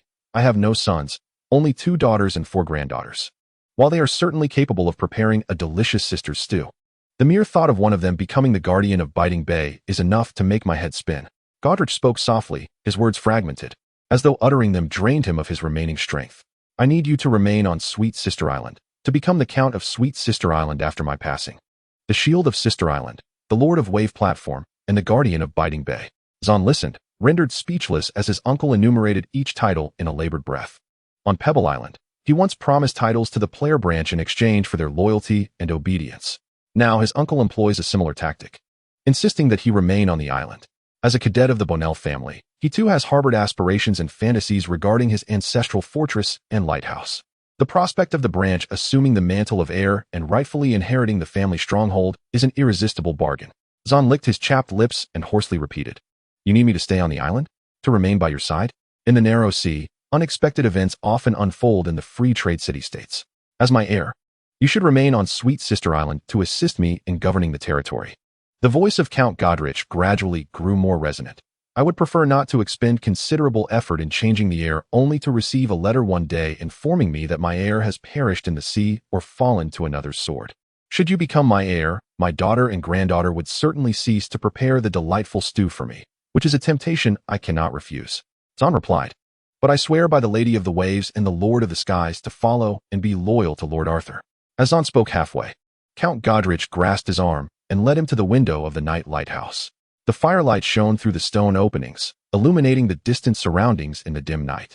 "Look, Zahn, truly behold," Count Godrich urged, one hand gripping Zahn while the other gestured through the window towards all directions. "Gaze upon the Bonnell family fortress. See the throngs celebrating in Sister Town. Behold the seas, the islands, including this very lighthouse. If you agree to stay, all of this shall one day be yours." Zahn's gaze followed his uncle's pointing finger. He beheld the fortress, Sister Town, and the familiar waters stretching before him. His eyes finally settled on the webbed hand gripping his arm. He realized the strength emanating from his uncle's grasp was formidable. If he did not struggle with all his might, he would be unable to withdraw his arm from his hold. In the midst of this inner turmoil, Zahn vaguely heard Arthur's voice echoing in his mind. The words he had spoken after pledging his allegiance to Lord Arthur. "If you swear loyalty out of gratitude for what I have done for the Sister Islands, you need not. I am merely fulfilling the promise made upon departing Sweet Sister Island. It is said that the blood of bastards is born of desire and deceit, inherently fickle and treacherous. One of my illegitimate relatives wishes to prove this false, to demonstrate that bastards can also uphold honor and earn respect. I believe he is right. Though fulfilling my promise requires a significant sacrifice, I willingly accept the cost." To this day, Zahn vividly recalls the scene following Arthur's declaration. The sunlight streamed through the glass window, casting its glow upon Lord Arthur, whose shadow nearly filled the entire room. In that moment, Zahn perceived Lord Arthur as towering and majestic as the Lady of the Waves and the Lord of the Skies he revered. As thoughts returned to reality, gazing at his uncle's expectant face, Zahn exhaled deeply and said, "Uncle, I cannot betray the oath I have taken. When the sun rises, the lighthouse holds no significance. If I must choose between the sun and the lighthouse, I would choose to journey to Braavos and return to Lord Arthur's side." Chapter 51. This sword has served for many years. I now bestow it upon the general. "Madness. Utter madness. You are truly insane," exclaimed the first mate of the storm, his face a mask of shock as they sailed towards Braavos. "Do you understand what you have rejected? That was a castle, a title, and lands. Had you accepted, the people of the Sisters Islands would bow to you and call you my lord." "Indeed, my lord," Jimmy Sunderland interjected, correcting the mate's accent, gazing at Zahn with admiration. "The nobleman is certainly not mad. To forsake lands in order to uphold an oath is a matter of immense honor and respect, akin to the white cloaks of the Kingsguard." Jimmy Sunderland, with his chestnut curls and youthful, bright countenance, donned a white cloak adorned with a red sash. He was the youngest son of Sir Lyle Sunderland, having previously served as a squire to his father and elder brother, dreaming of becoming a knight, with the Kingsguard being beyond his wildest aspirations. In the realm of Westeros, becoming a knight required not only a steed, armor, and a sword, but also the endorsement of another knight or a king, followed by anointing with holy oil in the Seven's Temple, pledging to be brave, just, and to protect the weak, the innocent, and women. The measure of a knight's honor and reputation is not solely based on martial prowess or tournament standings. Character and the ability to uphold oaths are equally paramount. The vows of the King's Kingsguard carry even greater weight, demanding higher standards and bestowing the utmost honor and reputation. Commoners refer to their lords as my lord, while nobles are addressed as lord. In disdain, the first mate spat at Jimmy Sunderland's correction. How could the nobility of the Sisters Islands possibly surpass that of the common folk and smugglers? Enough.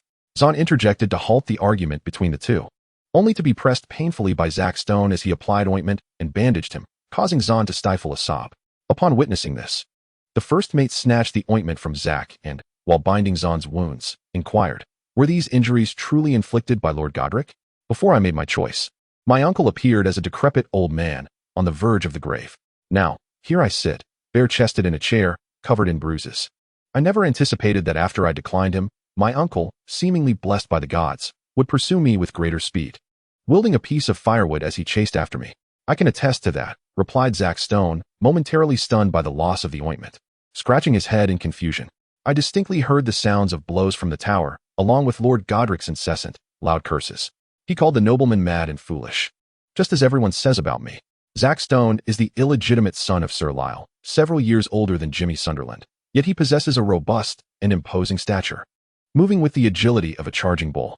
However, his reactions tend to be somewhat sluggish and dull, coupled with an astonishing appetite, earning him the monikers of Zack the Insatiable or Dim-Witted Zack among the locals. His brothers affectionately refer to him as their gluttonous sibling. Upon hearing Zack's words, Zahn could not help but sigh in exasperation. Sir Lyle's decision to send him 2 sons as attendants was indeed a stroke of mischief, one a sturdy glutton, the other a lad perpetually draped in a white robe, indulging in fanciful nightly dreams. Zahn cursed the old man silently, resolving that he would seize any opportunity to send them away. 3 weeks later, Arthur encountered Zahn again, from a room on the 4th floor of the mansion. Arthur gazed through the window as Zahn approached the shore in a small boat. Zahn had undergone a significant transformation since his departure.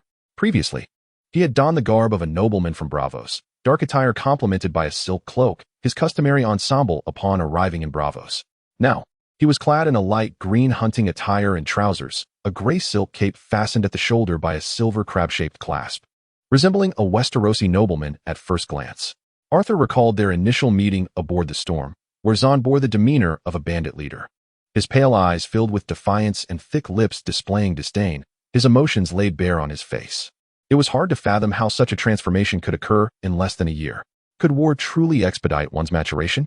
Arthur pondered the words of some expert who claimed that the best way to mature a man was to send him to battle. Previously, he had dismissed this notion as a hellish jest, but seeing Zahn now, he found himself questioning his own beliefs. Was there some truth in the expert's assertions? Before Arthur could dwell further on this, Petter knocked and entered to report Zahn's return. Alongside Zahn, the diminutive Weiss and Victar had also returned. They had encountered a fierce storm on their journey back to Braavos. The weary and haggard Victar was the first to report. The storm had not only diverted their fleet from its course, but it also led to the disappearance of 2 medium-sized flatboats. May the gods bless them with safe passage home, Arthur instructed Petter to note. Should they meet misfortune, compensation would be issued according to the standards set for the widows of fallen warriors. After a quarter of an hour spent discussing the casualties, expenses, and the spoils of war, Arthur, intrigued, prompted Zahn to recount the entirety of the conflict and the campaign against the bandits. As the commander of the war, Zahn shared his perspective, detailing the events and intricacies of the war that transpired in the Sisters Isles and Pebble Island. Zahn spoke of remarkable moments and offered a final summary, leaving even Arthur feeling greatly enlightened. After all, let alone commanding a war, he seemed to have never even taken a life himself. His dual-edged sword had indeed transformed into a symbol of benevolence and virtue. Furthermore, Arthur could discern from Zahn's words that he had developed a sophisticated understanding of mobilization, personnel management, and the art of decision-making. Even his tone exuded confidence, and his demeanor radiated a sense of authority, embodying the qualities of a competent lord. Upon hearing that Count Godric proposed making Zahn the heir to Sweet Sister Island in exchange for his continued presence there, an offer Zahn declined, Arthur's perception of him shifted significantly, as did the gazes of others around them. The accountant, Peter, gasped in astonishment, having been born in the flea bottom of King's Landing. He understood the substantial worth of being an heir to a lordship. Victor regarded Zahn with newfound respect, having navigated the treacherous waters of the narrow sea for 30 years. He knew the hardships of life. Regardless of the reasons, relinquishing the easily attainable right to a family stronghold required immense courage, something Victor doubted he could muster. Even Victor's eldest son, Vicky, who had previously been at odds with Zahn and the people of the Three Sisters, bowed his head in apology. I used to harbor biases against the people of the Three Sisters and spoke to you rather loudly. Please forgive me. Even the culturally distinct Summer Islander, Calby, and the taciturn dwarf, Weiss, praised Zahn for his adherence to his oath in refusing to become an heir. Amidst the chorus of commendation, an unexpected sound of a sword being drawn pierced the air. The crowd turned curiously toward the source, discovering that Arthur had unsheathed his sword.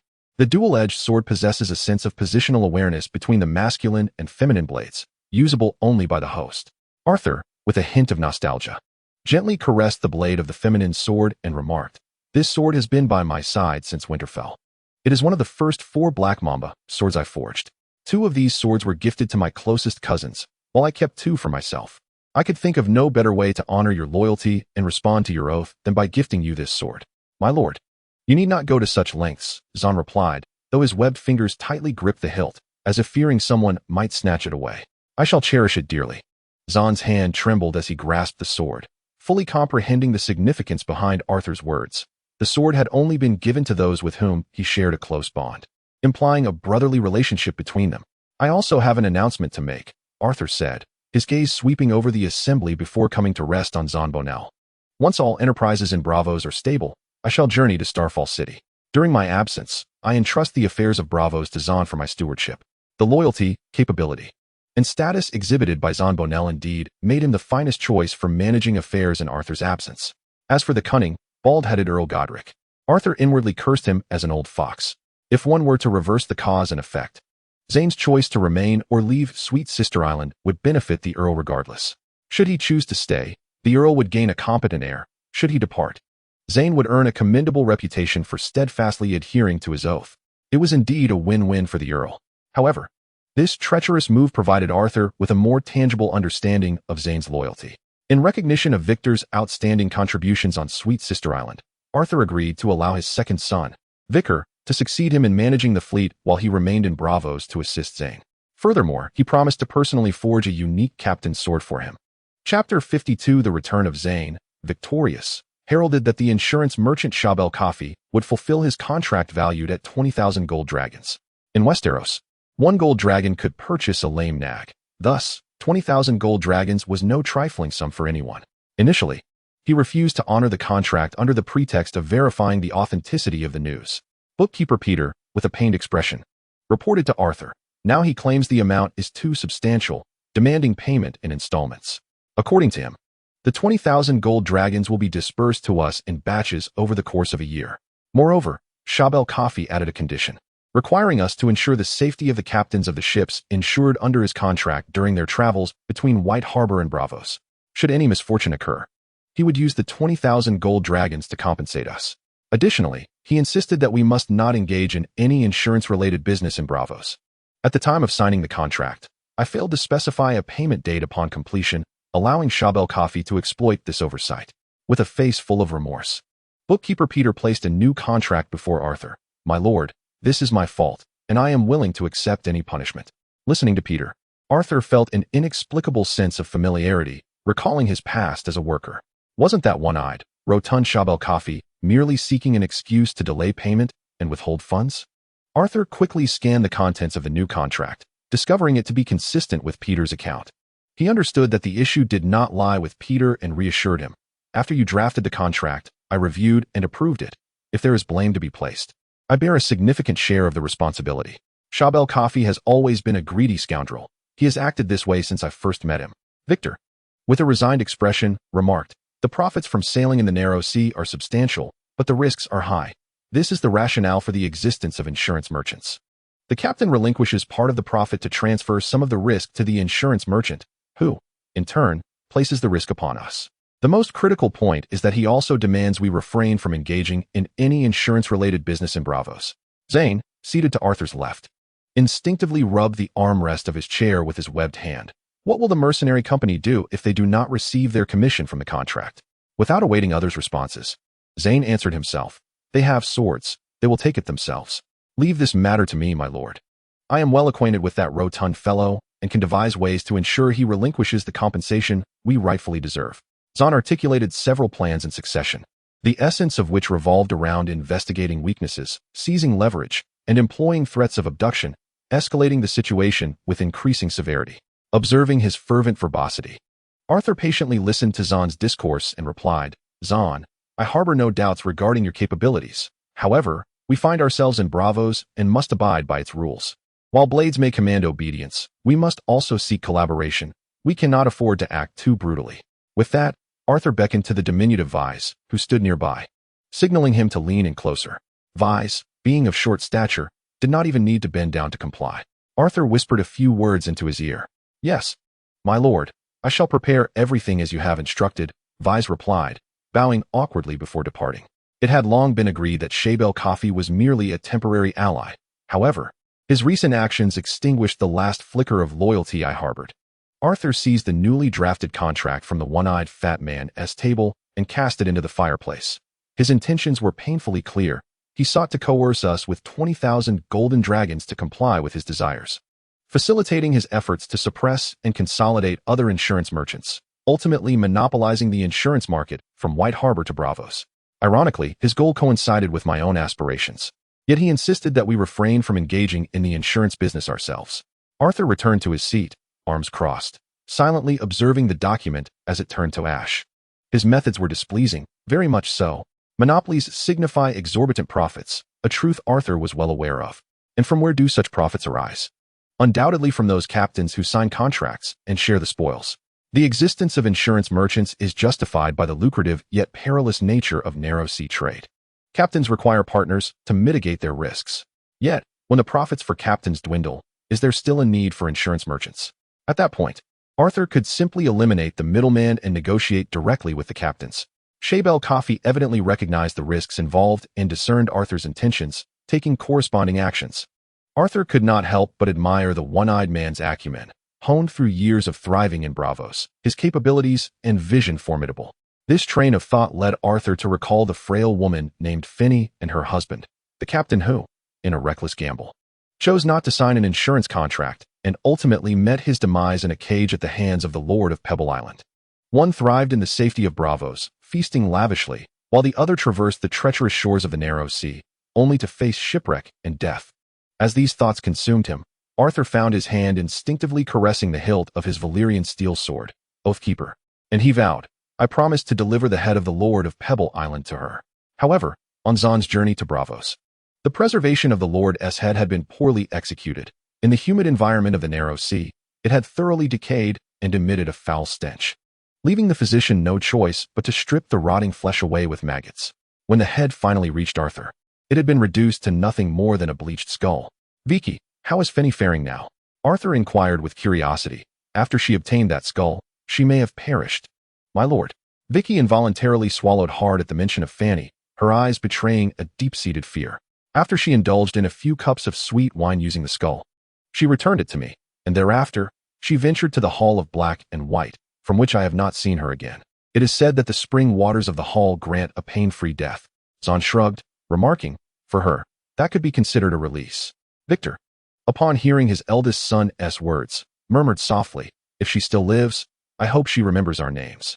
Arthur caught Victor's murmured words, a chill inexplicably coursing through him, causing his shoulders to shudder.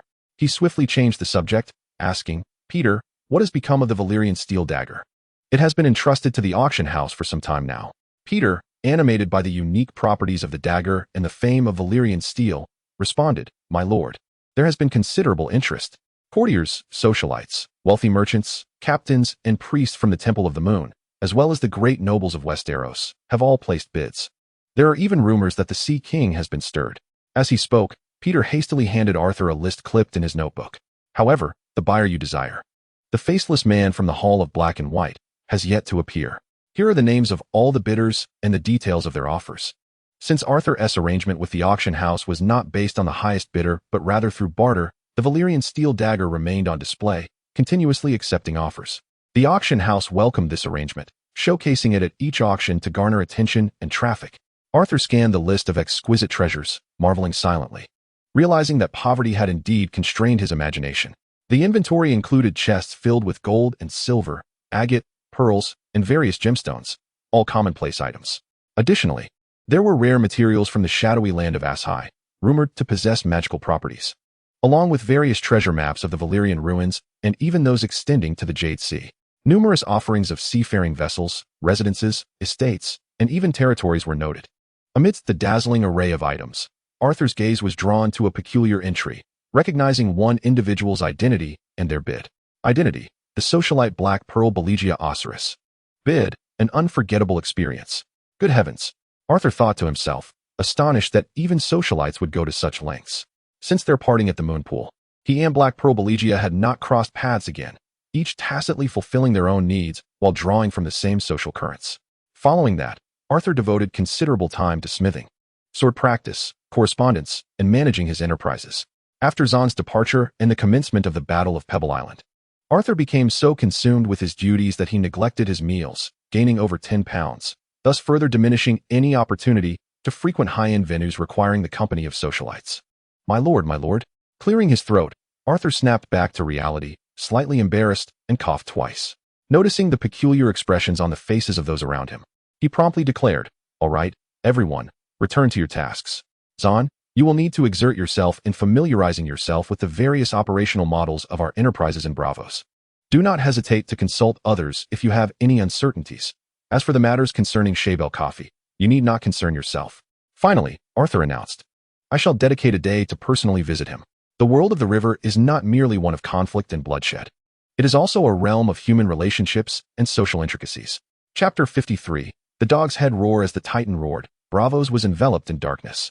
During this time, those who walked with unsheathed swords were subject to challenges from other swordsmen and assassins, with victors entitled to claim an item from the vanquished. At a manor near the moon pool, a multitude of individuals entered and exited through a side door, their ranks diverse: assassins, beggars, performers, sailors, healers, and vendors. These were all individuals frequently mentioned by Shael Coffee, who had lost his eye. "My lord, this morning's compilation of news yielded few valuable tidings," reported a servant while attending to Shael Coffee's meal. The table was adorned with his favorite onion meat soup, finely milled white bread, and a delectable seafood pie filled with crab and shrimp. Beside the food was a bottle of peach wine, transported across the narrow sea. The soft and doughy white bread soaked up the savory broth, delivering a delightful taste, which was Shael Coffee's preferred flavor. As he chewed on the bread, Shael Coffee removed the sapphire he used as a false eye and handed it to the servant, inquiring, "What movements have the insurance merchants made?" "The insurance merchants have ceased all sales of contracts relating to Braavos and White Harbor, regardless of how high the captain's bid," the servant replied, placing the sapphire in hot water and meticulously cleaning it with a small brush. "However, rumors suggest that they plan to reveal your collusion with the people of the Sister Islands during the upcoming Harvest Feast Masquerade, implicating the contracted captains to the Sea King and the judges. The Harvest Feast and Masquerade are annual traditions in Braavos, typically spanning 10 days. During the festivities, nearly all inhabitants don masks and indulge in revelry. On the 10th day, when the Titan roars, all will unveil their masks. The Sea King also extends invitations to prominent dignitaries and outstanding talents from various fields to celebrate together in the Sea King's palace, signifying honor and favor. Yet, what law in Braavos forbids the selling of information for profit?" Coffee scoffed, raising his triple-chinned visage in disdain. As he stuffed a piece of the seafood pie into his mouth, washed down with the crisp peach wine. While relishing the feast, he did not forget to command, "My guards must be increased. Hire more skilled swordsmen. The bastard has procured some sort of swordsman certification, hasn't he? Snow, peaches. And that black Mamba swordsman will certainly save us the effort of selection." Servant: "Yes, my lord, I shall make the arrangements. However, hiring the peach seal swordsman comes at a premium, and acquiring the black Mamba swordsman is not merely a matter of wealth." Coffee, visibly displeased, spat in contempt. Nowadays, those swordsmen flaunt their meager blades with unwarranted arrogance, as if they were exalted beings, while the bards sing their praises as if they were devoid of all human flaws. "I find them far less appealing than my loyal hound, Claw."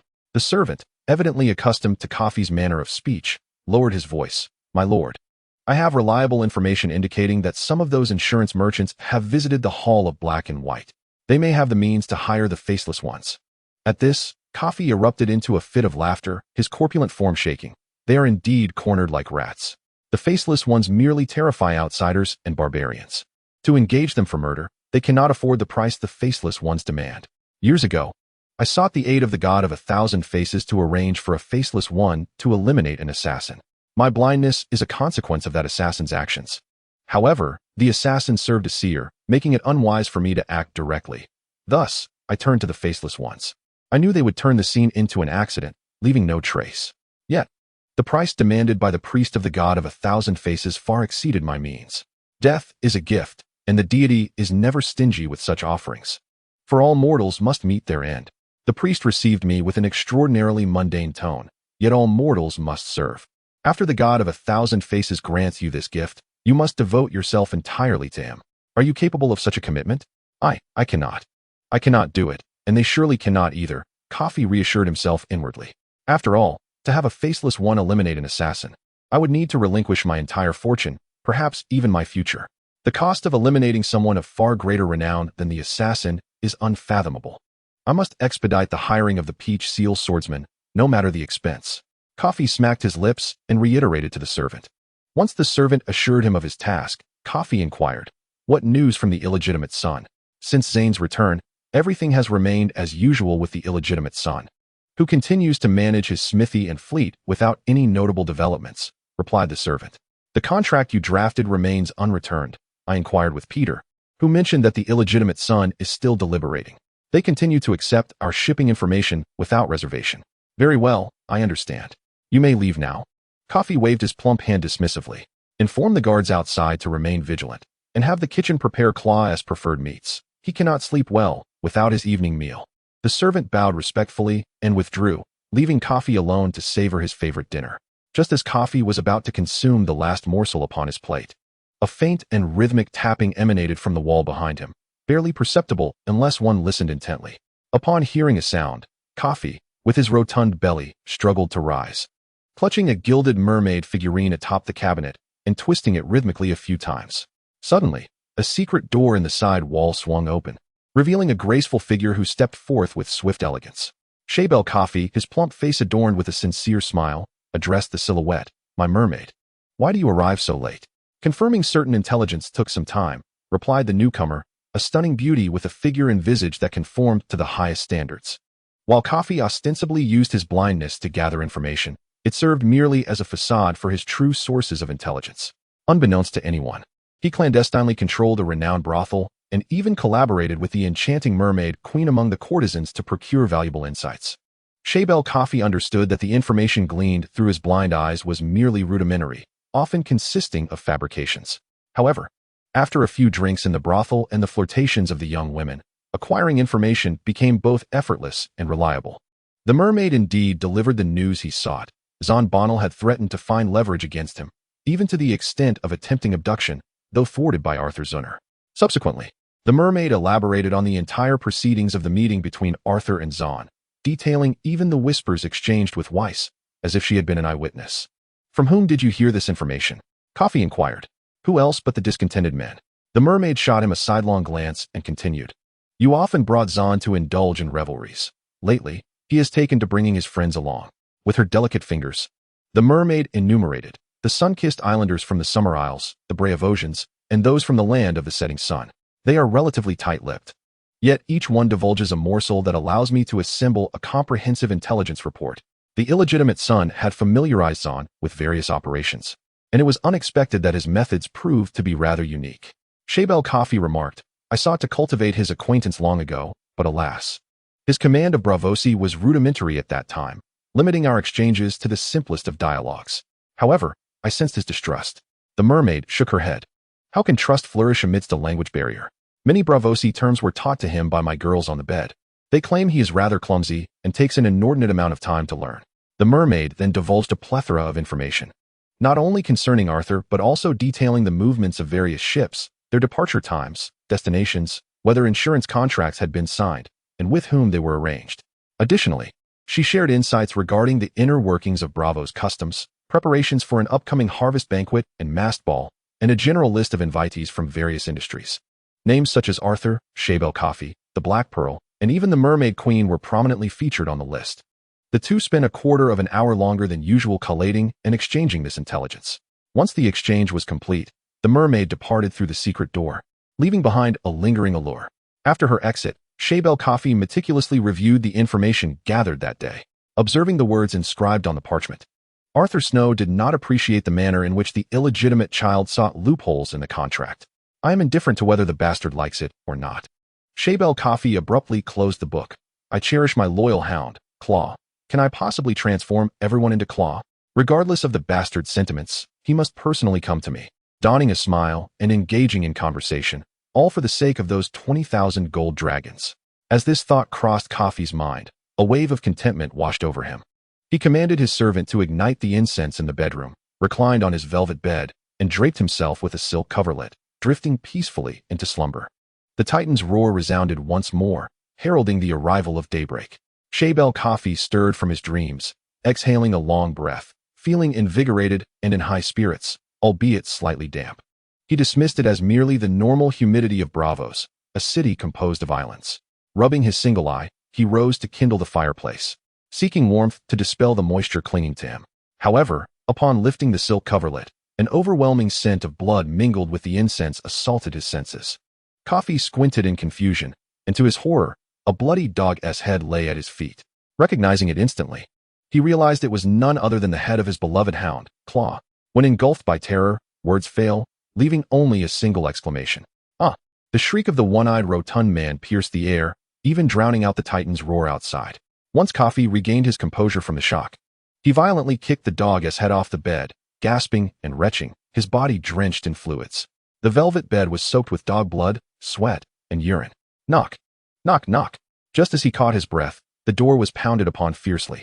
Coffee, startled, emitted a hoarse scream from deep in his throat, only to hear the familiar voice of a servant outside.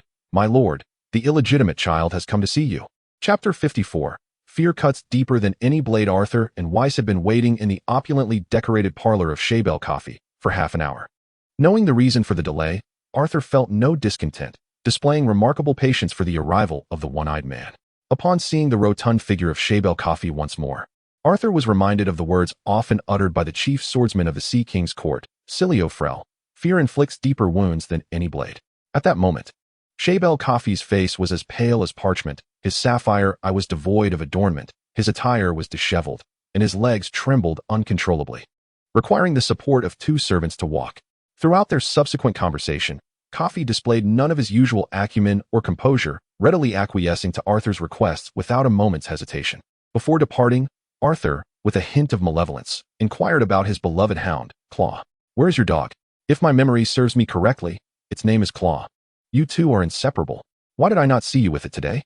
From the first time I encountered it, it incessantly barked at me, its toothy grin quite endearing. However, there was an instance when it defecated upon my carpet. To be frank, I found it rather displeasing. Shael Coffee, upon hearing this, was rendered speechless, his corpulent form trembling as if shaken by a sieve, nearly toppling from his chair, but fortunately, a servant was quick to support him. To Coffee's ears, Arthur's words, while devoid of any explicit warnings, carried an implicit sense of caution in every syllable. He dared not defy again. He would no longer summon such audacity. With a hoarse voice, Shael Coffee tremulously replied, I shall deliver the 20,000 gold dragons to you before nightfall. Upon exiting the one-eyed fat man's residence, Arthur could no longer suppress the smile that crept upon his lips, feeling an overwhelming sense of relief wash over him. For the first time, and indeed each subsequent encounter with that bully of a dog, it would incessantly bare its teeth and bark at him, having long since irked him with its presumption that its comical appearance granted it license to behave as it pleased. The dog, what would its head feel like to touch? Arthur, somewhat wistfully, rubbed his hands together as he awaited the boat by the shore. Would it feel soft and smooth? Wes, with a blank expression, remarked, not nearly as pleasant as the touch of the black Mamba, sword you gifted me. As Arthur gazed at the increasingly diminutive luxurious estate of Shael Coffee receding behind him, he mused, its demise will prove more significant than its entire existence. The one-eyed fat man's monetary disbursement exceeded Arthur's expectations. Under Peter's calculations, the value of the coins and equivalent assets he provided far surpassed the 20,000 gold dragons. Once Peter and his team had meticulously accounted for all the currency and assets, the cycle of the Pebble Island conflict was deemed complete. Peter, after reconciling this inventory with previous accounts, reported, My lord, even with the addition of these 20,000 gold dragons, it still fails to cover our substantial expenditures in the Three Sisters Islands. War is inherently a costly endeavor. I never anticipated making a profit from it. Arthur responded, his attention absorbed in the itemized expenses laid out by Peter. Although he had mentally prepared for the considerable costs of war, the detailed enumeration still caused him to gasp in astonishment. Among the expenditures were two significant categories. The first pertained to supplies, weapons and equipment provided by the Snow and Peach Blacksmith's Forge, which included 300 spearheads for the conscripted soldiers of the Three Sisters Islands, along with 20 sets of armor and protective gear, 15 sets earmarked for hiring Braavos swordsmen, and 5 sets intended to win over the other lords and nobles of the remaining islands. Additionally, 5 sets of armor were allocated for enlisting the Black Mamba swordsman. The second category concerned personnel, daily wages for the Braavos swordsmen and crew members, along with promised remuneration for the conscripted soldiers of the Three Sisters. Compensation for fallen soldiers and the resettlement of their families were also accounted for. Peter had itemized the expenditures with great clarity, and in total, all costs and outlays amounted to approximately 80,000 gold dragons. Apart from the golden dragons, Arthur also owes a significant favor to the Mandlers of White Harbor. Gazing at the total expenditure of 80,000 golden dragons, Arthur increasingly felt indebted to the girl with the long brown braid, were it not for the assistance from White Harbor in vanquishing this band of pirates. Who could fathom how long the conflict might have persisted, or how many golden dragons would have been required? Caressing the mermaid pendant around his neck, Arthur was uncertain how to confront Wilfred when they next met. After reviewing the contents of the ledger, Arthur passed the account book to the others he had summoned for their perusal. Once everyone had taken their turn to examine it, Arthur slowly addressed the group, inquiring, "Having spent these 80,000 golden dragons, what have we gained in return?" The first to respond was Zahn, who solemnly bowed to Arthur and declared, "My lord has fulfilled his promise to my uncle, and the kingdom has recognized his status as the protector of Biting Bay. I, Zahn Bonner, along with the people of the Three Sisters Isles, shall forever remember your kindness." Arthur's gaze fell upon the silver crab clasp on Zahn's shoulder, prompting him to reminisce about the words he had spoken to Count Godrich before departing Sweet Sister Island. "The only constant in this world is the harsh winter. I may indeed fail, but what if I succeed?" To this day, Arthur still heard those words echoing in his ears. This could indeed be considered a promise of great weight. As Zahn had noted, following the pirates' defeat, his uncle, Count Godrich, had secured the title of Protector of Biting Bay and gained the fealty of Pebble Island and Twin Peaks Island. The second to speak was Victor, who stroked his grizzled beard and proclaimed, "Our fleet can now establish a route from White Harbor to Seagull Town and even to King's Landing. With Pebble Island and Twin Peaks Island serving as reliable supply bases, our ships will navigate with greater assurance and ease. The valley is abundant in resources, particularly fruits and vegetables that surpass those from other regions. King's Landing, being the capital of the kingdom, boasts a large population with formidable purchasing power." Zahn, who had long traveled between Seagull Town and White Harbor, was well acquainted with both ports. He suggested, "It would be ideal to establish a route to Seagull Town and King's Landing as soon as possible, not only for goods, but also for transporting personnel, which would yield profits."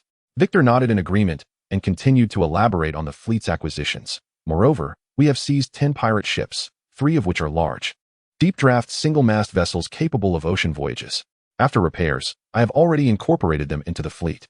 The remaining 7 medium-sized galleys will be utilized for fishing and cargo transport between White Harbor and the Three Sisters Isles. Once the fleet connecting White Harbor to Seagull Town is established, both parties have agreed to integrate these vessels into it." Zahn and Victor eagerly discussed matters concerning the fleet's trade routes and logistics. Arthur chose to let them handle the details while he turned his attention to Calby. Noticing Arthur's gaze upon him, the islander from Midsummer slowly began, "Regarding the blacksmith shop, many apprentice blacksmiths have honed their skills through the large-scale production of weaponry.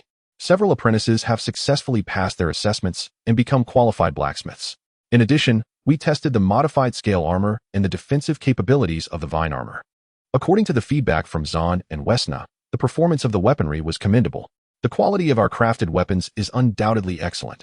However, the cost is rather steep." Arthur reviewed the expenditure of 80,000 gold dragons, of which 1/3 was allocated for the weaponry produced by the Snow and Peach blacksmith shop. This amount only covers the production costs. Unfortunately, the situation is as it is. You are aware that Braavos prohibits the felling of surrounding trees, making materials for heating exceedingly scarce on the island.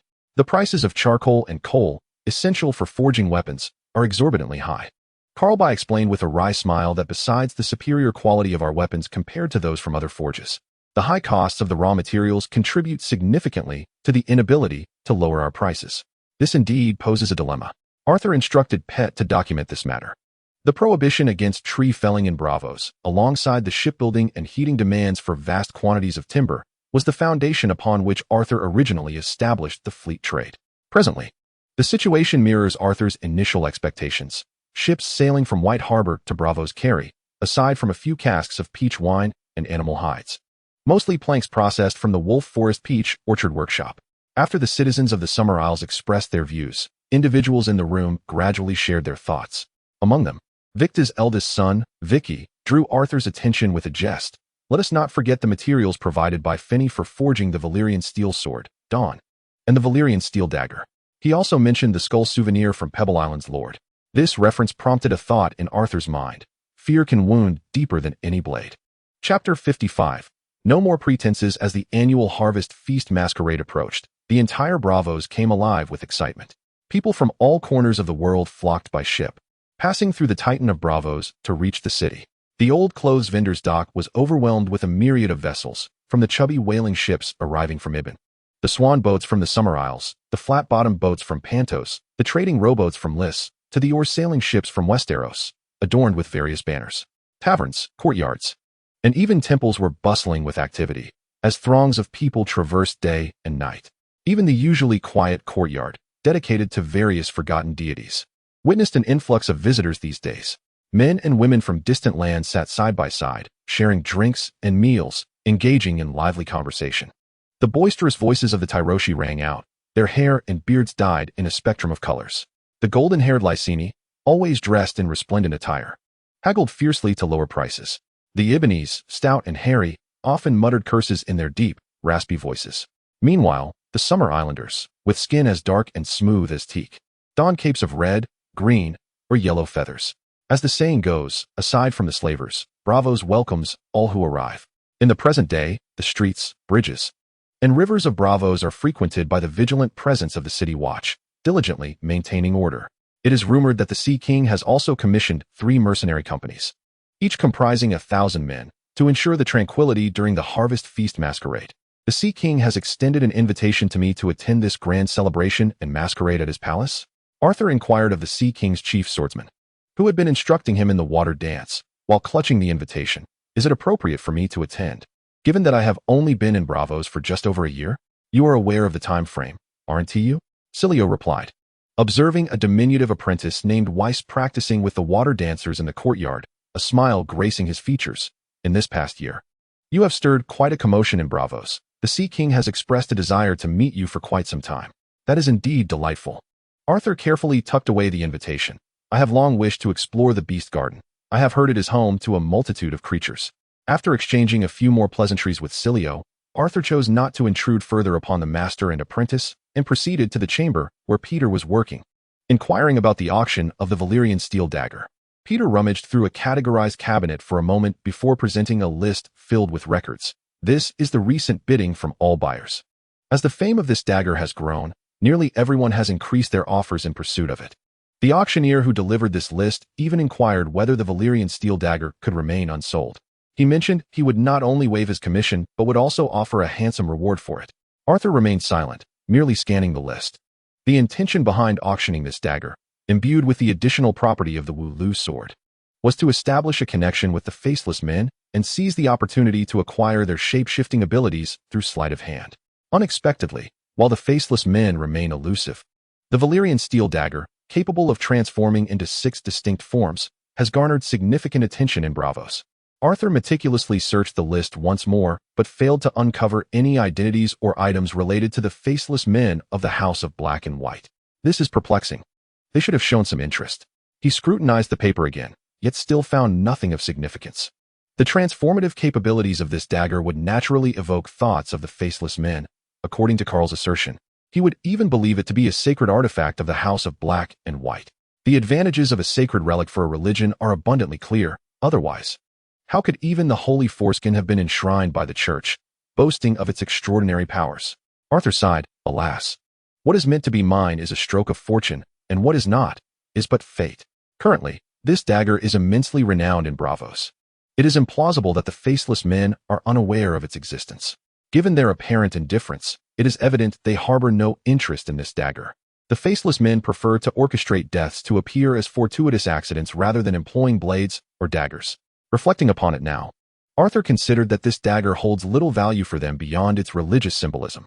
Inform the auction house that I do not intend to wait for other buyers any longer. Arthur pointed at a name on the paper and instructed Peter, this is the buyer of the Valyrian steel dagger. Black Pearl Belek. An unforgettable experience for a lifetime? Peter was initially taken aback by the name, but then adopted an ambiguous expression that suggested mutual understanding, saying, very well, my lord, I shall attend to it at once. Ignoring Peter's furtive glances as he departed, Arthur mused to himself, a gentleman may remain untainted by the mundane, yet he will never decline the elegance of refinement. Although Arthur's two martial skills, bare armor and assault, were inherited from two brutish warriors, he considered himself a refined individual, perpetually striving to embody the virtue of leading through moral example. Compared to the mundane treasures listed, gold, silver, and exotic curiosities, there was far greater merit in facilitating the elegance of Black Pearl. By bestowing such substantial attention upon Black Pearl, he could also elevate the reputation of the Snow and Peach blacksmith shop within the social strata of Braavos. Alas, the anticipated unforgettable experience was overshadowed by the annual harvest masquerade of Braavos. Before heading to the Sea King's palace, Arthur donned an exquisite outfit, with a cloth inner lining and a specially crafted, vine armor, draped over in dark green. This armor was a result of suggestions from the swordsman who returned from the Sweet Sister Island's bandit suppression, leading to enhancements made by the Peach and Snow blacksmith. Now, each piece of vine armor produced by the blacksmith was tailored to the user's physique, ensuring a lightweight and snug fit. Carlby specifically utilized a type of vine from his homeland, the Summer Isles. After drying and oiling, this vine became remarkably sturdy while endowing the armor with a degree of resilience, capable of resisting razor-sharp strikes and mitigating the force of blows to provide shock absorption. Beyond its practicality, this piece of armor, crafted with Arthur's direct involvement, exuded beauty, distinguishing itself from the more rudimentary designs. The intricate patterns of Arthur's armor were meticulously polished, presenting an ancient and profound appearance, with a snowflake peach motif painted across the chest. Most importantly, this armor successfully infused the equipment card, Vine Armor, significantly enhancing its defensive attributes. Arthur's attempts to strike it with a standard black Mamba sword merely left shallow marks upon the armor. In addition to the profound, Vine Armor, Arthur selected a purple cloak fastened at the shoulders with two purple wolf clasps. The mask adorning Arthur's face was a half-mask crafted from vibrant feathers, obscuring only the upper half of his visage. Carlby, with his dark complexion, highly praised Arthur's attire, remarking, "Your outfit truly reflects the style of our Summer Isles people, especially the mask. I find it delightful." Upon exiting the mansion, Arthur, accompanied by Weiss, navigated through the bustling streets, seeking a ferry to the Sea King's palace. Along the way, people donned a myriad of masks, crafted from wood and iron, each more peculiar than the last. On the street, numerous individuals were distributing sweet confections, while many children, their heads wrapped in cloth with two holes cut out, chased after them in playful exuberance. "I am but a child, give it to me. I've just wet the bed today, and my trousers bear witness to it. Please, I need to relieve myself." Arthur danced nimbly through the throng of children, particularly avoiding the one on the verge of an accident. He turned back to jest with the short figure of Weiss, who wore an iron mask. "Weiss, you might as well collect a share too." To Arthur's surprise, the usually taciturn Weiss quipped in return, "Thanks to the adults, even Shael Coffee might be eligible for a portion." "Fear can wound deeper than a blade," Arthur countered, recalling his mentor, Cilio's words. "As for Shael Coffee's fortune, we three shall divide it equally." After exchanging further banter with Weiss, Arthur arrived at the ferry terminal, where an array of boats crowded the river, creating a dazzling spectacle. Among them, one vessel stood out, a lavishly adorned pleasure boat, draped with delicate fabrics, exuding an ethereal beauty. "Sir, someone approaches us," Weiss's voice alerted Arthur. No sooner had he spoken than a tall, somewhat familiar woman emerged in Arthur's line of sight. She wore a completely black mask, adorned only with a scattering of white pearls at the corners of her eyes, resembling teardrops. "Greetings," she said, her gaze confirming his identity before she continued in Braavosian. "My lady invites you to her boat. Might you accompany me?" Arthur, feigning ignorance, inquired, "Who is your lady?" The woman smiled slightly, leaning closer to whisper in his ear, "The Black Pearl." Chapter 56. The Sea King's Palace on the second floor of the pleasure boat. Arthur encountered the Black Pearl. "It has been a while. You have grown even more enchanting," he remarked, taking in the sight of the woman who now stood as Braavos' foremost socialite. He marveled inwardly at how her alluring presence had intensified with the passage of time. The mask she wore was even smaller than Arthur's half-mask, merely concealing the area around her eyes, while a circle of white pearls framed her violet irises. accentuating their captivating depth. Her attire, like her mask, was minimal yet exquisite, tailored to highlight her statuesque figure without falling into kitsch. A sheer layer of fabric enveloped her, rendering her sun-kissed skin tantalizingly visible, evoking a sense of hazy beauty. Chains of black jade and gold cascaded from her neck to her chest, swaying gently with her breath. "Thanks to you," the Black Pearl said, pouring a glass of wine for Arthur from a bottle on the table, gesturing for him to sit across from her. The pink liquid in the glass, accompanied by the familiar scent of peaches, made Arthur raise an eyebrow. "I had it specially procured. I hear it hails from your homeland?" The Black Pearl poured herself a glass, took a sip, and remarked, "Though it may not rival the finest wines, it certainly possesses a unique flavor." Arthur sipped the peach wine from his glass and remarked, "I have heard that Anglevov has perished, stabbed in the belly while dueling for you and other assassins. He was the first customer of my blacksmith shop. Every mortal must meet their end." The expression beneath the Black Pearl mask remained unperturbed as she gently swirled her wine, responding in a monotone, "He did not die for me. We merely used each other to achieve our respective ambitions, much like we have been doing all this time." Surprised by Balek's candidness, Arthur reclined in his chair, diverting his gaze from the face of the Black Pearl to inquire, "Did you wait here specifically for me? Is there something you wish to discuss?" The Black Pearl lightly bit her lip, a hint of a coy smile gracing her features, "To settle the payment for that dagger, providing you with an unforgettable experience." Upon hearing this, Arthur glanced around the vicinity, then at his glass of wine, ultimately returning his gaze to the Black Pearl. As if to say, "Is that all? You seem a bit impatient," she commented, rising to down the peach wine in one swift motion, pink liquid spilling from the corners of her lips and trickling down her slender neck. "This is certainly not all." Setting down her glass, her violet eyes glimmering with a touch of allure, she stepped closer to him, leaning in to whisper in his ear, "The masquerade ball at the Sea King's palace lasts for 10 days. During this time, we shall be together day and night. My arrangements will ensure you receive an experience worth every moment." Without waiting for Arthur's response, she lightly pecked his neck and retreated to her original position. Even with prior anticipation and preparation, the sensory stimulation brought forth by the Black Pearl's unabashed flirtation left Arthur feeling somewhat flushed. "What a temptress," he muttered silently. The moment she drew near, the fragrance he inhaled, the sights he beheld, the sounds he heard, and the sensations against his skin rendered his mind a blank slate. What is deemed cultured or noble may not reject elegance for the sake of high-mindedness. In that instant, he was left with nothing but emptiness. He felt that the true cause of Anglevov's demise was not merely the dagger that pierced his abdomen, but the fervor that coursed through his own veins. The renowned assassin, the first customer of the Snow and Peach blacksmith shop, met his fate indeed without injustice. Arthur's hand instinctively moved towards the Valyrian steel sword, Jean-Loup, at his waist. Earlier, he had allowed Jean-Loup to absorb the essence of the two swords he had forged himself, the Ice Blade and the Chingang sword. The Chingang sword possessed the ability to shatter armor with its razor-sharp edge, while the Ice Blade maintained a chilling presence, keeping its wielder's mind composed. The dual-bladed sword allowed for positional awareness between the male and female blades, an effect only usable by the host. Now, Jean-Loup could be described as an amalgamation of these three attributes. As he felt the coldness emanating from the hilt, the fervor in Arthur's violet gaze diminished considerably. Arthur cast a deep gaze at Black Pearl and exhaled, "My lady, I must admit, you possess a remarkable talent for assassination. To be honest, I am rather eager for the forthcoming 10 days. Black Pearl remained silent, reverting to her initial demeanor of tranquil indifference, as if the earlier flirtation had never transpired. She earnestly began to explain to Arthur the various protocols and points of caution to observe upon arriving at the Sea King's palace. As Black Pearl spoke, the yacht glided along the long canal towards the palace.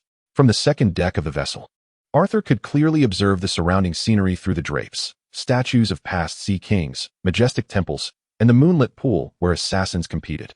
Ultimately, the yacht docked at the Purple Harbor, a place only the Braavosian purple-sailed ships could approach. Situated to the north of the Sea King's palace, this harbor offered a view of the palace's towering dome and spires.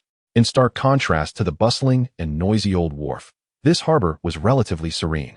With each vessel either a lavishly adorned yacht or a purple-hulled ship, they were arranged in an orderly fashion at the port, their masts standing tall like soldiers awaiting inspection from the lords atop the tower.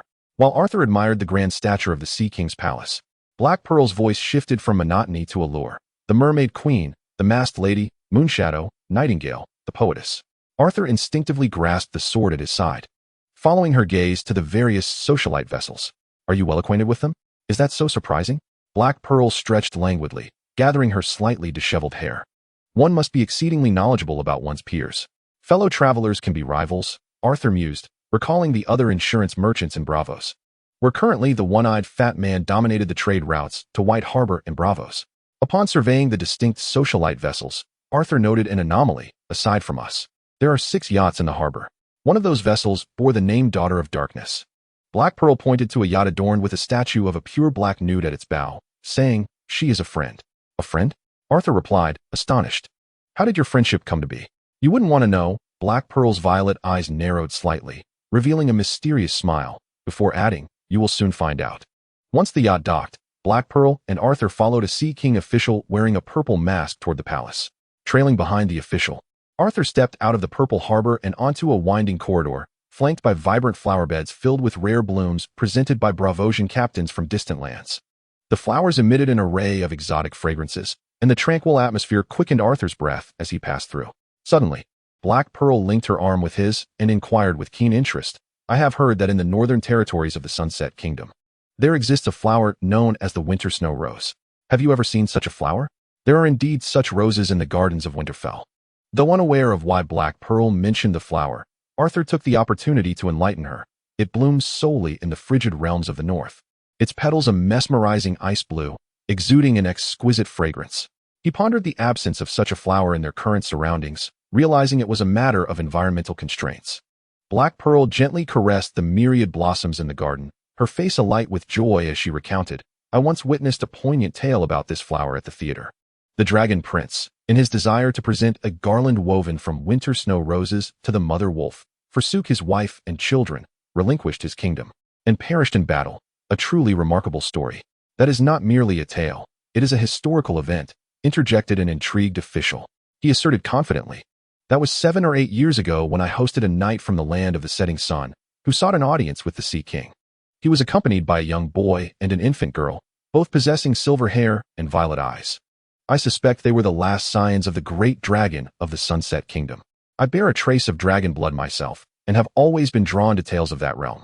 Black Pearl inclined her head respectfully to the official, asking, "Kind sir, might you share more about this?" Before the masked official could respond further, a cacophony of animal sounds interrupted as they reached the corridor's end, where an intricately carved archway of stone pillars awaited. This was the Sea King's menagerie. The official, brimming with pride, ushered them through the archway, proclaiming, "Here, we house nearly every creature from around the globe." "Oh." Arthur surveyed the expansive area, reminiscent of a grand zoo from a past life, marveling at the wealth of the Sea King while inquiring, "Are there dragons among them?" "Dragons have long been extinct," the official boasted. "If any were to exist in this world, I am certain their presence would grace this place." Traversing the menagerie, they entered another lengthy corridor, flanked by numerous sculptures and ornaments, each a testament to the Sea King's nobility and taste. During their passage, Black Pearl subtly redirected the conversation towards the dragon legacy. Yet the official diverted their attention to various animals, neglecting to revisit the subject. Thus, they arrived at the Sea King's palace. At the corridor's end, the official gestured towards the towering dome of the Grand Palace visible from Purple Harbor, bowed, and withdrew. Chapter 57. Euthero unveils his mask. "Are you particularly intrigued by the Targaryens?" Arthur ascended the steps. "Rather than an interest in the Targaryens, it is dragons that captivate me," replied Black Pearl, her laughter ringing like chimes. "I have Targaryen ancestry. I believe my forebear was named Aegon. I possess a hint of dragon blood. Perhaps I could even ride a dragon one day." Of course, such a notion now seemed utterly impossible, for dragons had vanished from existence. Arthur recognized that the Aegon she referred to was Aegon IV, notorious for his numerous illegitimate offspring, posthumously labeled the Foolish King. Among his famed bastards were Demon Blackfire, Bloodraven Brynden Rivers, and Cold Hands Aegon Rivers. As Arthur entered the grand doors of the Sea King's palace, the first sight to greet him was a spacious hall adorned with a carpet woven from golden threads. The dome of the hall is adorned with an array of colorful stained glass windows, through which the sunlight gently bathes the space in a warm glow. Every corner of the palace exudes opulence and artistry, with intricate murals and dazzling gemstones. Most striking is the throne at the forefront of the Sea King's palace. Crafted from metal and encrusted with jewels, surrounded by a floor of vibrant marble that resembles a complex tapestry, drawing the gaze towards the throne. Behind it stands a grand mural composed of glass panes, with sunlight illuminating a vivid depiction of the city of Braavos, casting radiant patterns upon the polished floor beneath the throne's steps. As Arthur gazes in awe at the magnificent sight within the Sea King's palace, he hears Black Pearl's soft reminder at his ear, "Welcome to Braavos," as she guides him to an unoccupied seat. The hall is now filled with numerous guests, some seated, others standing, while groups of 3 or 5 whisper amongst themselves, and couples dance gracefully to the enchanting music that fills the air. Each individual wears an array of masks, their materials far more luxurious than those of the common folk in the city. Gold, silver, jade, ivory, and exotic feathers adorn their visages. And Arthur even spots a few individuals donning Valyrian steel masks. In this realm of social gatherings and festivities, Black Pearl thrives, effortlessly mingling among the massed crowd, eliciting laughter with just a few words or gestures. Conversely, Arthur feels somewhat out of place. His acquaintances among Braavos high society are few, and with everyone masked, he struggles to recognize anyone. Adhering to his principle of avoiding discomfort, he discreetly indulges in the delectable treats and exquisite wines laid out on the banquet table. The spread is lavish and delightful, with wines sourced from afar. Arthur discovers a golden wine from the Isle of Chinton. He savors several large goblets, appreciating the rich flavor and lingering taste, which far surpasses the peach wine produced at home. Suddenly, a commanding voice resonates from the raised platform. Silence. The bustling hall falls instantly quiet. Musicians cease their playing, and dancers halt their movements. Arthur notices that, at some point, a figure has taken their seat upon the throne above. Standing before the throne on the stone steps is a swordsman adorned with a purple and gold mask, his waist graced by a slender sword bearing the distinctive snow and peach emblem. It is he who issued the earlier proclamation. Celio Frail. Arthur recognizes him by his stature, attire, and voice. He is among the few individuals he knows in the hall. Thank you all for honoring us with your presence. The Sea King seated upon the throne continues, his purple and gold mask obscuring his features, yet his clear and articulate voice resonates throughout the hall, ensuring that every guest hears his words. Aquaman. I believe everyone is well aware of the significance of the annual 10-day masquerade and harvest feast. Otherlo unveiled his cloak, and voices responded from the crowd. Some exclaimed, Otherlo has removed his mask. Indeed, it was during that time that King Otherlo revealed the mask he wore above Braavos to the world. The king raised his voice. On that day, the merchant ships of Braavos set sail for the world, welcoming all vessels to Braavos, save for those of slave traders. Raising a purple goblet of wine, he declared, as we revel in these 10 days of joy, let us forever remember our history and not forget that our ancestors were once slaves, subjected to bondage. It is their struggle that has brought us to this day, that has given rise to the great city of Braavos. As the king's words resonated, all raised their goblets. And amidst the clinking of cups, the crowd erupted. Long live Braavos. Curse the slave masters. We remember. The voices of the people crescendoed, and Arthur glanced around. Wishing to blend in, joined in the chant of the Valyrian language of the Roy's family. We remember. Following this, the king delivered several more speeches, expressing gratitude for the contributions made to Braavos over the past year and encouraging all to steadfastly defend the achievements of Braavos against any adversity. Ah, indeed. As Arthur nodded in agreement with the king's address, he busily savored the delectable dishes presented by the servants. Once the king concluded his speech, a melodious symphony and song filled the hall. As 5 tall women adorned with masks intricately carved from white jade in the shape of fish scales danced gracefully at the center.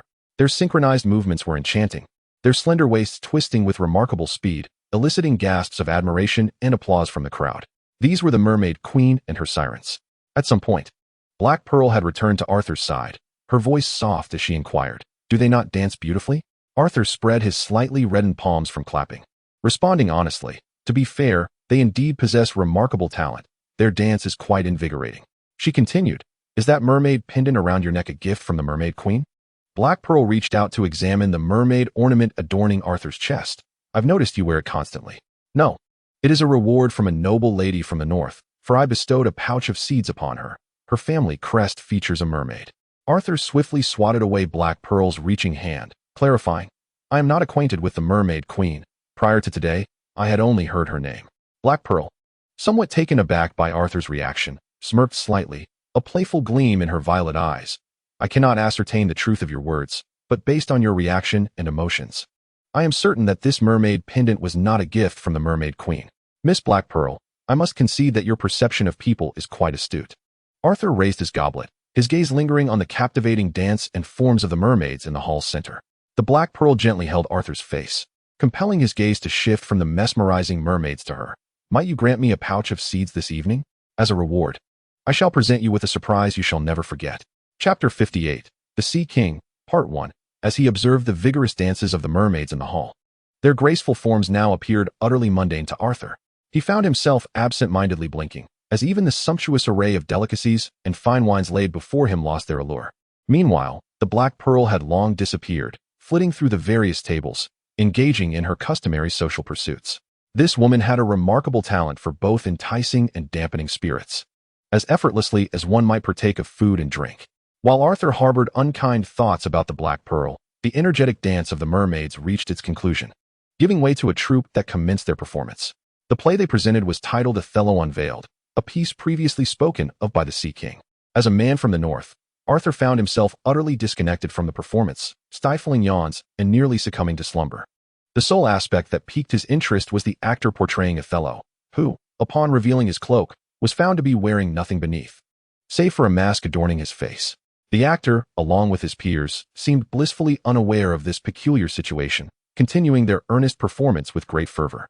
This unexpected spectacle provoked uproarious laughter among the audience, who erupted in applause.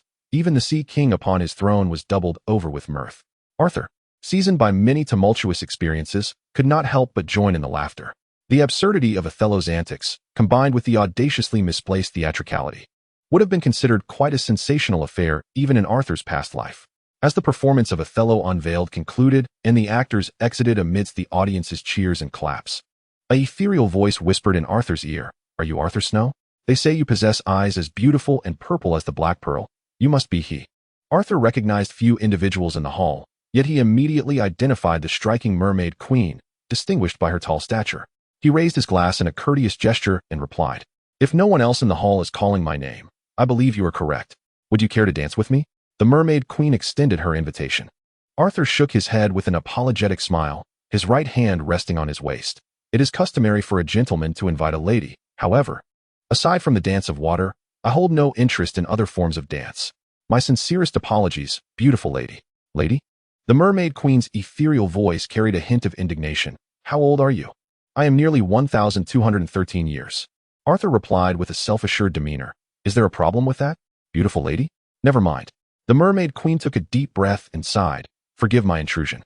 As the evening unfolded with various performances, programs, and delectable dishes, time slipped away unnoticed, ushering in the night. The jubilant crowd in the grand hall gradually made their way to the accommodations prepared by the king of Atlantis for their rest. Just as Arthur, feeling content after his meal, prepared to leave for his quarters to exercise and digest, Silvio Frail called out to him, "Arthur, come with me. The king summons you." Silvio, adorned with his golden and purple mask, led the way. "What does the king want with me?"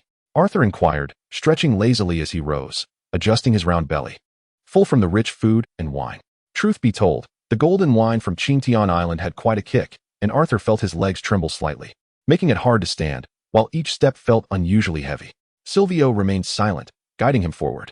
Just as Arthur thought his words had gone unheard, Silvio responded in a barely audible tone, "It is good news." Arthur nodded. Yes, it is good news. Yet he shook his head, pondering, what good news could it be? Even if it is good, it disrupts my current good fortune. He burped lightly and patted his cheeks to rouse himself, following Silvio dutifully while contemplating the reason behind the king's private summons. Previously, Peter had mentioned that the famed Valyrian steel dagger from Braavos seemed to have piqued the king's interest. Surely it could not be about that? After all, the dagger had already been promised to another and was no longer his to bestow. As Arthur contemplated his strategy and prepared his words, he found himself at the towering residence of the king. This was undoubtedly the tallest man-made structure Arthur had ever encountered, by his estimation. The tower's pinnacle surpassed even the dome of the king's palace. The guards clearly recognized Silvio, greeting him with respect. To Arthur's surprise, when one guard took possession of his sword, Jean-Loup, he asked with reverence, "Master Smith, may I draw your sword for admiration?" Arthur handed over Jean-Loup, saying, "If you wish, you may polish it with an oilcloth before I return for it."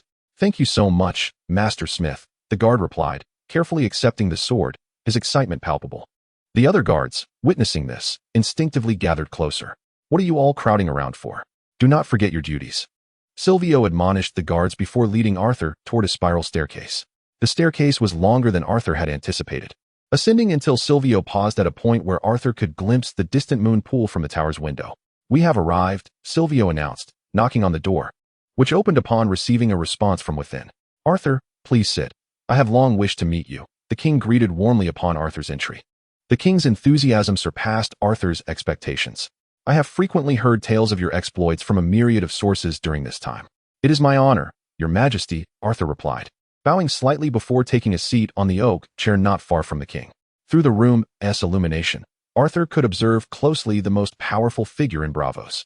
Compared to his appearance in the morning hall, the king of Atlantis had removed the golden mask from his face, revealing a rather unremarkable visage, neither unattractive nor strikingly handsome. He bore an air of weariness, with sunken eyes and pale lips that hinted at a certain pallor. From a frontal view, his physique was slender and diminutive, entirely obscured by a rotund orange cat lounging on his lap, as if he were hiding behind its ample form.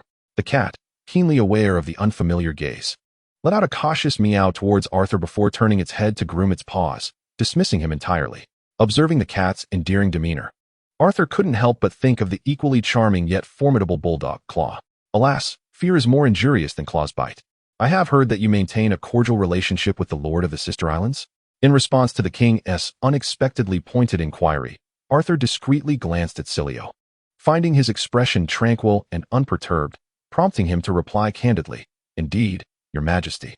We often correspond, and I collaborate with him to manage a fleet that operates between White Harbor and Braavos, regularly delivering timber to the shipyards and armories in Braavos." With both hands gripping the arms of his chair, the king's pallid countenance was illuminated by his scrutinizing blue eyes as he inquired, "Before summoning you, numerous insurance merchants reported that the Lord of the Sister Islands has been plundering their vessels. Are you aware of this matter? Do you have anything to say?" "I do not know," Arthur replied, biting his tongue, the pain jolting his dulled senses, honed by alcohol, into clarity. After a brief pause, he added, "I have nothing more to say." "Do not know?" The king straightened in his seat, causing the plump orange cat to leap from his lap with a disgruntled whine. "You arrived in Braavos aboard a ship belonging to the Sister Islands, and the Lord's nephew, Zane Bonnell, was at your beck and call. How could you be unaware?" Confronted by the king's inquiry, a seemingly frail figure now radiated an overwhelming sense of pressure that Arthur felt acutely. He steeled his nerves, maintaining an air of composure as he replied, "They ignite beacons at night to lure passing ships onto the rocks, causing them to sink and then salvage the wrecks for profit. This is their tradition, and I acknowledge that they have engaged in such practices. I am one of the victims. However, I have never heard of them engaging in outright piracy, hence my response of ignorance, your majesty." The king's expression softened slightly as he raised an eyebrow. "You too are a victim? Were it not for their beacons at night, my ship bound for King's Landing would not have run aground at the Sister Islands. I should never have found myself in Braavos, at least not at this moment." Arthur exhaled deeply, modulating his tone and pace as he gradually elucidated. "My uncle is Eddard Stark, the Duke of Winterfell, Warden of the North. With this connection, the Lord of the Sister Islands has promised to facilitate my safe passage out of the realm. However, I am a kind-hearted individual. In my quest to save the lives of Captain Braavos and his sailors, I declined the Lord's proposal, pledging to collaborate with him. As for the nature of our collaboration, I trust your majesty is well aware. It involves colluding with Shael Coffee to procure information regarding vessels insured by other merchants, subsequently returning the crew of the shipwrecked vessel to Braavos, and even assisting them in soliciting funds from the insurers."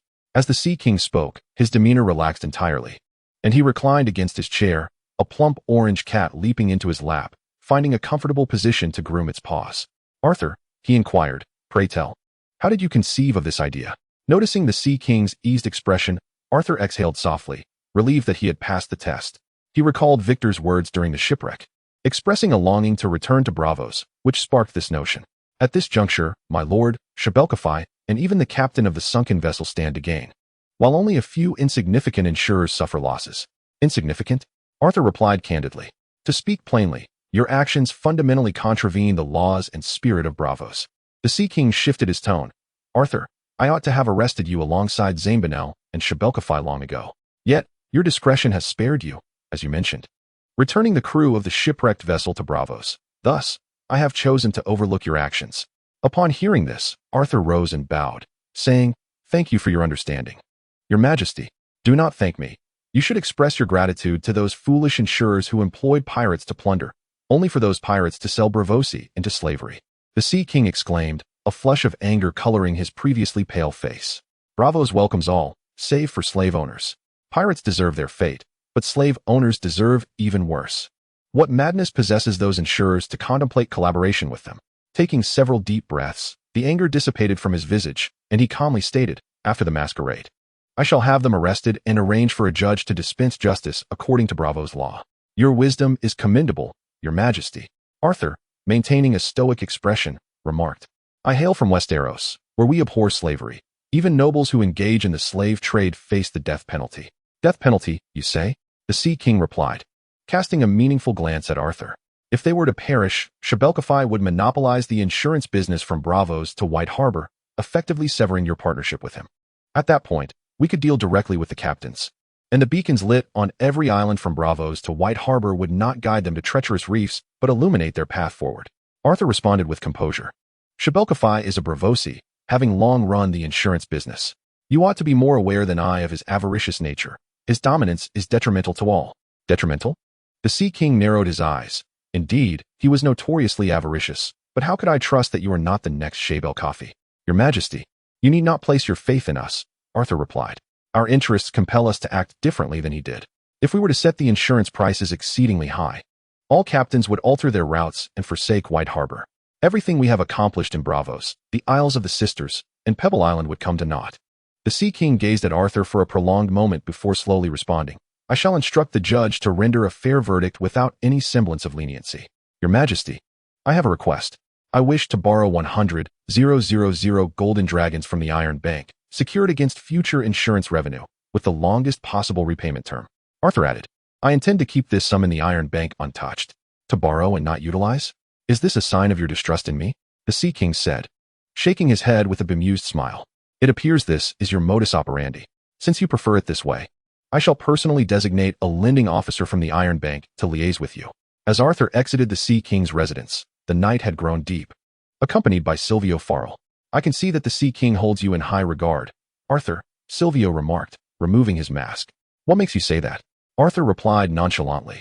The pressure from the Sea King was quite palpable, momentarily making him forget the surprise Black Pearl had mentioned.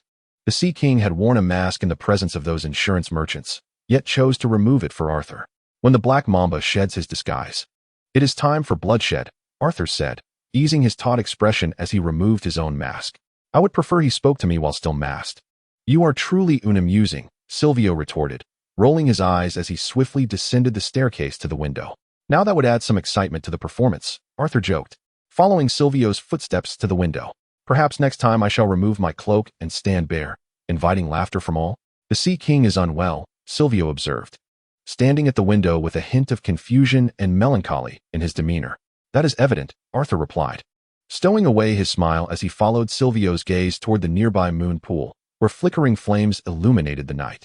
Assassins favored dueling in the moon pool, particularly under the cloak of darkness, where the moonlight glimmered upon the water, reflecting the fleeting cold gleam of their blades and the crimson of blood, an exquisite tableau. Any thoughts on what lies ahead? Arthur surveyed the bustling city, alive with revelry even in the night. He raised his right hand, holding up 3 fingers. In Westeros, sworn swords who pledge to protect the king generally have 3 choices upon the king's demise: to accompany their sovereign into the grave, to serve the lawful heir, or to swear fealty to a new king. Braavos operates under an elective monarchy. The new Sea King may not extend the same trust to you as the current one does in appointing you as chief sword. As Arthur spoke, he lowered his ring and forefinger, effectively eliminating 2 of the options. Only you remain. Before Arthur could finish speaking, Silvio had already pressed down his raised middle finger. You wish to recruit me? Silvio scoffed. I am the chief swordsman of the Sea King. If you become a king someday, I might consider it, but for now, TSK, TSK, TSK. With that, Silvio turned and strode down the stairs, disappearing in an instant. TSK, TSK, TSK. Arthur imitated Silvio's gesture, raising his middle finger at Silvio's retreating figure. What a bore, Silvio truly is dull. It's time to meet some interesting people and engage in more intriguing pursuits. Just the thought of the surprised Black Pearl had teased him with that morning lifted Arthur's previously gloomy mood. Chapter 60. Are there more experts? The Sea King arranged for his guests to stay in uniquely styled courtyards, each adorned with brightly colored doors for distinct identification. Among them, only one door was painted a striking red. Most courtyards were illuminated, resonating with sounds of song, dance, boisterous laughter, and the clashing of swords.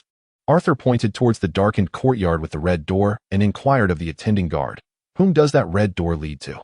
The guard, polished and attentive, Explain that the Sea King reserved this space for his most esteemed guests, typically foreign monarchs or heirs to thrones. This arrangement not only demonstrated respect and importance, but also facilitated the calling of servants due to the Sea King's expansive domain. Arthur was escorted to a courtyard with a yellow door, where the guard knocked. The door was opened by the diminutive Weiss, who had not entered the main hall but had been enjoying refreshments in a private chamber for attendants. Arthur thanked the enthusiastic guard and followed Weiss into the residence. "My lord, would you like me to prepare some sobering soup?" Weiss asked, supporting Arthur, who was somewhat unsteady on his feet. "The maid of Black Pearl came looking for you earlier. She mentioned that her lady has been waiting for you." Having braved the cold wind on his journey back, combined with the lingering effects of his earlier bravado, Arthur felt his defenses completely drop in the company of someone he trusted. In that moment, he was struck by a sudden blurriness in his vision, dizziness in his head, a slur in his speech, and heaviness in his legs. "No, it's unnecessary. I am not drunk. Where is Black Pearl?" The mention of Black Pearl instantly sharpened Arthur's senses. In that room, Weiss pointed towards a brightly lit house in the courtyard. "You're still in your vine armor. Do you want me to help you remove it first? I need to find my master to practice swordsmanship and will likely be gone all night. You are an exemplary attendant, but alas, I am not a knight. Otherwise, tonight I would surely bestow upon you the honor of knighthood." Arthur burped lightly, chuckling as he patted Weiss on the shoulder, allowing him to help remove his sword and vine armor. It was surprising to see that Weiss, often so wooden, proved to be adept in critical moments. Truly, his past guidance had not been in vain. He had finally grasped the essence.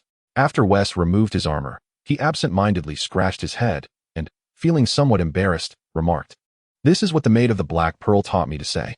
I knew it. Arthur had mentioned that Weiss seemed a bit off, and he thought it was merely the effects of too much drink. Now, observing Wes's unchanged, dull demeanor, Arthur reassured him, "Honesty is the finest quality in a servant. Go practice your swordplay with your master." He patted Wes on the shoulder and continued, "On our way back, your master mentioned wanting to see if your skills have declined. He intends to catch you off guard during your practice, so be wary." "Apologies for keeping the lady waiting," Arthur said as he encountered the Black Pearl once more. She had donned a new outfit, a form-fitting black ensemble that accentuated her exquisite figure, and her mask had transformed into a violet veil. If her morning attire exuded grace and allure, her evening style was undeniably enchanting. "I haven't kept you waiting long. The bathwater I prepared is still warm." The Black Pearl's languid voice drifted from beneath her veil as she reclined in a plush chair, an apple, nibbled on, held in her hand. "You should go wash up." Arthur inhaled deeply, acutely aware of the unpleasant odor of sweat and alcohol emanating from him. After expressing his gratitude, he proceeded to the bathing chamber. Upon entering, he discovered a large wooden tub, spacious enough for two. Steam rose from the hot water, enveloping the room in a soft, white haze. The water was infused with an array of flower petals and milk, their fragrances awakened by the heat, bestowing the chamber with a gentle, delightful aroma. As Arthur submerged himself in the tub, he couldn't help but emit a contented sigh. The warmth enveloped him, washing away his fatigue, though the intoxication seemed to deepen. He placed a towel over his eyes, closed them, and rested his arms on the edge of the tub, savoring this tranquil moment. What thoughts occupied John's mind at this moment? Surely he must have thought of me. I crafted the true sword he desired. It was indeed a sharp blade. Yet what significance does a sword hold? Snow, bastard. That is how people would continue to perceive him, how they would address him, and how they would regard me as well. What of Robb, the future young wolf lord? May the gods bless him. I hope the ice sword will instill in him greater maturity and composure. Is Sansa still heartbroken over Dominic's departure to the Vale? Or has she already forgotten him? And what of that mischievous Arya? At 2 years older, she should be able to ride a horse by now. Visions of familiar figures flickered through Arthur's mind, finally settling on a great white sword, the ancestral blade of House Dane, Dawn. Each night, through a cunning trick, he would dream of this sword. In a daze, Arthur faintly heard the sound of the door creaking open, accompanied by light footsteps. Arthur attempted to rise, but found his arms extraordinarily heavy, and even his consciousness felt somewhat muddled. He removed the towel that had been resting on his face and gazed at the newcomer, yet the steam obscured his vision, revealing only a vague silhouette. "Who is it?" Arthur inquired hoarsely. Who else could it be? As he recognized the sultry and familiar voice of Black Pearl, he felt a pair of soft, smooth hands caress his stiff shoulders, kneading them gently. "Do you like it?" Black Pearl's alluring voice floated down from above him. This is part of the surprise. Arthur's response was merely a contented sigh. The massage administered by Black Pearl seemed to be methodically learned. Each technique and the pressure of her hands were perfectly calibrated. Particularly when she kneaded his head, Arthur's foggy mind instinctively murmured, "Miss, more." He intended to say more time, but sensed that Black Pearl might not comprehend that meaning. Just as he pondered how to articulate his request, her teasing voice whispered in his ear, "As you wish. I didn't expect you to guess the surprise I prepared for you." Upon her words, Arthur felt another pair of hands join in the kneading of his neck. Huh. What did I guess? Wait, are there more experts? Just as confusion washed over him, a gentle female voice inquired, "My lord, is my pressure suitable?" Arthur found the voice slightly familiar, yet with his neck being kneaded, he could not turn to look. He asked, "The pressure is just right. Who are you? Have we met before?" "My lord, why not take a guess?" Miss Black Pearl's maid. "Incorrect, my lord, you are guessing. The socialite, the Lady of Shadows?" Arthur sensed the hands on his neck had ceased. Had he guessed correctly?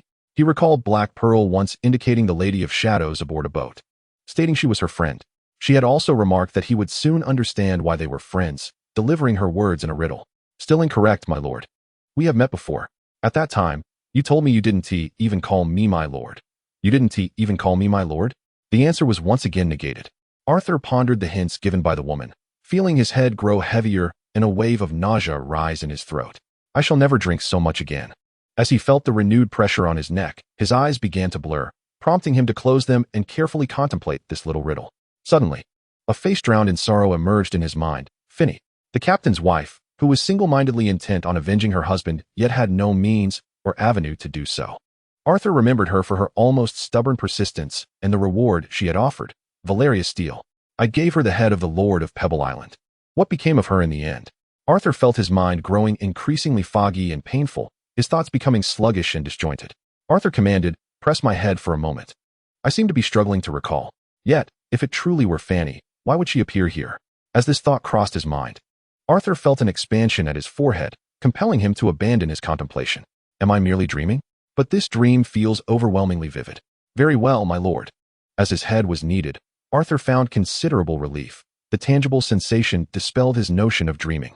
With the massage deepening, the pain in his head began to subside, and fragmented memories related to Fanny gradually surfaced in his mind. Fanny, she might be dead. After sipping a few sweet wines from the Lord's skull, she ventured into the realm of shadows, and since then, I have not seen her again. Arthur recalled Vicky's remarks regarding Fanny, along with the unmistakable fear etched upon her face as she spoke. At this moment, despite being immersed in warm water, Arthur felt a chilling unease. His skin prickling with goosebumps, and his previously dulled mind, numbed by alcohol, sharpened instantly. Arthur hesitantly uttered, "Are you Fanny?" "My lord, congratulations on your correct answer, but alas, there is no reward." The woman's formerly gentle voice took on a tone devoid of emotion, and the hands that had been kneading Arthur's head ceased their motion, now resting upon his neck. Chapter 61. Acknowledgements. Tomorrow marks the debut. First and foremost, I extend my heartfelt gratitude to all the lords for their unwavering support. Regardless of the outcome, I shall deliver a 10,000-word update upon release. I humbly request a wave of initial subscriptions. Subsequent updates will guarantee a minimum of 4 chapters daily, with aspirations for 6. Crafting a fanfiction set in the realm of Game of Thrones requires a reasonable degree of thought. It necessitates meticulous research and careful consideration of the storyline, compounded by my moderate typing speed, which limits my output to this extent. Updates will generally be scheduled around noon. Given my somewhat gradual pacing, it is highly probable that the work will exceed 1 million words upon completion. Now, regarding the performance of this book. It faltered during the second round of recommendations, garnering 3,000 collections and 600 readers upon release, which should be considered a failure. This was indeed exacerbated by the enigmatic nature of the synopsis, along with certain common pitfalls among newcomers. Furthermore, the niche subject matter of a Game of Thrones and Three Kingdoms crossover presents a considerable challenge in achieving a successful synthesis of the two. I inquired of the Blue Whale concerning the potential of this crossover, and it deceived me, claiming it to be innovative and captivating. Nevertheless, I remain quite satisfied with the current achievements, expressing gratitude for the support from all the lords through their readership, monthly votes, recommendations, rewards, error catching, and suggestions. I am exceedingly grateful. Herein lies a summary of the current system panel settings. Hostname, Arthur Snow. General skills, Bear Skin Assault, Bear Skin. After use, the following day. Only one basic card may be utilized, gaining an overall enhancement of abilities without wearing a top, with strength doubled. Assault, when wielding 2 identical weapons. The attack speed is doubled. When casting weapons, their power and accuracy are significantly enhanced. However, the act of throwing these weapons will deplete a substantial amount of stamina. Cards, The host may utilize 2 unlocked cards each day, categorized into 3 types: basic cards, equipment cards, and stratagem cards. Basic cards: Kill, Dodge, Wine, Peach. Unlocked equipment cards: Ice Sword, Qingtang Sword, Twin Blades, Wu Lu Sword, Ju Ing, Qilin Bao, Vine Armor. Locked equipment cards. Unlocking conditions: acquire or forge equipment that corresponds to the equipment cards to unlock the respective cards. Self-forging of equipment and mastery of relevant forging knowledge will facilitate easier unlocking. Note: utilizing equipment cards does not directly yield the corresponding physical equipment. A suitable equipment carrier is required. Should the compatibility between the equipment carrier and the equipment card be insufficient, it will not only fail to enhance the equipment carrier with the card's attributes, but may also lead to the destruction of the equipment carrier. Unlock stratagem cards. Peach Garden Oath, creating something from nothing, impeccable, burning bridges, opportunism, know thyself and thy enemy. Lock stratagem cards. Unlocking conditions. Visit specific locations to unlock the corresponding stratagem cards. Note: using stratagem cards demands a considerable expenditure of magical power, mental strength, and stamina. The host should exercise discernment in their usage. Overexertion may result in irreversible damage. Lastly, I humbly request a waive of initial subscriptions. My gratitude to all esteemed patrons. There have been some issues with the launch, resulting in a 3-day delay. It will be available next Monday, a common plight for newcomers. Chapter 62, The Court of Black and White. Arthur had envisioned various scenarios of encounters with the Faceless One. Yet he could never have anticipated the current predicament. Bereft of armor, unarmed, his body sluggish from intoxication, and grasped by the nape of his neck, held captive by fate. Even his attendant was absent, having been dismissed by him personally.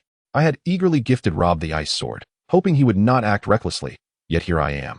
The trials of a hero are indeed fraught with challenges.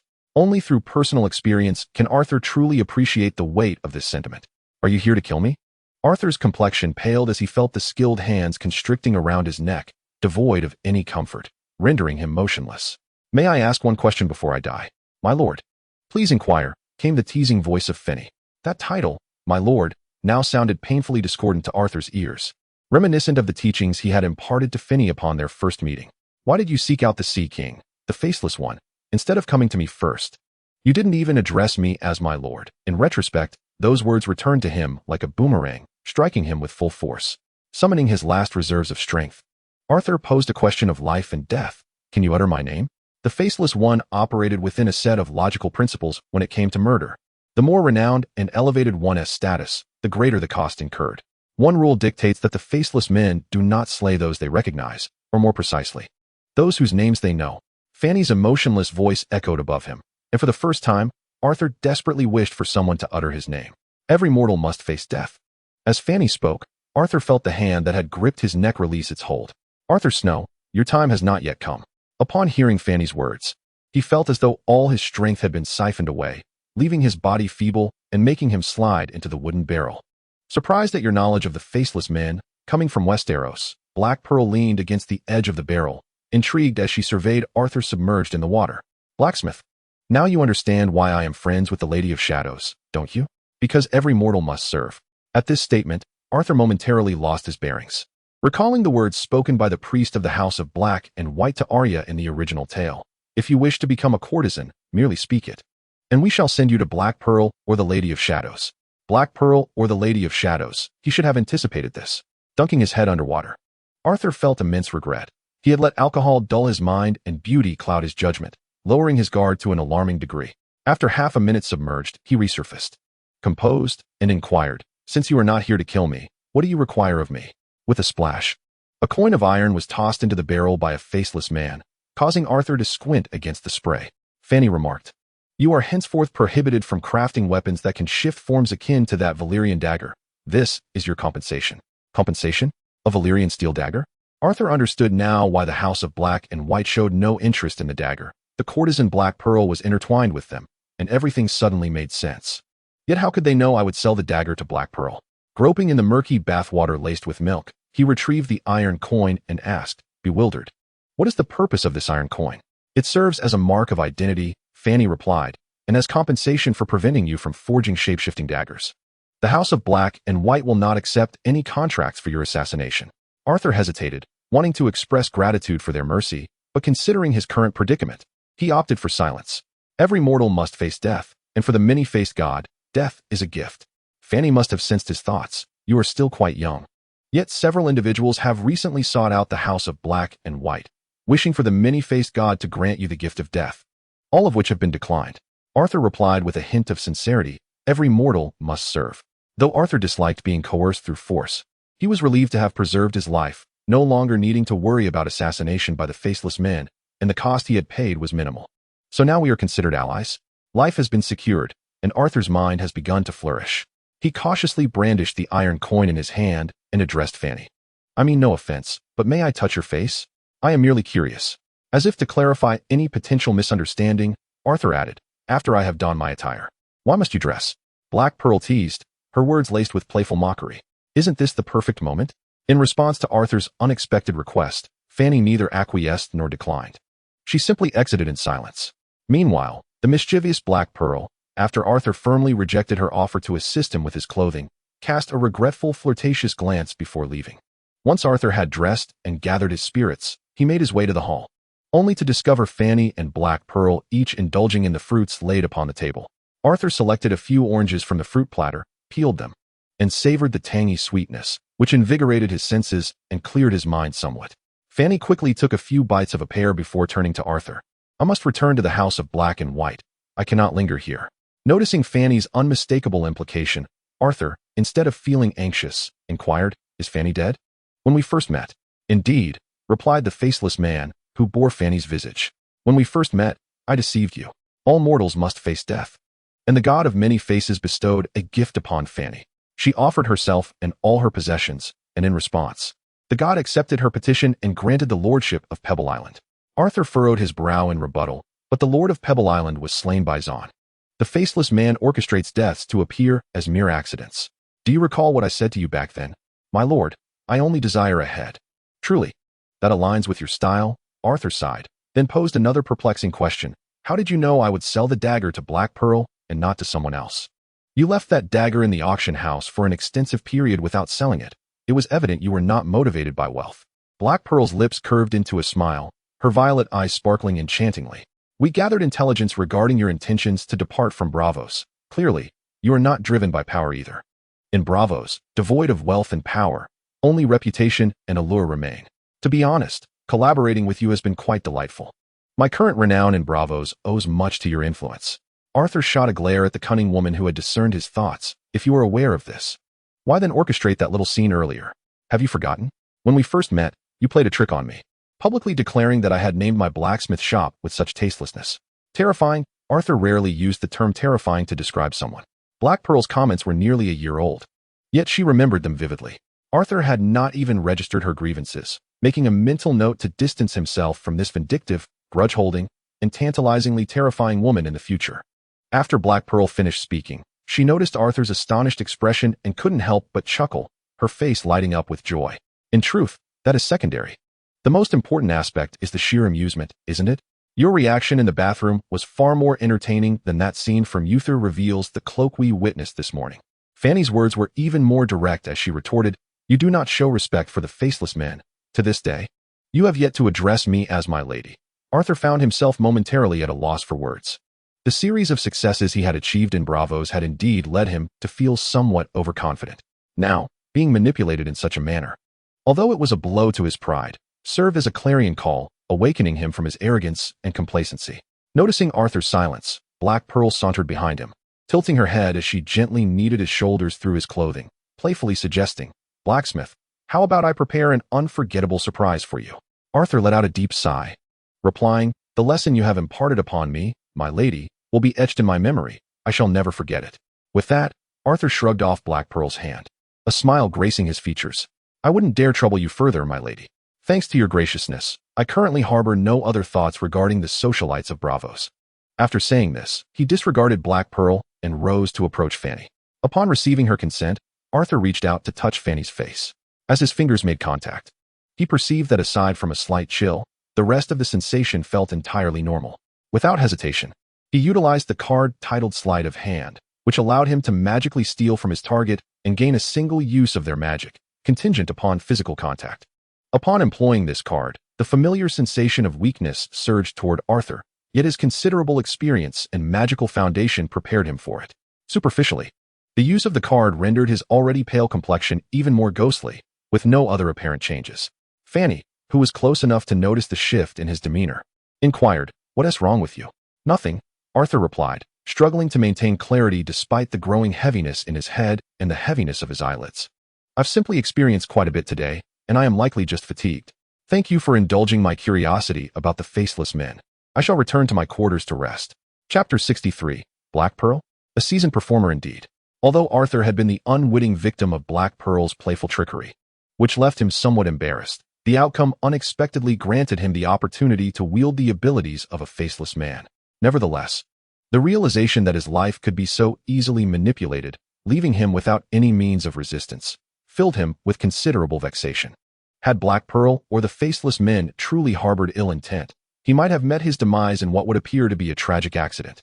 Upon waking the next day and reflecting on his experiences, Arthur concluded that his recent achievements had instilled a sense of pride and complacency, causing him to lower his guard, compounded by the intoxicating effects of indulgence. He also felt that a part of his predicament stemmed from his own lack of life experience, which led him to be ensnared by the Black Pearl's cunning, gradually falling into her trap. Thus, in the following days, Arthur resolved to embrace some losses, indulging in the exquisite culinary delights and fine wines at the Sea King's Palace, while diligently appreciating the diverse array of captivating performances. Enriching his life experience, he aimed to fully engage in the necessary lessons. The mesmerizing dance of the Mermaid Queen, the melodious and flowing songs of the poetess, the enchanting sword dance under the moonlight, and the haunting melodies played on the bone flute by the nightingale, all were occasions for him to be thoroughly deceived. As for the petty, conniving Black Pearl, Arthur maintained a respectful distance, thinking, "If I cannot provoke, I can at least avoid." However, he soon discovered that this aloofness only fueled her determination. In the final days of the masquerade, Black Pearl ceased her social engagements, choosing instead to sit beside him and exert her full allure. Having undergone trials, Arthur was no longer susceptible to her charms. He felt no inclination towards her temptations, occasionally rolling his eyes in disdain at her various seductive tactics. During these days, aside from enriching his life experience, Arthur also met with the lending officer appointed by the Sea King. The officer signed a loan contract with him for a total of 100,000 golden dragons, with a repayment period of 5 years and an annual interest rate of 15. The officer informed Arthur that he could freely utilize this sum during the 5-year period, without the need to leave it idle in the iron vault, which did not tolerate any defaults. This confidence was evident in the officer's tone. Lastly, the officer enthusiastically inquired about Arthur's plans for the 100,000 golden dragons, offering assistance in procuring any services he might need. The joyous and invigorating time always seemed fleeting. The 10-day masquerade feast in Braavos culminated with the 10th roar from the Titan, signaling the arrival of night. In the Sea King's Palace, and throughout all of Braavos, everyone tossed their masks into the air in unison, heralding the successful conclusion of this grand annual celebration. In the courtyard where Arthur resided, tonight marked the final day of their arrangement. The exquisite visage of Black Pearl, revealed beneath her mask, bore no expression, her violet eyes filled with a lingering resentment. "Blacksmith, do you truly wish to refrain from any entanglements with me?" Arthur, vigorously practicing his swordsmanship in the courtyard with his Valyrian steel sword, the Ice Blade, felt a shiver at the complexity of her gaze and halted. He thought to himself, truly, she is a seasoned socialite, having honed her craft over 4 generations. Even at this juncture, her dedication is commendable. Her performance is so convincing that I can detect no trace of artifice. Beautiful lady, I thank you for your companionship over these 10 days. The services you have provided have far exceeded the worth of my dagger. I dare not hope for any further services from you. Arthur took a towel to wipe the sweat from his brow, his expression one of regret as he lamented. What a pity. If it weren't for my promise to the Palace of Black and White not to forge weapons capable of transforming shapes, I would have certainly crafted something extraordinary, something that could endure through the ages. Arthur Snow, I shall remember you. The enchanting face of Black Pearl rarely displayed anger, as she shot Arthur a glare before striding away without a backward glance. Arthur watched her shapely figure depart, unable to suppress his astonishment. Such acting prowess would surely earn her an award for Best Actress in any realm. Once Black Pearl had left, Arthur signaled to Weiss, instructing him to return and summon Zahn, Victar, and others to the conference room, as he had an announcement to make. After spending a quarter of an hour organizing the various items he had acquired over the past 10 days, Arthur exited the Sea King's palace under the guidance of the guards. Upon his return to the estate, he found the conference room filled to capacity, each individual appearing haggard, evidently having enjoyed themselves immensely over the past week. "My lord, how was Black Pearl's skill?" Peter asked, a mischievous grin on his face. "An unforgettable experience, haha." Laughter erupted among the attendees, all exchanging knowing glances. "You all ought to be ashamed," Arthur thought to himself, feeling the weight of conflicting emotions. He wished well for his brothers while simultaneously wishing they hadn't indulged so extravagantly. Maintaining a facade of composure, he blinked and raised an eyebrow, casting a look that conveyed mutual understanding. Noticing the group's eagerness to inquire further, Arthur cleared his throat and, adopting a serious demeanor, shifted the conversation. "Look at you all, so worn out. I was only absent for 10 days, and you've become this way. How can I entrust you with important matters moving forward? From today on, we shall abstain from indulgences. I shall lead by example. No one is permitted to cavort in the ladies' quarters." Upon hearing this, the room fell into silence as the attendees exchanged glances, their expressions reflecting confusion before they turned their questioning gazes towards Weiss. Weiss scratched his head, innocently shrugging his shoulders, his blank expression revealing an unfeigned ignorance. "All right, I summoned you here to discuss serious matters," Arthur said, retrieving items from the package he had brought from the Sea King's palace. "There are two matters at hand. The first is that the Sea King intends to apprehend a group of insurance merchants who are in competition with the Judgment and Shael Coffee." "What charges are they facing?" Zahn inquired earnestly, as he had a keen interest in the insurance industry. "Collusion with pirates and the trafficking of slaves," Victor explained. "Braavos has just concluded its festivities. If the charges as stated by Arthur are pursued, those apprehended will likely not survive." Zahn shook his head vigorously. "If they are all executed, it will not bode well for us, nor for the captains." Arthur then presented the contract he had signed with the loan officer. "The second matter is actually related to the first. I borrowed 100,000 gold dragons from the Sea King and reached some agreements regarding the insurance business from White Harbor to Braavos." "The Sea King lent you 100,000 gold dragons?" Zahn was taken aback. He was unaware of our endeavors concerning the salvage operations around the Sisters Islands. The Sea King, of course, was well aware. Yet our activities were considerably more benign than those of the mercenary pirates engaged in plunder and human trafficking, and at least we did not cross his threshold. Arthur sipped the peach wine that Vicky had poured for him, contemplating that the Sea King also recognized the avaricious nature of Shael Coffee. Understanding that allowing him to monopolize the insurance business from White Harbor to Braavos would likely result in the captains being completely consumed by him. Victor remarked with a hint of melancholy, "I believe His Majesty harbors intentions to dissolve our collaboration with Shael Coffee. Currently, we hold dominion over the islands along the route from Braavos to White Harbor. Should we remain allied with Coffee, with his intelligence at our disposal and no other insurers to curtail our ambitions, the Braavosi captains wishing to navigate this route would have no choice but to comply with us." Both Victor and Shael Coffee hailed from Braavos and had risen from humble beginnings to their current stature. He understood that Coffee's journey had likely been fraught with challenges, perhaps even more so than his own. Initially, Victor had hoped that Coffee's loss of an eye due to his greed would lead to some transformation, but instead, Coffee had intensified his avarice, becoming even more extreme. Regrettably, he was too greedy to relinquish even a fraction of profit to us, while simultaneously raising insurance premiums to exploit the captain's interests. Petter had always harbored a negative opinion of Coffee. If we allow him to continue in this manner, the Braavosi captains will refuse to set sail for White Harbor, which would also be detrimental to us. Keep a close watch on those captains, the Sea King's officials, and Shael Coffee's movements over the next week, Arthur announced. "This is a rare opportunity. We must strive to eliminate our competitors before my departure, ensuring we secure the insurance share of the trade route from Braavos to White Harbor. Additionally, each of you shall draft a proposal for the allocation of 100,000 golden dragons. I will assess and budget your submissions. The best proposal will be adopted, and I will provide the necessary funds to realize your plans." Chapter 64. I invested in this project following a spirited discussion regarding Arthur's directive to gather intelligence. The tasks were allocated to Victor, Vicky, and Zahn.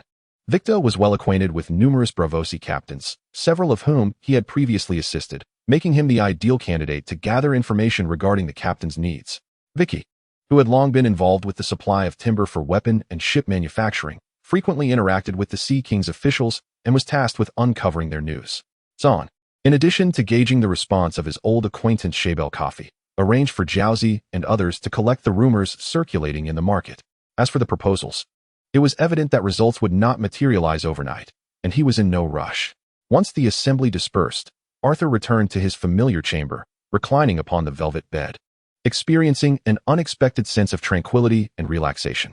It truly resonated with the adage that a gilded cage or a silver nest cannot compare to one's own warm and soft abode.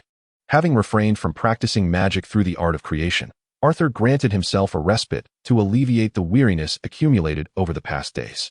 The following morning, as he savored his breakfast, Vicky was the first to approach him. The Braavos guard had received a directive from the Sea King, leading to the apprehension of several insurance merchants on charges of collusion with pirates and slave traders, with a public trial scheduled at the Palace of Truth in a week. Vicky reported that the customs authorities were now rigorously controlling departing vessels, even deploying the Sea King's Purple Fleet, ensuring that every ship setting sail underwent meticulous inspections to prevent any potential escapees. Such resolute enforcement was indeed commendable in the campaign against collusion with slave traders. Both the Sea King and officials throughout Braavos displayed unwavering commitment. Arthur mused that the crackdown on slave traders and their affiliates had evidently become a shared consensus within Braavos, which welcomed all but those engaged in the slave trade. Vicky chuckled, remarking that this sentiment was ingrained in their very essence, akin to your family's ancestral motto. Winter is coming. Arthur discreetly corrected himself in thought, recognizing that the Stark family's motto was not his own. What could be the motto of bastards? Betrayal and desire, perhaps, or growing faster? With a hint of self-deprecation, Arthur inquired about the proposal concerning the 100,000 gold dragons. Vicky shared that while a preliminary idea existed, it was still inchoate. He explained, as you know, our trading vessels transport large quantities of one or more goods to various destinations. However, we cannot afford to linger in any port for too long to sell our wares, often resulting in us having to lower prices for quick sales or offloading everything at a discount to larger buyers. Pausing to gauge Arthur's reaction, Vicky added that this undoubtedly led to significant losses. Intrigued, Arthur nodded appreciatively, encouraging him to continue. Vicky proposed that they establish or lease a warehouse in frequently visited port cities, where upon arrival, goods would not be sold immediately but stored until market conditions were favorable for sale. Upon hearing Vicky's words, Arthur experienced a moment of realization. His thoughts mirrored concepts from his previous life, buying low and selling high, building positions, and liquidating them. Observing their exuberant demeanor the previous night, while he felt somewhat slighted by Peter's inadvertent jibe, he had indeed sought to have them draft a proposal, not anticipating such a fruitful outcome. An excellent idea, Arthur commended, patting Vicky on the shoulder. Refine the details upon your return, and once established, the management of Braavos' warehouse will be entrusted to you. Watching Vicky depart with enthusiasm, Arthur contemplated further, adding to his strategy the potential to acquire goods when prices were low. It must be said, Vicky's idea had remarkable potential. Indeed, I am investing in this project. The second to seek Arthur was Zahn, and by this time it was afternoon. The streets and taverns were filled with voices of condemnation, where children, women, the elderly, and clergymen alike were engaged in fervent discussions regarding the matter. Zahn reported that even angrier individuals were planning to gather the next day to march to the Sea King's palace, demanding severe punishment for the insurance merchants colluding with pirates in the slave trade. It seemed that the insurance merchants were effectively out of the picture. The situation had become quite clear, leaving only our old acquaintance, Shael Coffee. Arthur had originally harbored concerns that someone might emerge to defend these merchants, but it now appeared he had been overly cautious. Although Braavos operated under a monarchy of selection, the current Sea King wielded considerable control over the city. Arthur lazily stretched and commanded, "Invite the captains who frequently intend to dock at White Harbor to come here in 3 days. I shall offer them an insurance contract that is fair to all." Zahn assented, though hesitantly reminded, "I feel these captains may not place much trust in us, let alone enter into an insurance contract. Our reputation among them is not particularly favorable." Not particularly favorable? Arthur grinned, to say the least. We are regarded by these Braavosi captains as strangers from the kingdom of the setting sun, with a notorious reputation for lighting beacons at night to lure passing vessels onto reefs for their demise. In their eyes, we are both unfamiliar and untrustworthy. Should we cross paths, they would likely pretend not to see us and steer clear. Zahn awkwardly cleared his throat. "My lord, you always possess a keen insight into the essence of matters. What of our competitors?" Arthur lightly tapped the wooden box on the table with his knuckles. There were 3 such boxes before him. Though Shael Coffee is exceedingly greedy, he has operated in Braavos for 30 years. Over that time, at least on the surface, he has not breached any contracts, and those captains are fellow Braavosi, well acquainted with one another. If it were you, whom would you trust? The answer is evident. What shall we do then? Perhaps, Zahn gestured with a hand across his throat. To resolve a problem, one might eliminate the source of the problem itself, which is indeed a method. However, Arthur had never favored such approaches. Violence was always the penultimate tool in his arsenal, reserved for dire circumstances. He pointed to the 3 wooden boxes on the table, asserting, the contents within can assist us in turning the tide. Perhaps merely opening 1 or 2 of these boxes will compel those captains to comply. Zahn exhaled deeply. In his recollection, Arthur's judgments had never proven incorrect. And since the Lord had spoken, he trusted him implicitly. Zahn did not even inquire about the contents of the boxes, but instead broached another matter concerning the allocation of the 100,000 golden dragons. With a tense demeanor, he rubbed his webbed hands against the armrest of his chair. My thought is to allocate a portion of the funds to expand our intelligence-gathering channels in Braavos. Arthur observed Zahn's peculiar behavior and inquired with curiosity, what exactly are you planning? I aspire to establish a brothel or acquire an existing one, and subsequently seek out socialites willing to collaborate, thereby expanding my intelligence network, Zahn replied candidly. Oh, this revelation piqued Arthur's interest, and he straightened in his seat, recalling his own past missteps in this regard. Do you have a specific target in mind? There is a brothel I frequent, which is likely connected to the mermaid queen and her courtesans, Zahn continued, shedding his earlier tension. A newly arrived mermaid confided in me that she and her sisters have been gathering intelligence. Some of the information she disclosed was astonishing. Running a brothel to collect intelligence, generate coin, and cater to certain affluent individuals' peculiar tastes. This is how the little finger, Baelish, secured his foothold in the ruthless arena of power, Zahn elaborated. A new mermaid? Have you developed feelings for her? Arthur asked, perplexed. Aren't there only 4 mermaids under the queen's dominion? He vividly recalled the mermaid queen and her 4 enchanting companions performing a mesmerizing dance in the hall of the Sea King. Each mermaid, youthful and graceful, possessed a captivating beauty and an opulent attire. They each commanded their own vessels, complete with servants and attendants. She revealed to me that one of the mermaids drowned. Zahn said, a flicker of compassion crossing his eyes. She did not wish to perish, and secretly implored me for assistance. A mermaid drowned? Arthur pondered the peculiar inclinations of the nobility in King's Landing, wondering if the elites of Braavos harbored similar predilections. The thought sent a shiver of revulsion coursing through him. I will consider this matter, but it is not of immediate concern, Arthur deliberated. You might exchange trivial information with her from time to time, allowing her to demonstrate her worth before her queen. My lord, I thank you on her behalf, Zahn expressed gratefully. Arthur waved dismissively, no need for thanks. Just be cautious not to be deceived. In truth, Arthur felt a measure of confidence in Zahn, a seasoned man well-versed in the ways of the world. Otherwise, he would have offered more than mere verbal caution. He would have contemplated wielding the ice sword to protect him, although Arthur had found the ice sword to be ineffective in such matters. Chapter 65, Standardized Production at the Smithy. Knock, knock, knock. My lord, I have completed the proposal. Arthur, roused from slumber by the persistent knocking, groggily climbed out of bed to discover it was the diminutive Varys. Where have you been these past few days? Arthur rubbed his weary eyes and glanced out at the dim morning light. I haven't seen you around. Following your orders. I was devising a plan for 100,000 gold dragons, Varys replied, raising the sheets of paper in his hand, a rare look of pride gracing his otherwise stoic face. Am I still dreaming? Arthur mumbled to himself as he began to dress with Varys' assistance, completing his morning routine. Is this plan truly your creation? Arthur, astonished, perused the contents on the paper while waiting for his servant to prepare breakfast. Well done, Wes. Time apart allows for fresh perspectives, and I am impressed by your ingenuity. Wes's proposal was intricately connected to the hierarchical system he had previously devised for the Black Mamba Swordsman.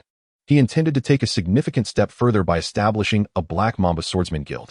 This would involve instituting a rating system to assess the skills of swordsmen, from which evaluation fees would be collected. The guild would organize Black Mamba swordsmen to teach sword techniques, earning a commission from the tuition fees of students. Additionally, tasks would be delegated to registered swordsmen, with a portion of the earnings retained as commission. Competitions would be held to enhance the guild's influence and bolster its reputation. This concept emerged from discussions with Zahn and Pete, Wes admitted, scratching his head somewhat sheepishly. Most of the ideas are theirs. Arthur patted Wes on the shoulder, commending him. To put it simply, heeding wise counsel leads to prosperity. From a certain perspective, Wes's unyielding and instinctive execution of ideas was indeed formidable. In the subsequent 2 days, Calby, Victar, and Pete each presented their own proposals and suggestions. As I mentioned earlier, I envision establishing a designated blacksmith area to alleviate numerous complications, Calby remarked, following Arthur as he inspected the new blacksmith shop. He enumerated the advantages of such a setup. We would no longer have to contend with complaints stemming from the noise of forging, allowing for more flexible scheduling of smithing times. Blacksmiths could exchange forging experiences, transport of raw materials would be more convenient, and it would be more enticing for customers seeking to purchase from blacksmiths. As Arthur listened, he observed the work of blacksmiths and apprentices. Having not visited the new shop in quite some time, he had merely provided a broad directive for standardized production, leaving Calby to manage the shop's affairs independently. Listening to Calby's recommendations, Arthur traversed the blacksmith shop to the courtyard at the back, which was comparatively tranquil compared to the incessant clamor of hammering within.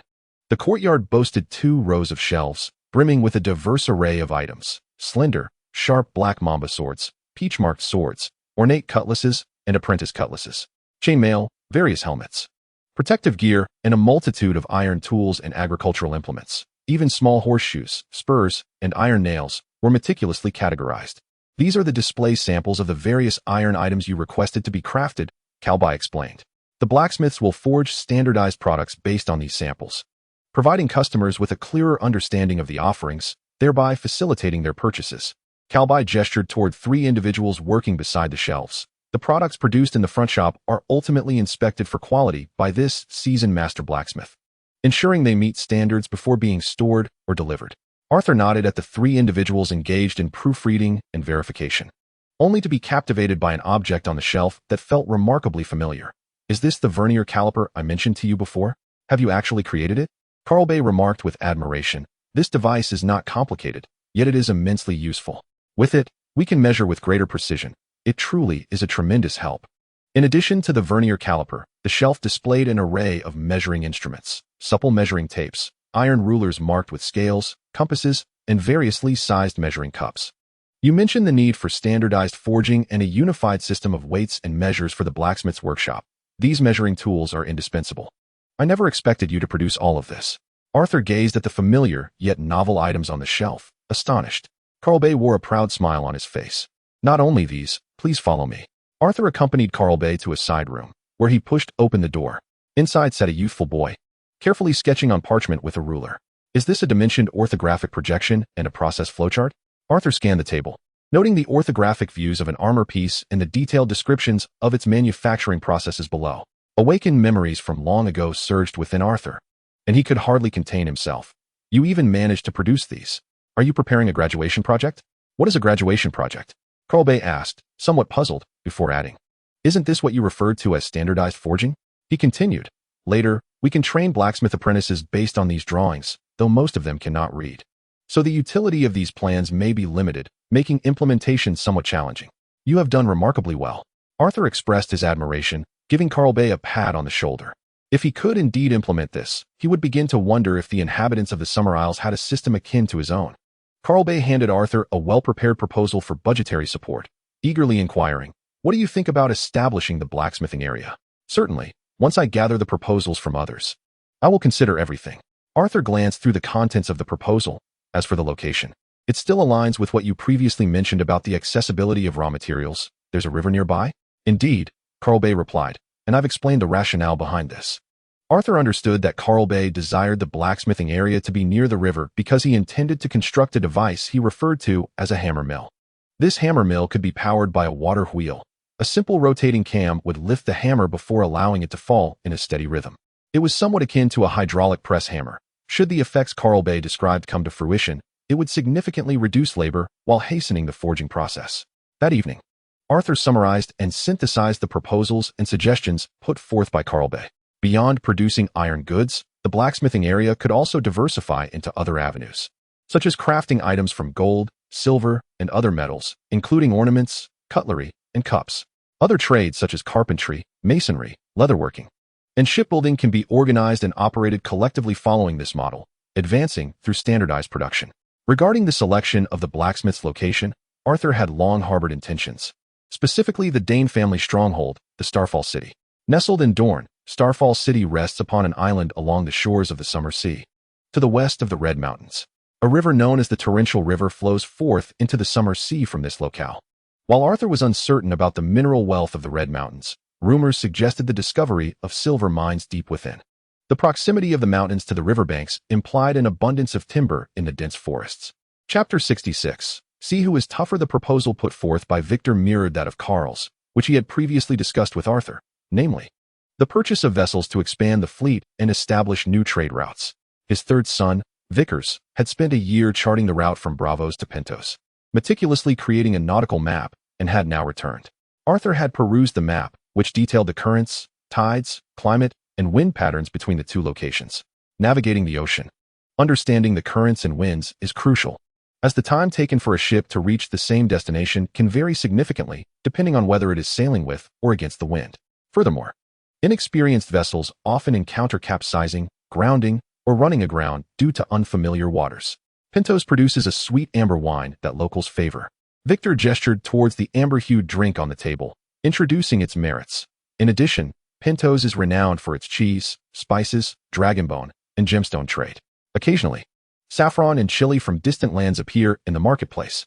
Arthur took a sip of the amber wine, finding its sweetness somewhat cloying, and set the cup aside. While expanding trade routes and charting maps necessitates gradual exploration and accumulation of knowledge, expanding the fleet need not rely solely on purchasing vessels. Before Victor could inquire further, Arthur posed a question: what is the current status of the Braavos captains we invited? Victor replied, after the message was conveyed, we received a variety of responses, with many remaining cautious. Upon hearing the news, numerous captains halted their insurance contracts and postponed their upcoming sailing plans. Victor hesitated for a moment before continuing. The news from Shael Coffee's camp indicates that he has accepted the invitation and will be arriving tomorrow. Oh, the one-eyed fat man has surprisingly agreed to come meet him, which genuinely astonished Arthur. Since the incident with Doghead, Shael Coffee had not made an appearance, relying solely on his servant to manage affairs, even declining the Sea King's invitation by claiming illness. Shael Coffee, the captain, since the main players are all gathered. Tomorrow will mark the time for resolution. After further discussions with Zahn, Victor, and Vicky regarding the details of fleet development and warehouse preparations, and after outlining tomorrow's arrangements and plans, the three departed to make their preparations. Once everyone had left, Arthur proceeded to Petter's room, as he was the only one who had yet to offer a proposal or suggestion. At this moment, Peter appeared exceedingly haggard, his cheeks gaunt, and his hair brittle. The desk was cluttered with numerous documents, yet they were arranged with a semblance of order. As Arthur's enterprise expanded, Peter found himself increasingly occupied, particularly due to the linguistic and scriptural disparities between White Harbor and Braavos. Upon encountering Arthur, Peter lamented, in Braavos, individuals are eager to wield swords rather than bow their heads to engage in accounting and literacy. The number of those who can read and write both Braavosi and the common tongue is exceedingly scarce. Even those who possess such skills are predominantly recruited by the customs or the Iron Bank. The older generation's minds have become rigid. After rummaging through his desk in search of his notes, Peter, finding none, articulated his thoughts directly. I propose that, if feasible, we should recruit more orphan children or the offspring of sailors and rowers from the fleet. With merely a piece of black bread and a bowl of thin porridge each day, they would be eager to absorb the knowledge we impart to them. Peter himself was born in the Flea Bottom Orphanage, raised on a meager diet, and educated in literacy and the common tongue by monks. By fortuitous chance, he became a sailor on the Windrider, subsequently acquiring proficiency in Braavosi language and script. He understood the hardships faced by orphans and their desperate yearning for opportunities to alter their fates, a longing potent enough to compel them to devote their energies to diligent study each day. It was this very force that had sustained him to his current position. A commendable suggestion, I shall adopt it. Do remember to rest. Arthur readily agreed to Peter's proposal. After collating all the suggestions and plans from his subordinates, Arthur could not help but marvel at their apparent competence. He meticulously organized the proposals by priority, among which were Vic's establishment of a storage system and Weiss's formation of a swordsman guild, both feasible in Braavos, deemed of utmost priority. Following this was Peter's initiative to recruit and nurture talent. Next came Karl's proposal for a blacksmith district, which would only be pursued when they traveled to Starfall. Lastly, the proposals for establishing an intelligence agency by Zane and for purchasing ships to expand the fleet proposed by Victor were dismissed by Arthur. Although Arthur was inclined to embrace all suggestions, he was acutely aware of the limitations of manpower and finances at his disposal. The consequence of spreading resources too thin was the inability to achieve any of them. Establishing an intelligence agency and expanding the fleet undeniably required substantial investment of both human and financial resources, alongside formidable competitive pressures, with no immediate or stable returns in the short term.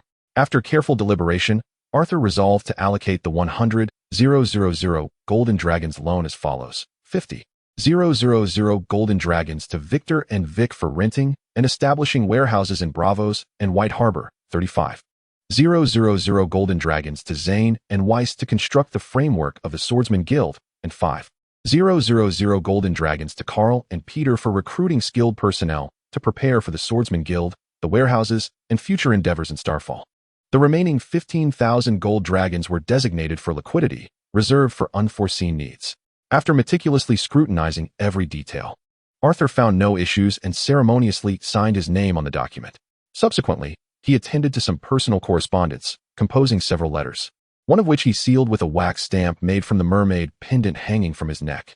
Upon completing these tasks, he realized that the outside world had succumbed to darkness.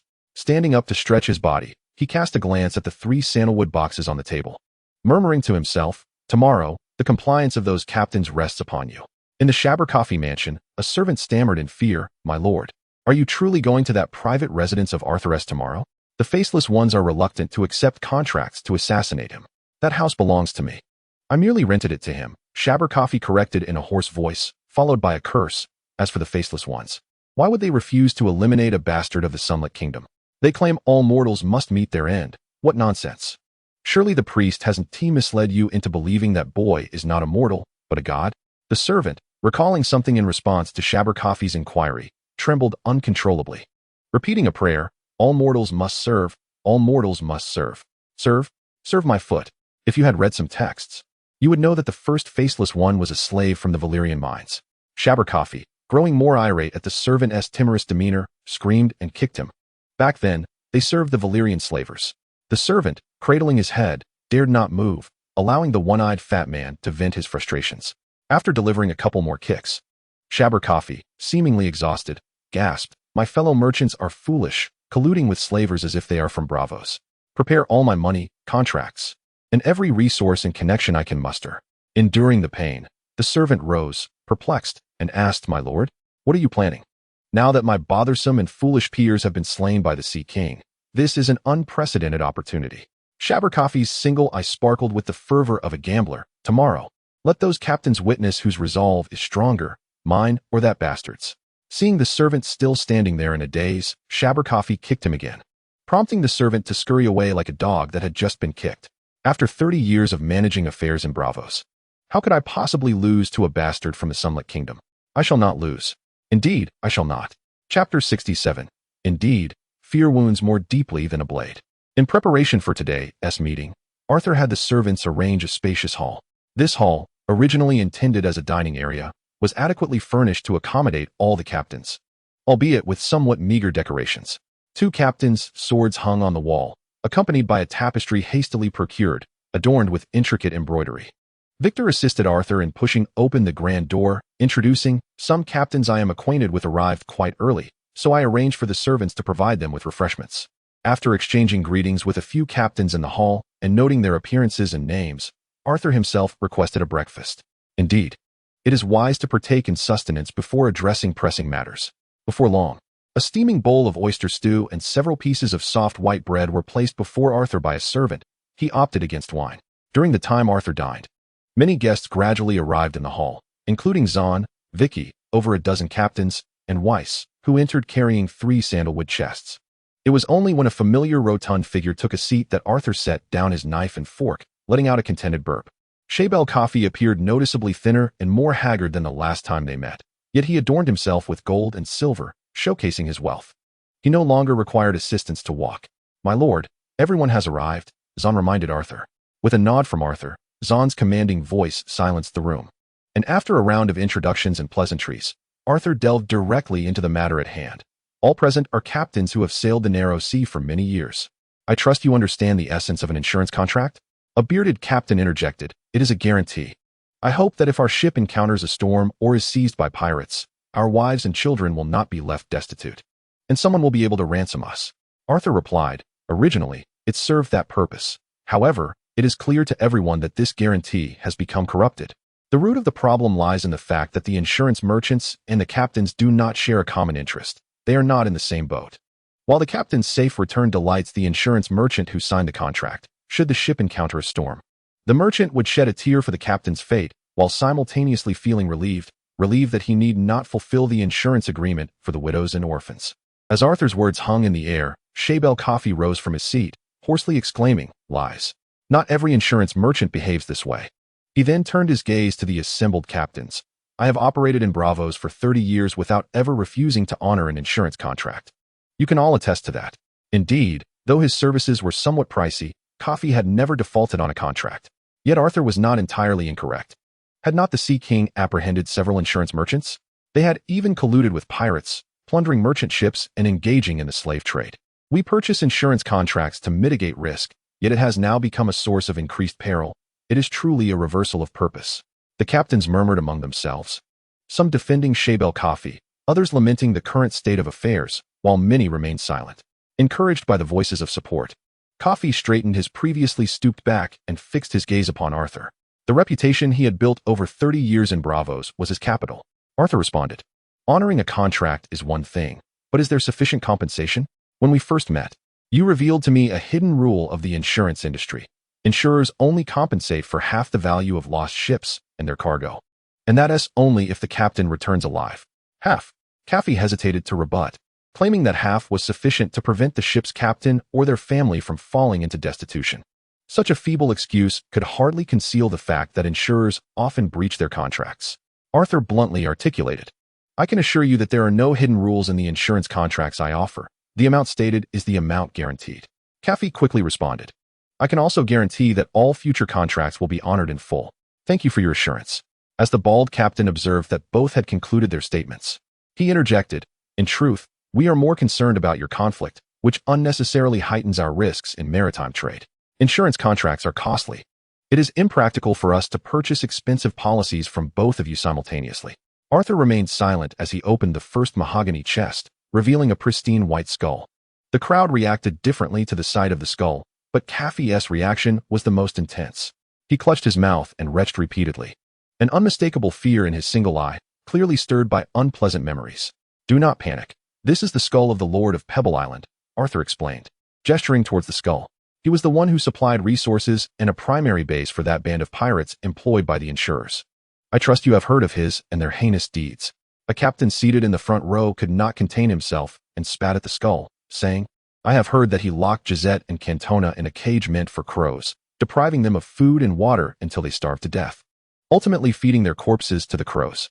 One captain turned pale. "I also heard that Gisette, in her desperation, resorted to eating Cantona's corpse."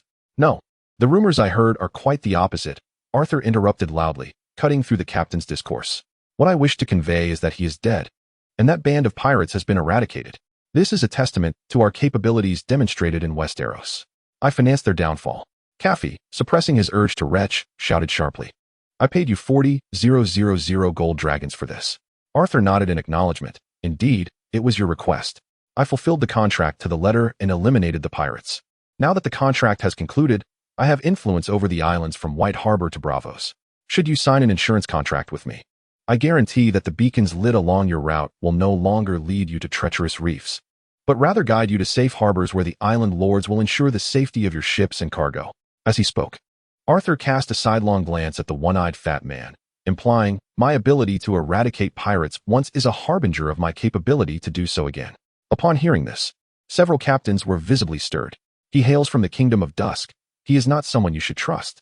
Shael Coffee, disregarding all else, shouted incessantly, "On the sea, there are not only pirates, but also storms. I simply do not have the funds to cover the insurance contracts. Look at the meager decorations here. Even this abode is merely rented from him." The assembled captains glanced at Shael Coffee's lavish attire juxtaposed with the hall's austere decor, momentarily hesitating. The bald captain reiterated, "Shael Coffee is not wrong. Why should we trust you? Your reputation among us is far from favorable." Arthur offered no reply but signaled to West to open the second chest.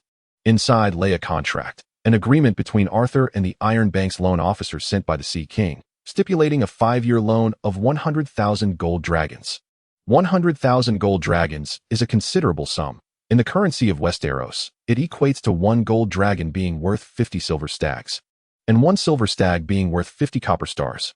1 silver stag could purchase a jug of Dornish red wine, while a copper star could buy a loaf of black bread or a bowl of oatmeal, with a soft white loaf costing 35 copper stars. Arthur's initial intention in borrowing from the Sea King was not only to establish a bond of mutual benefit, but also to secure a degree of credibility from the Sea King himself. It is worth noting that this contract bears the Sea King's seal. What surprised him was that the Sea King seemed exceedingly optimistic about him, willing to grant him unrestricted use of the 100,000 gold dragons. Although Arthur had meticulously planned the allocation of these funds, he saw no harm in using a portion to enhance his standing. After thoroughly examining the contract, the bald captain addressed the assembly. This loan agreement for 100,000 gold dragons is genuine. It bears the Sea King's seal. Upon hearing this, Shael Coffee's face turned as pale as milk, his single eye clouded with despair, muttering, "Impossible. How could this be?" He was acutely aware of the Sea King's influence among the captains of Braavos.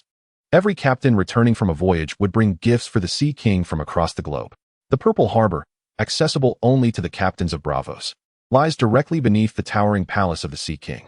Let us discuss the amount and terms of the insurance contract. Many captains promptly made their choices. Observing the vacant expression on Coffee's round face, the remaining captains also reached a consensus. If your demands are too high, we shall simply not go to White Harbor. I assure you, the new insurance contract will be exceedingly fair, both for the captains and for us, Arthur stated. Please select 2 representatives to return here tomorrow. I have invited officials and judges designated by the Sea King to draft a proposal that satisfies all parties. The captains exchanged glances. Their expressions varied as they murmured to one another, "A proposal? What trickery are you attempting?" With officials and judges appointed by the Sea King present, there should be no issues. Who will come as a representative tomorrow? Shall I? Let us go. We can discuss this at the Green Eel Tavern, where the grilled eel paired with ale is truly exquisite. Soon, the captains formed groups and began to exit, leaving the vast hall empty save for Arthur and Shael Coffee. With a hoarse voice, Coffee inquired, "May I see what lies within your final chest?" "As you wish."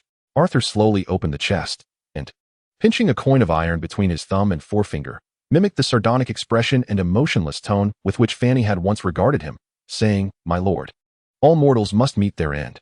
Shael Coffee's singular eye was filled with horror and bewilderment. He now comprehended the reason why the claws had silently appeared upon his bed, and why the faceless ones refrained from accepting contracts to eliminate bastards. For behind him stood the faceless ones, or perhaps it was he himself. At this realization, Coffee trembled involuntarily, his voice faltering as he spoke. "All mortals must serve. I assure you I shall never again be your enemy, never again." Was it truly as simple as that? "I shall depart from Braavos. I will sell all my possessions here at a bargain." Arthur pocketed the iron coin bestowed by Fanny, sighing inwardly. Indeed, fear can wound deeper than any blade.